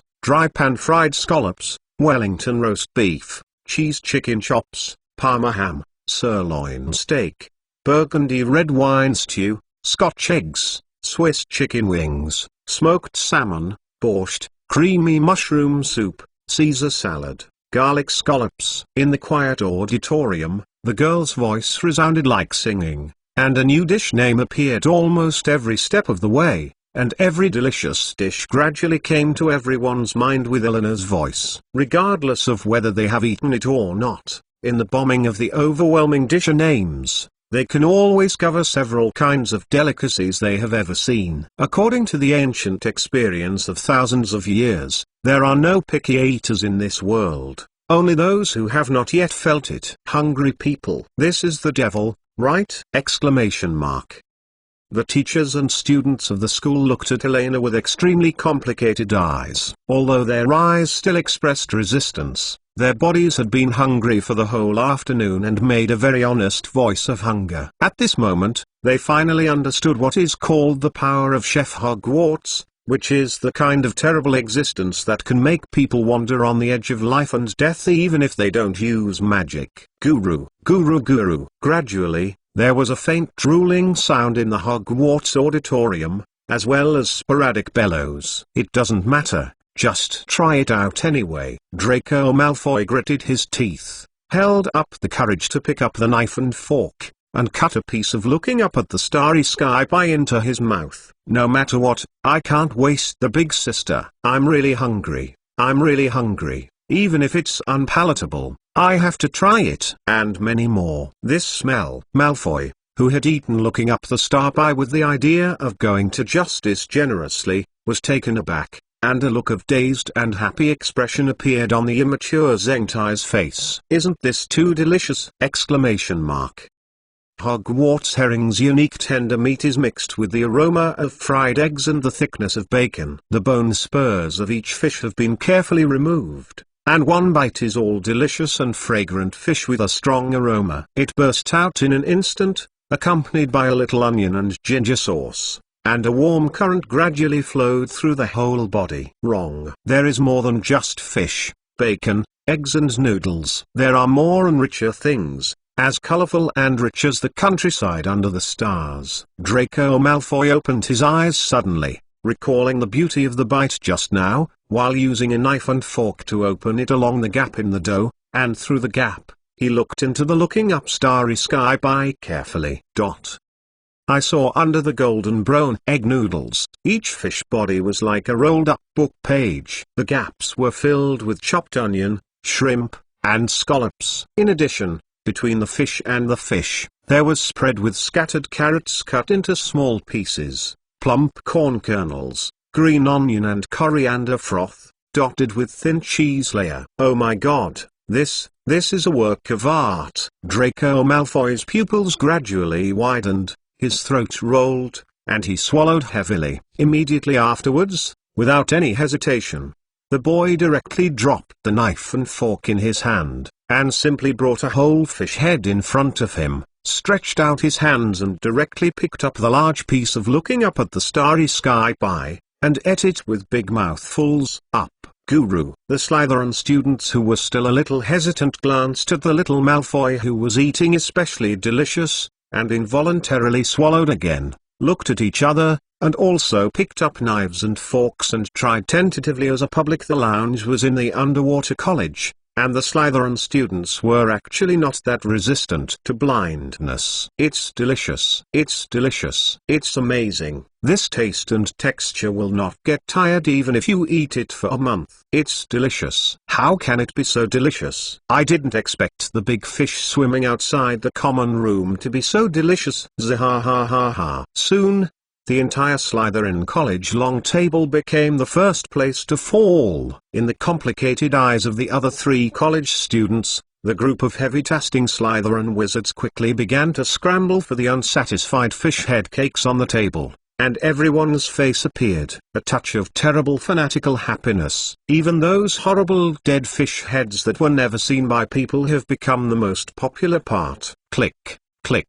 Click. The fish heads looking up to the sky are easily broken off. The fish heads are crispy on the outside and crispy on the inside, mixed with the texture of the fish pie. It is itself the top and most appropriate embellishment of crispy condiments, just filling it up. The fish pie is too soft. Witnessing the frenetic atmosphere of the Slytherin College next door, the students of the other three colleges who were silently interacting with the Looking Up at the Stars with big eyes and small eyes in front of them also began to gradually shake, not to mention the series in Eleanor's mouth. The name of the dish that has not yet stopped, just the hot dining atmosphere next to it makes people a little hungry. Look at those Slytherins. They don't be blinded by falsehoods, their tastes have always been strange. But it looks like it's really delicious.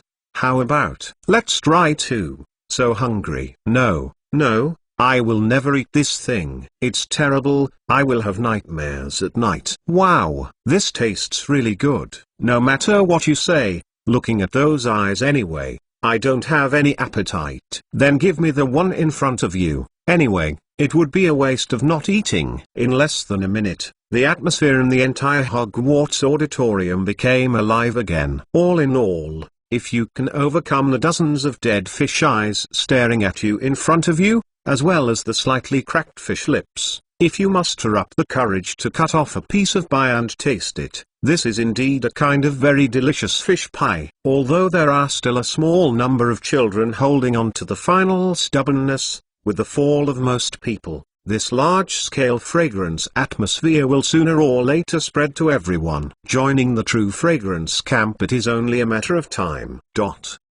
standing at the cooking table next to the faculty seats. Elena glanced with satisfaction at the cheerful auditorium, lowered her head and glanced at the ingredients on hand. A meaningful smile appeared at the corner of her mouth. The bait had been bitten.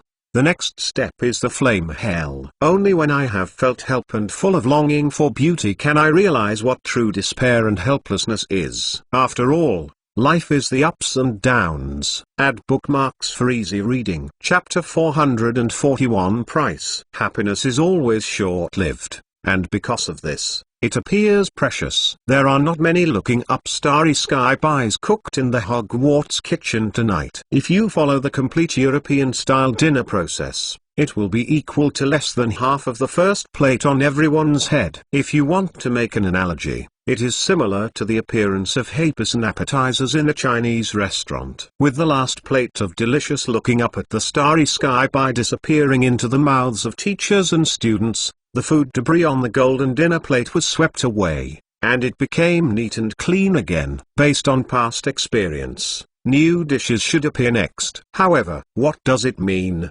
Is something wrong with the Hogwarts kitchen? Wait, they shouldn't be thinking. Pack, pack, pack. The next moment, a large number of lively Hogwarts Blacklake herrings appeared at the end of the long table in each college, and the fish tails slapped the ground forcefully, making a snapping sound. And at the center of each academy's long desk, there was a row of neatly arranged ovens. Magic version. For this kind of magic-driven item, students have already learned how to use it in the previous potions class, and now it is not unfamiliar to see it. In fact, most wizard families also have similar ovens. In addition to the most basic ingredients and cooking tools, there is of course the most important how-to guide. With the appearance of Big Herring and Oven, a light ink recipe appeared in front of every student out of thin air. As the saying goes, teaching people how to fish is worse than teaching people how to fish. Elena has always agreed with this view. Therefore, in the light ink recipe, the entire cooking process of looking up at the starry sky is recorded in detail, including the selection and treatment of ingredients, the use of condiments and the subsequent cooking methods. Considering that this is the Hogwarts School of Witchcraft and Wizardry where there are magic, Elena also carefully annotated some magic that may be used at the bottom of the recipe, such as clean up, clear water like a spring, blazing flames. So, everyone standing on the cooking table next to the faculty desk, Elena tilted her head cutely, and said softly, "The ingredients, kitchen utensils, and recipes are all ready for you now. The wheel is your round." Looking around at the petrified students around, the corners of Elena's mouth rose slightly, revealing a smile like a devil. "By the way, you must eat everything you make yourself, otherwise—" The girl paused and clapped her hands particularly easily. "The dish you have eaten just now will be the last dish you will eat in the next semester. Cooked by Hogwarts Kitchen. Anyone who wastes food will also be abandoned by food." With Elena's voice, the entire Hogwarts auditorium instantly boiled. Frankly speaking, although Elena has been recognized as a potions assistant in various grades at Hogwarts these days, and her identity as a Hogwarts chef is almost on campus, it's spread. However, for most young wizards, the most significant label on her is still Hufflepuff first-year student. "What? Why do you decide so?" "The professors haven't yet." Bang! Click!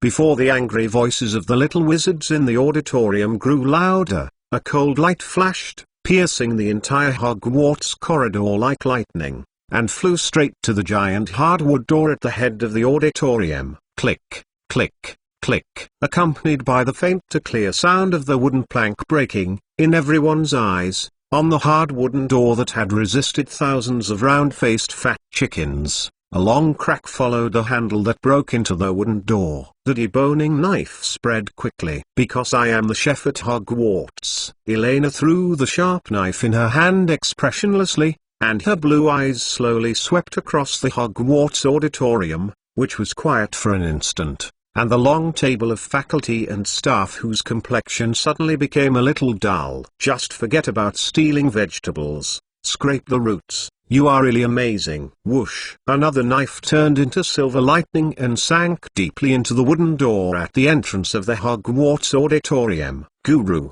The two brothers George and Fred glanced at each other, and instantly recalled the training game between the Gryffindor Quidditch team and the freshman team a few days ago. After Elena caught the walking ball, smoothly pierced the board of the stands into a perfect circular hole, declaring the freshman team a direct victory. At the same time, the two batsmen from Slytherin College once again remembered the process of misunderstanding and reconciliation that took place next to the History of Magic classroom after Elena returned to school. It's not just people who have seen Elena's destructive power with their own eyes. In fact, as Elena's eyes moved slowly, all the little wizards at Hogwarts trembled subconsciously, as if they had suddenly become a salted fish lying on a chopping board and being slaughtered.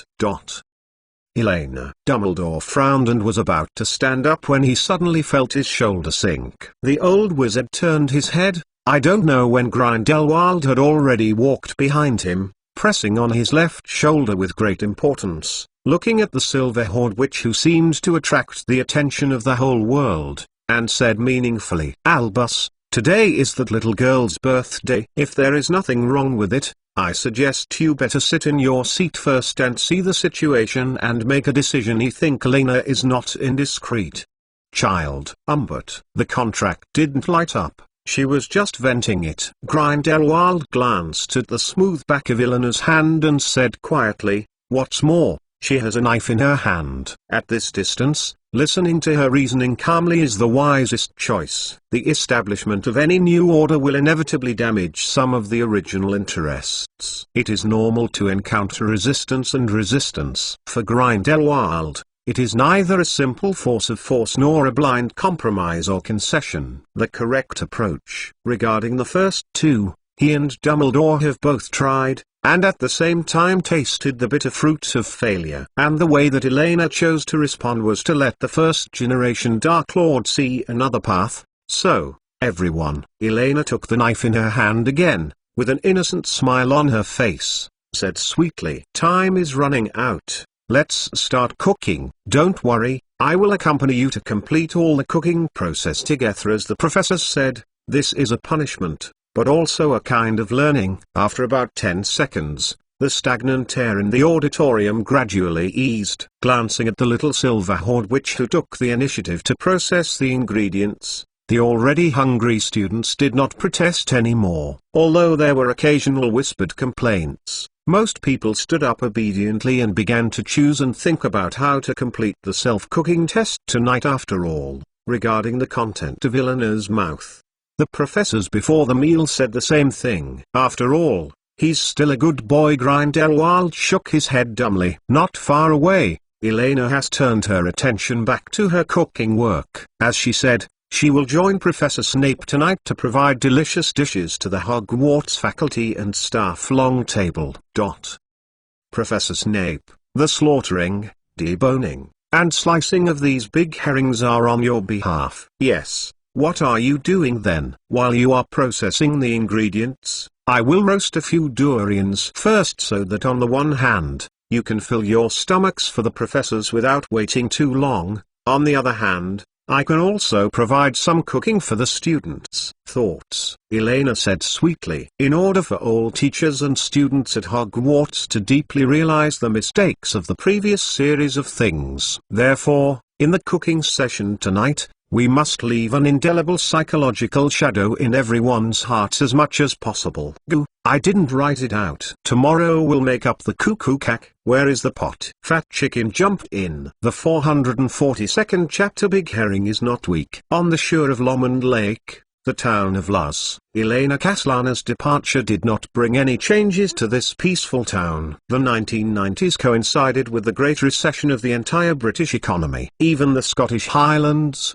which are in the periphery, were inevitably affected by the Great Depression. This period of economic downturn will continue until 2 years after the disintegration of the Soviet Union, and only after European and American countries have joined forces to carve up the flesh and blood of the bears will there be a gradual reversal. provided that everything remains the same as usual. At this time, when everyone's life has become a little difficult, the adoption situation in a micro-orphanage in a remote area is really an unusual and trivial thing. If it weren't for the reason that life in the town of Laz was so boring, he wouldn't even be eligible to join the chatter of the townspeople. In fact, in addition to worryingly discussing national affairs, the residents of the small town sometimes sigh at the hard mouth of Father Benitez. Every time he asks about the whereabouts of the little silver-haired girl, Benitez sometimes sighs. They all emphasized that she was not adopted, but went to a top private boarding high school. However, when people continued to ask about the name of the school, the priest always hesitated to say the name of the school. He just kept repeating the previous words. At this time, the air was full of joy. This can be regarded as one of the few interesting episodes in the town these days. However, only the children in the orphanage knew that Father Benitez did not lie, and Sister Elena did not leave this little home. She has been silently guarding everyone in an invisible place. Because this smell, I must have made this by Sister Elena personally. How is it possible? Obviously this fish pie it is. Father, where is Sister Elena's school? Can we visit her this weekend? Don't talk when you eat. Compared with the complex logic of adults, children believe in something intuitive and simple. After Sister Elena left the orphanage, the generous Professor Dumbledore promised 3 meals without interruption. However, since the previous few weeks, there has been a small trace of the 3 meals a day. The change. Perhaps for the vast majority of people, it may at best feel that it has become a bit more delicious. But for this group of orphans who grew up from snacking on food cooked by Elena, the change that has appeared here is the familiar taste unique to Sister Elena. This is a very strange. I feel that it is difficult to measure with a certain index of dishes, but it is exceptionally clear. From then on, all the children in the orphanage completely believed in Father Benitez's statement. Sister Elena's head was not sold to a wealthy family, but went to a mysterious private boarding school nearby. As for the high tuition and fees, she used her Sister Elena in the school kitchen. Work-study programs are waived. After dinner, in the simple kitchen piled up with blue stones by the lake. So, the students at Hogwarts now grow their own vegetables and cook by themselves?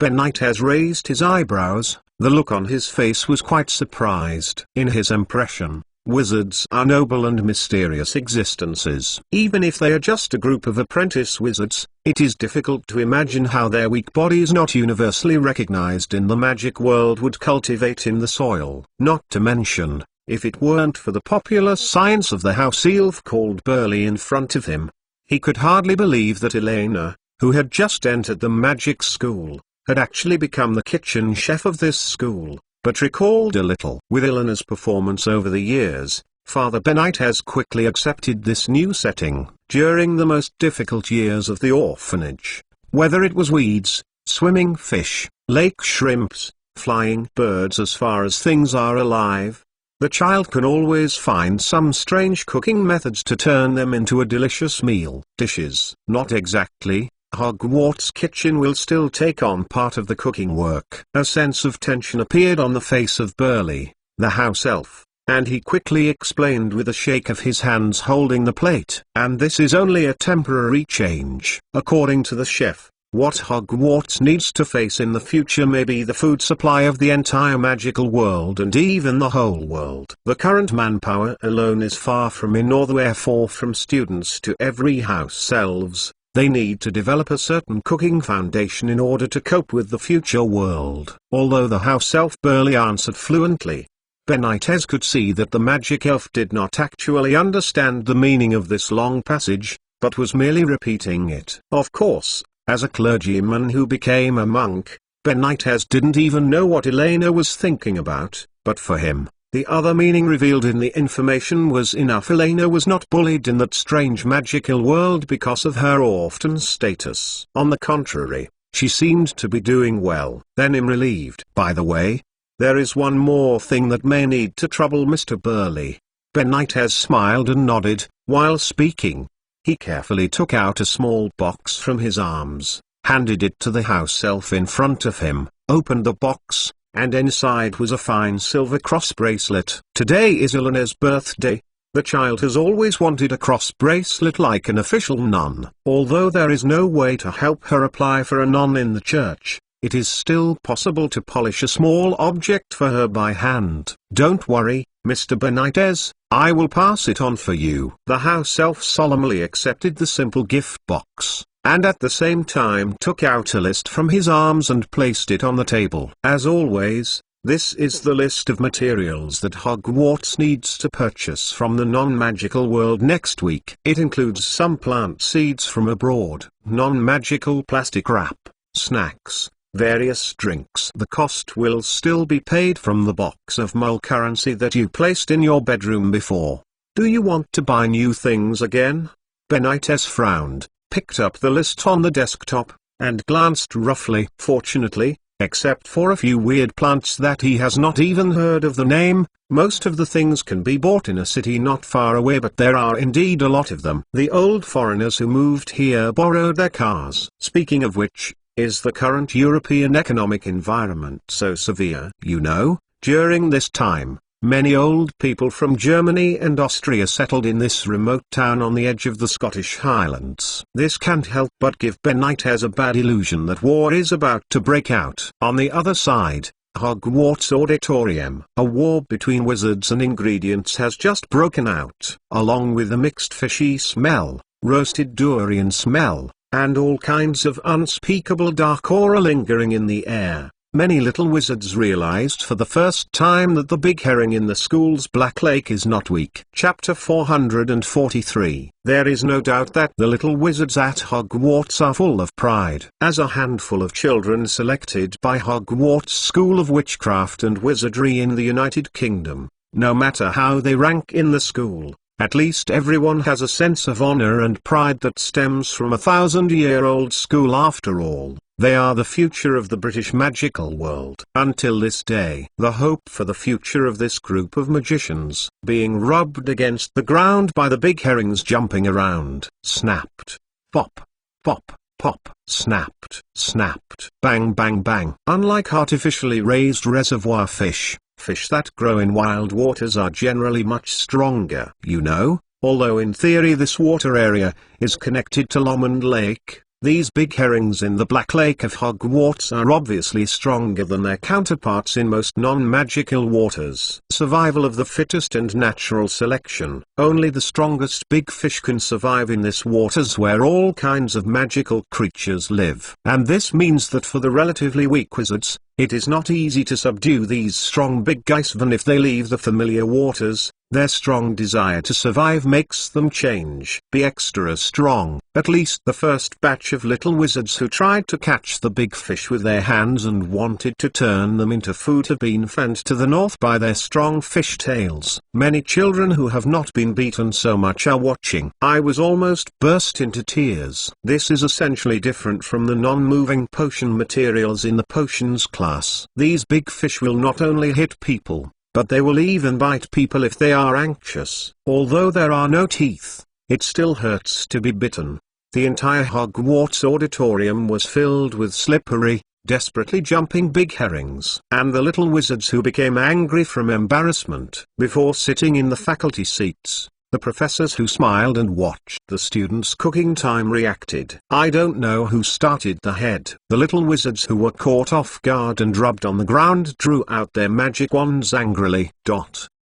Faint, flaming flames, billably, all petrochemicals. In an instant, various magical beams flickered in the auditorium. The big herrings, who were still flaunting their might the moment ago, were finally sanctioned. Under the attack of the angry students, there was almost no resistance, and they were reduced to fish that could be slaughtered. After all, they were just a batch of stronger ones. UIU is nothing more than a slap in the face of the little wizards before dying. It can also be regarded as a yushing without regret. Although the process is a bit tortuous, the results are pretty good. Faced with the big herring that has lost its resistance under the bombardment of various spells, the little wizards finally have time to turn their eyes to the faculty cooking station at the front of the auditorium, wanting to see Elena and the chef as the chef. How did the potions Professor Snape deal with these difficult big herrings? Bang! Crackling. Under everyone's gaze, Elena slapped the lively big fish on the table with the back of a knife with a smile on his face, stunned the ingredients in her hand with great skill, and then threw it to Snee, who had a cold face next to him. Professor Snape pulled out his wand, lightly tapped the big fish in front of him, and his lips moved slightly. In the next moment, an invisible sharp blade cut the fish body silently, and as the magic wand in the wizard's hand stirred, a complete fish bone floated out of the crack in the fish body, and the whole process was extremely smooth. On the cooking table in front of the two of them, there are already a dozen such big herrings that have lost their souls lying neatly. Immediately afterwards, I saw Elena dancing with her hands on the cooking table as if playing a piano. Various spices and ingredients that had been smashed into froth without knowing when were quickly blended in the gap between the fish, forming a beautiful picture scroll. Of course, when putting the fish on the dough, Elena paid special attention to maintaining the characteristics of looking up at the starry sky, so that those cute faces were still facing the sky straight, looking up at the magical starry sky full of fantasy and mystery above the auditorium. In less than 5 minutes, the second batch of looking up the starry sky pie for the long table of faculty and staff was ready, accompanied by Professor Snape's wand moving, one by one floated into the magic oven next to it. While waiting for the looking up at the starry sky pie to be cooked, Elena came to the side of the durian that was roasted on the bottom of the cauldron, carefully removed the durian that exuded the weird fragrance, and used a knife to remove the durian. Cut the husk into small pieces and put them in small plates. This is the king of fruits in Southeast Asia, and probably only Hogwarts in Europe can be grown in bulk. Elena glanced at the complex-looking professors, and shrugged her shoulders in a serious explanation. Moreover, according to statistics from Hogwarts Kitchen, durian-flavored desserts have now become the most popular category in Slytherin College. Although the smell is strange at first, the taste is really satisfying. But Professor Sybil Trelawney twitched her nose, looking through the thick lenses, hovering between the yellow and white unknown object in front of her, and Ilunash felt ominous, more than ever clear and ominous. This is a characteristic of Slytherin College and I have to try it. Besides, due to the theft of the faculty garden, these are the few pre-dinner desserts we have left. I hope you can understand. Iluna's expression is very sincere. Her smile hasn't changed, but her attitude is unusually firm. In fact, as a chef at the top of the food chain, even if the faculty garden is completely stolen, Elena can easily complete a normal dinner supply with the small amount of ingredients stored in the Hogwarts kitchen. But in this way, neither the professors who are in contact with the mud, nor the Hogwarts students who want to rely on the law not to blame the public to escape punishment, will not realize the consequences of their actions. Self-reliance is always the easiest way for people to wake up and repent. Except for Dumbledore and Grindelwald, who can guess partly, most people can only see the simplest cause and effect. When if you steal the food, it doesn't make any sense if you don't do it. If you don't act, then sooner or later it will become the final target. Of course, before that, students have to deal with unfamiliar bottles and jars that are still on the dining table. The recipes provided by the Hogwarts kitchen do not contain any hidden or misleading information. The quantity, type, and time of addition of all seasonings are specified in detail, just like a rigorous and detailed potion brewing guide. However, not to mention that there is often a considerable distance between the content of the book and the actual operation. You know, the problems facing the hungry little wizards are a collection of problems that have plagued mankind for thousands of newcomers in cooking. Is this salt? No, I think it should be sugar. Sugar is white. Hey, you said a little of this fruit vinegar. How much is a little? Wait, the one in your hand is not vinegar. I just tasted it, and it is. I don't know what it is. Who will help me see? What is the difference between these two bottles of chili powder? No matter what, add a bit for each. there will always be nothing left. Acridine. My fish woke up in the pot. Come and help me hold the cauldron. I'm going to cut the carrots first. I've seen how my mother makes the soup, so I just throw them all away. Add bookmarks for easy reading. Chapter 444, Young is so good. If you count from the beginning of enrollment, Albus Dumbledore has spent almost 100 years in Hogwarts Castle. In his long life, he has witnessed various banquets and sudden events. Hair situation. However, it has never been like this tonight, like a nightmare, yet full of fun and adventurous spirit. Everyone seemed to be in a hurry. The dinner lasted for nearly 3 hours, so that the evening course time had to be adjusted accordingly. In this chaotic night, there are too many impressive scenes. Seymour Finnegan accidentally burned his eyebrows when he released the curse of grilled fish, and at the same time lit the tablecloth of the Gryffindor table, triggering a waterfall summoned by dozens of students. Extinguishing. Due to the lack of ingredients for the main course, the faculty seats rarely enjoyed a feast of condiments, such as garlic stir-fried shallots, crispy devil peppers, ginger stewed cheese, and barbecued leeks, which greatly enriched the imagination of the professors. Zacharias Smith cooked a pot of sweet, bitter, spicy and salty full fish soup. The big herring without dirty and gills sank at the bottom of the crucible, exuding an ominous and strange fishy smell. Percy Weasley of Gryffindor is one of the few little wizards who have completed most of the process of looking up at the starry sky. The only regret is that he accidentally confuses salt and sugar to make a sweet dish. Greasy fish pie, inspired by Elena. Slytherin College set up at least 4 or 5 fires, half for grilling fish and half for grilling durian. The entire hall was filled with a terrible smell of it oil at drain. Most of the girls in Ravenclaw had tears in the corners of their eyes, and the backs of hands and cheeks were covered with traces of being snapped by big herrings. Many big fishes hit by the coma curse woke up in the boiling hot soup. I knocked over several cauldrons, and the splashing soup made the entire Ravenclaw College a mess. Fortunately, after experiencing some failures and struggles, both professors and students have found a balance. For the little wizards of Hogwarts, surrounded by dozens of dark dishes, they quickly determined through the elimination method the most suitable way of cooking and belly cooking everything in a whitewater cauldron, by dip it and eat it. On the other hand, the atmosphere of a long table for faculty members is obviously much more relaxed and pleasant. As long as you cross that hurdle in your heart, apart from the strange taste and ingredients, under the double insurance of Super Chef Elena and Potion Master Snape, in general, they are still pretty good. A good dinner. And more importantly, Elena actually generously shared her birthday cake with everyone on the faculty. This was indeed beyond the expectations of Dumbledore and Grindelwald. According to their original idea,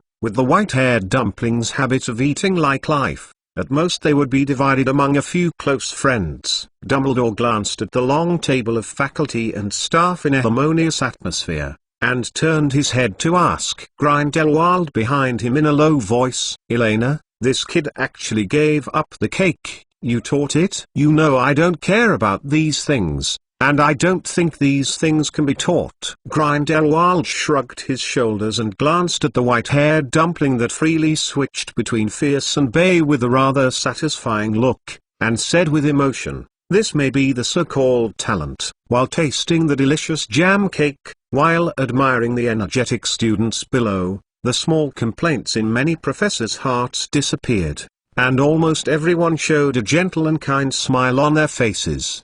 There are several types of dark dishes, and not all categories have a strong visual impact similar to looking up at the starry sky. In fact, for beginners, in addition to the obvious burnt, most of the dark dishes seem to be barely acceptable before they have tried it in person, especially when the cook is a magical wizard. They have many ways to make the dishes in front of them look less terrible, at least in appearance. This is one of the reasons why you professors are particularly calm. In the eyes of the professors, in addition to not as exquisite as the dishes cooked by Lena, most of the food cooked by the other students at Hogwarts actually looks decent, at least not poisonous. As for the flamboyant expressions of the students after tasting the craftsmanship of the Hogwarts kitchen, it is understandable that there are some picky eaters. After all, there is still a certain gap between the two. Moreover, this is also part of the punishment for students stealing the vegetable garden. It's nice to be young. Professor Sprout picked up a raspberry jam cake in front of him, which happened to be in the shape of the Gryffindor Tower, looked around the auditorium, which was 10 times more lively than before, and said with a smile, "I suddenly felt that it might be more important for the children to master some basic life skills than simply letting the students learn the knowledge from the books. In this way, they will at least know how to support themselves." The rest of the week was spent in an exceptionally wonderful atmosphere. Hogwarts seemed to have once again restored the peace of the past. The peaceful campus life that Dumbledore had hoped for, this time really returned to this ancient and long enchanted castle. However, in some subtle places, Hogwarts has undergone a little change. The points in the 4 academies' hourglasses were all emptied, and all academies returned to the same starting line again. Potions class has become the most popular course in the entire school.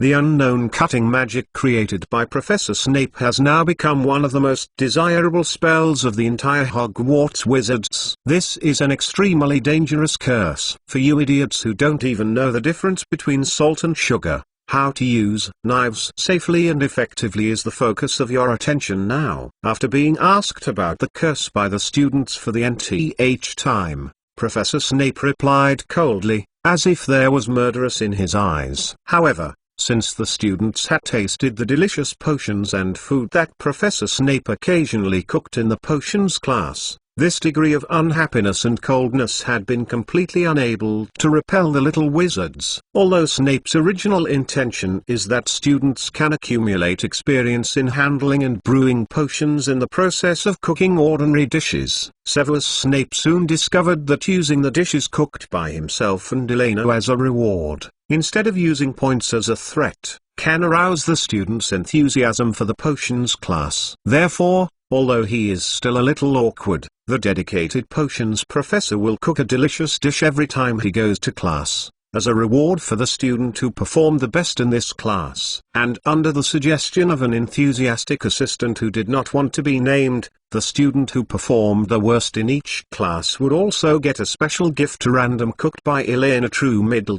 Dark cooking, or other students' cooking failures. At the same time, as the rules of the Hogwarts Happy Farm are updated, vegetable growing has gradually become standardized. The vegetable garden of each college has almost been expanded by at least 3 times compared to the original area, and no matter the degree of planting and the patrols at various points of the day, all are assigned the responsibility system of rotation. Potatoes, as the base currency, have become crops that every college will surely grow. According to the latest rules, each college can purchase the full version of the recipe by paying a certain amount of potato products according to the recipe list provided by Hogwarts Kitchen, and load it into the 3 meals supply for the next period of time. If they are willing to pay for a certain amount of potatoes, they can even purchase and add to other colleges' exclusive recipes. Hogwarts Kitchen will purchase from other colleges' vegetable gardens through deductions after deducting certain handling fees of crops for cooking. For example,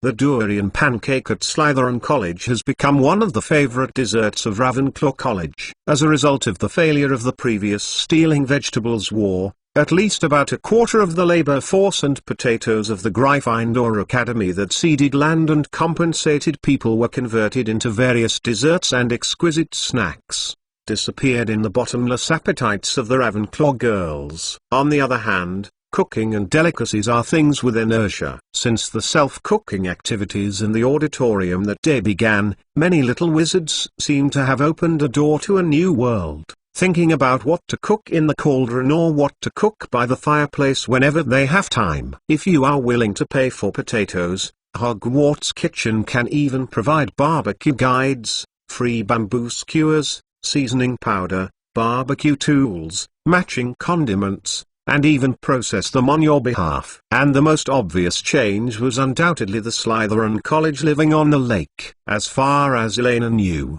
the Murloc tribe in the Black Lake of Hogwarts had protested against Professor Dumbledore several times. When many Slytherin College students cannot sleep at night, they like to lie on the outer wall of the common room and watch the magical creatures swimming at the bottom of the Lake Swallow. This makes the fish people feel very uncomfortable and uncomfortable. Fear, the hungry eyes glowing with faint green light at midnight, is really frightening. If it weren't for the hidden dangers in the mysterious Black Lake, the fish-stealing situation might have already appeared on a large scale. Of course, there is another reason: because Slytherin College, which has a large number of specialty crops, quickly realized its own competitiveness. With its innate shrewdness and skill, it soon became potato-based. Under the gameplay of first opened relatively immature business elite model, through buying, selling, publicizing and trading, Slytherin College quickly received a large number of Hogwarts kitchen credits, which can be exchanged for delicious dishes that satisfy most people even without having to go fishing in the lake. Relatively speaking,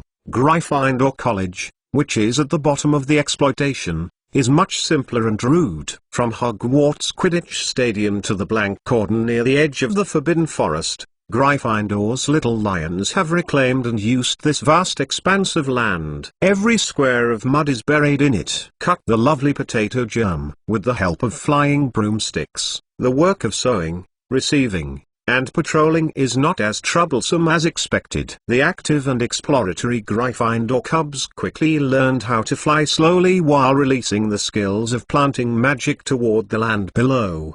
The incredible potato output is enough to support their debts and absolutes. Most of the normal 3-meal purchase needs. As for Hufflepuff College, it chose another way. Starting today, we will thoroughly clean up and map the first 3 floors of Helga's dungeon, and strive to open the first 3 floors for basic crop planting before Halloween. Professor Sprout stood in the Hufflepuff common room, glanced at the entrance of the unfathomable underground botanical garden, and said with a serious face to Cedric and other senior students of Hufflepuff College: "In addition to the common plants, the underground botanical garden also hides many magical plants, even magical insects and magical creatures. Although most of them are not dangerous, I still hope you can be more vigilant." The 7th and 6th grade students will work with me to transplant the original plants of the first 3 layers toward the lower level. At the same time, we will also plant and cultivate some protective magic plants around the ground vegetable garden. By the way,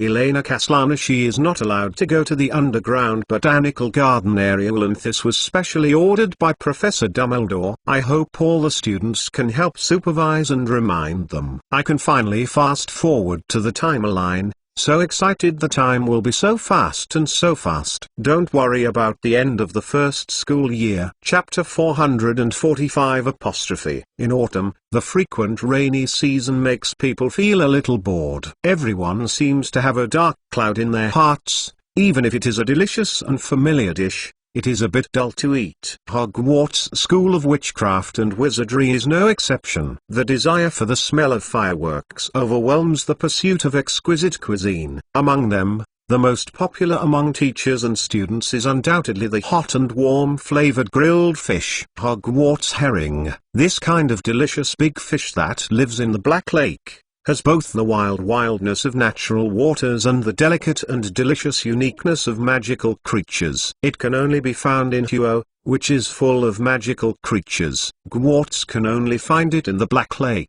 The Hogwarts kitchen's method of processing grilled fish is unique and exquisite. In addition to the main thorn that runs through the whole fish, all the small thorns that may sting the user are removed. The seasonings are only salt, millet pepper, and garlic. The slight aroma of garlic and the fresh spiciness penetrate into the fish through the crevices of the clean scales. It is Slytherin College's favorite taste stimulus. Elena, I'm hungry. In the Hufflepuff common room, Hannah put down most of the new issue of the contradictory sample issue in her hand, and looked at Elena, who was squatting by the fireplace carefully tumbling kebabs and grilled fish, and poked up, said pitifully, "Or, let me take a bite first, otherwise, I really can't read it anymore." "No way, you lost to Luna by guessing a punch." As agreed, this one was baked for Luna. Elena shook her head and said seriously, while picking up the oil brush and dipping it in chili powder, she spread a thin layer on the grilled fish in front of him, and the grease fell on the charcoal below, making a nice crackling explode. Along with a small cloud of mist, the aroma of grilled fish quickly diffused in the circular Hufflepuff common room. The Hufflepuff students around the fireplace swallowed subconsciously. Hufflepuff College is undoubtedly happy, because Elena lives at Hufflepuff College 3 days a week. During these 3 days, she would take time to make some tempting supper at night. In addition to feeding her 2 little wings, she also cooks a lot of extra weight for the little wizards around.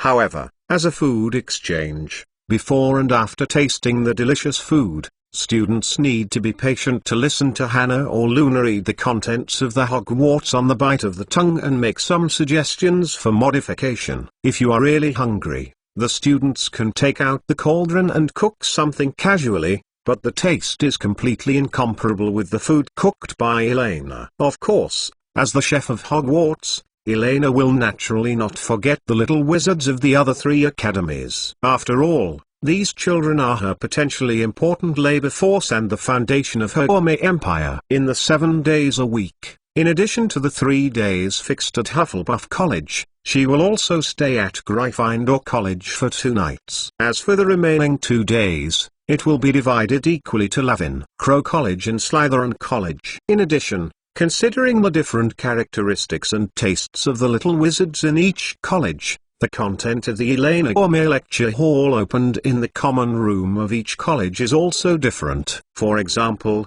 at Gryffindor College, the main focus is on the cooking methods of various common meats, and the core emphasizes how to obtain the most satisfying meat eater's pleasure, and how to cook the most delicious meat dishes in the most crude and simple way. The Ravenclaw Institute is biased towards dessert baking, homemade yogurt, biscuits, etc. Balanced diet structure and modern nutrition concepts are the most important seeds that Elena gradually began to try to spread. In comparison, the difference between Slytherin College and Hufflepuff College is not that big. In addition to traditional European dishes, some Asian cuisines with more intense flavors are well accepted by the 2 colleges. Although the 2 colleges may have different reasons for this. For Hufflepuff College, the culinary atmosphere of the entire college and the innate affinity for ingredients give them a talent far superior to other colleges in learning and understanding the new dishes proposed by Elena. Cooking is an immense knowledge. According to Elena's observations,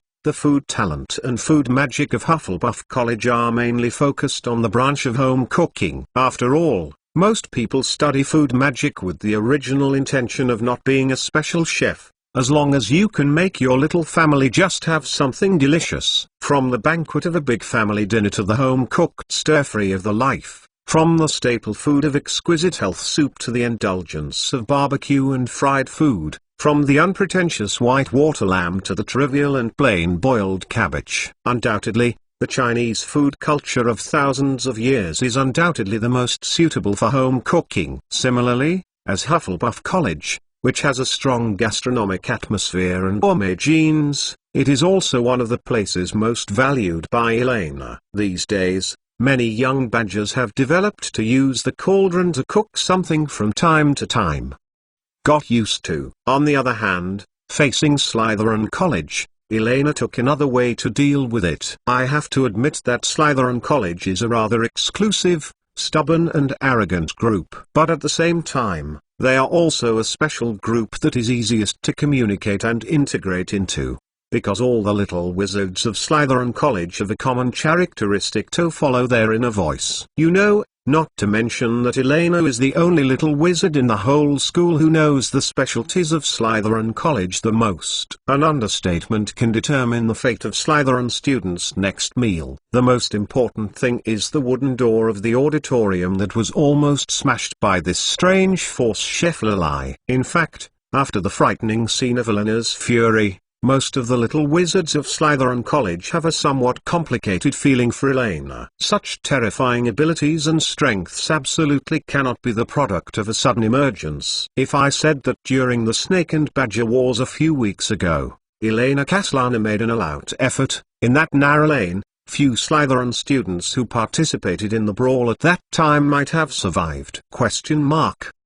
Ever since Elena carried two gleaming swilling thick-back kitchen knives, dressed in Slytherin uniforms approved by Dean Professor Snape, stepped into Slytherin under the leadership of Malfoy and others after the common room, the ostracism about girls almost completely dissipated. On one side is to enjoy the food with peace of mind, on the other side is to become the salted fish on the chopping board. For the little wizards of Slytherin College, this kind of multiple choice question hardly has any difficulty. In fact, in the week after this, the entire Hogwarts Wizards behaved exceptionally well, no longer showing any complaints whether it was eating, attending classes, or farming. Everything began to be formal, and Hogwarts Farm became a part of the daily lives of the little wizards. With the continuous filling of exchangeable recipes and the continuous spread of the special dishes of each college, the little wizards gradually shifted their attention to the aspect of food. In addition to passively accepting feeding from the kitchen,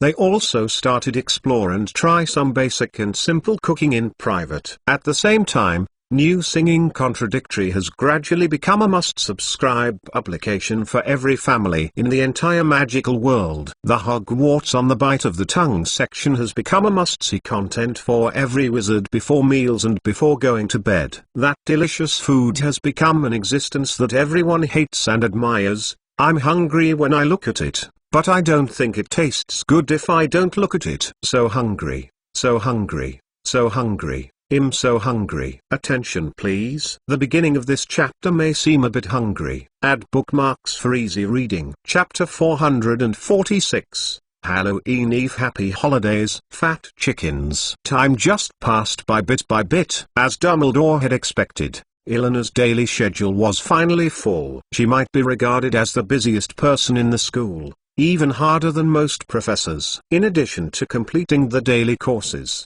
she also needs to take into account the normal operation of the weekly New Singer, the adjustment of the Hogwarts potato money market, and the cooking classes in each college, and there are 2 weeks a week Quidditch training for 2 nights. So, when Dumbledore inadvertently slipped off people's fingertips in October, Dumbledore suddenly realized that after Elena had spent a real month at Hogwarts in peace, the old man's first reaction was to feel incredible.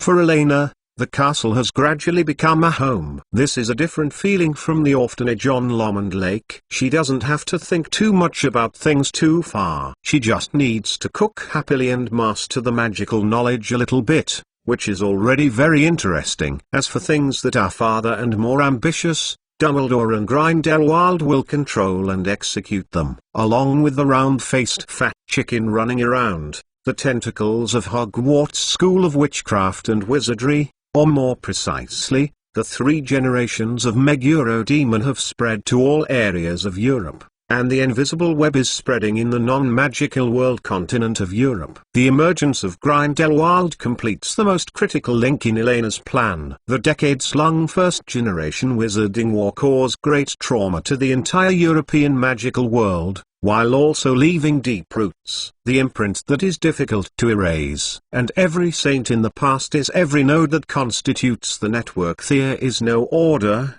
just to restore contact, to inform them that a drastic change is coming, and I hope they can deal with it in advance. Quietly, a magical transmission line capable of transporting large-scale materials and personnel has begun to be constructed. Although most people do not know the purpose of this magical transmission line that runs through the entire European continent, according to the current estimates of the production capacity of Hogwarts potatoes, by the time of Christmas, they will be able to hoard enough food reserves to allow most of the Russian people to spend the winter, and this will also be Hogwarts in the future, the most powerful currency in plunder. The negotiations between the Ministry of Magic and Gringotts seem to have reached a deadlock. The goblins of Diagon Alley in London did not intend to use the power of wizards to defeat the threat from across the ocean. Regarding the goodwill shown by the Ministry of Magic and the title deed of Hogwarts Castle, they both wanted to be in their hands, because in their assessment, the Soviet Union's vortex is actually a particularly bad investment quagmire. Before the harvest, the moles and goblins from Wall Street are likely to exhaust their energy. First, in order to snipe the American traitors, the goblins of Gringotts in Europe even started to bless the ruble, trying to use their strong capital to drag down the other side. Connolly Fudge was not a fool. At least he never viewed himself that way. After inadvertently inquiring about the confidence and trends of the Gringotts goblins, the senior officials of the Ministry of Magic quickly held a secret meeting, quickly adjusted the original plan, repurchased Hogwarts in the name of the ministry, and was again mentioned up the schedule. Although they do not have excellent financial channels like the fairies,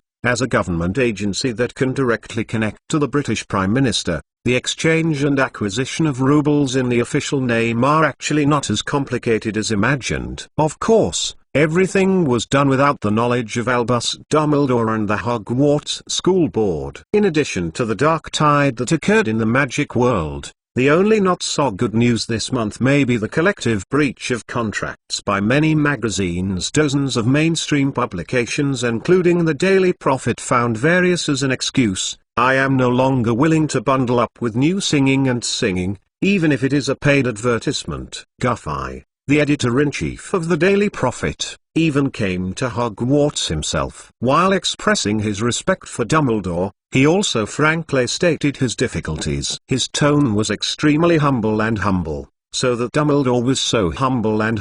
I am a little puzzled. As a newspaper, Barnabas Scuff must first ensure that he can survive the increasingly fierce competition. There is no doubt that the content and mode of Xinsang Chang and Tiao have been ahead of all publications by more than one era. In just less than half a month, Guff could feel the skyrocketing reputation of Xinsang Chang Dian Tiao. Now, with the exception of a handful of extremely autistic recluses, almost all wizards in the UK are talking about this topical and exciting content publication. And even the overseas market share has surpassed the Daily Prophet. Foreign wizards do not pay attention to news that takes place in the UK, but their love for food and animals is an attribute common to all human beings. In the face of this sudden emergence of the dragon, most newspapers and magazines reacted at the first moment, trying to find a way to kill it together, or everyone together hollowed out its core foundation and turned it into their own thing.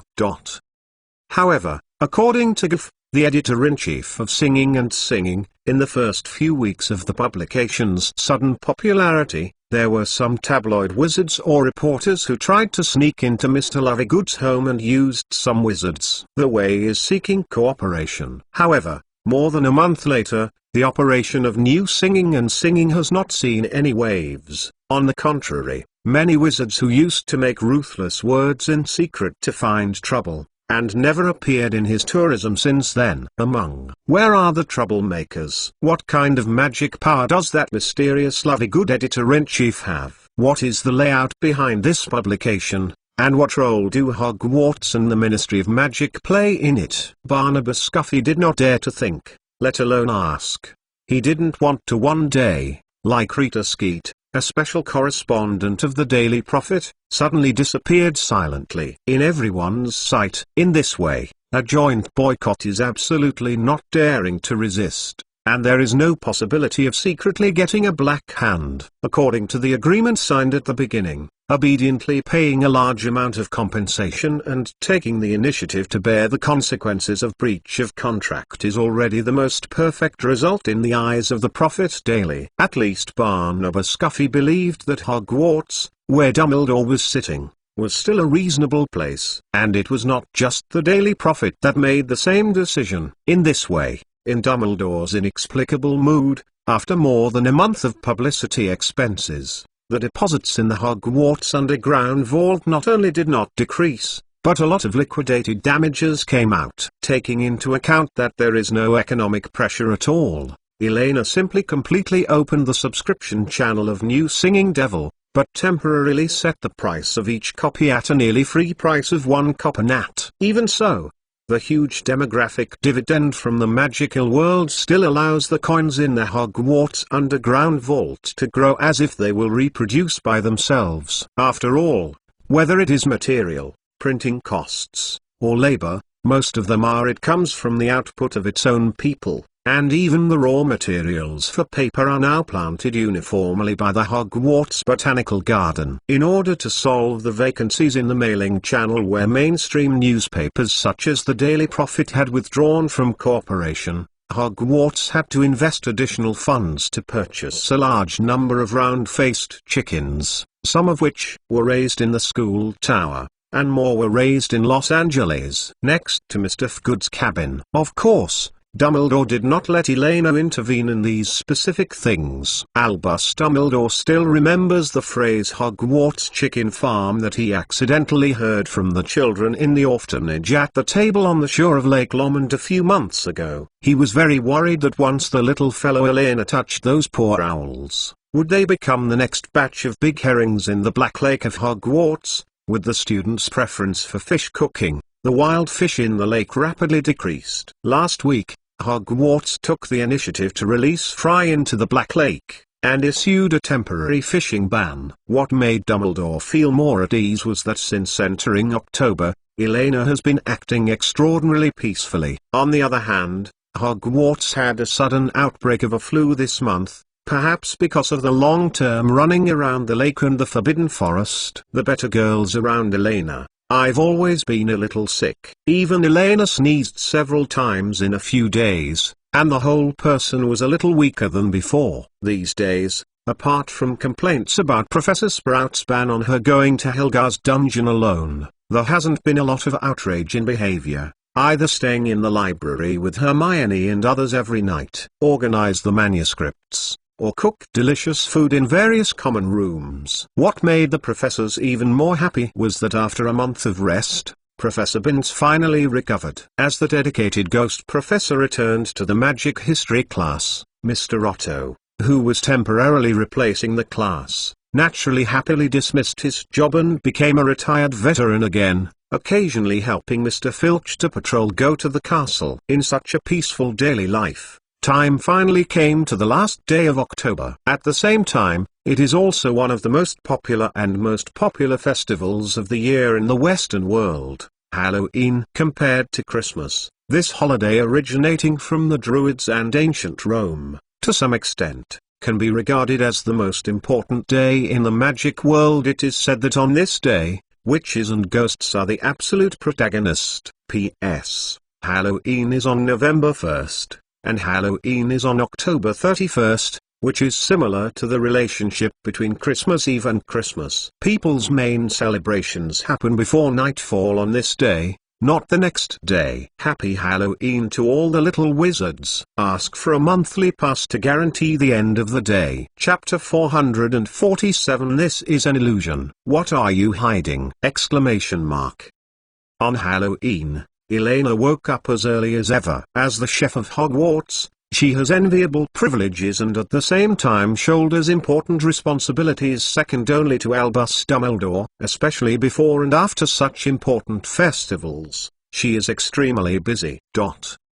Harlem, shoes. Elena sat up, yawned lightly, and swayed her feet to tease the 3 little puppies sleeping beside the bed. Feeling the little master's awakening, Xiaoliuai shook his head and opened his eyes, spit out a few blue sparks, and immediately reacted quickly, skillfully picking up Eleanor's shoes by kicking on the bed. Stunned. Run to Eleanor's feet and get down. After more than a month of running in, Xiaoliuai has completely accepted his new form, and has successfully transformed from a mighty and ferocious giant dog to a cute, super obedient 3-headed licking dog. Is it Halloween already? Elena put on her clothes and socks, glanced across the automatically turned calendar on the dressing table, and whispered thoughtfully, I hope everything goes well today. Some ugly guys had better not come out to make trouble. Halloween at Hogwarts seems to be a cursed day. If Elena remembers correctly, during the 7 years of J.K. Rowling's original work, every year, on this day, Some unusual incidents occur when Harry was in the first grade. The troll broke into the girls' toilet. The first basilisk attack occurred in the third grade. A big black dog tore the fat lady from the castle in the third grade. The fourth grade was a little better and the Tree Wizard tournament started. In the fifth grade, a large-scale lion and a snake broke out fight. But fortunately, with Eleanor's turmoil in Hogwarts Castle, the plot has long since become unrecognizable.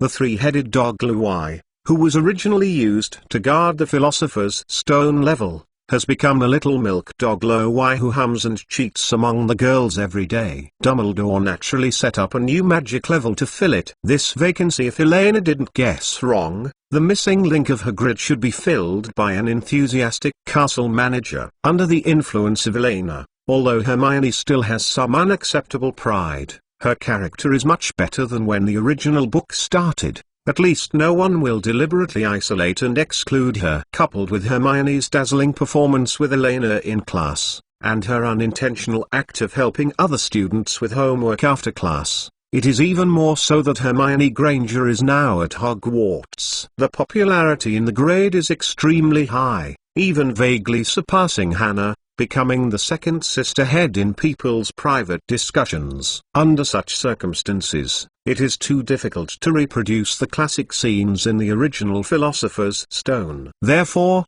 after carefully thinking about the changes in the following aspects, Elena is still a lot more at ease, reducing her attention to synthetic beast, Quirrell Voldemort, and focusing on the layout and arrangement of the Halloween banquet.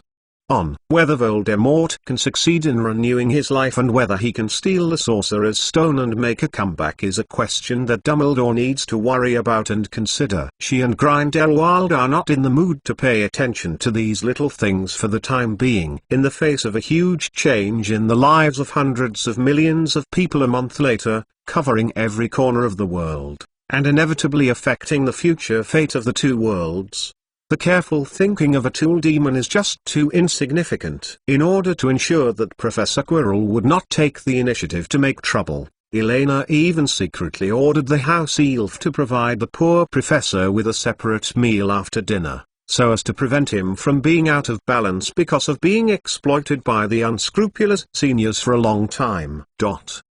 I have to admit that in the absence of conflicts of interest, Professor Quirrell can actually be regarded as a simple person. He just wants to get through this semester quickly, get the Philosopher's Stone, and then quickly resign and leave this increasingly weird and strange Hogwarts. When the little wizards woke up one after another, the hallway had already begun to smell of sweet and attractive roasted pumpkin. Since it's Halloween, pumpkin-related dishes are naturally indispensable. A few days before the holiday, a large number of pumpkins and apples were harvested in the vegetable garden at Hogwarts, ready to be used in decoration and kitchen cooking today and tomorrow. Pumpkin pie, baked pumpkin seeds, toffee apples, hot apple custard. In addition, Elena also specially purchased a batch of candies from Hogsmeade Village to set off the festive atmosphere. The original intention of Halloween is actually to praise the autumn festival. As early as hundreds of years before the non-magical sects designated this day as Saint's Day,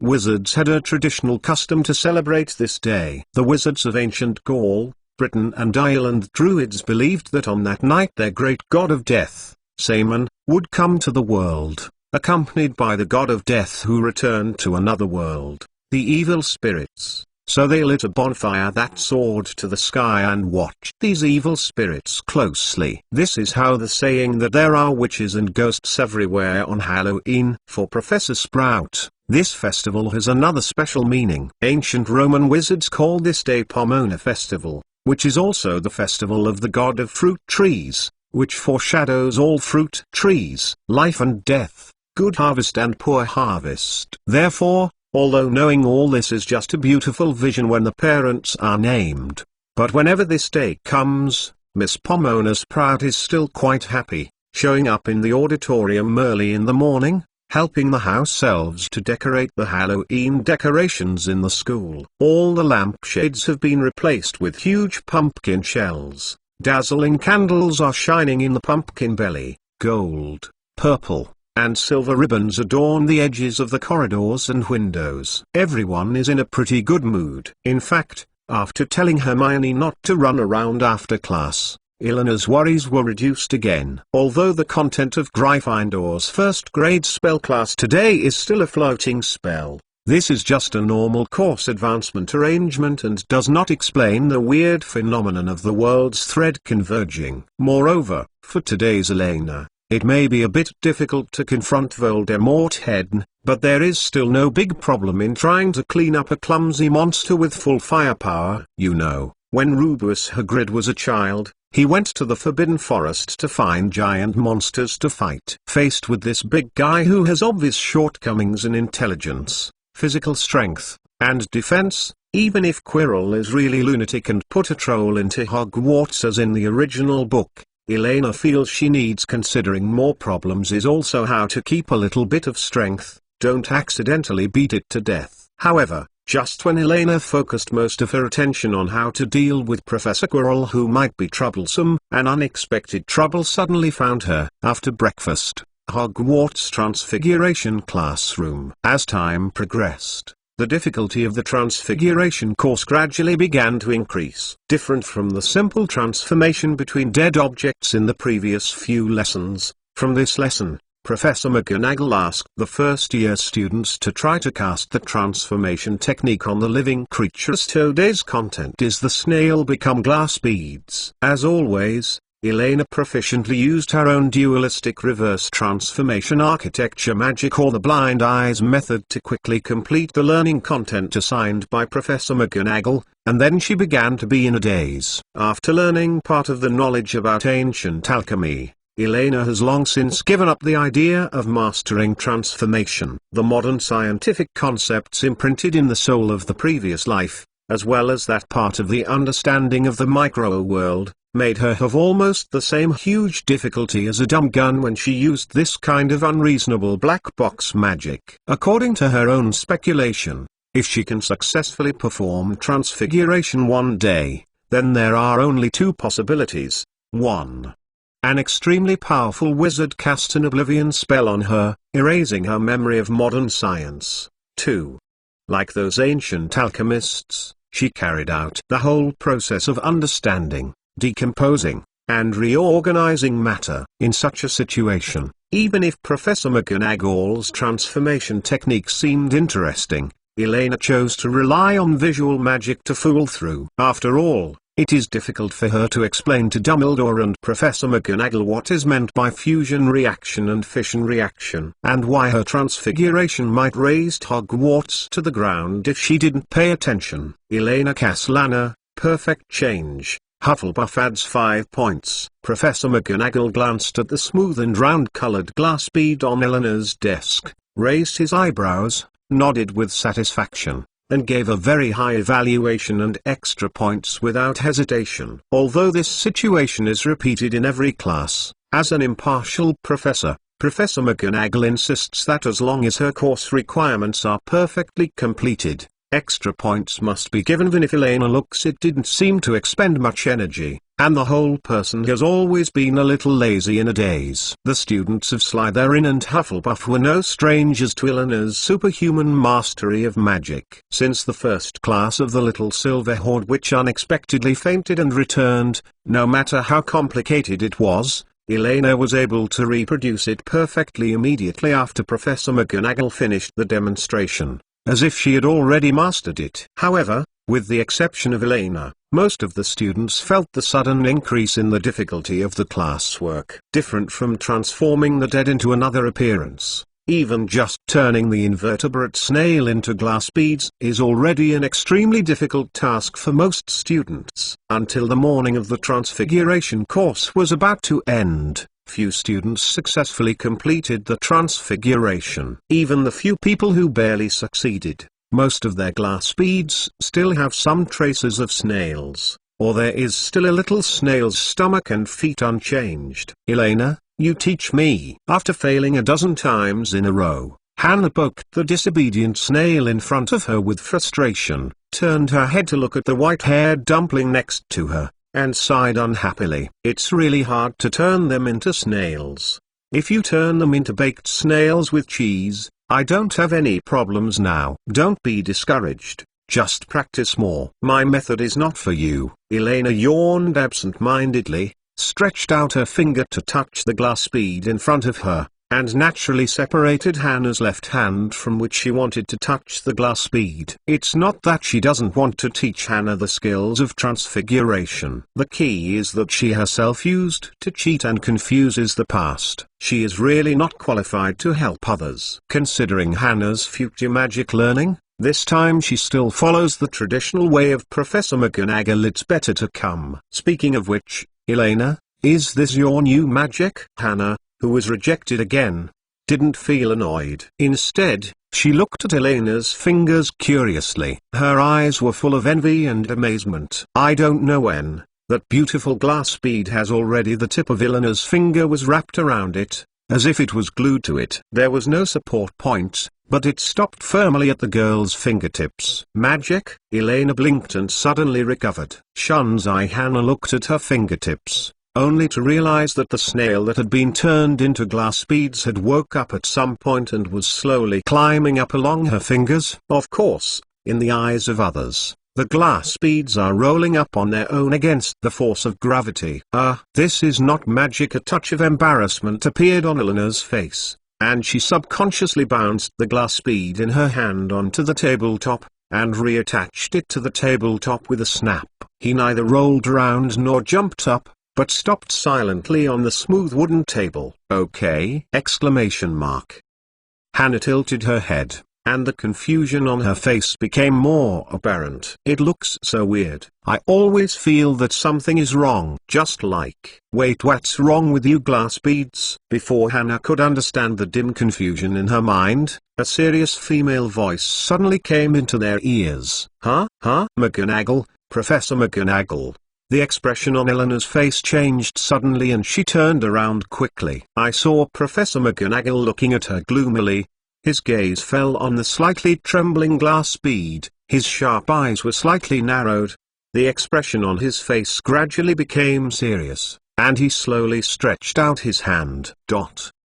Ms. Castellana, can you pass me that glass bead if you can? The next moment, as the finger of the Transfiguration Professor touched the glass bead, the witch's expression instantly became extremely complicated. Ruined. Seems to suffer. Seeing Professor McGonagall's face, Elena shivered subconsciously. Sure enough, Professor McGonagall took a deep look at the flawless colored glass bead in his hand, felt the incomparable touch of the tip of his finger, and took a deep breath. His voice seemed to tremble with anger. Really? This is an illusion. What are you hiding? Chapter 448. Gamp's Basic Law of Transformation. Professor McGonagall has been teaching at Hogwarts School of Witchcraft and Wizardry for 35 years. In addition to Professor Binns, she is the oldest faculty and staff member who is currently still serving as a teaching task. Throughout his long teaching career, Professor McGonagall has almost always maintained his tolerance and sternness. This makes almost all the teachers and students in the school feel awe of her. This is different from the simple disgust and fear of Severus Snape,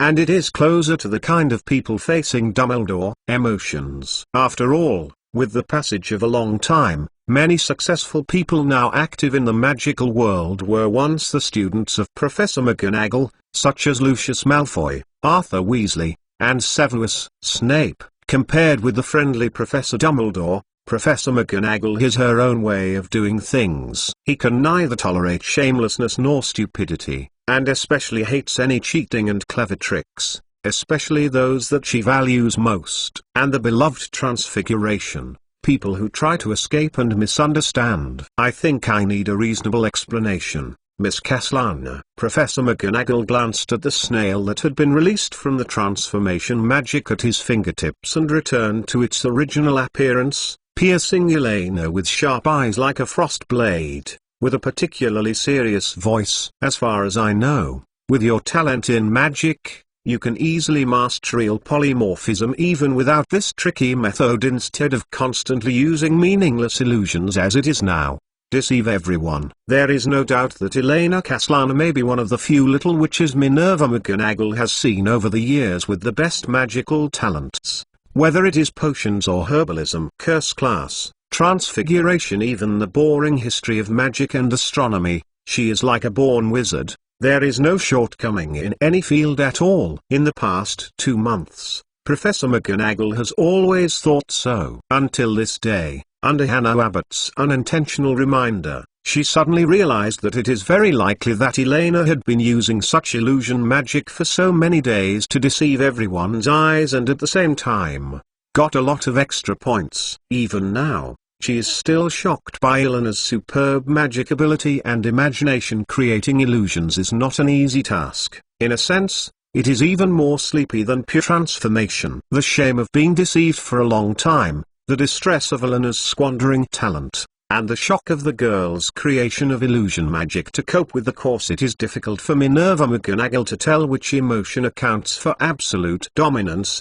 But there is no doubt that Elena's little smart ends here today. So Elena has been cheating? I knew. How could it be mastered so quickly? You said, Professor McGonagall will deduct all the previous bonus points. Thinking about it this way, maybe her other courses are the same. Well, we have been cheated by her all the time. Following the conversation between Professor McGonagall and Elena, the little wizards in the classroom gradually reacted, stopped their magic attempts, looked over here curiously, and whispered in whispers. Everyone's eyes were filled with excitement and inexplicable indignation, as if they had received an exciting gift. I have to say that Elena's previous appearance at Hogwarts was too dazzling, compared to witnessing the continuation of a legend. For most people, they look forward to seeing the bursting of the beautiful bubble, or the embarrassment of the proud white swan falling from a height. It has nothing to do with age or region. This is the root of the bad roots in the depths of human nature. This kind of rare thing, similar to being caught cheating on a schoolmaster exam, instantly ignited the interest of most of the little guys, although few people realize that the magic displayed by Elena may actually be difficult, higher than polymorphism. This is why Professor McGonagall's expression is so complicated. If you want to make an analogy, it is roughly equivalent to in a middle school mathematics class, in order to avoid tedious calculations, a student directly writes a set of mathematics software such as MATLAB, and skips all the processes to get the result. This is not an illusion, this is transfiguration. After a few seconds of silence, Elena raised her head to look at Professor McGonagall amidst the quiet discussions among the surrounding students. In other words, the mainstream cognition of polymorphism in the magical world is not essentially different from my magic. Professor McGonagall, you should be very clear about the content of the 5 exceptions to GAMP's basic transfiguration law,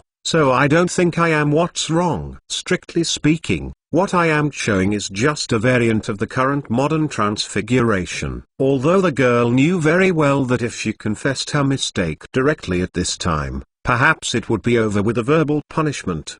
But feeling the sudden gloating eyes around her, Elena felt that she had to justify a few words, whether it's a change of topic or a debate about the nature of transfiguration. At least not to let this accident become the same talk of today's holiday gifts for these students. Professor McGonagall can easily see Elena's original intention, but she does not intend to fully cooperate with the girl's script. Always a genius with smooth sailing, it is difficult to guarantee that the future path will not go wrong. With this opportunity, Minerva McGonagall intends to grind Elena's temper a bit. However, before that, it is indeed necessary to take into account the emotions of girls. This is also the experience that Professor McGonagall summed up after experiencing a lot of things. Elena is a child who eats soft but not hard, and, especially, cares one's own face. If I remember correctly, this is the second time you have talked about the 5 exceptions to GAMP's basic law of transformation. Looking around the surrounding students whispering,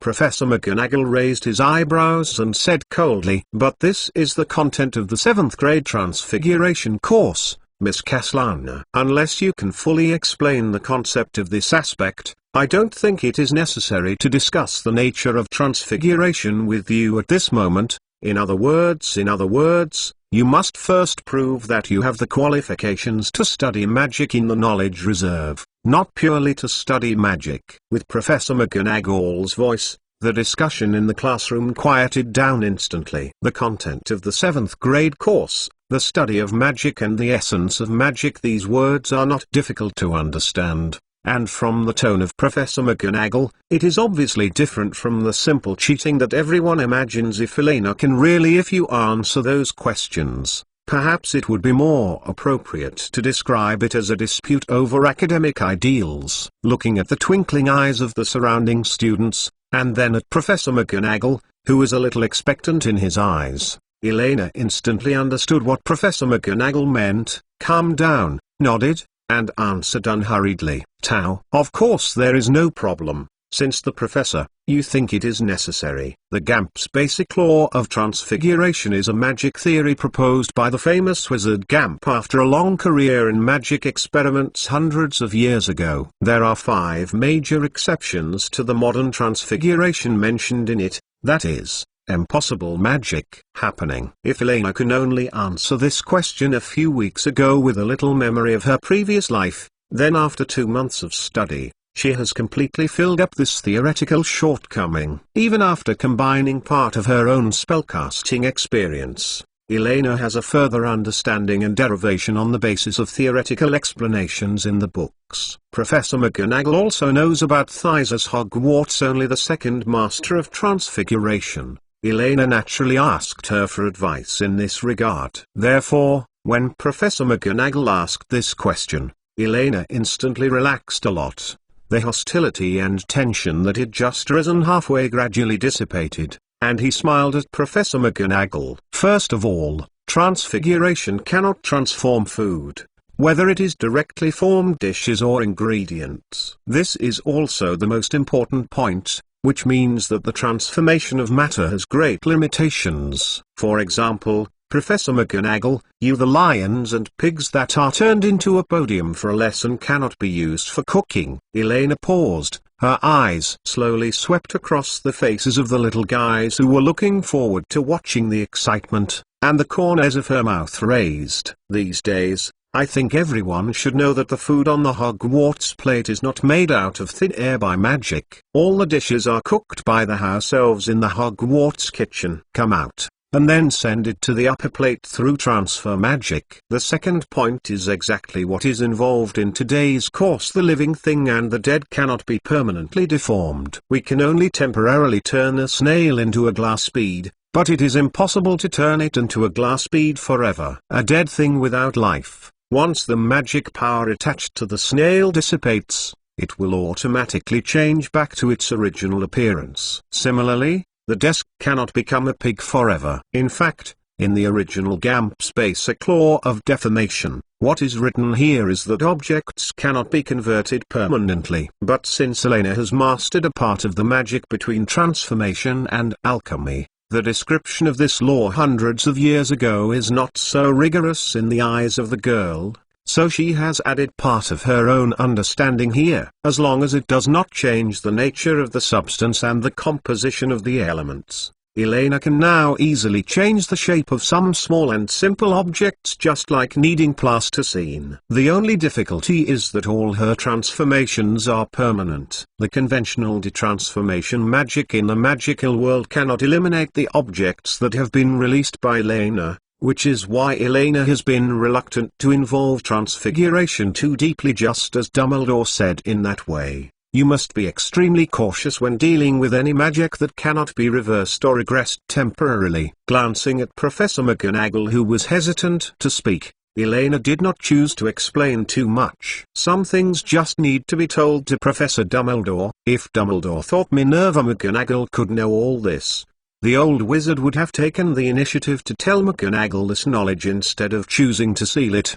The third point is that transfiguration cannot make magical items, whether it's flying broomsticks, automatic stirring cauldrons, magic wands, or even the Jinji-Arlong and Yin-Zik produced by Gringotts. They cannot be changed. Perhaps in appearance they can be close to each other, but when they are put into the coin bag, they will not be counted automatically, and will only become ordinary items without magical power. Sitting on the largest golden mountains in the entire magic world, Elena naturally carefully studied the coins circulating in the magic world. There is no doubt that the cunning and suspicious fairy will not forget the currency anti-counterfeiting matter. All the gold coins are attached with subtle magic. The character numbers on the edge of the circle not only represent the information of the caster, but also have the functions of anti-oxidation, reinforcement, and automatic counting. This is why it is so bad for the wizards, because of his mathematical skills and the ability to use such a complicated and cumbersome currency system.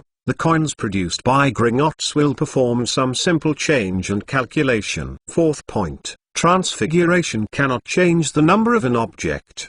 For example, we cannot turn a mirror into 2 snuff boxes, nor turn a desk into 2 pigs, or turn 7 people into 1 gourd. Unless you use the whole deformation technique, all objects that connect an area are wrapped in magic to deform. Regarding this point, Elena has even made some more dangerous attempts. When she got lost some time ago, she once thought about treating the stone wall in front of her as an individual, turning them into gravel, trying to temporarily open a straight passage to the distance. Unfortunately, Hogwarts Castle seems to have carried out magical protection in this area for a long time. Any transformation on the main body of the castle will be locked to the entire range of Hogwarts Castle by default. There is not much difference in essence between using the transformation to drill a hole and turning the castle into a transformer. As for the last point, although Mr. Gamp described it in the book as transfiguration cannot be made out of nothing and classifies it as an exception to the last kind of transformation, but, Elena raised her eyebrows, a look of nostalgia appeared in her eyes. I am more accustomed to calling it the principle of equivalent exchange. There is no gain without sacrifice, and you must pay the same price for what you want. This is also the most basic concept in ancient alchemy. It is like learning after a senior year. Summoning, either a projection formed by magic or the application of a transfer spell, is not directly conjured objects out of thin air. So am I qualified now, Professor McGonagall? At the end, Elena tilted her head. A touch of complacency appeared on her delicate face. Based on the nature of modern polymorphism, I don't think my approach seems to be out of the ordinary. After all, the polymorphism we are learning now is actually a relatively advanced illusion. Such an explanation, Professor McGonagall, you are satisfied. Yet, looking around the sudden enlightenment on the faces of the other students in the classroom, and the look in the admiration of the admiration,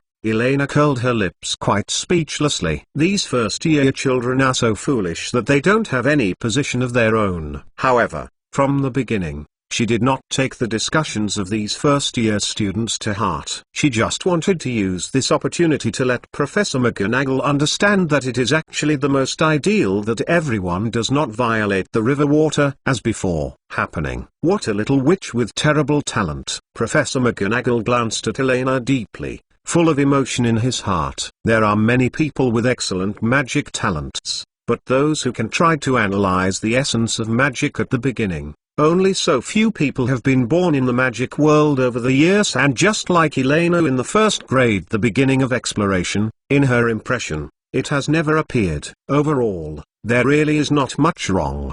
Because of your wonderful answer, Hufflepuff adds 5 points. But, Professor McGonagall paused for a while, frowned at Elena's smug look, and continued with a smile. This doesn't seem to be the reason why you didn't complete the classwork in accordance with my requirements in class. Huh? Elena blinked, as if something was wrong. According to the script in her mind, this time should be towards a happy ending, rather than any strange follow-up. I saw Professor McGonagall lightly pushing his glasses, and a dangerous light reflected from the edge of their lenses. For your subsequent course content, I will make corresponding special adjustments. On the other hand, let us discuss the penalty for not handing in homework for 2 consecutive months. Maybe you need to remind you, as Gryffindor, the Dean of the College and the Vice Principal of Hogwarts, I have the right to directly decide to punish you. And the punishment for you is Chapter 449.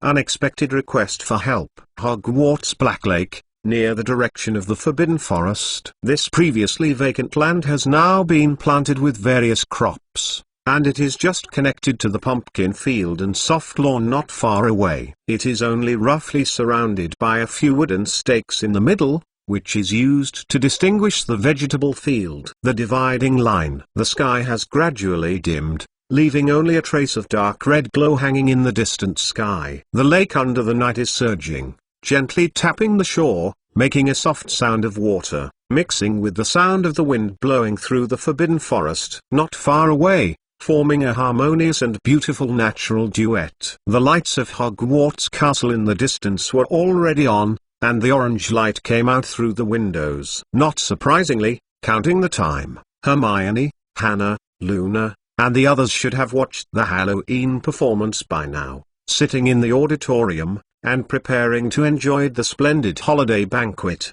right?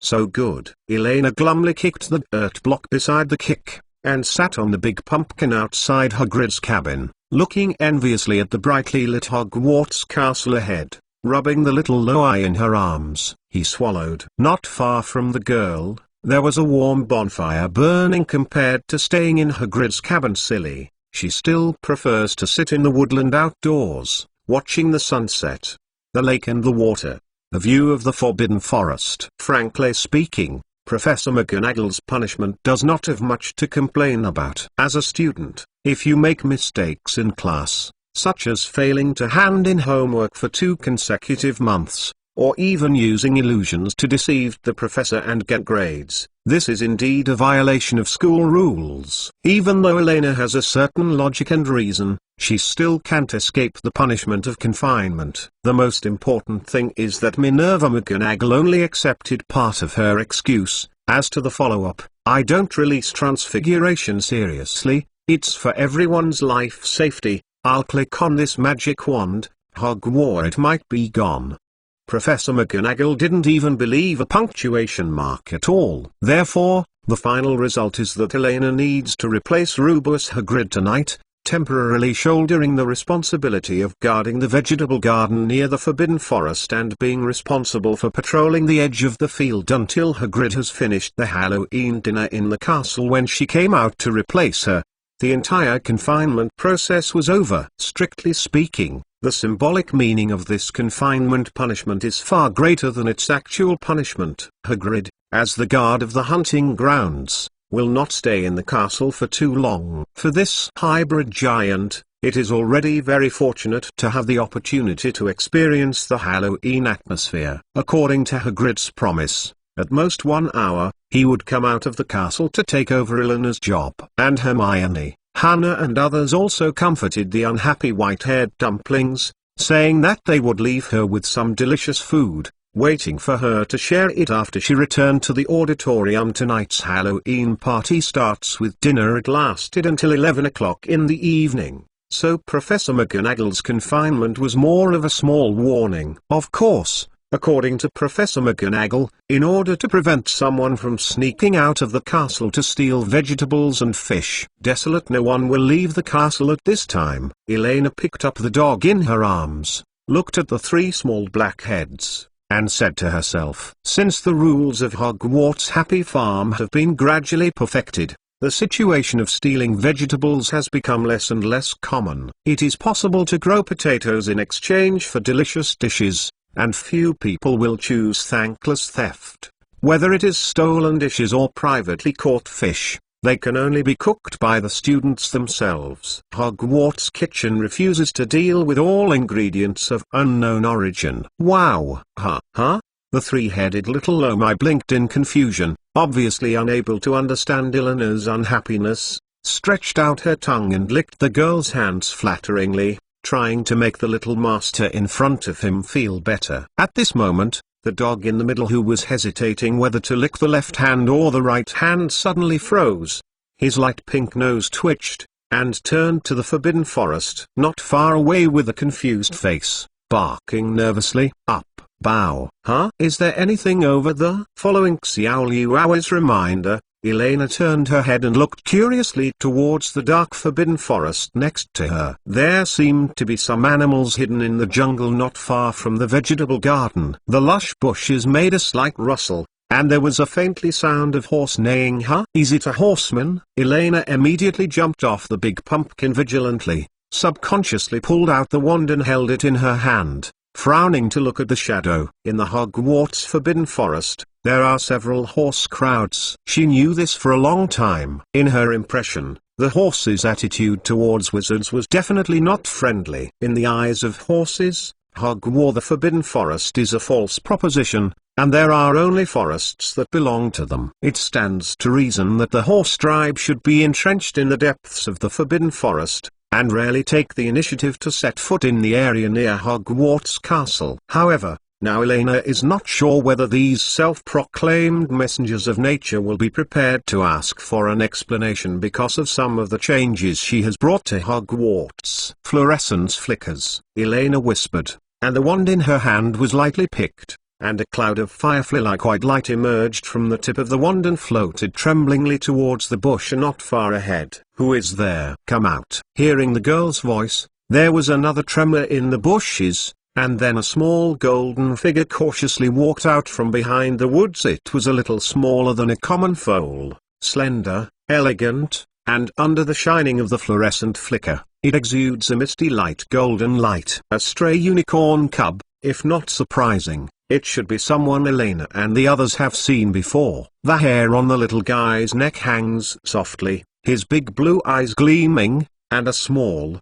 tender horn on the top of his head seems to be a little longer than before. At least it's no longer the round shape. Soft bag. Huh? It's weird. Why are the unicorn cubs running here? Stop screaming, you scared others. Elena glanced at the timid little guy not far away, and patted the head of the three little puppies who were still grinning, and put the magic wand in her hand back, revealing a friendly smile. Don't be afraid, come here, sister, my side is warm. Facing the silver-haired little witch in the swaying fire, the little golden unicorn couldn't help but tremble all over, and the little hoof moved back subconsciously, as if he wanted to turn around and hide in the bushes. However, the little unicorn hesitated for a moment. A trace of humane stubbornness flashed in his big blue eyes, stubbornly trotting all the way to Eleanor's side, and then opened his mouth bite. Elena was taken aback for a moment, then lowered her head in confusion and looked at the beautiful little golden unicorn in front of her. I saw that this little guy didn't know what was going on. As soon as he met,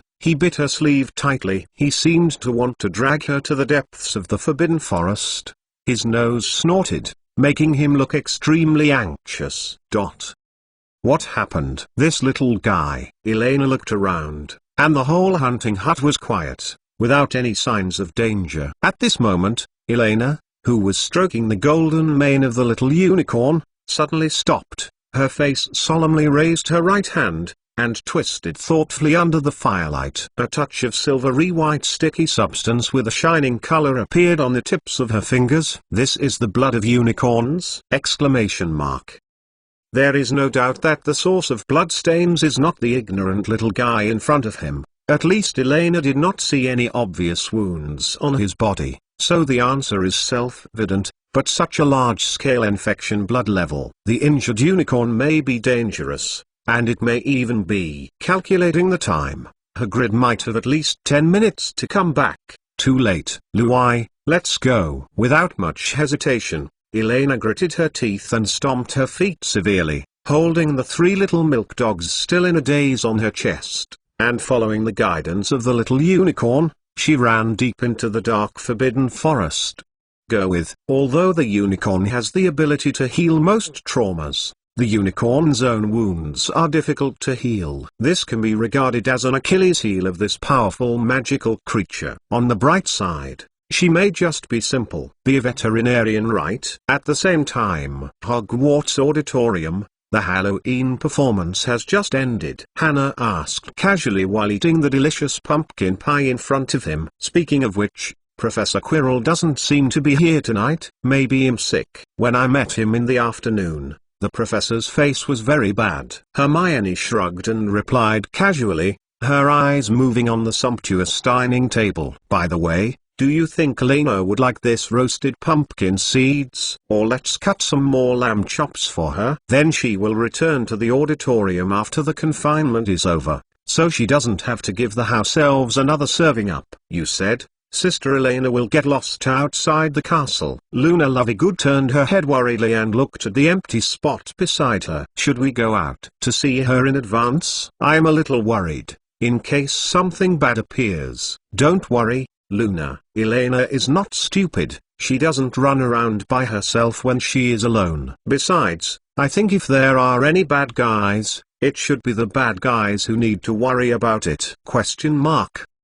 But it's okay, it's okay. Eat first, eat first. This apple pie is, well, today this one is not out of context, it should be weak. Chapter 450 Hunters and Prey. I hope it's just a vampire or werewolf. Elena followed the little golden unicorn through the lush forbidden forest. A dazzling magic brand on the back of her left hand radiated white light, and she murmured, herself hypnotized. It was just a simple idea, except for temporarily activating the oath for lighting. There was no way to trigger Dumbledore and Grindelwald's induction. She was more just to seize the advantage of the first attack. In the face of unknown enemies that may appear at any time, she needs to be psychologically prepared to preemptively. Hagrid once said that if you have to enter the Hogwarts Forbidden Forest, you must not deviate from the forest trail. However, the advice of the Hogwarts hunting ground guards obviously does not apply to the magical animals living in this forest. In less than 2 or 3 minutes, the little golden unicorn has completely taken her away from obvious human activities. The area of the trail, the surrounding trees became denser and denser,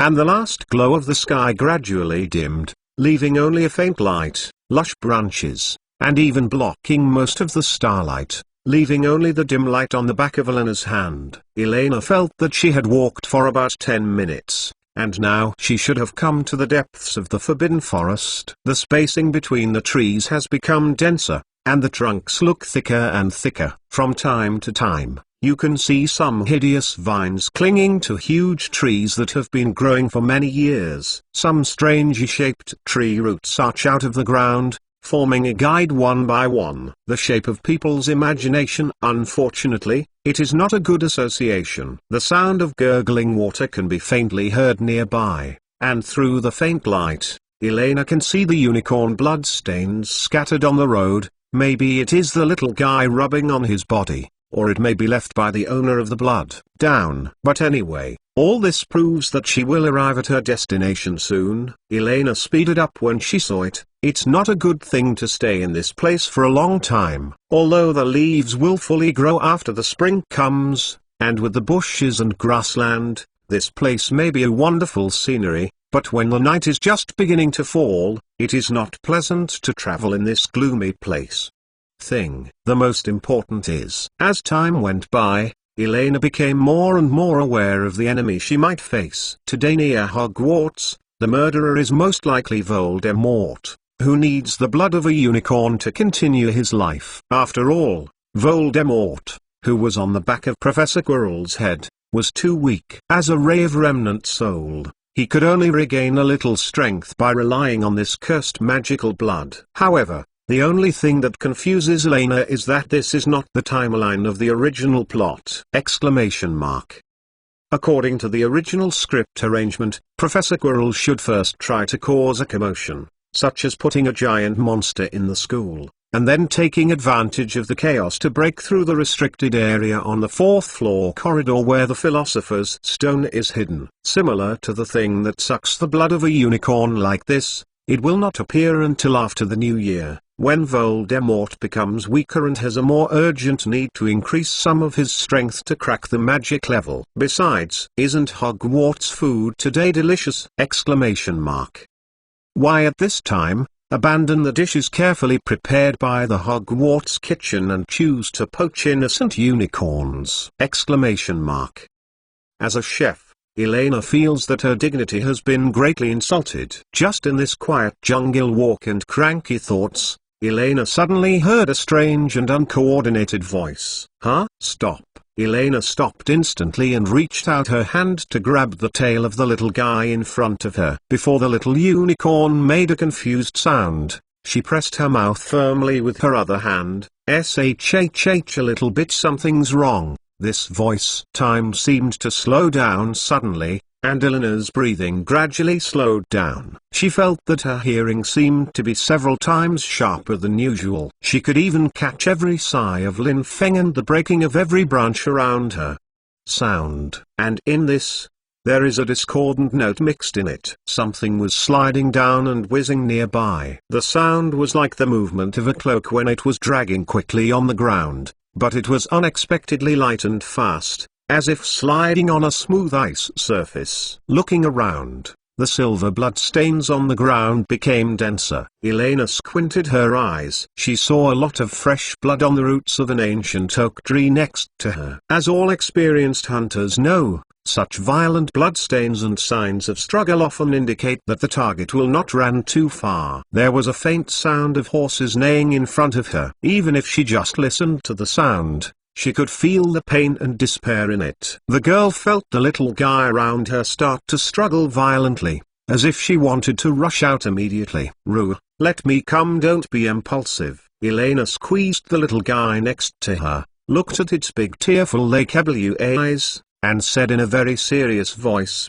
"You stay here quietly and leave the rest to me. I can't protect two unicorns at the same time." In the dense forest, the identity conversion of hunters and prey usually only has one attack and defense opportunity. Although in theory, Professor Quirrell's magic power has not yet reached the threat level of Voldemort, as an adult wizard, especially a professor of defense against the dark arts, he is not too bad in mastering basic offensive spells. How the hunt, it started. Feeling the little guy around her gradually calm down, Elena took a soft breath, and silently took off the academy robe that was in the way. Her breathing slowly faded, like a terrifying and patient top jungle predator. Quietly, he approached the place where the movement was moving forward. Crossing the bushes ahead, you can see a small clearing. Elena has never seen such a beautiful and miserable sight. In the narrow clearing, a white unicorn fell helplessly to the ground.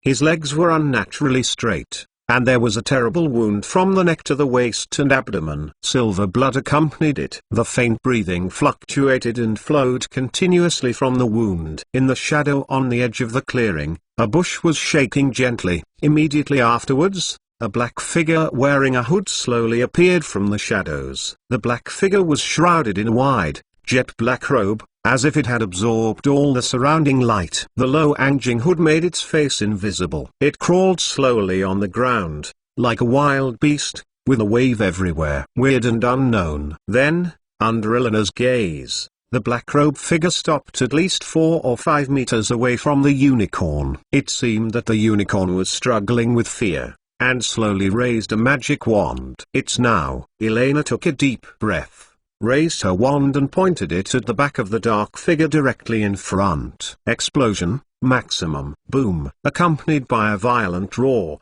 the dazzling oath on the back of the girl's hand instantly turned blood red, and a bad smell of burnt flesh radiated from Elena's left hand. Backlash of forcibly violating the oath was not so pleasant.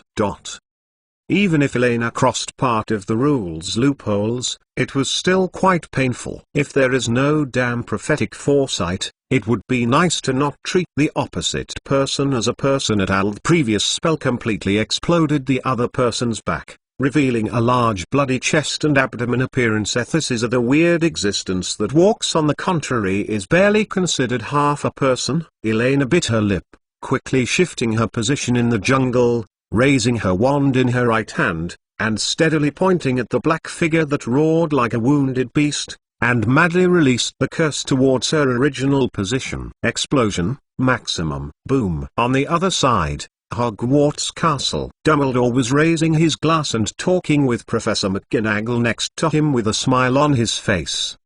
The old man Jianling's tall body shook abruptly, and the wine glass in his hand almost missed the grasp. The red wine liquid spilled on the wizard's robe, soaking a large piece in an instant. and there was a familiar heart-piercing pain in his chest. The unbreakable oath was forcibly triggered. Dumbledore, as the Protector, was also backlashed by the oath. At the same time, Mr. Otto Apocalypse, who was enjoying the food with a smile on his face, also stood up abruptly and looked at Dumbledore, who was showing pain on the faculty seat, anxiously. Asked loudly, "Where is she now, Albus?" "Forbidden Forest, the specific location. You should also be able to perceive it. Immediately lift the ban on the movement of apparitions in the castle. I will pass now. Open up." Crackling. There was a harsh air explosion. Otto Apocalypse disappeared from everyone's sight instantly, leaving behind the Hogwarts faculty desk, who had just reacted and was temporarily at a loss and confusion. There must be nothing wrong,